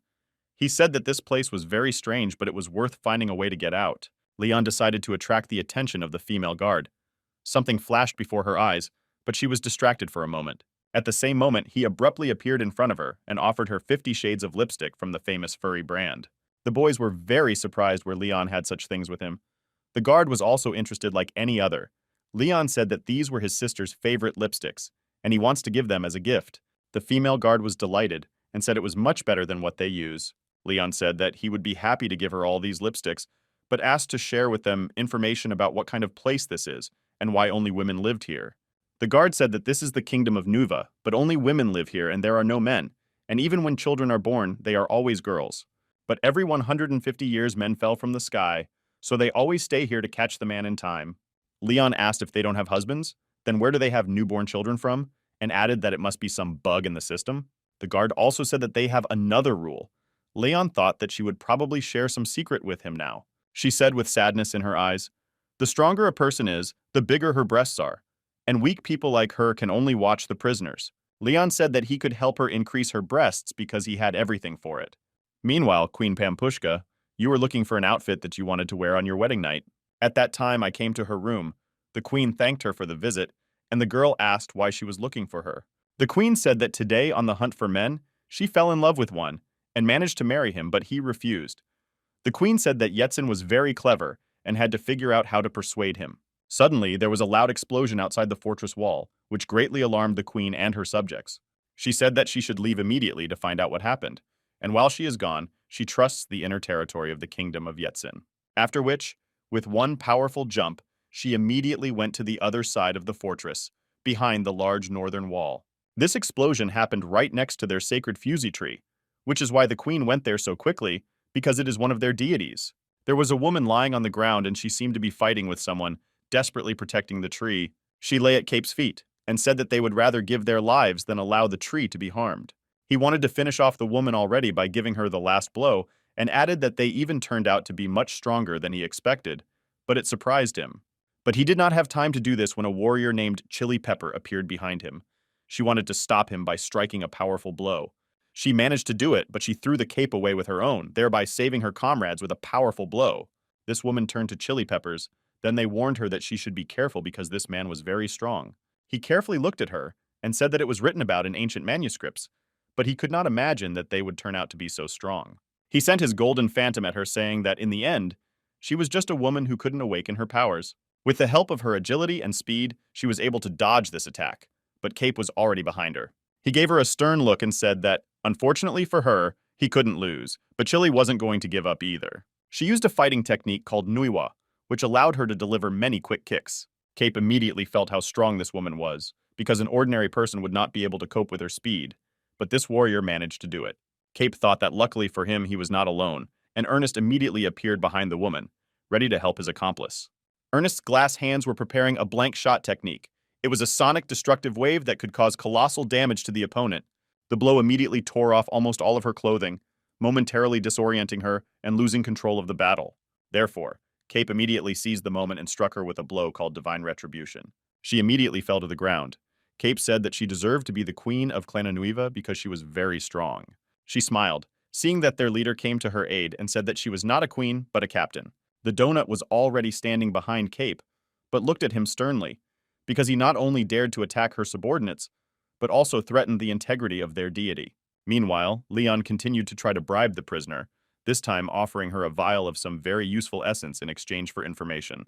She was about to even let go, but suddenly they heard footsteps behind them. It was Yetsin, and it seems she came to see the man who was able to impress her queen. Yetsin ordered the prisoner to leave them alone because she wanted to talk to him. Leon is very displeased because this little girl ruined everything. She sat down on his knee in front of him and said that she wanted to introduce herself, and told that she was a minister, and their name was Yetsin. Leon sternly did not look, and was amazed that this girl had a human name, unlike other inhabitants of this kingdom. He sternly asked her, did she come to persuade him to marry the queen? Yetsin answered him by asking if he wanted to run away from here. She said that she could help him escape, Leon thought, and looked at her chest. She sternly asked him what he was up to. He pointed out that her breasts were very small and she was probably very weak.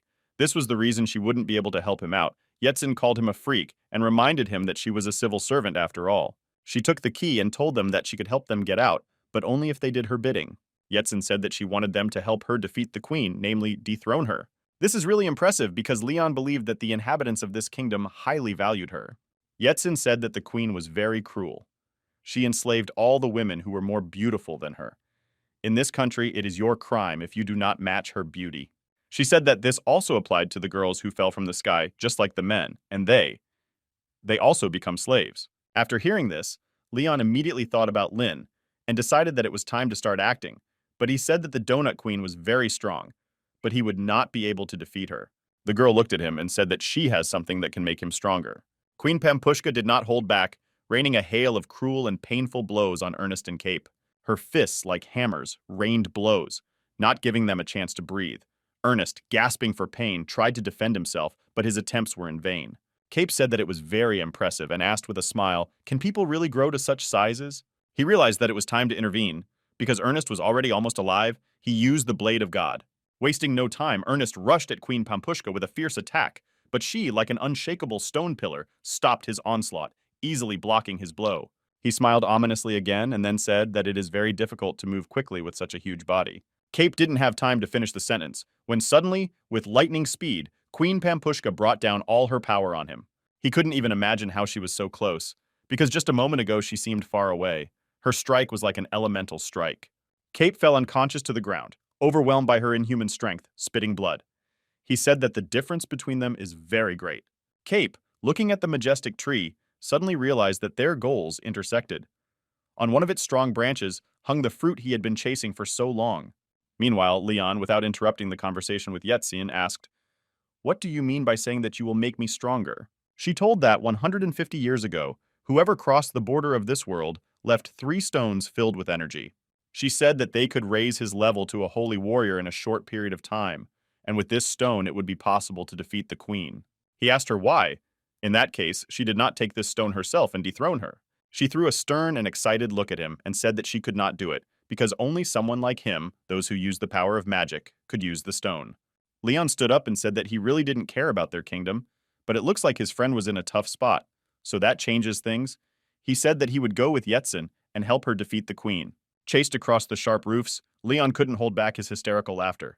They were discovered as soon as they escaped. Now they were chased. Adrenaline pounded in the temples, and fear drove them forward like wild beasts. The barbarian at this time asked, "And why does he blame him for this?" Leon said, "What is it?" Because the barbarian tried to steal food. A brittle brick suddenly crunched under Leon's feet, and he, losing his balance, flew down. "Help!" he shouted, but his words were already drowned in the noise of the chase. The heavy impact against the water drew a groan of pain from Leon as he landed in an unknown pool. The water was hot, burning his body through his clothes. He saw a group of naked women in front of him. It was a local bathhouse where women gathered. For a brief moment, he felt as if he had been transported to another dimension again, but this time it was a true paradise. At this time, Ernest was being beaten by the queen with all his might. He did not know what to do because they could not defeat her. Cape staggered on his feet, whispered, "Is this the power of the queen?" Confusion gripped him. How could a holy warrior chosen of the gods, whose sword still brought death to his enemies, lose so horribly? He asked himself. He said in despair that her power was too powerful and that this would be the end for them. Eyes burning with fury as she leaped to her feet again, her movements were lightning fast, full of hatred. "What are you squirming, you bastard?" Her angry scream rang out as she delivered a crushing kick to his chest. At that moment, Ernest stuck to her back like a tick. There he again wanted to use the technique with which he defeated the chili pepper on her. The queen threw him down and shouted that she wouldn't let him do it. Thus, Ernest was able to buy some time for the cape. Cape was already flying to attack her. He wanted to try to use his divine light right away. There was a powerful flash, and the queen barely managed to close her eyes. It was able to blind her for a moment. Then this allowed them to escape. Ernest and Cape walked through the forest and discussed what had happened. They realized that the power of the people in this world far exceeded their own. Cape asked Ernest how far to go to the meeting place. The boy replied that judging by the map, they were already almost there. In a dark corner of the forest, they met Yetsin. Her figure suddenly appeared from the darkness like a ghost. Her eyes, cold and piercing like 2 pieces of ice, fixed their gaze on them. She jumped to meet them and said they were too slow. Ernest asked if it was the same binding wine as she was just a child. Yetsin said to show her more respect as she was older than them. Cape approached her and smiled, saying that she must be an agent of the Ien's family on this earth. She replied that everything is true. Then it was her. Returning to the Cape, Yetsin inquired if there was another boy with them who came from their land. She added that he had a rather unusual appearance, and his name was Leon Mun. These words instantly ignited Cape's fury. He asked disgruntled how this was possible, because he thought that he had already been destroyed. Besides, he did not have enough strength to go through the rift. They asked Yetsin how they knew it was true. The girl said that he caused a real stir, and even the queen approved of him, after which she asked the boys that perhaps because of their injuries, they are not so strong now. She asked them if they would help destroy the tree and appropriate its fruits to the Ian's family. Ernest asked her if that was why she was looking for them, but was this strategy developed 150 years ago? Yetsin said that she was only a civil servant, so she was not much in the fight, but warned them that they should not worry too much, because she always relies on her mind, and she already had a plan that she started implementing. Hundreds of years ago, people came to the world. They discovered that although the local women did not know how to use the power of magic, but instead they possessed enormous power. Besides, there were no men here, but they continued to reproduce. After some investigation, the confused men learned that there was a tree of gods in this world. And this tree was called Fusi, and strange fruits grew on this tree, after eating the fruits of which the power increased and had no limit. The same thanks to these fruits, local women had incredible strength. Every spring when the tree blossomed and women went to collect buds, and after a woman drank a decoction from these buds, she had the opportunity to get pregnant. People who found out about it turned to the queen to make a deal. They wanted to exchange their things from their world for some fruits. The queen was very interested in the trinkets that were offered to her, so she agreed. One of the people who returned to Earth found that after eating the fruit, they could serve the highest level. That is, they could submit the level of a saint warrior. This surprised many because instantly, it was all documented in the scroll. This scroll was kept by the String clan in secret and no one knows its exact location. So every 150 years, men come to their world in exchange, and the fruits of the Fushi tree. Among those who crossed the border of their world was a young man named Zhonggens, who was in the Heaven clan. He was a cheerful and intelligent guy who helped the world with only women to develop. During this period, he fell in love with a woman from the country of Nuva. He asked the queen to stay here and live with her lover. The queen believed that he had done a lot for this country, so she allowed him to do it. He stayed here and created his happy family. This country was an alternative world, but it often turns out that everything is not as simple as it seems, and everything Alistair did was a conspiracy. He tried to win the trust of the queen, in order to create his offspring, and be able to cooperate with the descendants from the Heaven clan, and destroy the Fusi sacred tree by capturing all the Fusi fruits and giving them to the Heaven clan to cultivate and create a monopoly. And to this day, the descendants of Zhonggens were Yetsin. She spoke about it completely calmly, and it seems that she wanted to be frank with her companions. Cape asked the girl what she meant by the words the plan had already begun to be implemented, but she had already left and said they just had to wait for her signal and she would help them defeat the queen. Turning around, she smiled and said that even this boy, Leon Moon, will help them. The boys stopped for the first time. Having found themselves in the forest, Leon exhaled and said that it seems that they are no longer being chased. The boys were unhappy that Leon agreed to cooperate with the girl. He said that he helped them escape, only so that they would help him find the stone. By splitting up, they hoped to increase the chances of a successful search and save time. Leon raced through the thicket of the forest, obsessed with finding the stone. He activated the system, spending 6,000 points to resurrect the shadows. He asked number 1, number 2, and number 3 to spread out into the forest to facilitate the search. Thanks to the shadows hovering over the forest, Leon was able to scan the vast area and quickly find what he was looking for: gems. Approaching the majestic rocky massif that resembled a cave, the boys could not hide their surprise as to how he managed to find this place, because from the outside it was no different from other rocks. Leon touched the rock and whispered, "It's a strange door that looks like a mechanism. They'll have to do something to open it." Leon turned the round stone on the stone door, and a stone drawer with 3 indentations appeared below. "Looks like something to put in here and say the magic words," he said. An inscription flaunted above each depression. On the first it was said that to open the door you need to defeat the guard. On the second, that money gives power and strength. And on the third, a simple question: "Why is he so strong?" Leon asked irritably. Are they going to have to solve riddles, because there was absolutely no time for that? Suddenly, a majestic knight appeared behind him, already swinging a shiny sword at him. Leon, who was deep in thoughts about separation and searching for answers, did not have time to react. The knight struck a terrible blow that split the rock on which Leon was standing. The force of the blow was such that the stones flew into small pieces. Fortunately, the boys managed to push Leon away, and he was miraculously unharmed. He fell to the ground, stunned by the sudden attack. "What the hell is going on here?" he exclaimed, not expecting such an attack. Meanwhile, a fierce battle broke out between the boys and the knights. This knight possessed inhuman strength, but his speed left much to be desired. The barbarian, intrigued by what hides under the armor, tore the helmet from the knight with incredible force, and seeing the face hiding under it, froze in surprise. Before he could even blink an eye, he received a terrible blow that threw him far back. Colliding with a rock, he fainted. When he woke up, he muttered that his head was splitting from the pain. Leon, wasting no time, asked, "Who was hiding under these armors?" The barbarian stammered that he had something important to say, but assured Leon that he should not be afraid after hearing the truth. To their surprise, when the helmet was removed from the armor and the armor was opened, there was no body inside, but only a burning flame. Meanwhile, the battle raged around them. Despite the fact that only disembodied flames erupted from their armor, it fought with the fury of a true berserker. The boys fought the incorporeal monster made of iron, beating it with fury, but it seemed that no harm could be done to it. Clemens, attacking the guard, felt a powerful magical force in him. This suggested that someone was controlling this creature from the outside. This also explained the strange behavior of the armor, which moved as if it were alive. The battle raged with unstoppable fury as the living armor, like a predatory man, rushed at Leon with brutal force. Leon, deftly dodging the brutal attacks of the guard, decided to take a decisive step. He rushed at the steel monster, using the destructive technique Thunder Roll. Leon reported that he was able to block his movements and told Clemens to break his shield. Clemens wasted no time in attacking, his body filled with strength due to a special concentration technique, moving with ease and power. Thanks to a lightning attack, the boy managed to crush the guard's shield and even tear off his arm. Leon praised Clemens for his excellent work and asked how he was feeling.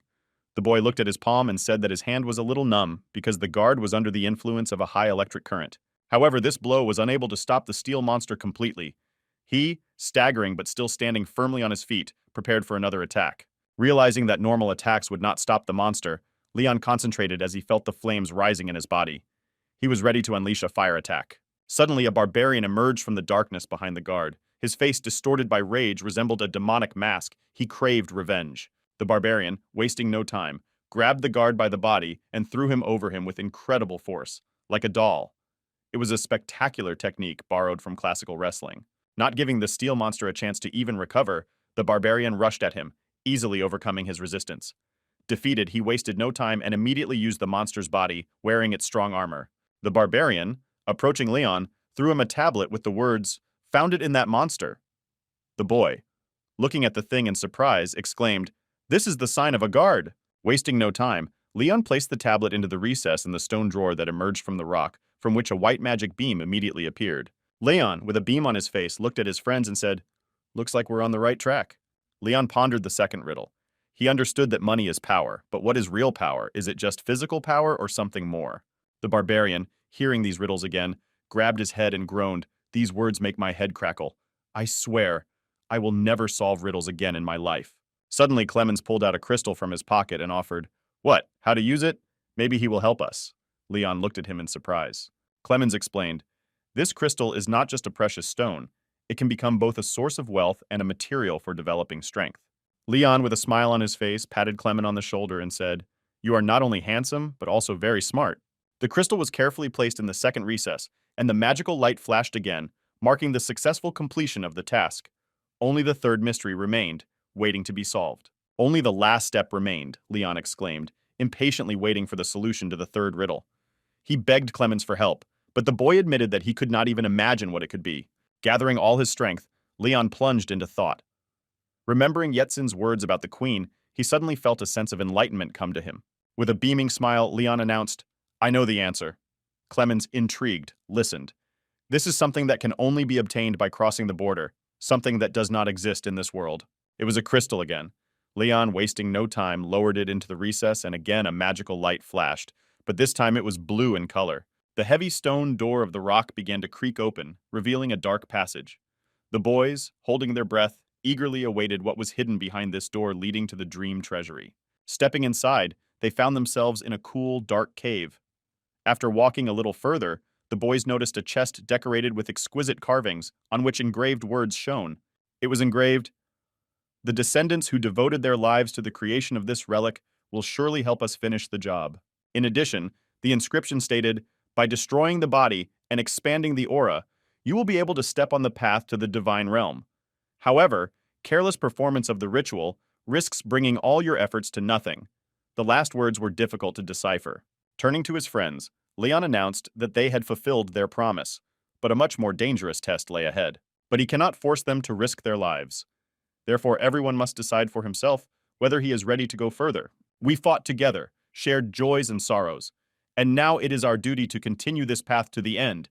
You cannot abandon your brothers to their will, the barbarian exclaimed with passion. Clemens, waving his hands, said that he simply had nowhere to go.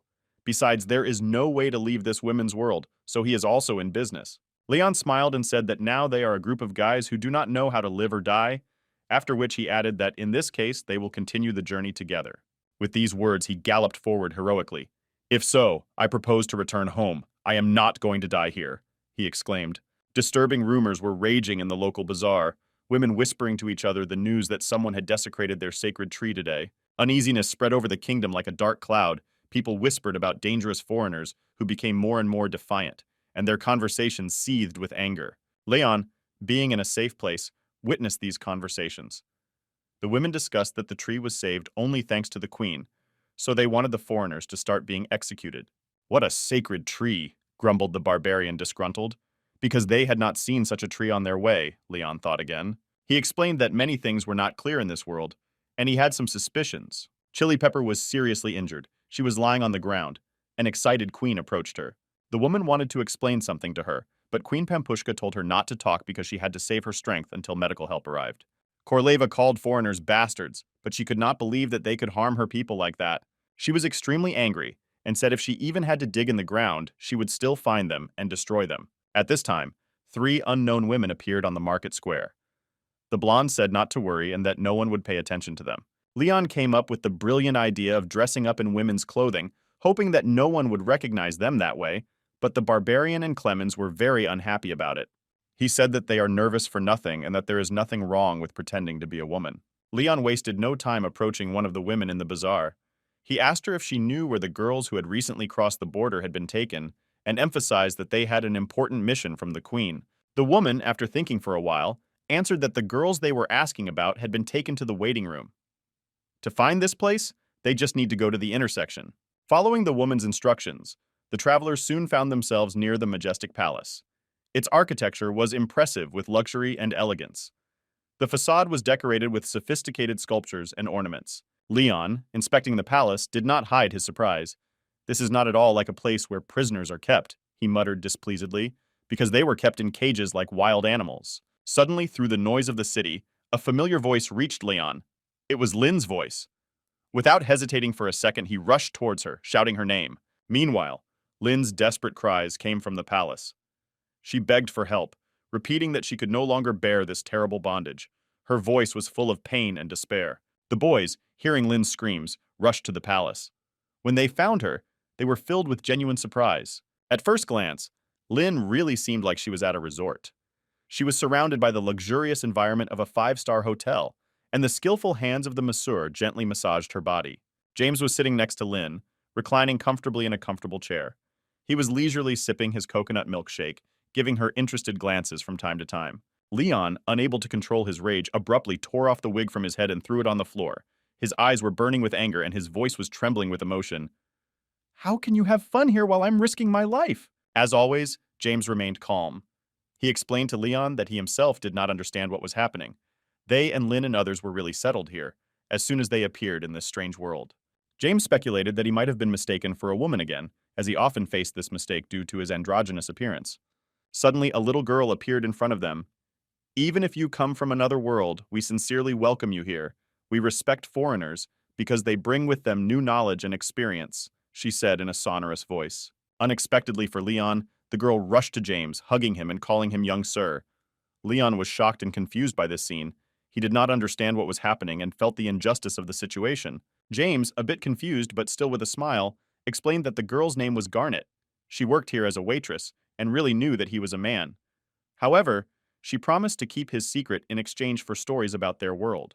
Leon turned to the girl and said that James would give them many valuable things if she could tell them something about this world. She smiled sincerely and said that she would be happy to tell. The first thing she told was about the sacred Fusi tree, and that it was the source of life for their world. Leon said that it looked like they wanted to bring back some of the fruit from the Fusi tree, and they began to have a lively discussion on the subject. Meanwhile, the girl was sitting on the sofa and listening to them with interest. Leon said that he managed to collect almost all the information, but there were still a few strange moments. The most questions arose for Yetsin herself. When Lin heard her name, she said that she met her, and she gave the impression of a naughty child. Lin said that they met with her as soon as they arrived here. It was suspicious that Yetsin was interested not only in the personality of each person, but also in the position of forces on Earth, and questioned everything in detail. Leon, deep in thought, did not immediately notice how someone approached them. It was two girls. They looked at the boys in confusion. It was Eva Gan and Luna Hai. They asked why the boys were dressed so strangely and said they were perverts. Ignoring their words, Leon announced that their goal was to find some fruits and leave this place as soon as possible. He asked the girls to join them. Eva, although acknowledging the pleasure of their stay, noted that they were bored and it was time to go home. Eva's words about going home made Garnet excited. She quickly ran to James and worriedly asked if it was really true. James said that sooner or later, he would inevitably have to return to his own world. Granat, looking at James, felt deep sadness. It hurt her to realize that her friend was about to disappear from her life. After leaving the cozy estate, they went to the town, where they were surrounded by picturesque streets. Suddenly, someone from their friends shouted that danger was approaching. Raising his eyes, the boy was surprised to see before him the majestic Queen Pampushka. Leon ordered his friends not to look Queen Pampushka in the eyes. He begged them to immediately look down and pass by in silence. Having passed Queen Pampushka, the boy breathed a sigh of relief. Suddenly, when he thought that the danger was behind him, the majestic figure stopped. Instinctively, he also froze, his heart clenching at the sudden strain. She threw her murderous look at him, then asked where he was dressed like that. Their plan failed, and their friends were exposed. Leon yelled that they should immediately run to the sacred tree. Without thinking, he rushed forward to stop Queen Pampushka. "Run to the tree!" he shouted to his friends, realizing that they needed to flee immediately. Leon decided to use his strongest technique, Prometheus Flame, against the donut. The queen said that Leon had the same technique as the guy who attacked the sacred tree, and decided that they must be together. Even though he gave her a few more powerful blows, and then used the destructive power of the thunder, it only seemed to anger Queen Pampushka without causing her any harm. Leon was stunned and disappointed. He couldn't believe that his powerful blows and the destructive power of the thunder couldn't even scratch Queen Pampushka. Queen Pampushka had already swung her mighty fist at Leon, ready to crush him like an insect, and at that moment, Leon realized that the mysterious power of the Fusi fruit really existed, and it was within her. Before even blinking an eye, Leon felt the terrible force of Queen Pampushka's blow.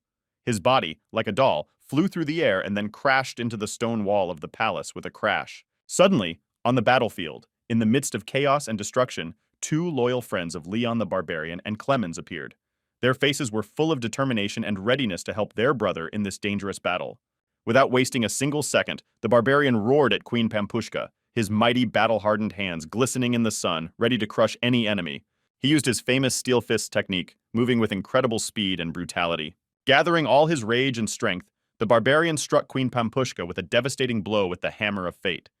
He was sure that this terrible blow would sweep her off the face of the earth. But to his surprise, the queen not only withstood the blow, but remained unscathed and struck him back with a terrible blow. Her fist, like a hammer, fell on the chest of the barbarian, piercing him through. With a cry of pain, he fell to the ground, losing consciousness. With a disdainful expression on her face, Queen Pampushka spoke. "I despise such primitive creatures as you who rely only on brute strength. This is not real strength, it is a pathetic imitation." Without wasting a second, Clemens lunged at Queen Pampushka using his deadly energy concentration technique. This impressive technique allowed him to gather all his energy in one point, delivering blows of indescribable power. The blast wave tore through the air, and the sky shone with a blinding light. Clemens, like a doll, was thrown tens of meters, and his body crashed against stones and trees. With anger in her eyes, Queen Pampushka approached Leon's motionless body.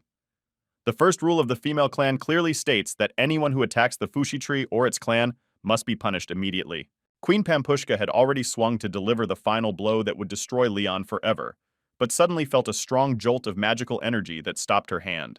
She was furious that someone dared to stop her when she was about to execute someone who dared to harm their kingdom. "It's strange," said the boy, approaching Queen Pampushka. "He talked about Leon, and said that this boy always had something special about him." The shadow that surrounded him seemed to turn into light, attracting people to him like butterflies to a flame. A girl was walking next to the boy. Her hand was resolutely reaching for the sword hanging in the scabbard. "With him by my side," she said. Her voice was full of faith. "I know we will win." The old team was back together. Lin and James had changed clothes and were armed with their best weapons. James turned to the queen and said that even though she treated them well, they still had to defeat her here.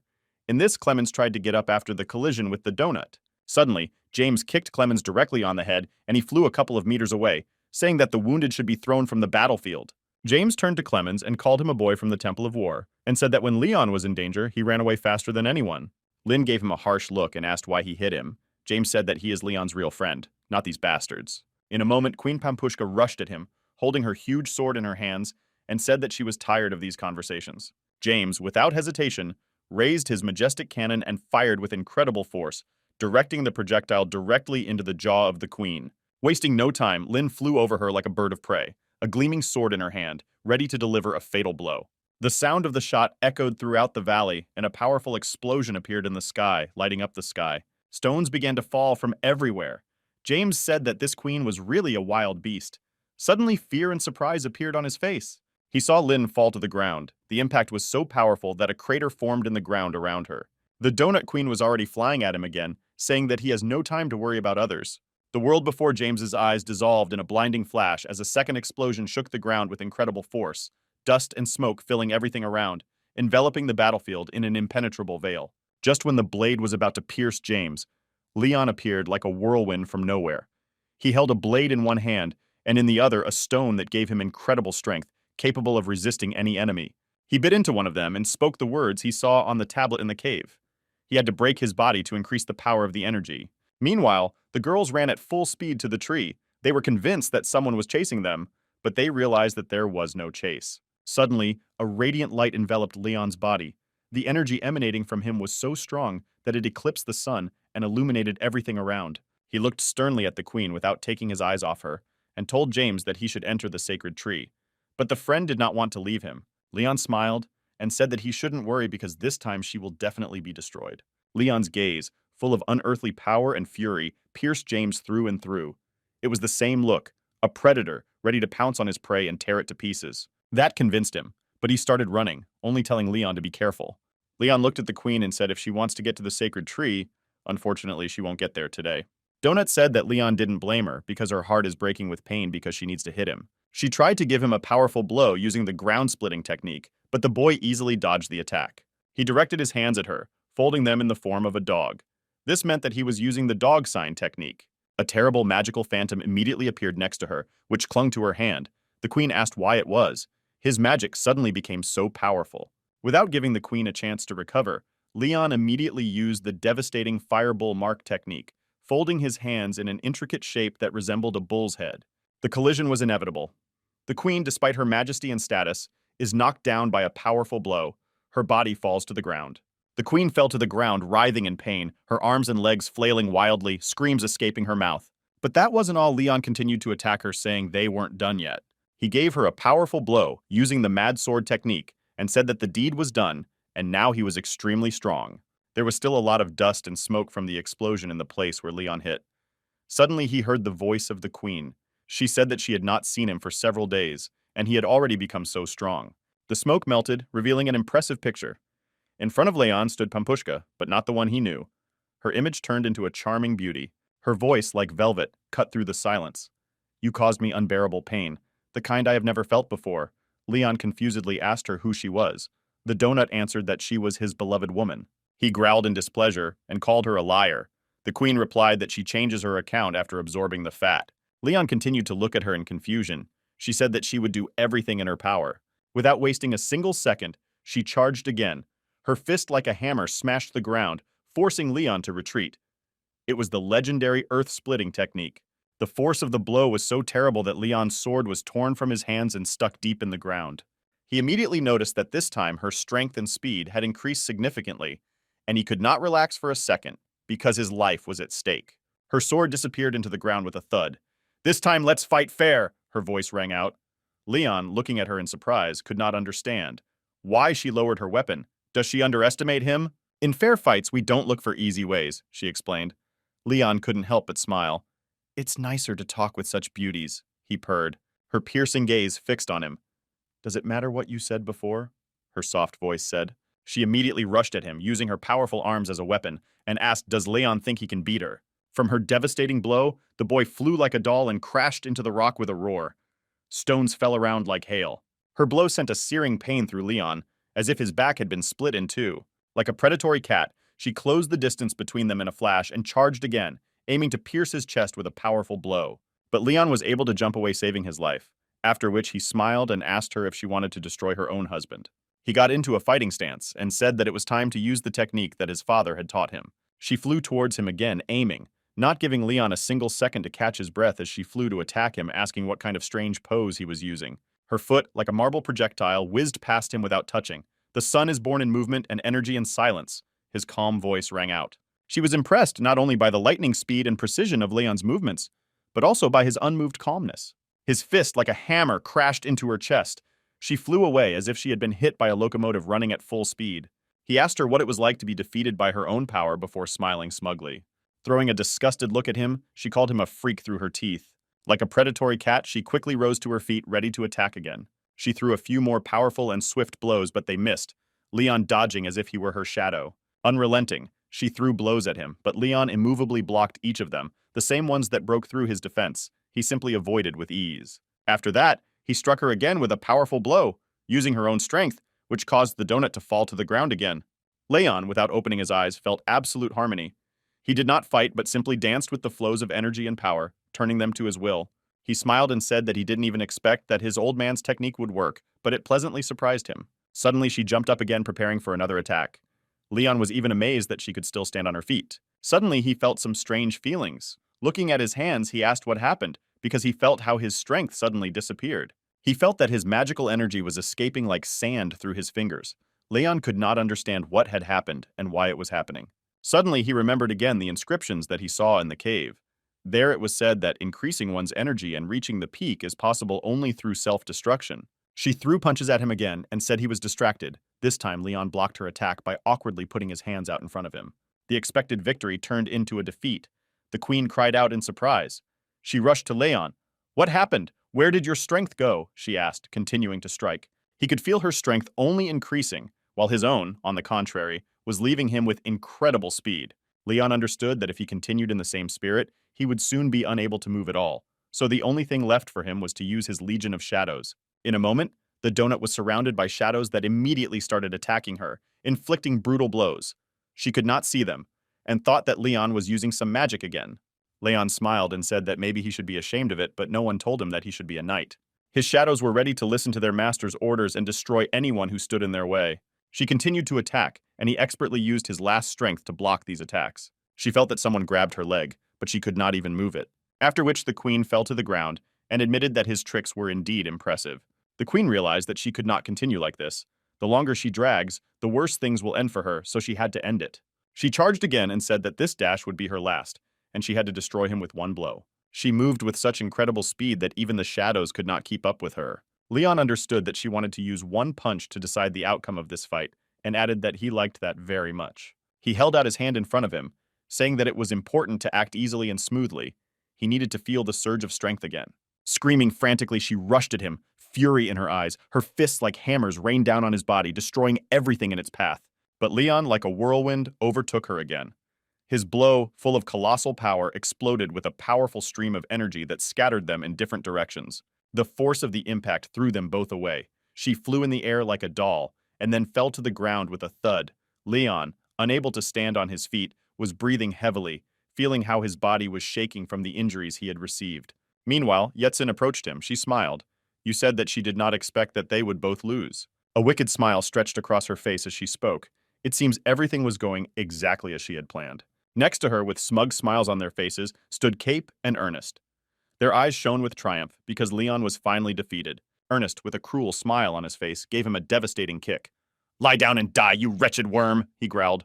Yetsin was actually very impressed that at such a young age, Leon was able to even wrestle with the queen.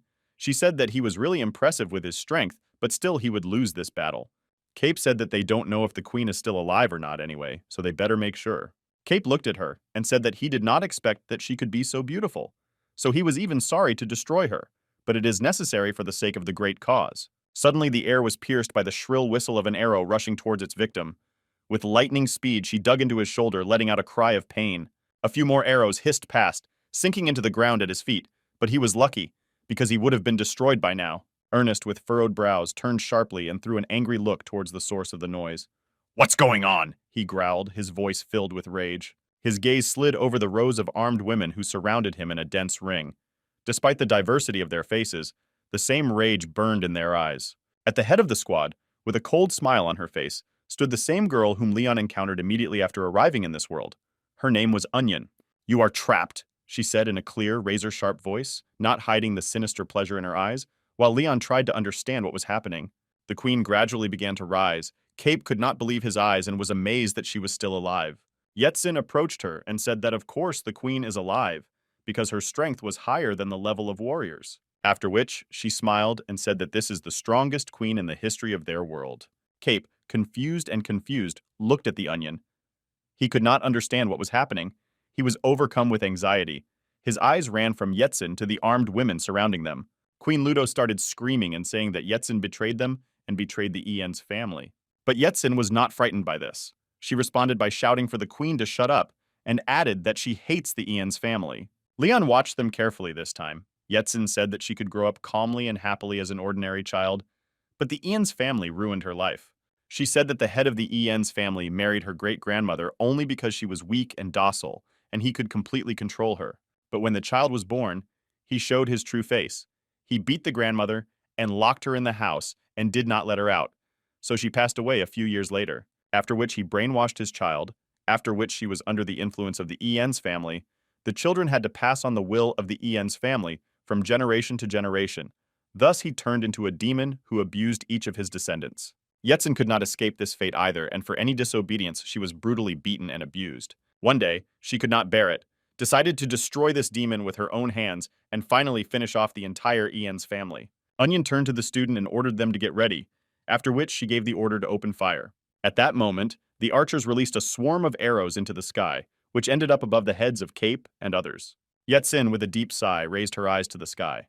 Her voice, low and trembling, rang out in this tense silence. She said that this must be the end.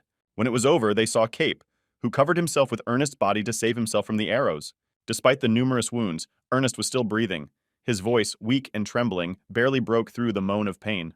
Cape immediately threw it away, as if it were junk he no longer needed. His life was brought before his eyes, and images from his childhood began to appear before him. Ernest recalled how he met Griffin. He then asked him if he could join him to train together. They wanted to become the strongest warriors in their clan, and were the best of friends. Everything was going well, but the boys were able to achieve great success. But one day there appeared a guy who, according to rumors, was invincible, and even managed to reach the 20th floor of the Tower of Triumph. Burning with anger and thirst for revenge, Ernest immediately sent Griffin to deal with the brazen upstart. But when the news of Griffin's death at the hands of Leon reached his ears, Ernest's world darkened. After which he came to help Cape, then they had a plan related to the Queen of Women.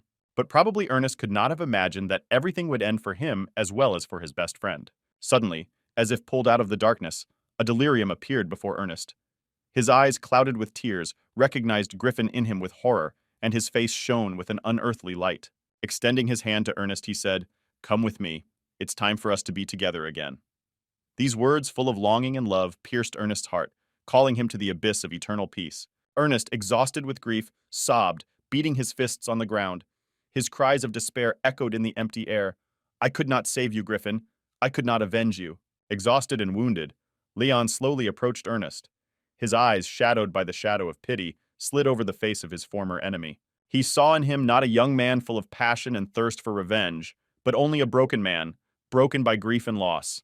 And Leon said that he really did not expect it to end like this. He looked longingly into his eyes and said that maybe they could become good friends. After that, Leon turned to the queen and said that he too had been deceived, just like her. He raised the magic elixir to his mouth, then said that he would deal with the latter himself, asking the women not to interfere. Leon, gritting his teeth, whispered words like a spell: destroy the body, increase strength. His eyes, filled with dark energy, lit up with an ominous light. Yetsin screamed at him and said if he used it again, his body wouldn't be able to take it. But it was already too late. Leon bit the capsule and growled that he was going straight to the kingdom of the gods. Incredibly powerful magical energy began to flow from him. Cape was amazed by this power and could not even comprehend it. Suddenly, like a ravenous predator, Leon appeared behind Cape. His hand, clenched into a fist like a hammer, rushed to the defenseless body. The air was torn by the whistling of the wind, which foreshadowed imminent death. But Cape, without losing a second, managed to react. From his hands appeared a shining sphere filled with holy power. With lightning speed, he threw it at Leon, like a fiery projectile rushing to its goal. The boy was able to stop her and said that it would not be able to harm him, after which he began to absorb this power into himself. And focusing all his power, he channeled that energy back at Cape. A blinding flash of light enveloped the warrior, and with a deafening thud he fell to the ground, unable to withstand the brutal blow. Leon, approaching Cape, said with sarcasm in his voice, "Aren't you ashamed to lose to someone like me, Cape?" Without taking his eyes off him, just snorted, thereby expressing his arrogance and contempt. Leon, looking at Cape with a crazy look, hissed, "Not even a shadow will remain of you if I deprive you of the title of Holy Warrior. Without him, you are nothing." Cape, like a hunted animal, greedily grabbed the air. His eyes, full of fear and hatred, were directed at Leon. Leon, hovering over the Cape like a predator over its prey, spoke with icy coolness, "It's time to pay." Leon, stepping on Cape's chest, pushed him into the ground with all his fury. Memories of the words of the doctor who dissected the body of teacher Anthony. Horrible images flashed in his head. The torn eyes and gutted bones of the victim appeared before his eyes. A horrible roar escaped Cape, his body writhing under the influence of an unseen force. Joints cracked like branches under boots, and muscles twisted in a terrible grimace of pain. Overcome with terror, Cape exclaimed, turning to Leon, "What are you going to do to me? You are crazy!" His voice trembled with fear, and his eyes were wide with terror. To Cap's dismay, the doctor added that Anthony had also lost a leg, and Leon mercilessly repeated the same to him. He was tearing it to pieces like a chicken he was preparing for dinner. Cape begged him to stop, but it was impossible. Leon looked at him with glassy and crazy eyes, and said that when Cape destroyed his teacher, he should have guessed that this day would come, and the same fate would await him. He threatened him with destruction because he was the leader of the Sky Clan. Cape said that his clan would never forgive him, and he would not be able to escape.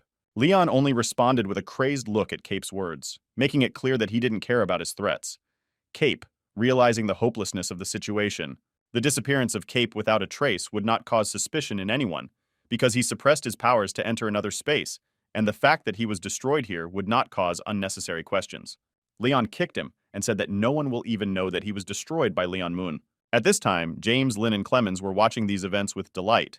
Leon noticed her and asked what they were doing here because he told them to leave.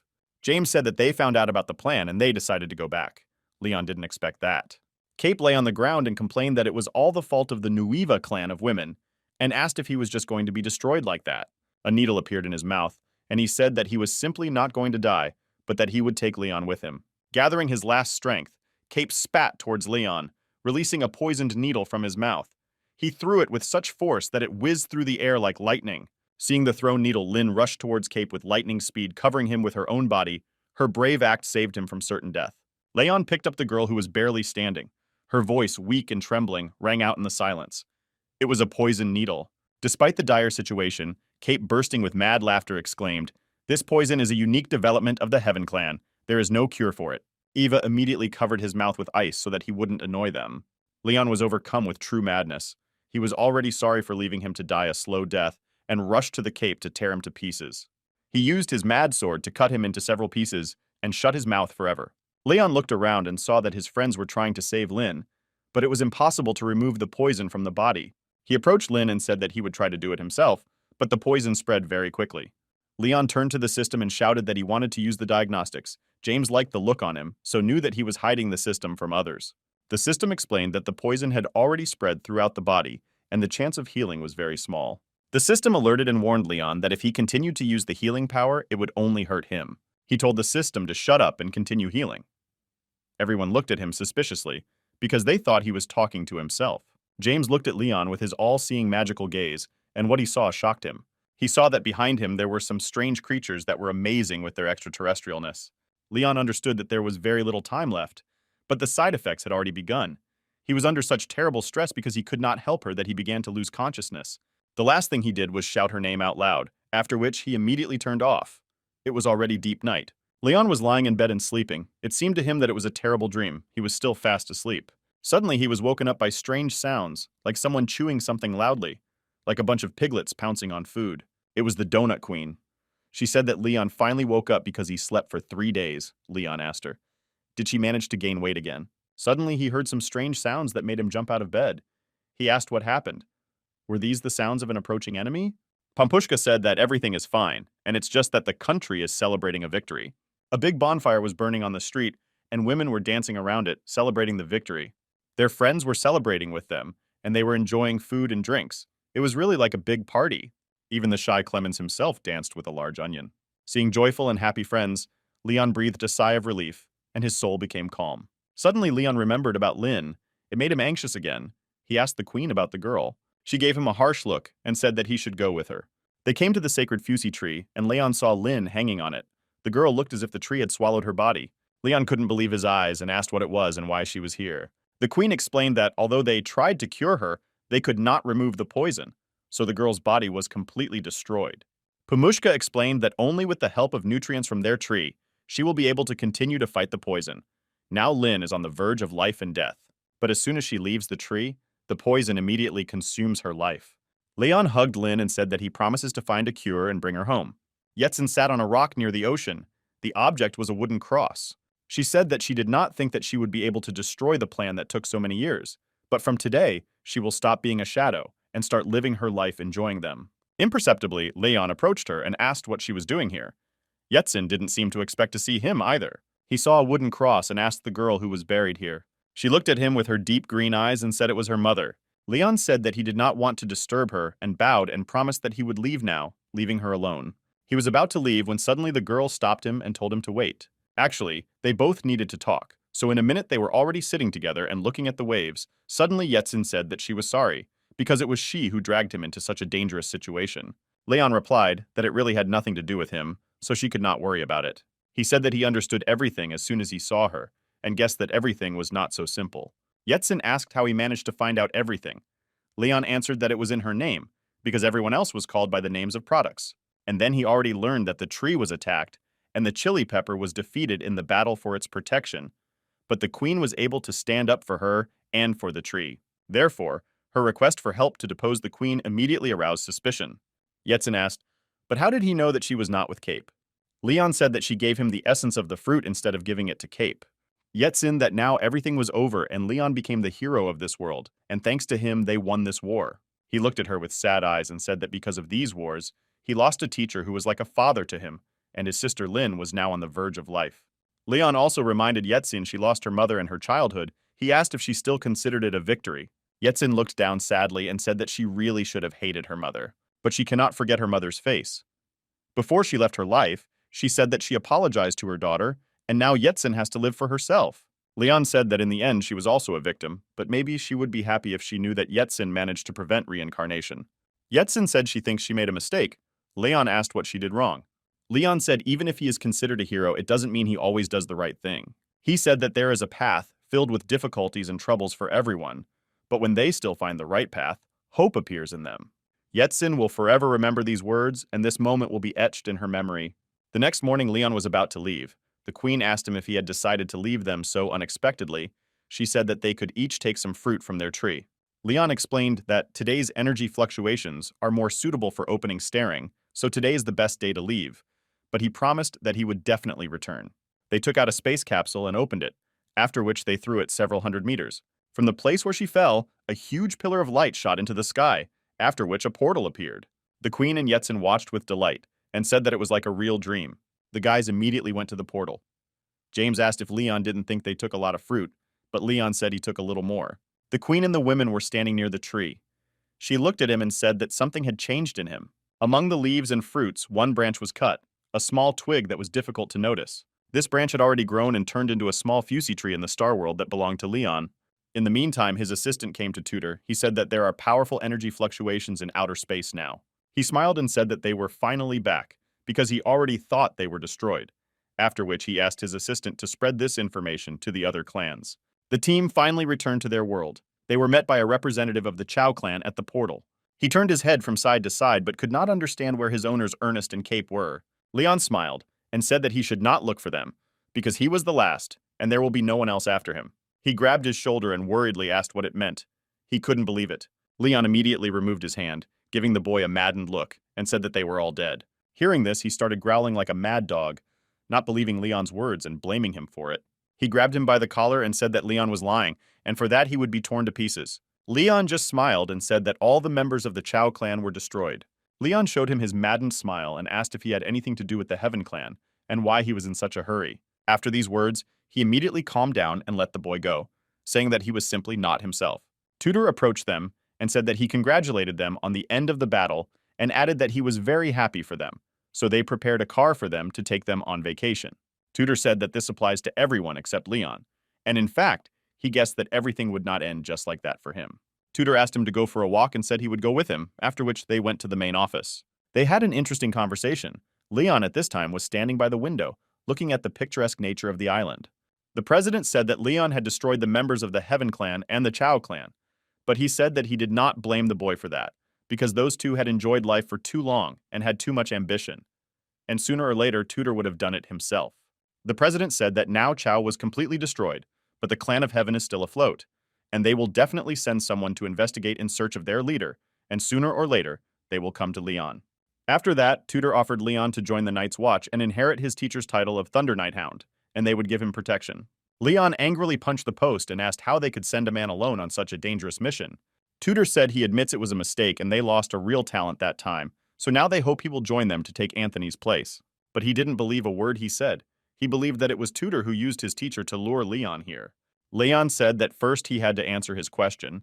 Tutor replied that he was listening carefully, and Leon asked if it was possible to return to that world again. Tutor looked at him with his sly gaze and said if Leon would join the Night's Watch, he would be able to help him and open a spatial rift for him. He understood that this old fox cannot be trusted, but he had no choice, and Leon replied that he needed time to think. As soon as Leon left the office, Tutor summoned his assistant. He wrote a note to be delivered to the Heaven clan. Tutor thought to himself that Leon shouldn't blame him, because at the end of the day, no matter how good the quality of the jade was, if it didn't have a ring with it, it would just be an ordinary stone. The force of Louis's blow was such that Leon flew several meters and fell to the ground. He lay dazed, feeling pain in his jaw. Louis, angry and not believing his eyes, hovered over him and growled as he could allow this. Tears clouded the eyes of Louis as he asked with horror, how could this happen to his sister? After all, Leon always saved them. Then why this time he allowed it? James came up to him and said that he was also there, and if Louis wants revenge, let him beat him too. Desperation gripped the heart of Louis. He could not believe that a terrible grief befell his sister. Leon felt his guilt, but he couldn't do anything about it. He just watched the boy sadly. Leah came up to him and pulled Leon's t-shirt and said that he shouldn't blame Louis for this, because he was a hero in his eyes. But he didn't even return to her and left, telling her to calm down because he doesn't blame him and he has to go. Leah was very worried about him but couldn't do anything, so she decided to just not touch him. In the room, immersed in meditation, Leon diligently cultivated his energy. He was clearly aware of his own weakness, his inability to resist powerful enemies, and an urgent desire to immediately increase his strength grew. Obsessed with these thoughts, Leon couldn't take it anymore. He resolutely ordered the shadow system to open. He understood that with the help of shadow spirits, the speed of improving his powers would increase 4 times. Suddenly, he thought that 4 times was too slow, and he needed to increase the number of spirits. He shouted, if 10 is not enough, he will collect 50. If even this is not enough, he will collect 100. Almost a month has passed since their return. The girls were bored and discussed the fact that they had not seen Leon for more than 3 weeks. They were convinced that it was because of the incident with Lynn. Linda said that James also went to Vegas City for special training. Suddenly, she saw something on the screen and shouted that someone challenged Alex. She asked who was so confident in himself to decide on this. On the screen was a photo of a former boy. The girls carefully looked at it and said that it was Leon. Alex said that it was a very brave thing to challenge him. He added that even though Leon was handsome, he wouldn't let him win easily because of it. Leon replied that he knew, he just wanted to check how much he was able to progress during the month of his practices. Alex replied that it was too cocky on his part, so he must put him in his place. Viewers were amazed that Leon decided to fight with Alex, because he surpassed him in all indicators and was now the best fighter in the rating. The energy level of magical powers was divided into 3 levels: super level, extraordinary, and transcendent. Alex's level was extraordinary, but he was able to reach it very early, so the girls were very worried about him. The battle between them was about to begin. Alex became a fighting stance. You said you wouldn't hold back. Now they're going to have a good time. Alex rushed to the attack and said that now we will show our best technique. His power was that he could spin his legs and create wind.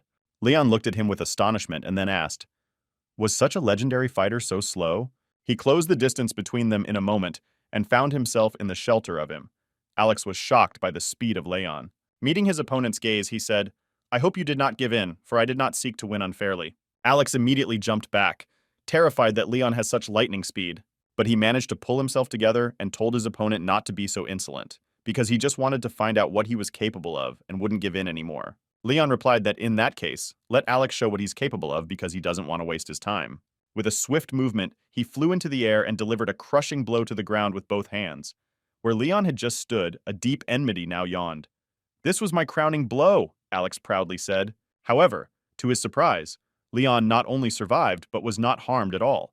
He stood in the same place, covering himself with his hand, his face not showing fear, but a sly smile. With reproach in his voice, Leon asked, "What kind of terrible technique is this?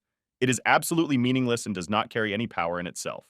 Leon's hands caught fire, and he said it was time to finish because he didn't have time for weaklings. Alex looked at Leon with horror in his eyes, unable to believe in the power of this young man. Thanks to the terrifying rising flame technique, Leon won this battle. The audience was amazed and couldn't believe that this guy could so easily reach the level at which he could wield magic. Many asked why he was so strong. Leon was genuinely pleased. He not only greatly improved his speed, but also greatly strengthened his defense. The temperature of his flame reached new heights. The fuzzy fruit turned out to be a real treasure, he thought. But there was one problem.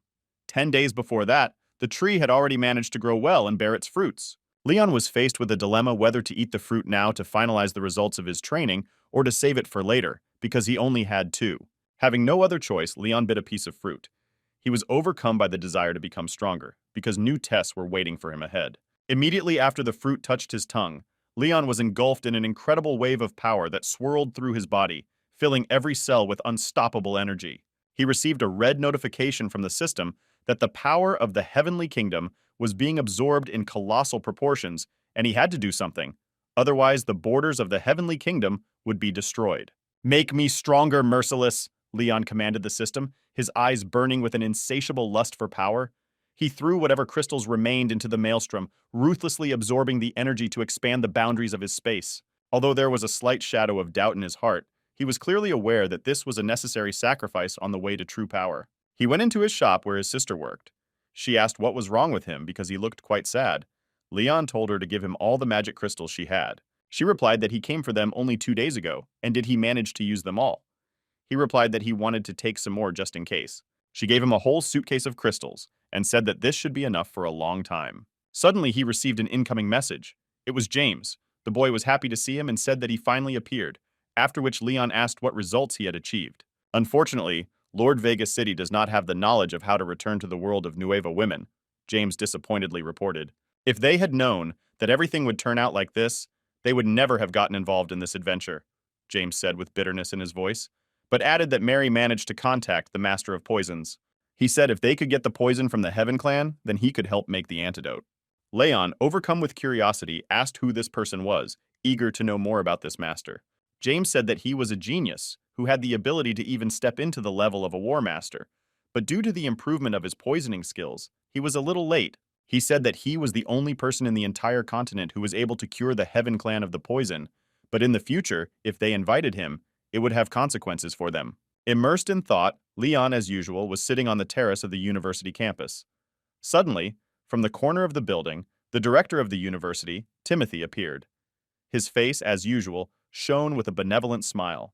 He greeted Leon Ta and said that the selection for the novice competition at the Temple of the God of War will soon begin, and the university is sending its best students there. He said that they needed a team leader to lead them to the competition, and initially this leader was supposed to be Anthony. Therefore, the director asked Leon if he could replace him.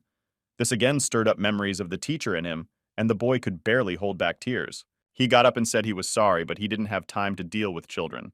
Timothy said that this was the last class taught by teacher Anthony, and he was very sorry to hear that. Leon was about to leave, but Tamati said if Leon led them, Anthony was very happy. These words convinced Leon, but he said that the director should send him a meeting place, and maybe he will come, but they don't have much hope for that. When Leon had already left, Timothy quietly said that he was sure that he would come. It was the campus of the academy. The students were sitting and waiting for their elder, but he was still not there. There was a girl named Anita. She turned to her friend named Chelsea and asked where Leon Mun was, because he promised to come. Chelsea said that the elder Leon Mun was the best of his generation, and how can he be the manager of their team? He has nothing to do. There was also a boy who practiced with a huge sword. His name was Conrad, but he did not share the admiration for the strength of their new elder. He said that Leon was the best of his generation. It was delusional. There was another girl, her name was Wei, and she was angry when she heard how Conrad spoke badly about her idol Leon Moon. A guy named Chris, who was reading a book, listened carefully and said that they should finish their chatter, because someone was approaching them. It was Leon. He came down to them on his wings, and judging by the expressions on the faces of the students, he decided that he was not very happy. Some of them were delighted because they knew about Leon as subscribers, but they could not believe that he would become their new mentor. They were impressed by his spectacular appearance and appreciated his beautiful wings. He approached the students, carefully examining them, and said, "Were they the best?" They said it was true. They also said that their captain was Conrad. Leon gave Conrad an appraising look and asked if the best students could be so weak, and added that a similar university was getting worse every year. Conrad took his words as a challenge and looked at Leon with a meaningful look, hinting at a conflict. He started yelling and asking Leon who he thought he was. Chelsea tried to stop him and said that they were very weak compared to him. Leon, without even looking back at him, asked if he wanted to fight with him, and said that he didn't mind because it was time to teach him a lesson. In Conrad's voice there was contempt, but in his eyes there was a thirst for battle. He was confident in his abilities and was ready to prove it in action. He rushed to attack him. Leon said that his actions seemed to be fast and full of energy, but in fact he had a lot of space. Leon said that even his pets can fight better than him. The blade of Conrad's huge sword was coming straight at the puzzler until suddenly something stopped it. Conrad saw that a huge raven with red eyes appeared in front of him, which surprised him. Leon's look was full of boredom. He said it, and it was worth proving, because even his crow can easily stop Conrad's sword. Conrad's eyes blazed with rage as he silenced Leon, his voice low and deep like the roar of a thunderstorm. Leon said that he can't even hold a sword, and to say that he is weak is an understatement. Conrad choked with rage, and his face burned with humiliation. He couldn't believe that Leon had dared to treat him like that. He shouted that it wasn't all. Ta rushed to attack him again, striking him with his destructive technique. Conrad's teammates watched them with surprise and concern, and came to the conclusion that he was really angry. When the dust cleared, they saw that Conrad was lying on the ground with Leon standing over him, who asked his opponent if he really wanted to destroy him. Leon said that he has enough determination but still lacks the strength for this. He asked if Leon thought he didn't even deserve to compete, then said that one day he would become stronger and definitely beat him. Leon smiled and said that he was even starting to like Conrad, then said, even though they know him, he would still like to introduce himself. He said his name is Leon Mun, and from today he will lead their team and lead them to victory in this competition. He said that during the competition they will face many dangers. They will even be at risk of being destroyed. So if they do not want to die, then it is better for them to give up right now. But if they are ready, he will teach them everything. 3 days have passed since they met. The first test in the Temple of War was too difficult, and only those who received the Earth Dragon's heart could pass it. It was a small golden crystal monster. Anita asked how they would be able to defeat the fighters of gold and black crystals. Leon explained that if they learn to act together, even the magic of opponents at a level higher than theirs will not be a problem for them. As they drove past a team of students who were fighting, Chelsea asked if they should stop and help. Leon said that it was their prey, so it's better not to disturb them and go deep into the desert. When they reached the required location, they were surprised because there was nothing there. Conrad, as usual, began to get nervous and said that there were not even traces of earth dragons here. He said that they would not even be able to finish the first test. But Leon said that they should look more carefully under their feet. Suddenly, something like an earthquake started.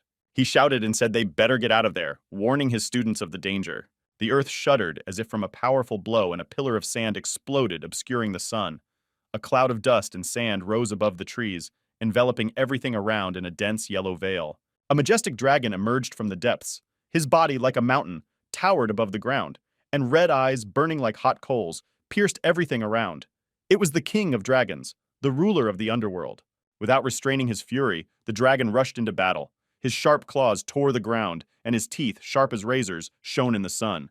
He mercilessly attacked those who dared to disturb his peace, crushing everything in his path.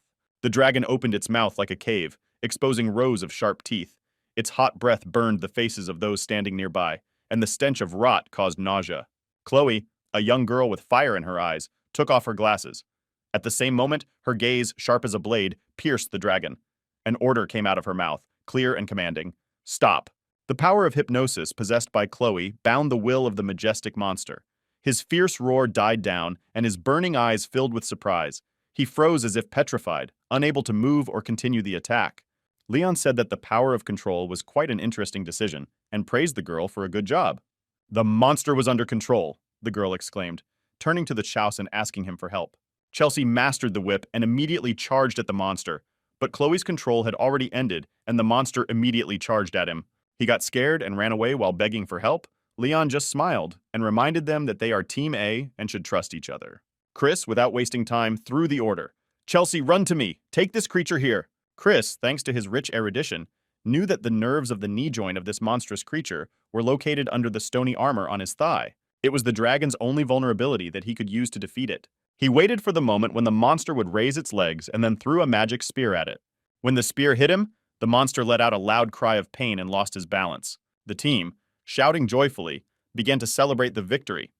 It seemed to them that the dragon was defeated and the battle was over. Leon, watching the stormy celebration of the team, smiled. His thoughts flashed. Naive children. They think that everything is over. Suddenly they noticed that the monster began to move. It seems that he was going to strike a devastating blow. Chris shouted loudly and said that the situation is bad and he is going to use magic, so they should run. Suddenly Conrad emerged from behind the rock. His eyes were full of rage and lust for battle. He was going to rush at the dragon, but it was too late. Leon was very unhappy with him and thought that he was too slow and self-confident. He was already flying at the monster holding his sword in his hands and asked his friends why they had such sad faces. He jumped out right in front of his friends, standing between the monster and them like a hero from a book.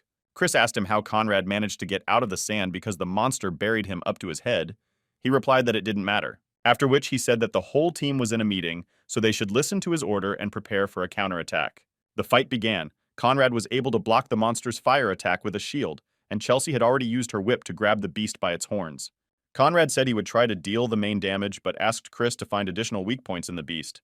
Chloe at this time used her technique to extend her control over the monster to create an opportunity for attacks. Anita used her powers and added additional protection and blessings to the entire team. Leon was very pleased that the students did not have great strength, but they worked well together as a team, and it turned out that they were the best team of the university for a reason. After a fierce battle that lasted for many hours, the heroes finally managed to defeat the terrible dragon. Their bodies were wounded and their clothes were torn, but their spirits were not broken. With a look of triumph on their faces, the heroes approached Leon, their voices ringing with excitement as they told him of their victory over the monstrous golden crystal-level beast. Conrad resolutely jumped on the dragon's body. He began to cut the stony armor of the creature. Chris and Conrad, despite being tired, curiously looked inside, hoping to find something there. An unusual sight appeared before them, a huge heart pulsing with dim light, still beating in the chest of a dead creature. Chris, not believing his eyes, exclaimed, "He is not dead. He was going to evolve." Suddenly, there was a deafening explosion that shook the ground under the feet of the heroes. From the powerful shockwave, they fell to the ground, closing their eyes and covering their ears. The ground still trembled underfoot, and a blinding light still erupted from the crater. It was obvious that it was dangerous to stay here. Chris, stunned by the sudden pain, fell to the ground. He did not understand what happened, and looked around in surprise. The dragon's thorn pierced Conrad's body. Gathering his last strength, he pushed Chris away, saving his life, but at the cost of his own. Seeing this, the students were shocked and could not believe their eyes, because their captain was destroyed. The dragon, having gained terrible power, rose from the ashes, evolving into a terrible new form. At the monster's call, other earth dragons appeared, immediately surrounding the students. Chris, realizing the danger, ordered Anita to immediately rescue Conrad while they apprehended them. The students did not have time to blink an eye, as Anita quickly began to gather to free Conrad. Anita tried with all her might to get to him, but said that she was tired of him constantly pretending to be a hero. Conrad, although he was seriously wounded, begged Anita not to risk herself and immediately flee from this hell. Anita, holding back tears, shouted at Conrad not to waste time talking, because it was her duty to save everyone. Anita, ready to risk her own life, reached out to Conrad to heal his wounds, but suddenly saw with horror that a terrible dragon was already approaching them, ready to attack. It seemed that the monstrous dragon was about to tear Anita to pieces, but suddenly a lightning silhouette flashed from the sky, and the dragon's head flew away from his shoulders with flying speed. Anita, dazed and surprised, could not believe her eyes. The terrible dragon that was about to tear her to pieces a second ago was destroyed in an instant. She looked around in confusion, trying to understand what had happened. With relief, Anita recognized the savior as Leon. Despite the danger, he could not leave his students in trouble. With a stern face, Leon announced that, although they had fought bravely, it was time for them to retreat. Leon used a majestic fire art technique. Suddenly, a deafening explosion rang out, tearing the body of the dragon and its servants into pieces. Leon, without wasting time, grabbed Conrad by the leg and asked if he was alive. The weakened boy, barely able to utter words, asked Leon to leave him and help others. Leon told him that he should not worry about it, because he is here so that they are in order. Meanwhile, other members of the team were surrounded by earth dragons who were still alive. The friends did not know what to do, so they decided that their affairs were quite bad. Chloe said even if they were to be destroyed today, they should take some of these monsters with them. Suddenly, another explosion thundered, but they saw a pillar of flame in front of them. At the same moment, the heads of the dragons began to fly one by one, which greatly surprised and frightened the students. They were extremely impressed by this and decided that they would live a little longer today. They understood that it was Leon's handiwork. Chloe asked if they would have problems if they found out that their manager was helping them. Leon said that everything is fine and the reason why they give each day a leader is to help in emergency situations, for which he told them to help Conrad and Anita while he deals with everything here. Several more earth dragons appeared in front of Leon and used magic against him. Sharp spikes came out of the ground trying to pierce his body. Chris asked Chelsea, "What the hell he's standing there like dug in?" Chelsea started muttering something under her breath. He was delighted with the coolness of Leon and watching him, said that he was incredibly handsome. Leon continued to fly like a butterfly, dealing deadly blows to the monsters with his sharp sword. The students couldn't believe that in a year they would be able to do the same. Meanwhile, Leon faced another powerful earth dragon. His skin was much stronger than normal dragons, and it was not even taken by his sword.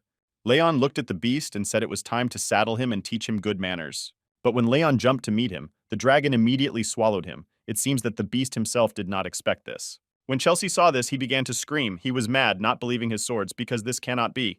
Chris said that everything is not so simple, and it seems that it was the king of earth dragons. Suddenly, the monster stood on the back of the poet and began to growl loudly, but it was not a roar of rage, but a cry of pain.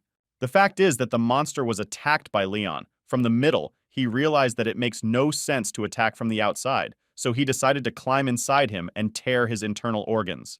Eventually, the dragon's belly exploded and Leon jumped out of it in a wave of red fountain, saying that he was only strong on the outside. Meanwhile, Conrad was barely breathing, but Anita told her not to waste the power of her magic on him, but to leave it for others. Anita again ordered him to stop carrying delusions, and Chelsea said that you will not leave your captain, because without him, they will not last a day. Unexpectedly, Leon came up to them and asked what kind of drama they had here. He had a red piece of meat in his hands that looked like a heart. The students looked at him pleadingly and asked if there was a way to save Conrad. Leon put his heart in his hands and decided to think. Anita said that her magic power could barely stop the bleeding and she couldn't heal this huge hole in his chest. Leon immediately turned to the system and ordered her to analyze the treatment method. The system said that conventional methods of treatment will not help. Only modern medicines are needed, such as the holy water of life. Because his heart was damaged, Leon asked if it could be replaced. The system answered that the heart might not survive, but it was possible. Leon asked Anita to leave. She was surprised at him. Leon took Conrad and lifted him up. The students were?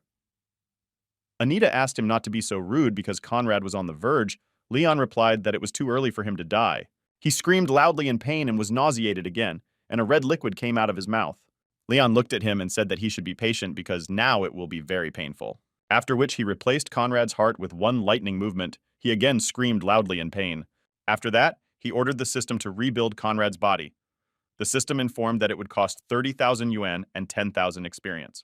The students were shocked when they saw it. Anita asked, what kind of medical equipment was this? Was it the power of magic? Chris said that he had never come across such a thing even in books. Conrad's body was enveloped in an amazing golden energy, and within minutes the wound in his chest was healed and his body recovered. The reconstruction of the body was successfully completed, and Conrad began to slowly regain consciousness. And when he opened his eyes, he saw his friends in front of him. He had a huge scar on his chest. The boy asked what was happening, wondering why he was still alive. Anita reassured him and said that everything is fine and he cannot worry because the elder saved his life. He asked. It was really Leon who did it. They said that now he should call him elder and respect him because he just saved his life. Leon, meanwhile, ordered the system to scan the artifact he found inside this dragon.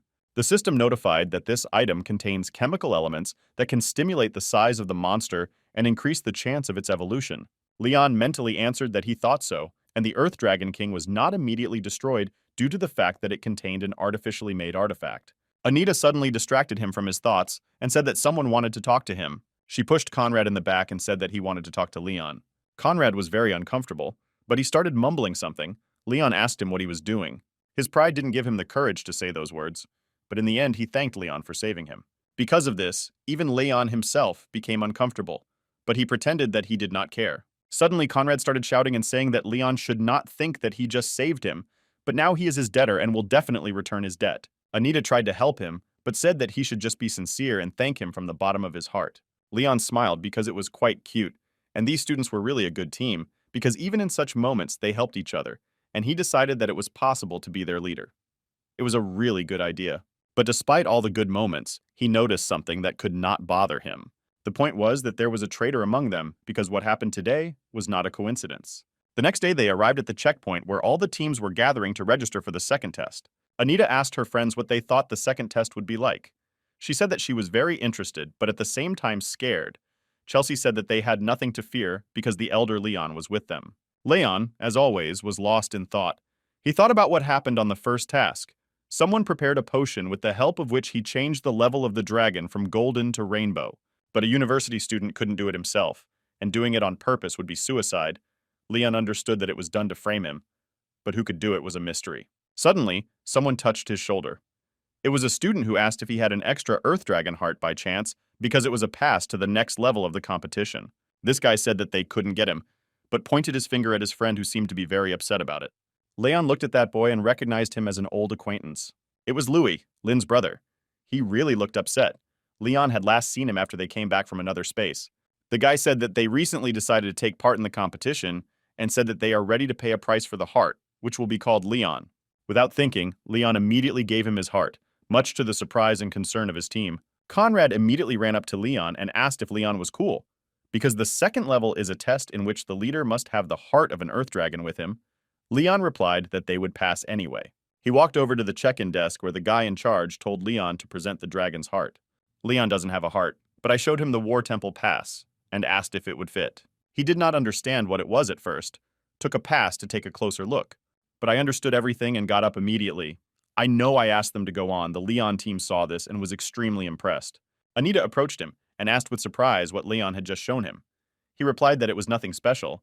It was just an invitation letter. When they passed the registration, Leon noticed that there were more students who passed to the next level than he expected. Suddenly, among the crowd, he heard someone shout his name and began to run up to him. It was Leah. She threw herself into his arms and said that she had finally found him. Leon, as usual, began to growl at her and say that she had a bad habit of doing this all the time. He asked her what she was doing here. Leah explained that it was her grandfather who forced her to become the curator of one group. Suddenly, they heard a loud sound. Someone came up to the microphone and started testing it. They were standing near the big arena. This voice congratulated all the students for successfully passing to the second level of the competition and asked to congratulate the chief examiner of the second test. The examiner was a woman with blue hair and green eyes. She exuded confidence and strength. Saw that her Leon immediately emphasized that she has quite large breasts. It made Leah a little jealous, but he had such an appreciation of women after he visited the world of Nuiva. The woman said that she was the chief examiner of this level, and this time their main task would be to pass the War Temple obsession test. Pink energy appeared around her. She raised her hand and said they were starting right now, then used a mental illusion technique. The bodies of all participants and curators immediately lit up with a bright golden glow. She smiled and said that you should not worry. This illusion will only turn into their deepest obsession that lives in their hearts, but only those with strong hearts will be able to come further. The woman jumped off the pedestal and said that they should collect all their energy in their hands. That they see the illusion of their own beliefs, and if they can withstand her attack, their transformed thing will not be broken, will not be able to pass the test. An energy whip appeared in their hands, which she planned to use to check the participants. One powerful guy said that he thought it would be a difficult task, but everything turned out to be much easier, so he volunteered to be the first. It was the leader of Lin City because he was already at the level of rainbow crystals, and his transformation was a secret sword. She smiled and said that in that case, they would start with him, after which she delivered a powerful blow with her whip. His sword could not withstand and immediately split into 1,000 shards like glass. He was the leader of one of the teams. As soon as he fell, his student ran up to him and worriedly asked if everything was okay with him, but it seems he was in a blackout. Anita was very impressed because even a warrior with the level of a rainbow crystal could not withstand this attack. Chris, and further that this level is a test of mental strength, not physical. She gave the boy a disdainful look and said that she thought he was high-minded, but he turned out to be a common weakling, after which she asked who was ready to be next. Next in line was Anita. Her dress was ruined. Immediately after her Chelsea tested her strength, she had an energy whip the same as the examiners, but it also failed. Conrad was able to pass this test, and his shield withstood the examiner's attack. Behind him was Chloe. She had a voodoo doll that also withstood the whip, and that girl came next. Leon thought that this level was really difficult, and he was able to predict the results of his students before that. The only thing that Chloe surprised him, despite her modesty, she is already self-confident. The attention of the resonator I turned over one guy. Ona said that for the first time, she sees such a strong conviction in the heart. It was Louis, and behind him was the fiery image of his sister Lynn, who was steadfast before the examiner's whip. His glasses and said that the goal he wants to achieve is very different from others, but it is really important. Leon and Leah looked at him carefully and recognized Lynn's sister in this image. It was indeed her. Everyone present passed this test, and Leon was the last in line, waiting for his turn. The woman came up to him and said that more than anything in this test, she wanted to test him because he was the best among the newcomers, and he was respected by the elders. After which, without warning, she struck him with a powerful blow, putting all her strength into him. His students were very scared for their curator because he had not yet managed to transform his conviction. After her blow, there was a powerful explosion that scared everyone present. It was really loud and powerful. When the smoke cleared, she was extremely impressed, even frightened by what she saw in front of her. Near Leon, there was a huge fiery image of his conviction, and he asked the woman if he had hurt her, because she had hit him much harder than the others. This illusion was not only able to repel the examiner's blow, but also to grab her whip firmly and not letting go. She smiled and said that he was able to pass the test, and reminded that the top 3 in tomorrow's test would be the winners of the trials, and now they could all go back and have a good rest. She was very surprised because she used 80% of her power and was not even able to hurt him. Someone stood in the dark room and said that the mission was failed and the evolved Earth Dragon was unable to harm Leon Moon. But this person warned that there is no need to worry because she will be able to find an opportunity to finish him off at the 3rd level. There was another dark figure in the room. She replied that it should not be done in the middle of the temple because it could be dangerous. Besides, he might suspect something. Frustrated, Leon sat on the bench, his thoughts circled around Louis. He understood that because of what happened to Lin, Louis changed a lot. He became stronger and stricter. He understood that for Louis, the Temple of War is a good choice, because many resources and skills cannot be bought with money. Leon was pulled out of his thoughts by his students, who approached him with a question about the reason for his gloomy mood. Leon, really upset, explained to them that he was just lost in his own thoughts. Remembering his words that he would surely lead them to victory in the challenge, Leon sadly announced that only the top 3 would be able to complete the challenge. However, he promised that those who show themselves the best will have the opportunity to enter the Temple of War, but his friend also came to this competition, so he should help him to win. With a serious face, Leon announced to his team that in the next phase, he would be forced to help his friend, even if it was against the team's interests. After which he sternly said that he is no longer worthy to be the curator of the Lucky Wind University Academy team. Leon said he would personally go to the university and inform them, and from tomorrow he would find a new supervisor for them. Conrad fell next to Leon, swearing at the whole world. He announced that this test seemed terribly boring to him, and he was going to leave the competition. Anita asked him why he said that because they were already almost at the goal. Conrad said that in this case he stayed, but he will not try to win. Conrad added that Leon is free in his actions, and he does not mind if he decides to help his friend. He looked at him sternly. You looked at him and said that in any case, only one person can be the leader of their team. This is Leon Moon. Leon was genuinely impressed by his team's commitment, even after he said he would go against them in the final challenge. Other members of the team also supported their captain and said that they don't care if they win or not, the main thing is that their team is whole. Anita approached Leon and said that he must help his friend win. She smiled sincerely and said that they would all sincerely root for him. Leon was very happy to hear the words of support from his friends and team, and left for the next day with a light heart. The participants of the competition were already welcomed by the leader of the 3rd challenge, Annabelle. She said that everyone will have to go through this door, and those who can go further than everyone else will be the winners. A sinister smile lit up her face. Remember, she said, there are no hard and fast rules. Each team determines its own strategy. The participants rushed to the door. This door was not ordinary. It was a portal. It emitted a dim red glow as if inviting to an unknown space. Having crossed the threshold of the shining portal, the participants found themselves in the realm of frosty winter.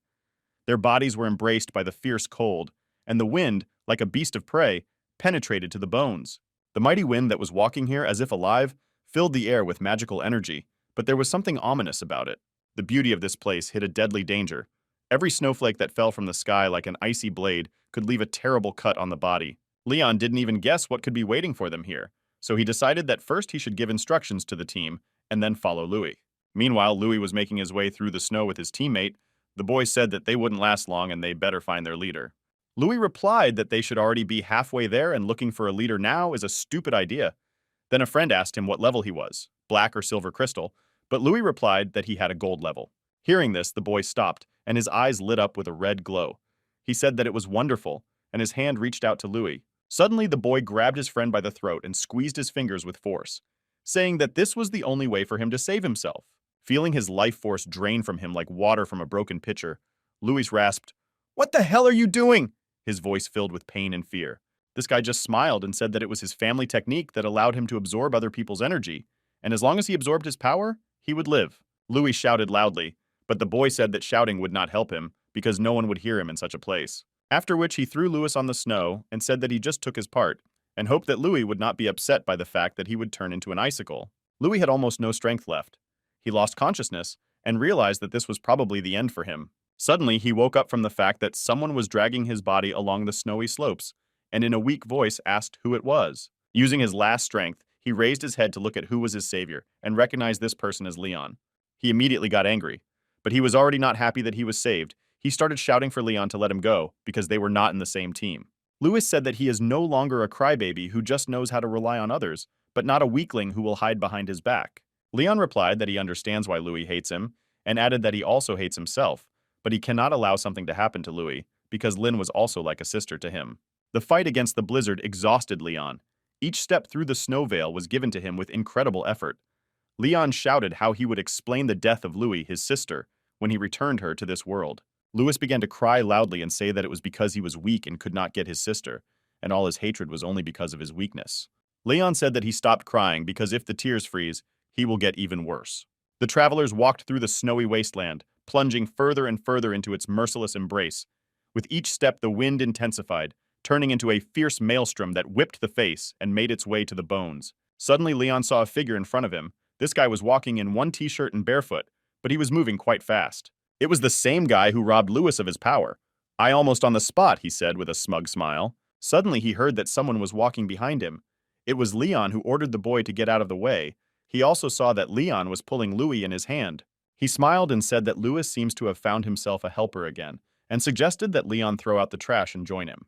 This guy asked how much Louis paid him for it, and promised if Leon would join him, he would pay twice as much. Suddenly, a lightning projectile flew out of the snow cloud with a whistle. Leon just had time to say, "This damned boy," how his head flew off his shoulders, sprinkling the snow with hot blood. They continued walking. Louis turned to his friend, and Ta asked him to let him go. Leon already felt that even his body was beginning to freeze, but he understood that it would be impossible to reach the finish line together, relying only on physical strength. Several groups followed in the footsteps of Leon, and only thanks to him were able to survive and not get lost in this icy desert. Suddenly someone called them. They saw Leon in front of them. He was standing at a stop sign and said that the way further was blocked.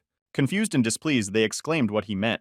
He pointed his finger at Louis, who was lying behind him, and said that this guy took first place, so that was the end point. They began to shout in displeasure and ask, who said that he was the first? But Leon sternly replied that it was because he said so. Overwhelmed with anger, they shouted and promised that they would now punish him for his audacity. They understood that one-on-one they would not be able to defeat him, but if they all attacked together, they would have a chance. Leon raised it even higher and sighed as he summoned a great fire art technique. 4 of them immediately burned to the ground, and 2 more remained. Leon looked at them and asked what they were going to do. Leon asked what choice they would make, turned to ash or fulfill his conditions and stop.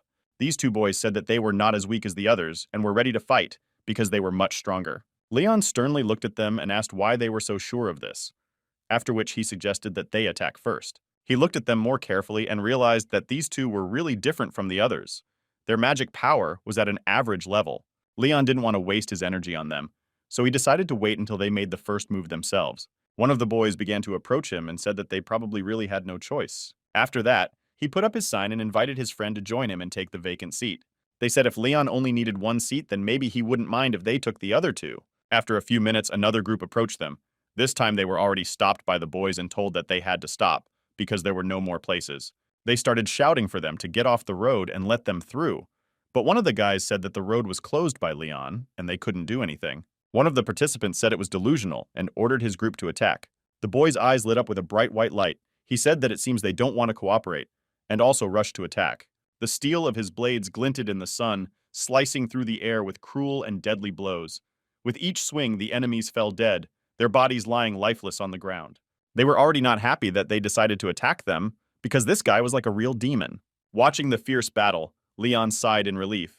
He realized that interfering in the fight would be a fatal mistake. If he started a fight, not only would he not be able to protect Louis, but he would also be in danger. Leon took in the situation with understanding, admitting that restraint and caution were the better solution, since now these boys were protecting himself. Heaving a sigh of relief, Leon turned to Louis. "We won," he said in a soft voice. A few days had passed since the end of the trial. Leon was sitting in his room surrounded by noise and merriment. Food was flying off the plates and drinks were flowing. With a grim expression on his face, Leon asked, What are they doing here?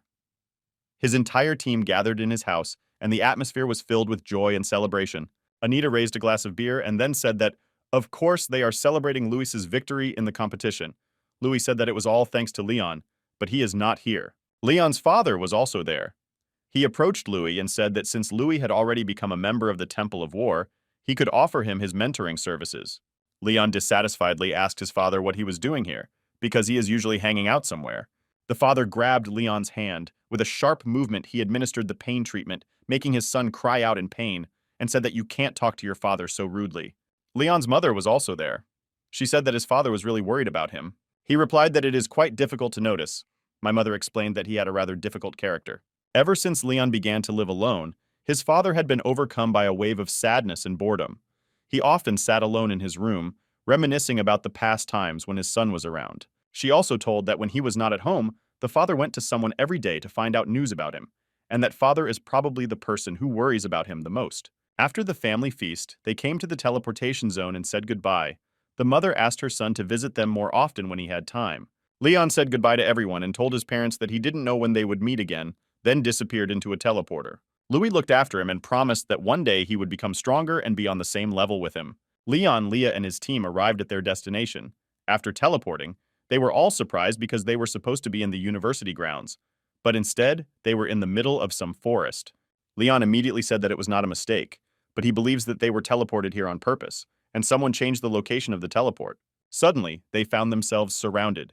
Z's voice rang out. He turned to Leon and said that he understood everything very quickly, and added that he wanted to do it earlier.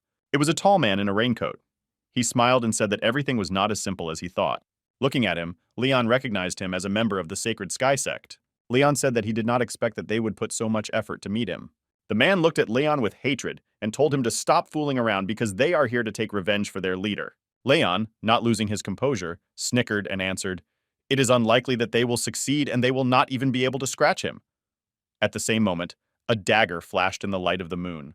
A fierce fight ensued, and a thick cloud of dust rose above the ground. Leon, with incredible dexterity, dodged the blow, and at that moment he finally saw the traitor's face.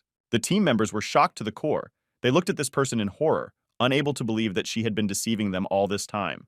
It was Chloe. She cut her hair and took off her glasses. She said that Leon was a real problem, but finally his time was up, because she was tired of pretending to be a good girl. Conrad yelled at her and asked what the hell she was doing, then ordered her to immediately return to the team. She gave him a scornful look and said she was tired of playing these games. Anita rushed to her pleading not to do this, because they were best friends all this time. Chloe tried to stab the girl, but Conrad stepped between them in time and blocked her blow with his sword, saving Anita. The girl fell to the ground and could not believe it. She was scared and confused. Conrad gave Chloe a stern look that showed anger and determination.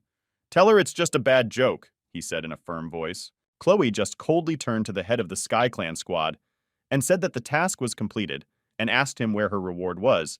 He replied that she would get everything. Meanwhile, Leon turned to Chloe and asked how she was feeling, having just nearly destroyed her friend. Chloe gave them a slight but indifferent look. "I don't need friends," she said with cold indifference. Anita could not hold back the tears that flowed from her eyes. She was still in shock from what she heard and begged her friend to change her mind. Leader of the Heavenly Clan, throwing away the cigarette butt, scornfully said that it was a pitiful sight and ordered his subordinates to exterminate them.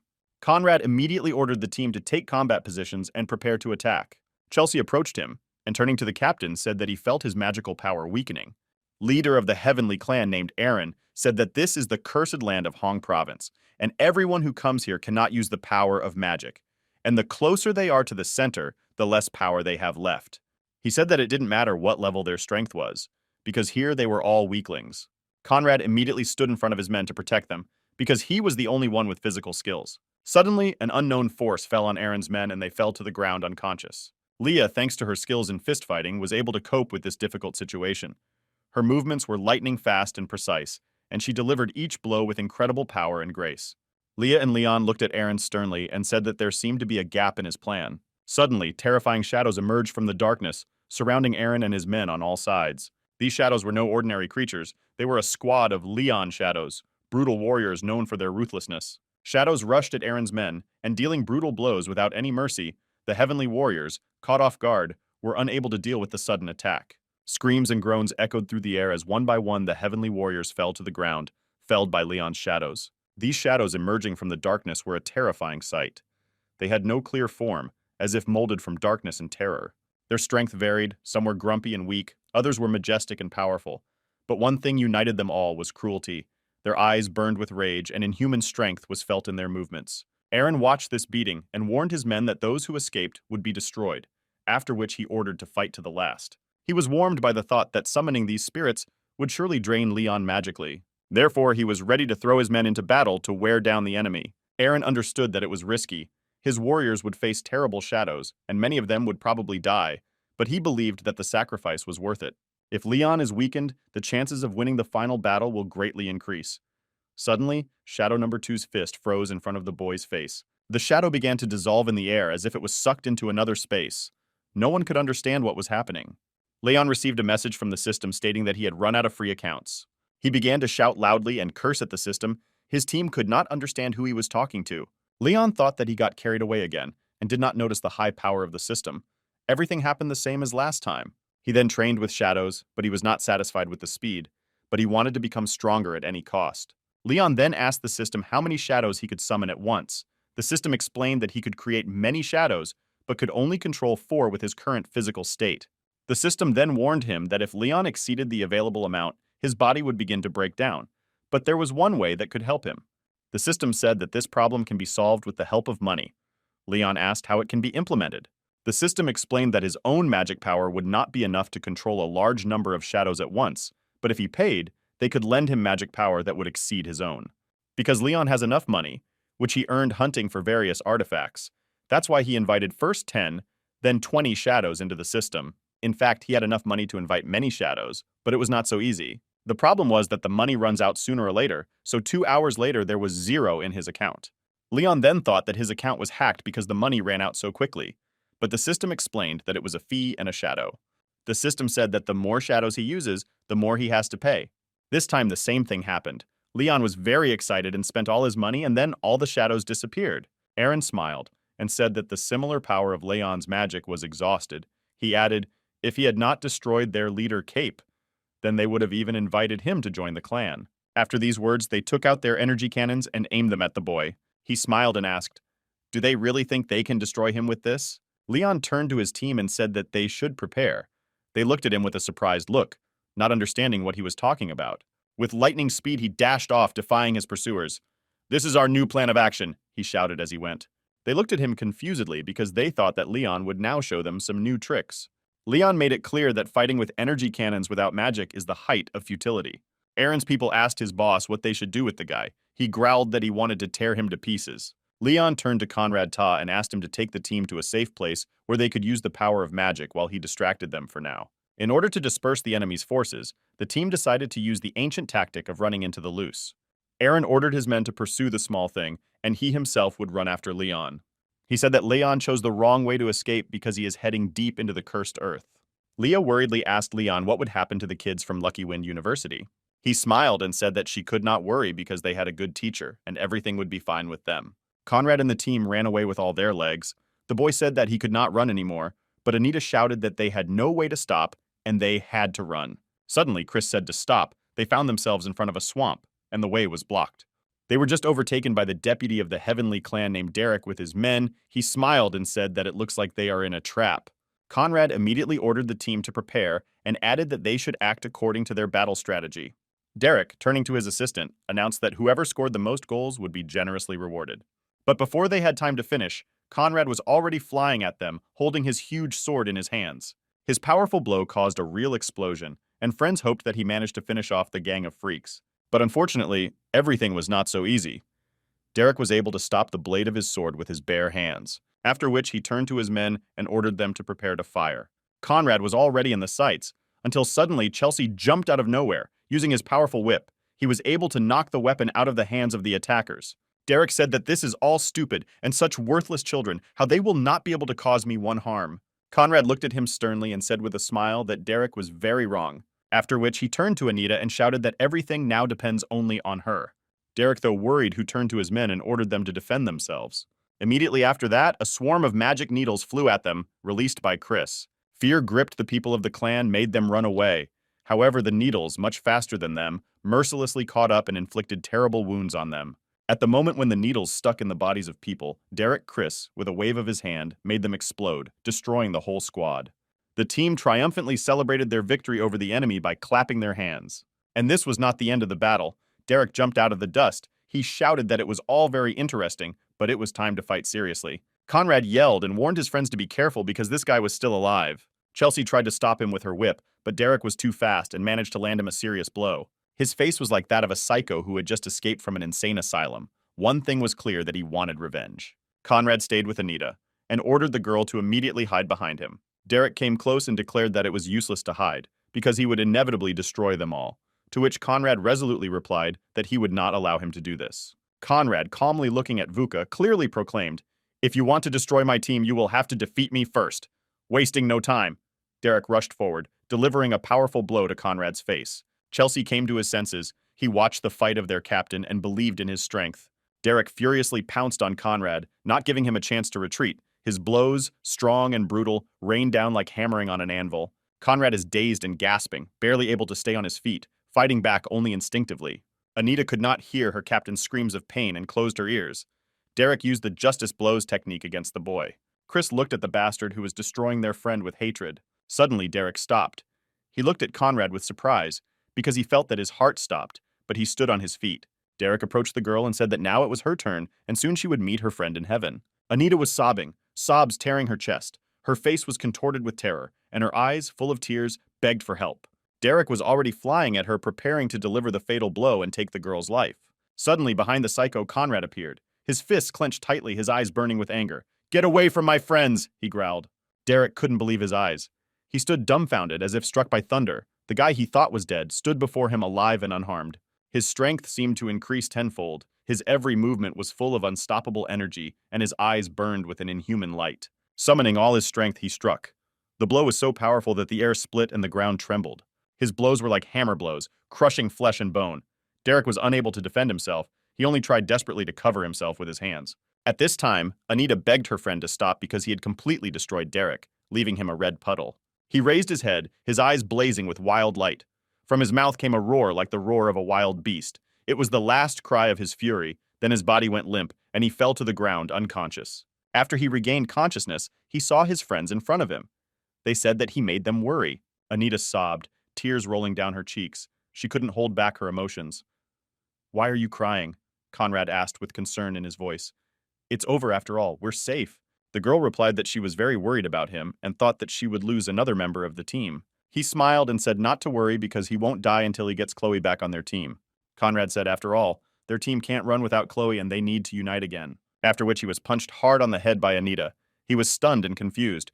"Why did you do that?" he exclaimed. She said he was a fool, but he shouldn't joke like that anymore. Anita added they were really worried about him. Chris at this time was trying to figure out where Conrad got such an inhuman strength. He assumed that it could be due to the Earth Dragon's heart, or it was something else. Meanwhile, Aaron and a group of his men were following Leon's trail. They were trying to find him in a thick part of the forest. Aaron took another look at the tracks and ordered his men to go in the opposite direction from them, as he believed they were left by Leon on purpose to confuse them. Meanwhile, Leon and Leah were running through the forest. The girl was worried and asked her friend why they were leaving such clear tracks. He told her not to worry, but they would never catch up with them. Leon predicted that they would decide to run in another direction after seeing these tracks, thinking that Leon wanted to trick them. Suddenly, Leon tripped over a thick creeper hanging from a tree. He didn't expect such an obstacle and fell to the ground in a rush. He started shouting displeasedly and asking who planted this flower right on the road. Suddenly, Leon and Leah saw a little bear sitting right next to a bush and sipping honey. The bear let out a pitiful squeal, which turned into a loud sob. His eyes filled with tears, and he began to cry very loudly. The bear's sobbing suddenly turned into a deafening roar. His plaintive cry echoed through the forest, so loud that Leon and Leah had to cover their ears. Leah nodded at the raspberry bush, where they had recently seen the bear. "This is his flower," she exclaimed. "You plucked it." Suddenly there was a crack of branches behind them. The bushes parted, and something was approaching them from the thick of the forest. In a moment, a huge bear appeared in front of them. His black fur glistened in the sun, and his red eyes burned with rage. Leon looked at his friend and asked if they could defeat this bear or with some more fists. The bear probably thought that humans had attacked her cub. Her motherly instinct made her attack immediately to protect her cub. Leon and Leah realized that they had no chance against this monster. Her majestic size, sharp claws, and fierce eyes showed that she could easily deal with them. Aaron, feeling cheated, clenched his fists with such force that his nails dug into his palms. Out of anger, he pounded his fist on a tree and promised that he would destroy Leon. A sudden noise behind them caught the attention of Aaron and his men. From the other side of the forest came strange sounds, as if someone was struggling or fighting. Leon and Leah, with their faces twisted in fear, fled with all their might, saving their lives from the wild bear. They understood that they could not defeat this powerful creature in a direct fight. Leon and Leah, still running from the fierce bear, ran through the dense forest. Their legs were already carrying them on autopilot, and fear drove them forward.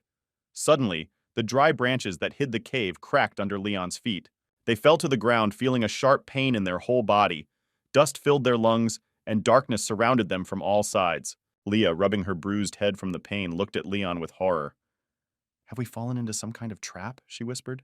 Leah, still a little recovered from the terrible adventure in the pit, noticed that Leon suddenly fell silent, and his face became somewhat strange.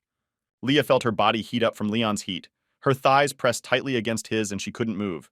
A blush of embarrassment flooded her cheeks, and her eyes widened in surprise. Leah, as if scalded, suddenly broke away from Leon. Her body was trembling, and a blush was burning on her cheeks. She tried to pretend that nothing had happened. Leon, chin clenched grimly, glanced around the surrounding rocks. "The bear is probably still lurking at the entrance," he muttered. "We'd better wait here until he leaves." This cave looked very mysterious. It was filled with various crystals, so friends assumed that there might be some kind of hidden magical power here. Suddenly, Leah shuddered and sneezed. The ringing sound echoed through the cave. It was because the cave was quite cold and damp. Without hesitation, Leon took off his jacket and carefully draped it over Leah's shoulders to keep her warm. She asked him why he did this, because he himself could freeze and get sick. In the end, they were both sitting under his jacket, because Leah could not allow them to be on unequal terms. Leon took a step closer to Leah. His body almost touched hers, and she felt the warmth of his breath. Her heart was pounding, and her eyes were frantically darting to the sides, not daring to meet his gentle gaze.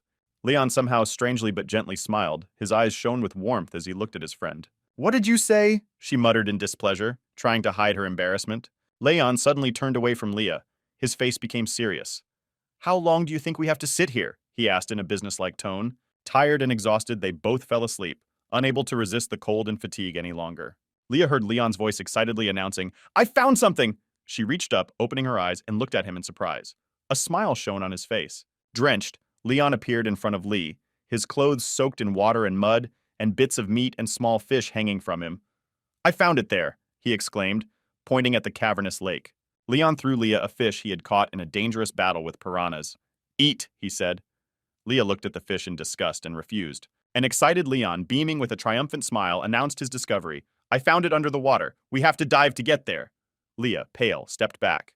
Having found themselves under the column of water, they plunged into dark tunnels that branched off, leading to the unknown depths of the cave. Joining forces, they rushed into one of the dark tunnels.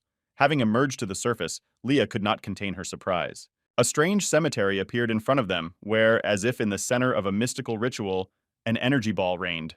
Leon stepped closer to the orb and announced that it was an energy shield. His curiosity prompted him to take a closer look at it, but Leah warned that there was probably a lot of energy hidden beneath it, and they better not take any chances. Leah, glancing at the majestic crosses that abounded around, suggested that it was a tool to contain energy. She was overcome with fear of the unknown that hid under the shield. Leon said that then let her stand aside, and he will check everything by himself. Leah started to get angry after hearing this, and agreed to go with him. As they got closer, they noticed a stone circle decorated with incomprehensible symbols. Leon suddenly exclaimed that he had seen something like this before. From the spatial storage, he took out a magic cauldron, a trophy from the battle with the griffin of the Chow clan. Leon's old friend from the pawn shop told him that this cauldron has a second half, and it looks like they found it. After connecting the two artifacts, he was relieved to note that they fit perfectly together. Everything seemed to be going according to plan. Suddenly, this artifact began to emit energy of incredible strength and power. Leon, barely suppressing the trembling of his hands, tightly held the artifact that greedily absorbed the surrounding energy. Fortunately, he managed to hold it. Leon, tightly hugging the cauldron, said that he was finally ready, while Leah, meanwhile, was interestedly looking somewhere to the side, as if something caught her attention. Suddenly, Leah noticed a sword lying stuck in the ground in the middle of a pile of human skulls. Leon immediately ran over to grab the sword, but Leah warned him not to because it could be a trap. Despite Leah's warning, Leon did not hold back and touched the sword with his fingertips. The girl watched in horror as he shuddered and felt an eerie, dark aura emanate from the sword. "We don't know anything about this sword," Leah said, her voice full of anxiety. "Better to be careful." the girl repeated. Suddenly a man appeared in front of them. He asked them who they are and where is the ring of void treasures. Leon thought that this man could be from the clan of heaven. The man had some documents and photos in his hands. One of them had a photo of Leon. Leah was scared and whispered in Leon's ear that it seems they have been found, so they better run. This psycho immediately took out the sword and said that luck seems to be on his side, and if he catches these two, he will definitely be promoted. Leon quickly dealt with him by delivering a powerful blow, and the man was completely floored, unable to move anymore. Leon said since this sword is being hunted by the Heaven clan, they better take it with them. As soon as he touched it, a powerful explosion of energy immediately occurred, and Leon was electrocuted as if he fell to the ground. He stood up holding his head. Leah at that moment shouted at him and said that he was an idiot because she survived him. Leon said that as soon as he touched the sword, he felt the strength begin to drain from it, after which he smiled, throwing up his cauldron and said that this match seemed to be for him, and he was satisfied that they were not leaving here empty-handed. Half an hour later, they got dressed from the cave and saw that the bear was nowhere to be found. Leah was worried about the others and thought about where they are now, that everything is okay with them. They only took a few steps when a powerful explosion occurred behind them. Leon grabbed the girl's hand and they managed to jump away. Recovering from the explosion, he looked up and saw Aaron in front of him. He smiled and said that Leon was hard to find. Leon taunted Aaron and said it was easy to fool him, calling him dumb. Hearing these words, Aaron couldn't hold back his rage and fired the cannon again, this time with even more force. There was another powerful explosion. Leah angrily asked why he was provoking this psycho. Leon replied that he did not know that he would be so offended. Despite the explosions and chaos, the Heaven clan did not give up. They continued to pursue the heroes, showering them with a hail of cannonballs. Aaron said that if Leon stood before him and apologized, then maybe he would save his life. Leon replied that it would be better for Aaron to do it himself. At this, Aaron, without hiding his malice, threw, "You are very confident in yourself, Leon. Don't forget that your life is now in my hands." A huge and scary figure of a beast appeared behind Leon, and the boy said that it would be better for Aaron to talk to him. A terrible creature appeared before Aaron and his men, and fear gripped their hearts. It became clear why the bear was so furious. Its fur was charred, indicating that Aaron and his men had probably caught it while shelling the forest with cannons. Leaning into the bear's ear, Leon whispered that, "These people attacked you. They are heathens who want to take your cub." These words ignited a furious rage in him. With an earth-shaking roar, the bear rushed at the Heaven clan. While the bear furiously tore apart enemies and destroyed everything in its path, Leon and Leah calmly walked on, seemingly oblivious to the chaos that was unfolding around them. A girl came to the great building in the middle of the forest. There she was met by a man who said that the bishop was already waiting for her. Stepping through the threshold, she found herself in a spacious laboratory. In the middle of the room, in a huge flask, pulsated some terrible creature that resembled a human form. It was Chloe. Seeing the hideous creature in the flask, she looked away in disgust and exclaimed, "I'd rather die than have anything to do with it." They entered some dark room. It seems that some kind of operation was being conducted there. The doctor said that everything was almost finished. Seeing that someone had entered the ward, the doctor stopped. A man addressed them, called the Dr. Bishop, and said that a girl from the Wei family had already arrived. Chloe was enveloped by a disgusting smell that permeated the entire room. A voice addressed her from the darkness. "What are you waiting for? Come in quickly." She took a few cautious steps forward and said she had brought the one he wanted, and reminded the bishop that he was to give her what they had agreed upon. After removing the surgical mask from his face, he muttered, "Unfortunately, I did not succeed. Reviving is a very difficult process." After a pause, he turned to the girl and said that he was not going to back down from his words. He added that he had other errands for her to do, so she should wait. Chloe angrily said that she brought Leon, and he should give her what she asked for immediately. He cast his maddened glances at her and ordered her to return and await his further orders. The girl clearly felt fear in front of him, but not daring to argue anymore, disappointed, went away. He looked at the body that had been cut with his scalpel and said that he needed more subjects. Chloe walked through the laboratory. Memories of her parents appeared in her thoughts. One day, they came to her and captured her relatives, setting conditions for the girl. Meanwhile, Basil was returning from his level. His teammate Henry, he was very pleased because thanks to him, they easily defeated 10 entry-level monsters. Meanwhile, Leah and Leon walked alone all night and eventually came across a village. They greeted a man who worked near the village, but when he saw them, he began to shout and notify everyone about the arrival of foreigners. Suddenly, shadows appeared around the friends, as if they appeared out of nowhere. These figures watched the travelers closely and unfriendly. Leon looked at them sternly and asked what they were going to do with them. Sincere smiles appeared on the faces of the mysterious figures, dispelling the gloom of unkindness. They joyfully picked up their friends, welcoming them to their village. The owners of the village prepared for them hearty and fragrant food, freshly baked bread, delicious stew, fragrant pies, and other delicacies. The table was full of jugs with mead, kvass, and other drinks. The owners of the village literally shoved food into their friends' mouths with sincere care and hospitality, treating them to various delicacies. Leon felt full and a little sleepy. His stomach was pleasantly full of delicious food and his head was spinning from the drunk wine. After the festive dinner, Leon asked the elders of the village where the nearest teleport was located. The man kindly said that they should go east. The sudden noise and shouting made the friends turn their heads sharply. A gasping man ran up to them. His face was full of terror and anxiety. "Bandits! Bandits again!" he shouted. The elder gave the order to prepare immediately. The faces of the people reflected confusion, because such events happened often. Leon, not restraining his curiosity, asked if they often had to face such danger. The answer sounded depressing. The bandits had been terrorizing the village for several months. The man said that a few months ago, the inhabitants of the village began to disappear. They were looking for them, but could not understand the reason. But then the bandits appeared and said that they were kidnapping the inhabitants of the village and informed that they would return the people in exchange for money and resources. The man lowered his head and angrily said that his sister had also disappeared, but unfortunately he could not bring her back. Leon immediately headed in the direction where the bandits were spotted. The man asked where he was going because it was dangerous.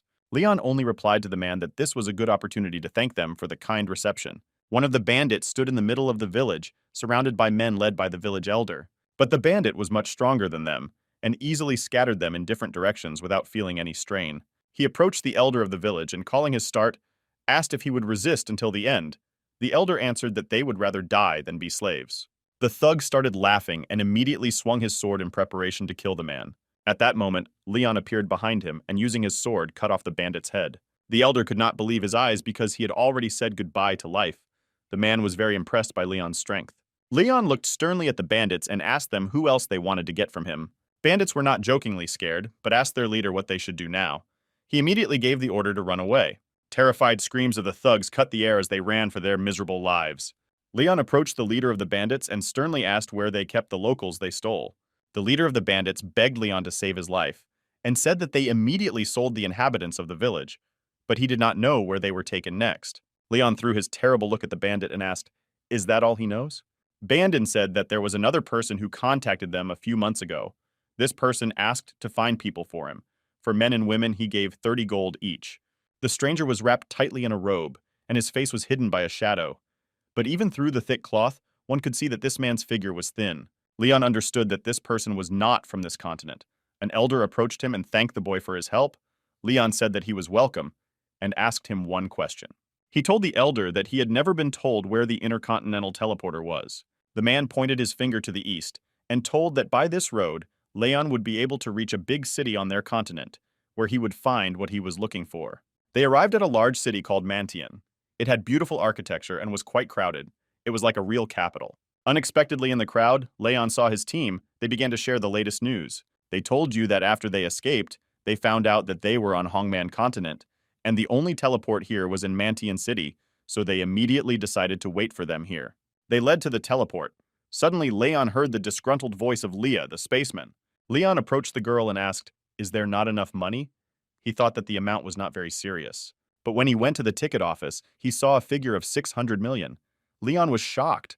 The woman in charge of tickets said that they can pay with valuables. Leon immediately crawled into his spacious storage room and pulled out a couple of dozen boxes, for which he dumped them on the table and asked how much it would cost. After looking at Leon's things, Zika said that it can be exchanged for 15 million magic crystals. On the central continent, it cost no more than 3 million.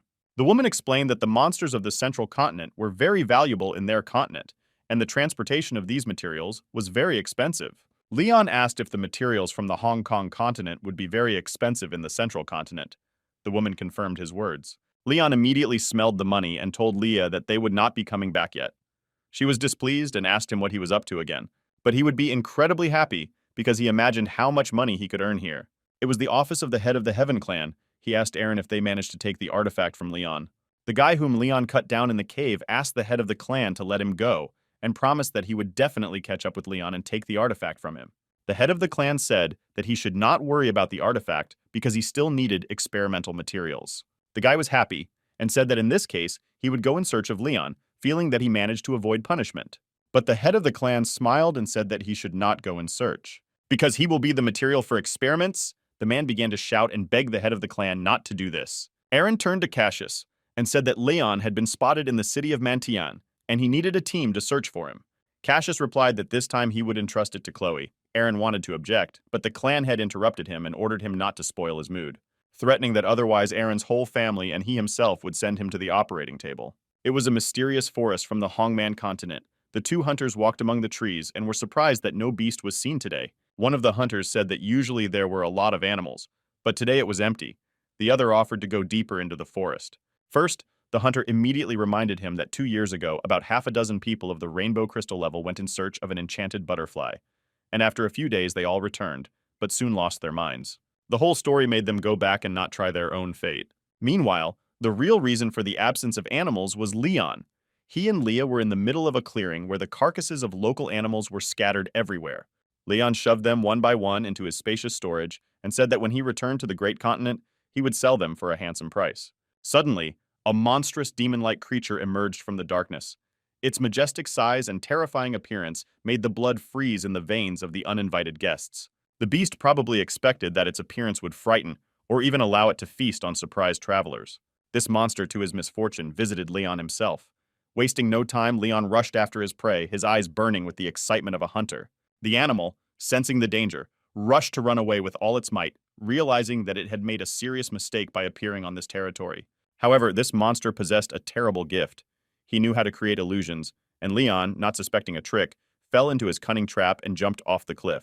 Leah rushed to the edge of the chasm, desperately trying to grab the falling boy, her fingers skimming through his clothes, unable to keep up with his rapid fall. The last thing Leon saw before the darkness engulfed him was Leah's face. It had a strange, almost triumphant expression on it, as if she were silently saying, "At last you are destroyed."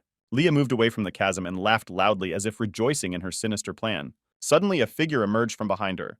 It was Leon. He used his wings and flew out of the abyss, wondering why the ground suddenly disappeared from under his feet, but quickly guessed that it must be a monster that has the ability to create illusions. Leon immediately said that these monsters must be worth a lot of money and asked his girlfriend where he ran to. She pointed to his bunk, and Leon immediately rushed to catch up. Leah was behaving very strangely and looked angry. Something was wrong with her, but it is not yet clear what exactly. Suddenly her mood changed again, as if it was not Leah at all, but someone else, the Groat girl Alice, and was trying to find her friend. When he ran after the monster, she lost Zora from the field and got lost. Suddenly she saw Leon. He was leaning against a tree and seemed to be seriously injured. She excitedly asked him what happened and who injured him. Leon explained that it was the animal, but convinced her that everything was fine with him. He said that he knows where the beast ran. They can catch up with him, but it seems that it was a trap. Leon said that this beast is very careful, and Leah should go the first step to attract his attention, and Leon will block the beast's way to retreat at this time. Leah immediately rushed towards the beast, but while she was distracted, Leon pulled out a sword. He was very close to the girl and swung his sword to deliver the final blow. Leah used the iron play technique, delivering a powerful energy strike. This powerful attack flew straight at Leon. He screamed in pain and immediately fell to the ground. She stood in a fighting position and declared that he was not the real Leon, but only his double. The doppelganger asked the girl how she was able to guess about it. Leah replied that it was not difficult to do if you use your brains. The girl said that this animal would not be able to injure Leon in any way, even if he stood still and did not move. The body of the double began to dissolve in the air. Then he said that they would still not be able to escape from here. After the illusion disappeared, Leah also thought that it was necessary to find Leon and immediately tell him everything. Meanwhile, Leah's doppelganger started molesting Leon. The guy got scared but didn't know what happened to his girlfriend. She crawled to him with a wild cat and said that her body was on fire and that he should help her. Lon was shocked and screamed in terror, begging his friend to calm down, but she could not be stopped. She almost climbed on top of him and began to rub against the boy with her body. Her eyes glowed with a strange violet light. It was very difficult to resist this light, but it had a kind of hypnotic effect. In the end, the boy could not resist and succumbed to her charms, their lips almost caught in a kiss. Suddenly, Leon heard a loud scream. It was the real Leah. Then she rushed to the boy with all her might, trying to stop it all. She gave the doppelganger an extremely powerful blow, saying that he had no right to use her body. From this blow, the illusion immediately lost its head. Leon was shocked, because there were two Leahs in front of him, and one of them took the other's head off. She started yelling at the boy, but said it was an illusion, calling him a fool. Leon was still trying to come to his senses, while Leah explained that this illusion can affect hearing and vision. But it was clear that if you hit them, then they will not be able to keep their form. Leon looked regretfully at the illusion that was dissolving, and said that he wanted to be satisfied at the end of his life. Suddenly, a demonic butterfly appeared in front of them, and she said that in that case, she would have to destroy them with her own hands. She rushed to attack her friends with hatred, promising to tear them to pieces. Leon nimbly evaded the attacks of the demonic butterfly. His movements are quick and clear like a dance. But Leon was not alone. On the other hand, Leah pounced on Metallic. Her movements were like a whirlwind. Metallic did not even have time to blink an eye when she received a devastating blow, which threw her far to the ground. The butterfly, wheezing, rose from the ground. Its body was mutilated, and its wings were tattered. But her face shone with a strange smile, full of contempt and cruelty. "You really are that stupid, people," she hissed, her voice full of venom. It was an illusion again. A butterfly, like a shadow, appeared behind Leon, clutching a sharp sword in her hand. Her eyes were burning with rage, and an ominous smile shone on her face. Leah, seeing Butterfly behind Leon, hoarsely shouted a warning, but her voice was drowned in the noise of the battle. She rushed forward, hoping to deflect a blow from her friend, but it was too late. Leon's shadow, like a ghost, blocked the path of Butterfly's sword, stopping it centimeters from his friend's neck. "You are really strong, boy," she hissed, her voice full of venom, "but you can't beat me, no one can." And with that she dissolved into thin air. Suddenly, with a strange hiss, the butterfly began to dissolve in the air. Her body turned into a raging purple cloud that swirled around Leon and Leah. Leah, not understanding what was happening, took a step back, but the cloud pulled her into it like a whirlpool. The wings lifted Leon into the air, saving him from the purple cloud. Wasting no time, he rushed into the sky, looking for Li Yu. "Your girlfriend is still alive, but now she belongs to me." With those words, the cloud dissolved, and in its place appeared many illusions of copies of Metallic that surrounded Leon. "I used her to create these images," continued Metallic, her voice echoing from all sides. "You have one chance," the voice of the butterfly rang out to the boy. "Guess which of these illusions is your real girlfriend. If you are wrong, I will kill you," said the butterfly with a laugh. Leon rushed at the illusion, his sword glinting in the sun, but his movements were restrained by the fear of making a mistake. One of the illusions appeared behind him and said that if he wants to survive, he had better forget about Leah. The butterfly struck Leon with a powerful blow.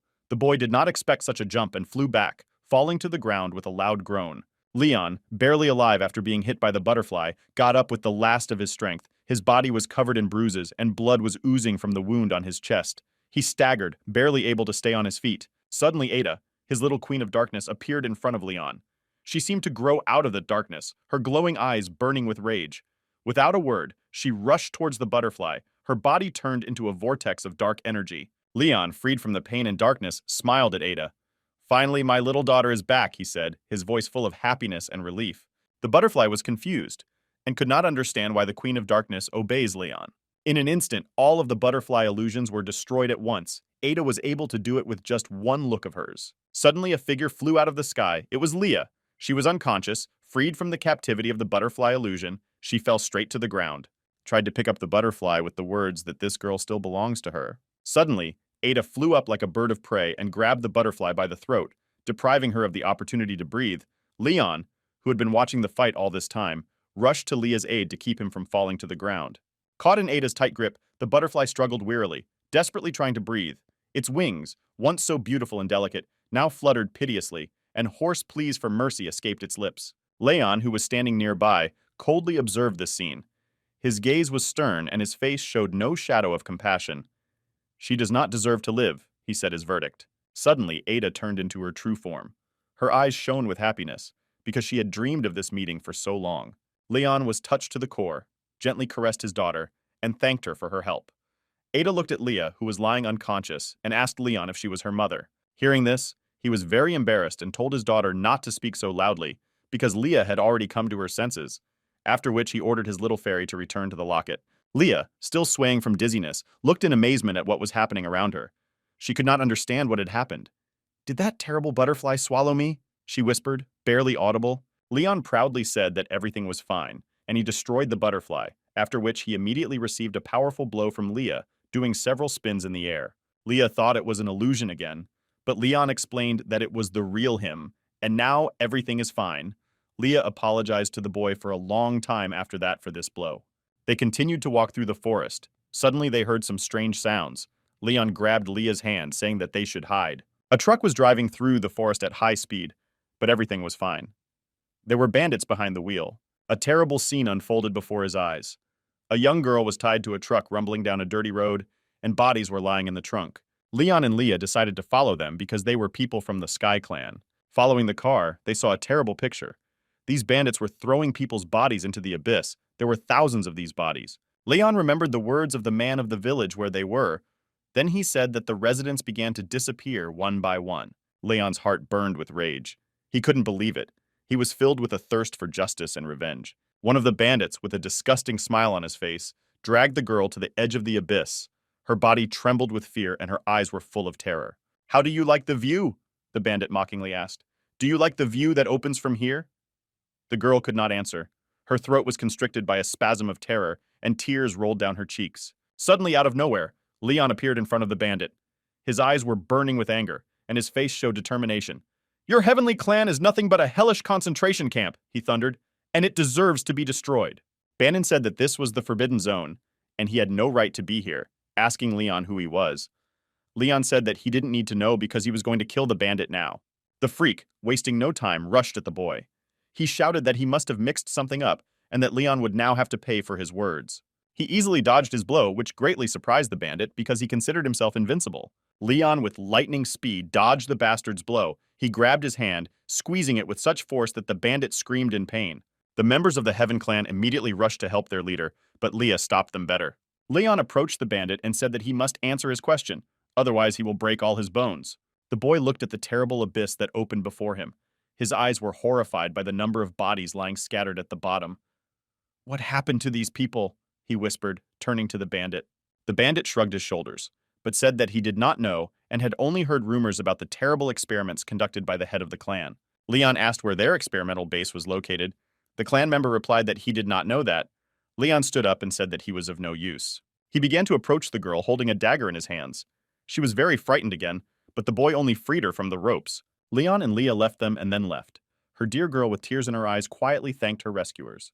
"They left the dagger with this girl." Her hand reached for the blade. The thug saw it, horrified, and asked what she was doing. These were the last moments of his life. He screamed with horror and pain, but it was what he deserved. The friends talked about what they saw. Leon said that you don't know what the Heaven clan was up to, but it was crazy and it was very dangerous to stay here, and sooner or later they would start hunting them. Suddenly, something exploded under the feet of Leon and Leah. The force of the explosion threw them into the air, and stones and dust fell around them. Leon, with incredible speed and dexterity, managed to grab Lee and fly on his wings. He saw in front of him several guns aimed at him, and said that it seemed that everything started faster than he expected. A volley of shots rang out again, shells whizzing over Leon's head, trying to hit him. He dodged with all his might, using all his knowledge of martial arts and acrobatics. He used the Hellfire technique to strike back and destroy the cannons. Suddenly he saw a figure coming out of the forest. Leon recognized her as an old acquaintance and asked if it was her again. It was Chloe. Leon asked if she wanted to finish him off again. Chloe replied that she just wanted the artifact back. The boy immediately summoned his Legion of Shadows and said that she could try to take the artifact if she had enough strength.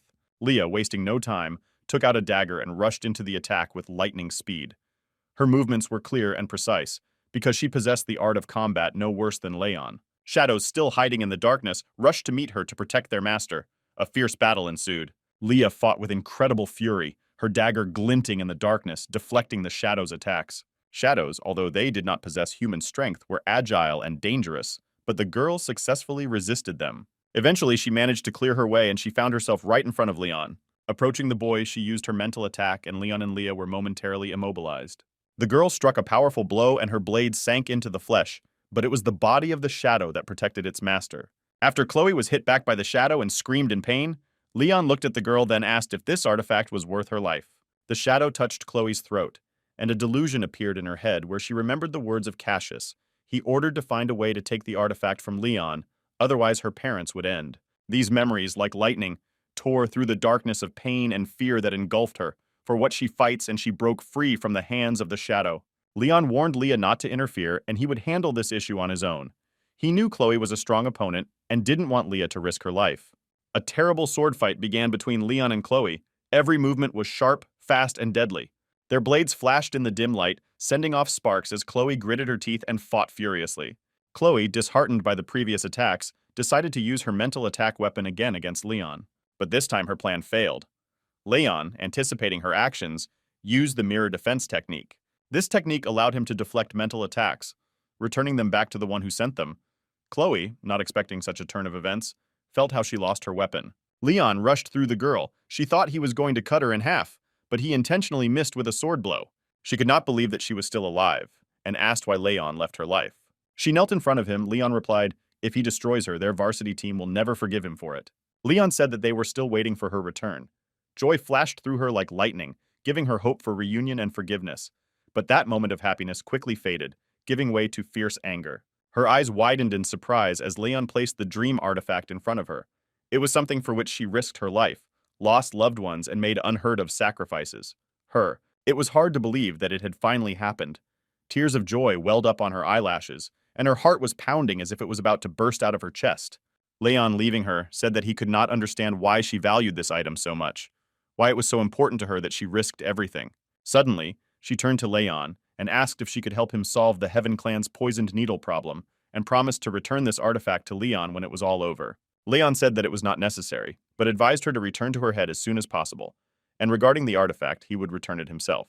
He had a plan, and Ada was hidden inside this cauldron, which was waiting for its time. When Leon returned to the city, they saw a crowd of people gathered around a man who seemed to be there to take a job to get money. Leon loved cashing in on such things and immediately rushed to make his way through the crowd. Leah asked glumly what he was up to. Leon smiled and replied that it looks like there is a good opportunity to make some extra money. When Leon climbed into the middle of the crowd, there was a man standing there, holding a portrait in his hand. He said that whoever catches this guy can get 100 million reward in the local palace. Leon started laughing loudly because this guy in the portrait was very funny and ugly. He showed this photo to Leah and said that it looks like we need to catch this loser in the photo. Suddenly, handcuffs closed on his hand. The man said that Leon was on the wanted list, and he did not expect that he would be able to catch him so easily. Leon began to shout and say that this man is completely blind because this bastard in the photo does not look like him at all. But Leah, barely restraining her laughter, said that it seems that it is really Leon. Because of this, the guy was very upset and even began to doubt his attractiveness. The man said that it was fine to chat and pulled him by the arm, saying that he should follow him. The man was about to drag him to the palace when he suddenly noticed that Leon slipped out of the handcuffs. Leah grabbed him like a toy and said disgruntled that she was tired of saving him from trouble. They could not understand how the boys managed to slip away, but then it became clear that people's hands were too thin, and these handcuffs were intended for their people, who had massive wrists. The local police immediately rushed to look for the fugitive, but they could not find him anywhere. Leon seemed to dissolve in the air. Leon and Leah were able to hide from the pursuit by dressing up in costumes of fabulous animals. Leon said that they had to get out of here. Leah asked where exactly because there were wanted notices all over the city. Leon, why do they have to go to the palace and deal with everything? Because they painted him very ugly, and he is very angry about it. At this time in the meeting room of the Finger, the two men were discussing the news about the search for Leon Moon. They had heard about him and that he was a very famous person in the central continent. But they did not believe that he was somehow related to the recent disappearances of people. The man in the blue scarf was the governor of the city, and they received a bunch of anonymous letters with grievances. The governor opened another letter in which Leon was accused, who said that even if it was true, they still needed to catch him to find out about everything personally. Suddenly the door opened and a kitten and a puppy walked in. The dog sternly asked who was in charge here. Leon took off his mask and sat down at the table, sternly saying that he had a serious conversation with them. The governor and his assistant were shocked to see Leon. They couldn't believe that he came to them so easily. The assistant immediately ordered the guards to arrest him. The governor ordered the assistant to calm down and said that they had a good opportunity to discuss everything. He informed Leon that he was accused of kidnapping people, and that he conducts terrible experiments on them using forbidden spells. But he doesn't know if it's Prada, said the governor sternly. At this time, Chloe was sitting in her room crying. A photo of her happy with her university friends could be seen on her nightstand. A man entered her room and said that the bishop's assistant wanted to see her. Meanwhile, the conversation between Leon and the governor continued. The man assured the boy that they did not want to accuse him in vain, but that he should cooperate so that they could investigate. Leon's aura ignited with fire, and he asked the governor what would happen if he refused to cooperate. The man replied that in this case, their methods would be more brutal. At the same moment, security appeared in the office and surrounded the boy. One of the guards tried to grab the girl, but Leon stopped him, saying that he does not advise him to do so. The guard immediately felt Leon's aura. He got scared and realized that he had no chance in the battle with this guy. A shadow suddenly appeared behind the guards. This figure said that he wondered why no one came to greet him. The guards were extremely impressed by the appearance of this man. They called him the Young Lord. It was the head of the Lindor barbarian clan. He said he immediately felt a strong aura of Leon and came to say hello. Leon said that his powers were amazing, and he even managed to get inside the palace, after which he added that he was also very happy to meet him. Leon and Lindor had become good friends since the days of intercontinental competition, and this was a good opportunity to meet in a friend's homeland. Lindor hugged his friends and invited them to visit, saying that he had good wine, but the governor and his assistant did not want to let him go, saying that this guy could be connected to the disappearances of people. The barbarian sternly looked at the governor and asked, "Do they want to say that his brother is somehow involved in this?" The governor replied that this was a very serious matter, and if Lindor did not show obedience, they would have to take measures. Lindor called the governor his uncle and said that he has some power, but he should know his place. Lindor reminded his uncle that he was the heir of the barbarian clan and was to become the future leader of the continent, and warned that if he was going to attack him, he better think twice about it. He put his hand on Leon's shoulder and said that this is his friend who will become a great man in the future, but he was not capable of such terrible things of which he is accused. Lindor said that they would not be able to find evidence against Leon because he was definitely here for nothing. Leon now turned to the governor and said that he had come. It was not for nothing that he had something important with him. The door of the office of the head of the Heaven clan opened, and Chloe entered. Cassius looked at her and smiled and asked if she had brought what she promised. She placed the cauldron on his table. Cassius was very surprised to see that the artifact was intact and said that she did a great job. Chloe gave him a stern look and asked where her family was, unable to stand him any longer. He told her to calm down and added that she would see them soon, but warned that they looked a little different than before. She angrily asked him what he meant. He said that she must have seen his army of bloody zombies. She immediately remembered those terrible creatures that she saw in the capsules of the secret laboratory in the forest. He smiled and said that he did not remember the numbers of the capsules in which her family members were, and offered her to look for them herself, if of course she could recognize them. Hearing this, Chloe felt as if the ground was slipping from under her feet. Her heart was pounding with terror. She felt a strong weakness and her legs stopped obeying and she fell to her knees. Everything began to float before her eyes, and she felt her heart being squeezed in a vice. Cassius laughed and said that it looked like, "This is what a nervous breakdown looks like." He said that he wanted to share, and told that even when her parents were in capsules, they constantly begged him to spare their daughter and let her live. He came closer and whispered in his ear that the 8-year-old boy begged him more than anyone, and added that he really liked the way he screamed in pain. After which he went to her and said that she could take some kind of a job that would keep her alive. Besides, her family was able to entertain him well. Chloe felt as if she had entered hell. She could barely breathe in terror, thinking about betraying her friends and attacking her mentor, but still losing her family. She grabbed the pod with her hands and squeezed it with her fingers so as not to lose consciousness, after which she decided that she had lost and deserved to be destroyed. She made a mental attack on Cassius, after which she immediately attacked him with a blade in her hands. At this time, Lindor loudly hit the table after hearing Leon's story about the Heaven clan, bandits, and the abyss where they dumped bodies. He is extremely angry and said that he is declaring war on the clan of Heaven and promises to destroy them all to the last. The governor interrupted him and asked if Lindor understood how powerful the Heaven clan was and how much influence the clan had on their continent. The governor said that this pit of corpses is not proof that it was the work of the Heaven clan, and they cannot declare war on them without strong evidence. He also added that even the authority of Leon Mun and his testimony do not give them the right to accuse the heavenly sect of these crimes. Suddenly, footsteps were heard behind them. Someone shouted that Leon was telling the truth. In the governor's office, there were residents of one of the villages in which Leon was recently, and which he helped to cope with the attack of bandits. The elder called his granddaughter and said that she is ready to tell her story. The girl turned to the governor and said that she is ready to confirm that the clan of Heaven kidnaps people. Friends immediately recognized this girl, and she could really testify to the truth of their words. Told that the boys were caught, and when she was hunting in the forest, and in their truck, she saw many bodies of people who had been kidnapped from their village. Lindor was horrified when he listened to this story. The girl said that these guys were discussing their religion, but they kidnapped people to insert experiments on them. The people immediately began to clamor and demand revenge from the governor and the young lord. Leon turned to the governor and asked if he still wanted to stop them. The governor frowned and, clutching the fake letters in his hands, said that he agreed to declare war. Gurinator said that they needed to calm their emotions and asked where they should look for the secret laboratory of the Heaven clan. Leon said that you shouldn't worry about it, but he knows where to find her. He smiled and said that his daughter knows more precisely. Leon sat in the waiting room with his team, his students begging him to give his consent so they too could help them. Leon said that it shouldn't be done and that the people from the continent could handle it themselves, and added that after taking them back to the city, he would check out their headquarters himself. Anita did not calm down. You said that they also want to try their hand at this task. Suddenly, Conrad heard someone's familiar aura.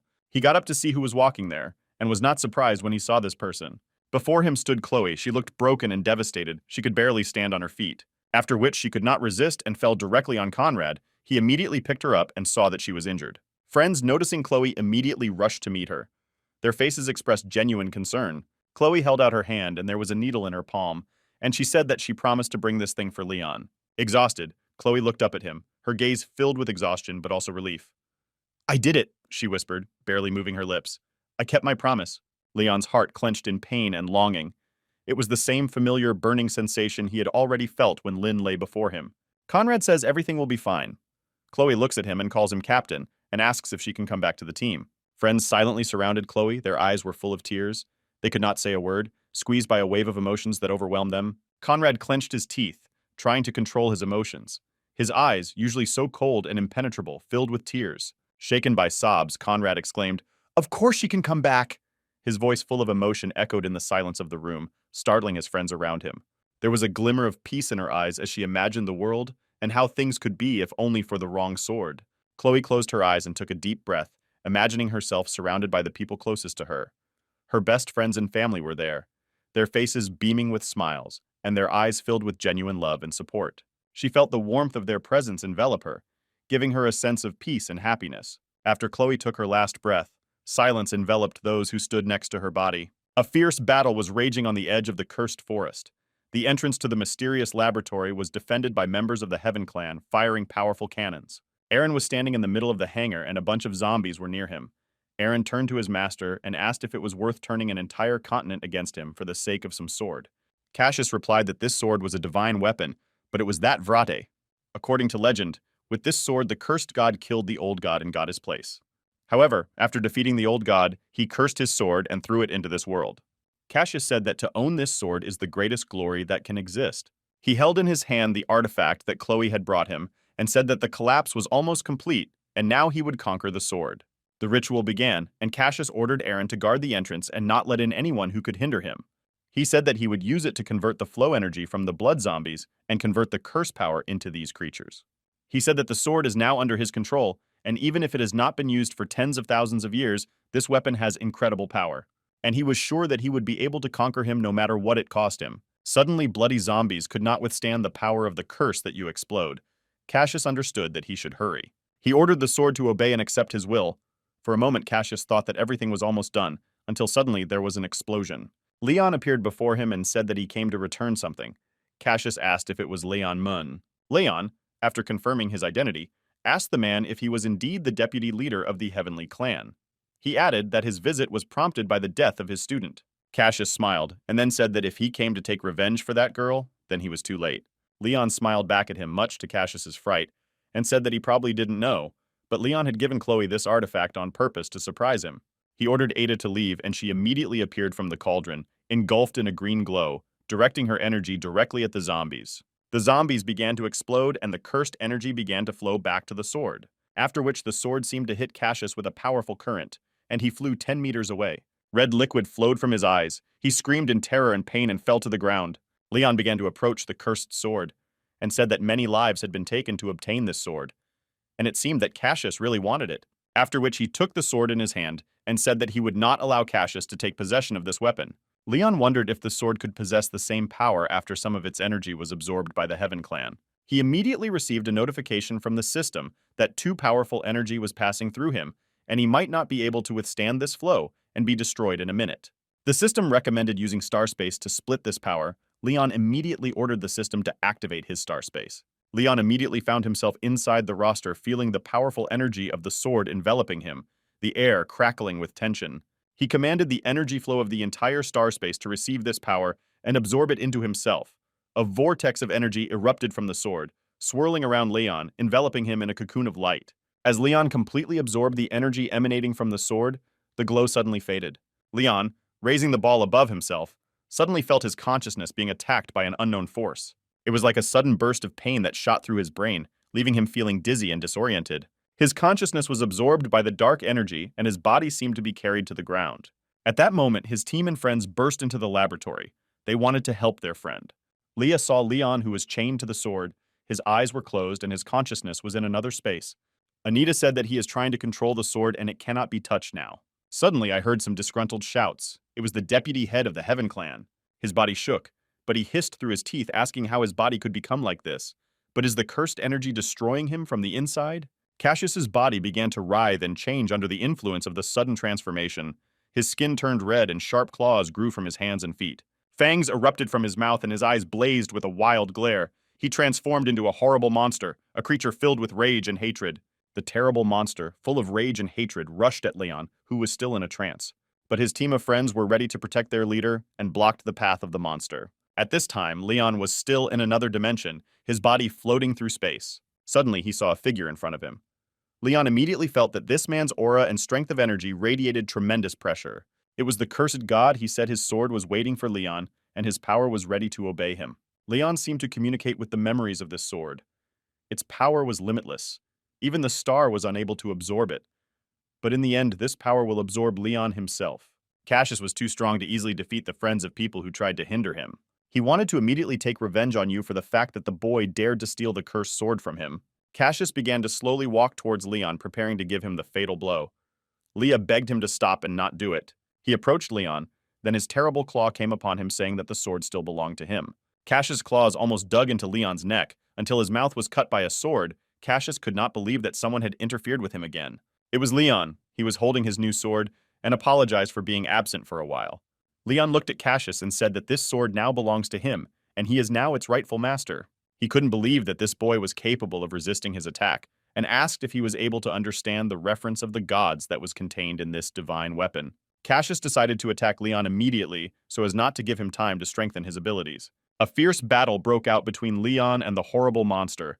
Leon, armed with a sword that gave him great strength, struck the monster with unbridled fury. Summoning all his strength, Leon swung his sword and struck the horrible monster with a powerful blow, the blade cutting through the monster's thick skin. Summoning all his strength and rage, Leon leapt into the air and delivered a devastating kick to the horrible monster. His hammer-like legs slammed into the monster's chest, pinning it to the ground. Suddenly, in a moment of triumph, Leon felt a sudden pain wash over him. He clutched his chest, gasping for breath, a stream of red liquid escaping from his mouth. Leon's vision began to fade and his body became weak. Cassius smiled and said that Leon had fallen into his trap. Leon realized that Cassius's blood was poisoned. The monster began to taunt him and ask how Leon was feeling, assuming that part of his body must be paralyzed. Cassius, approaching Leon, grabbed him by the sword with a strong hand. At that moment, the monster's body began to miraculously regenerate. The monstrous monster delivered a devastating kick to Leon, sending him flying sideways and hitting his back hard against a rock.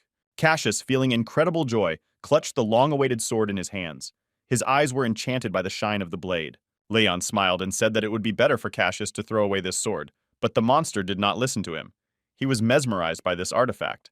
Cassius, full of determination, turned to the sword, ordering him to release the curse, but instead of the expected result, he was overcome with unbearable pain. The body of Cassius was again covered by a wave of strange transformation.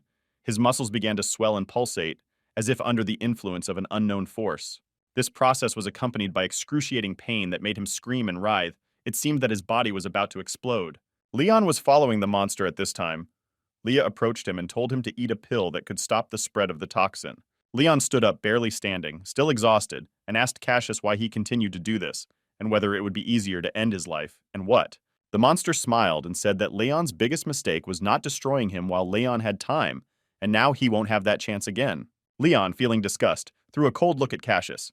His words, uttered with contempt, emphasized his dislike for the new look of Cassius. Cassius, overcome with fury, rushed at Leon with incredible speed. His movements were lightning fast, and the blows were powerful, as if from an enraged god. This attack left Leon with no chance to think or defend. Leon could not keep up with him, and he was now weak. Luckily, the shadow came to his aid. Cassius smiled and said that his body was perfect, and Leon couldn't beat him. Besides, he had powerful regeneration. The monster grabbed the sword with his hand, trying to wrest the weapon from Leon's hands, and while the boy tried to resist the beast, Cassius gave Leon a powerful blow to the chest. Leon understood that his power was really incredible, and he would not be able to win directly in a physical confrontation, so he called his shadows to help. But they too were powerless against this monster. Cassius easily dealt with them and then closed the distance and gave Leon another powerful blow. Cassius's attack made Leon think. He realized that the true power of the cursed ball has not yet been revealed. There was a glimmer of hope that if he could awaken this power with the energy of the star space, he would be able to defeat the monster in front of him. Leon concentrated and tried to appeal to the power that was hidden in his star-shaped space. Cassius could not understand what the boy was up to, and believing that Leon was avoiding a fight with him, he decided not to risk it and hit the boy with a powerful energy blow. Leon screamed loudly in pain and his friends were very scared because every moment could be his last. Cassius saw Leah in the crowd. He knew that this girl was dear to Leon, so he decided to destroy her, saying that now he will send her to hell, where she can meet her boyfriend. Something suddenly stopped him. Cassius received a powerful energy blow that threw him several meters away from the girl. It was Leon this time. He used the power of the sword to its full potential, and with a smile said that now he is more ready. Cassius, full of cruel comfort, stretched his lips in a sinister smile. His words, laced with contempt, echoed in the silence. Now you will surely be destroyed. Suddenly, something changed, and the monster felt the mighty power of Leon, which suppressed his will and his own strength. Cassius watched Leon in horror, feeling fear grip his heart. The boy's speed was incredible, as if he was gliding through the air, surpassing even the fiercest wind. In a moment that seemed like an eternity, Leon struck Cassius with a series of lightning strikes. His fists and legs, like blurred shadows, turned into deadly projectiles that inflicted terrible wounds on the monster. Cassius, exhausted by the fierce battle, fell to his knees. His body, exhausted and wounded, ceased to obey his will. He could feel the energy draining away from him like sand through his fingers, leaving only emptiness and exhaustion, and his regeneration stopped working. Desperation engulfed him, and he began to hear the last words of his victims who begged him to spare their lives. He was surrounded by terrible screams. Thousands of tormented souls, freed from the darkness, merged into one terrible chorus, cursing his name. Their voices, like sharp blades, penetrated his consciousness, tormenting his soul. He could not stand it and shouted, saying that they dare not do this to him because he was their god. Cassius's body, once again distorted and monstrous, began to swell from the wounds inflicted on Leon. The monster, seized with rage, studied the terrible sounds of pain and anger. Leon, coming closer, scornfully looking at Cassius as he was about to give him the last blow and end him forever. The mutilated flesh of Cassius fell to the ground with a thud. The monster's last words, whispered through a groan of pain, sounded like a terrible admission of defeat. Leon looked at his reflection in the cursed sword, after which everything went dark, but he fell unconscious. Waking up, he saw in front of him his beloved friends, who were smiling and happy to see him. Leon asked them if they had decided to turn him into a mummy. His friends ignored his grumbling and said that they should immediately celebrate the victory. Leah, worried about Leon's condition, firmly ordered everyone to leave the room immediately. It was clear to her that after a grueling battle, he needed peace and rest to recover. At the time when Leah took care of his sleep, Leon, bound by bandages, tried in vain to free himself, not understanding why he was wrapped, because everything is fine with him. Next to his bed lay the cursed sword. He decided to touch it, but unexpectedly for Leon, nothing happened, and his body was able to withstand its energy. At that moment, his friend Lindor knocked on the door of the room. He was happy to see that his friend was okay. Leon immediately asked if his continent stopped cooperating with the Heaven Clan. Lin replied that they were done with. After all, his people destroyed and arrested everyone who was connected with the clan, after which Lindor asked Leon what their goal was, and was it all because of the sword. Leah, with a serious expression on her face, approached Leon, who was still lying in bed, and warned that she had bad news, and the trouble was just beginning.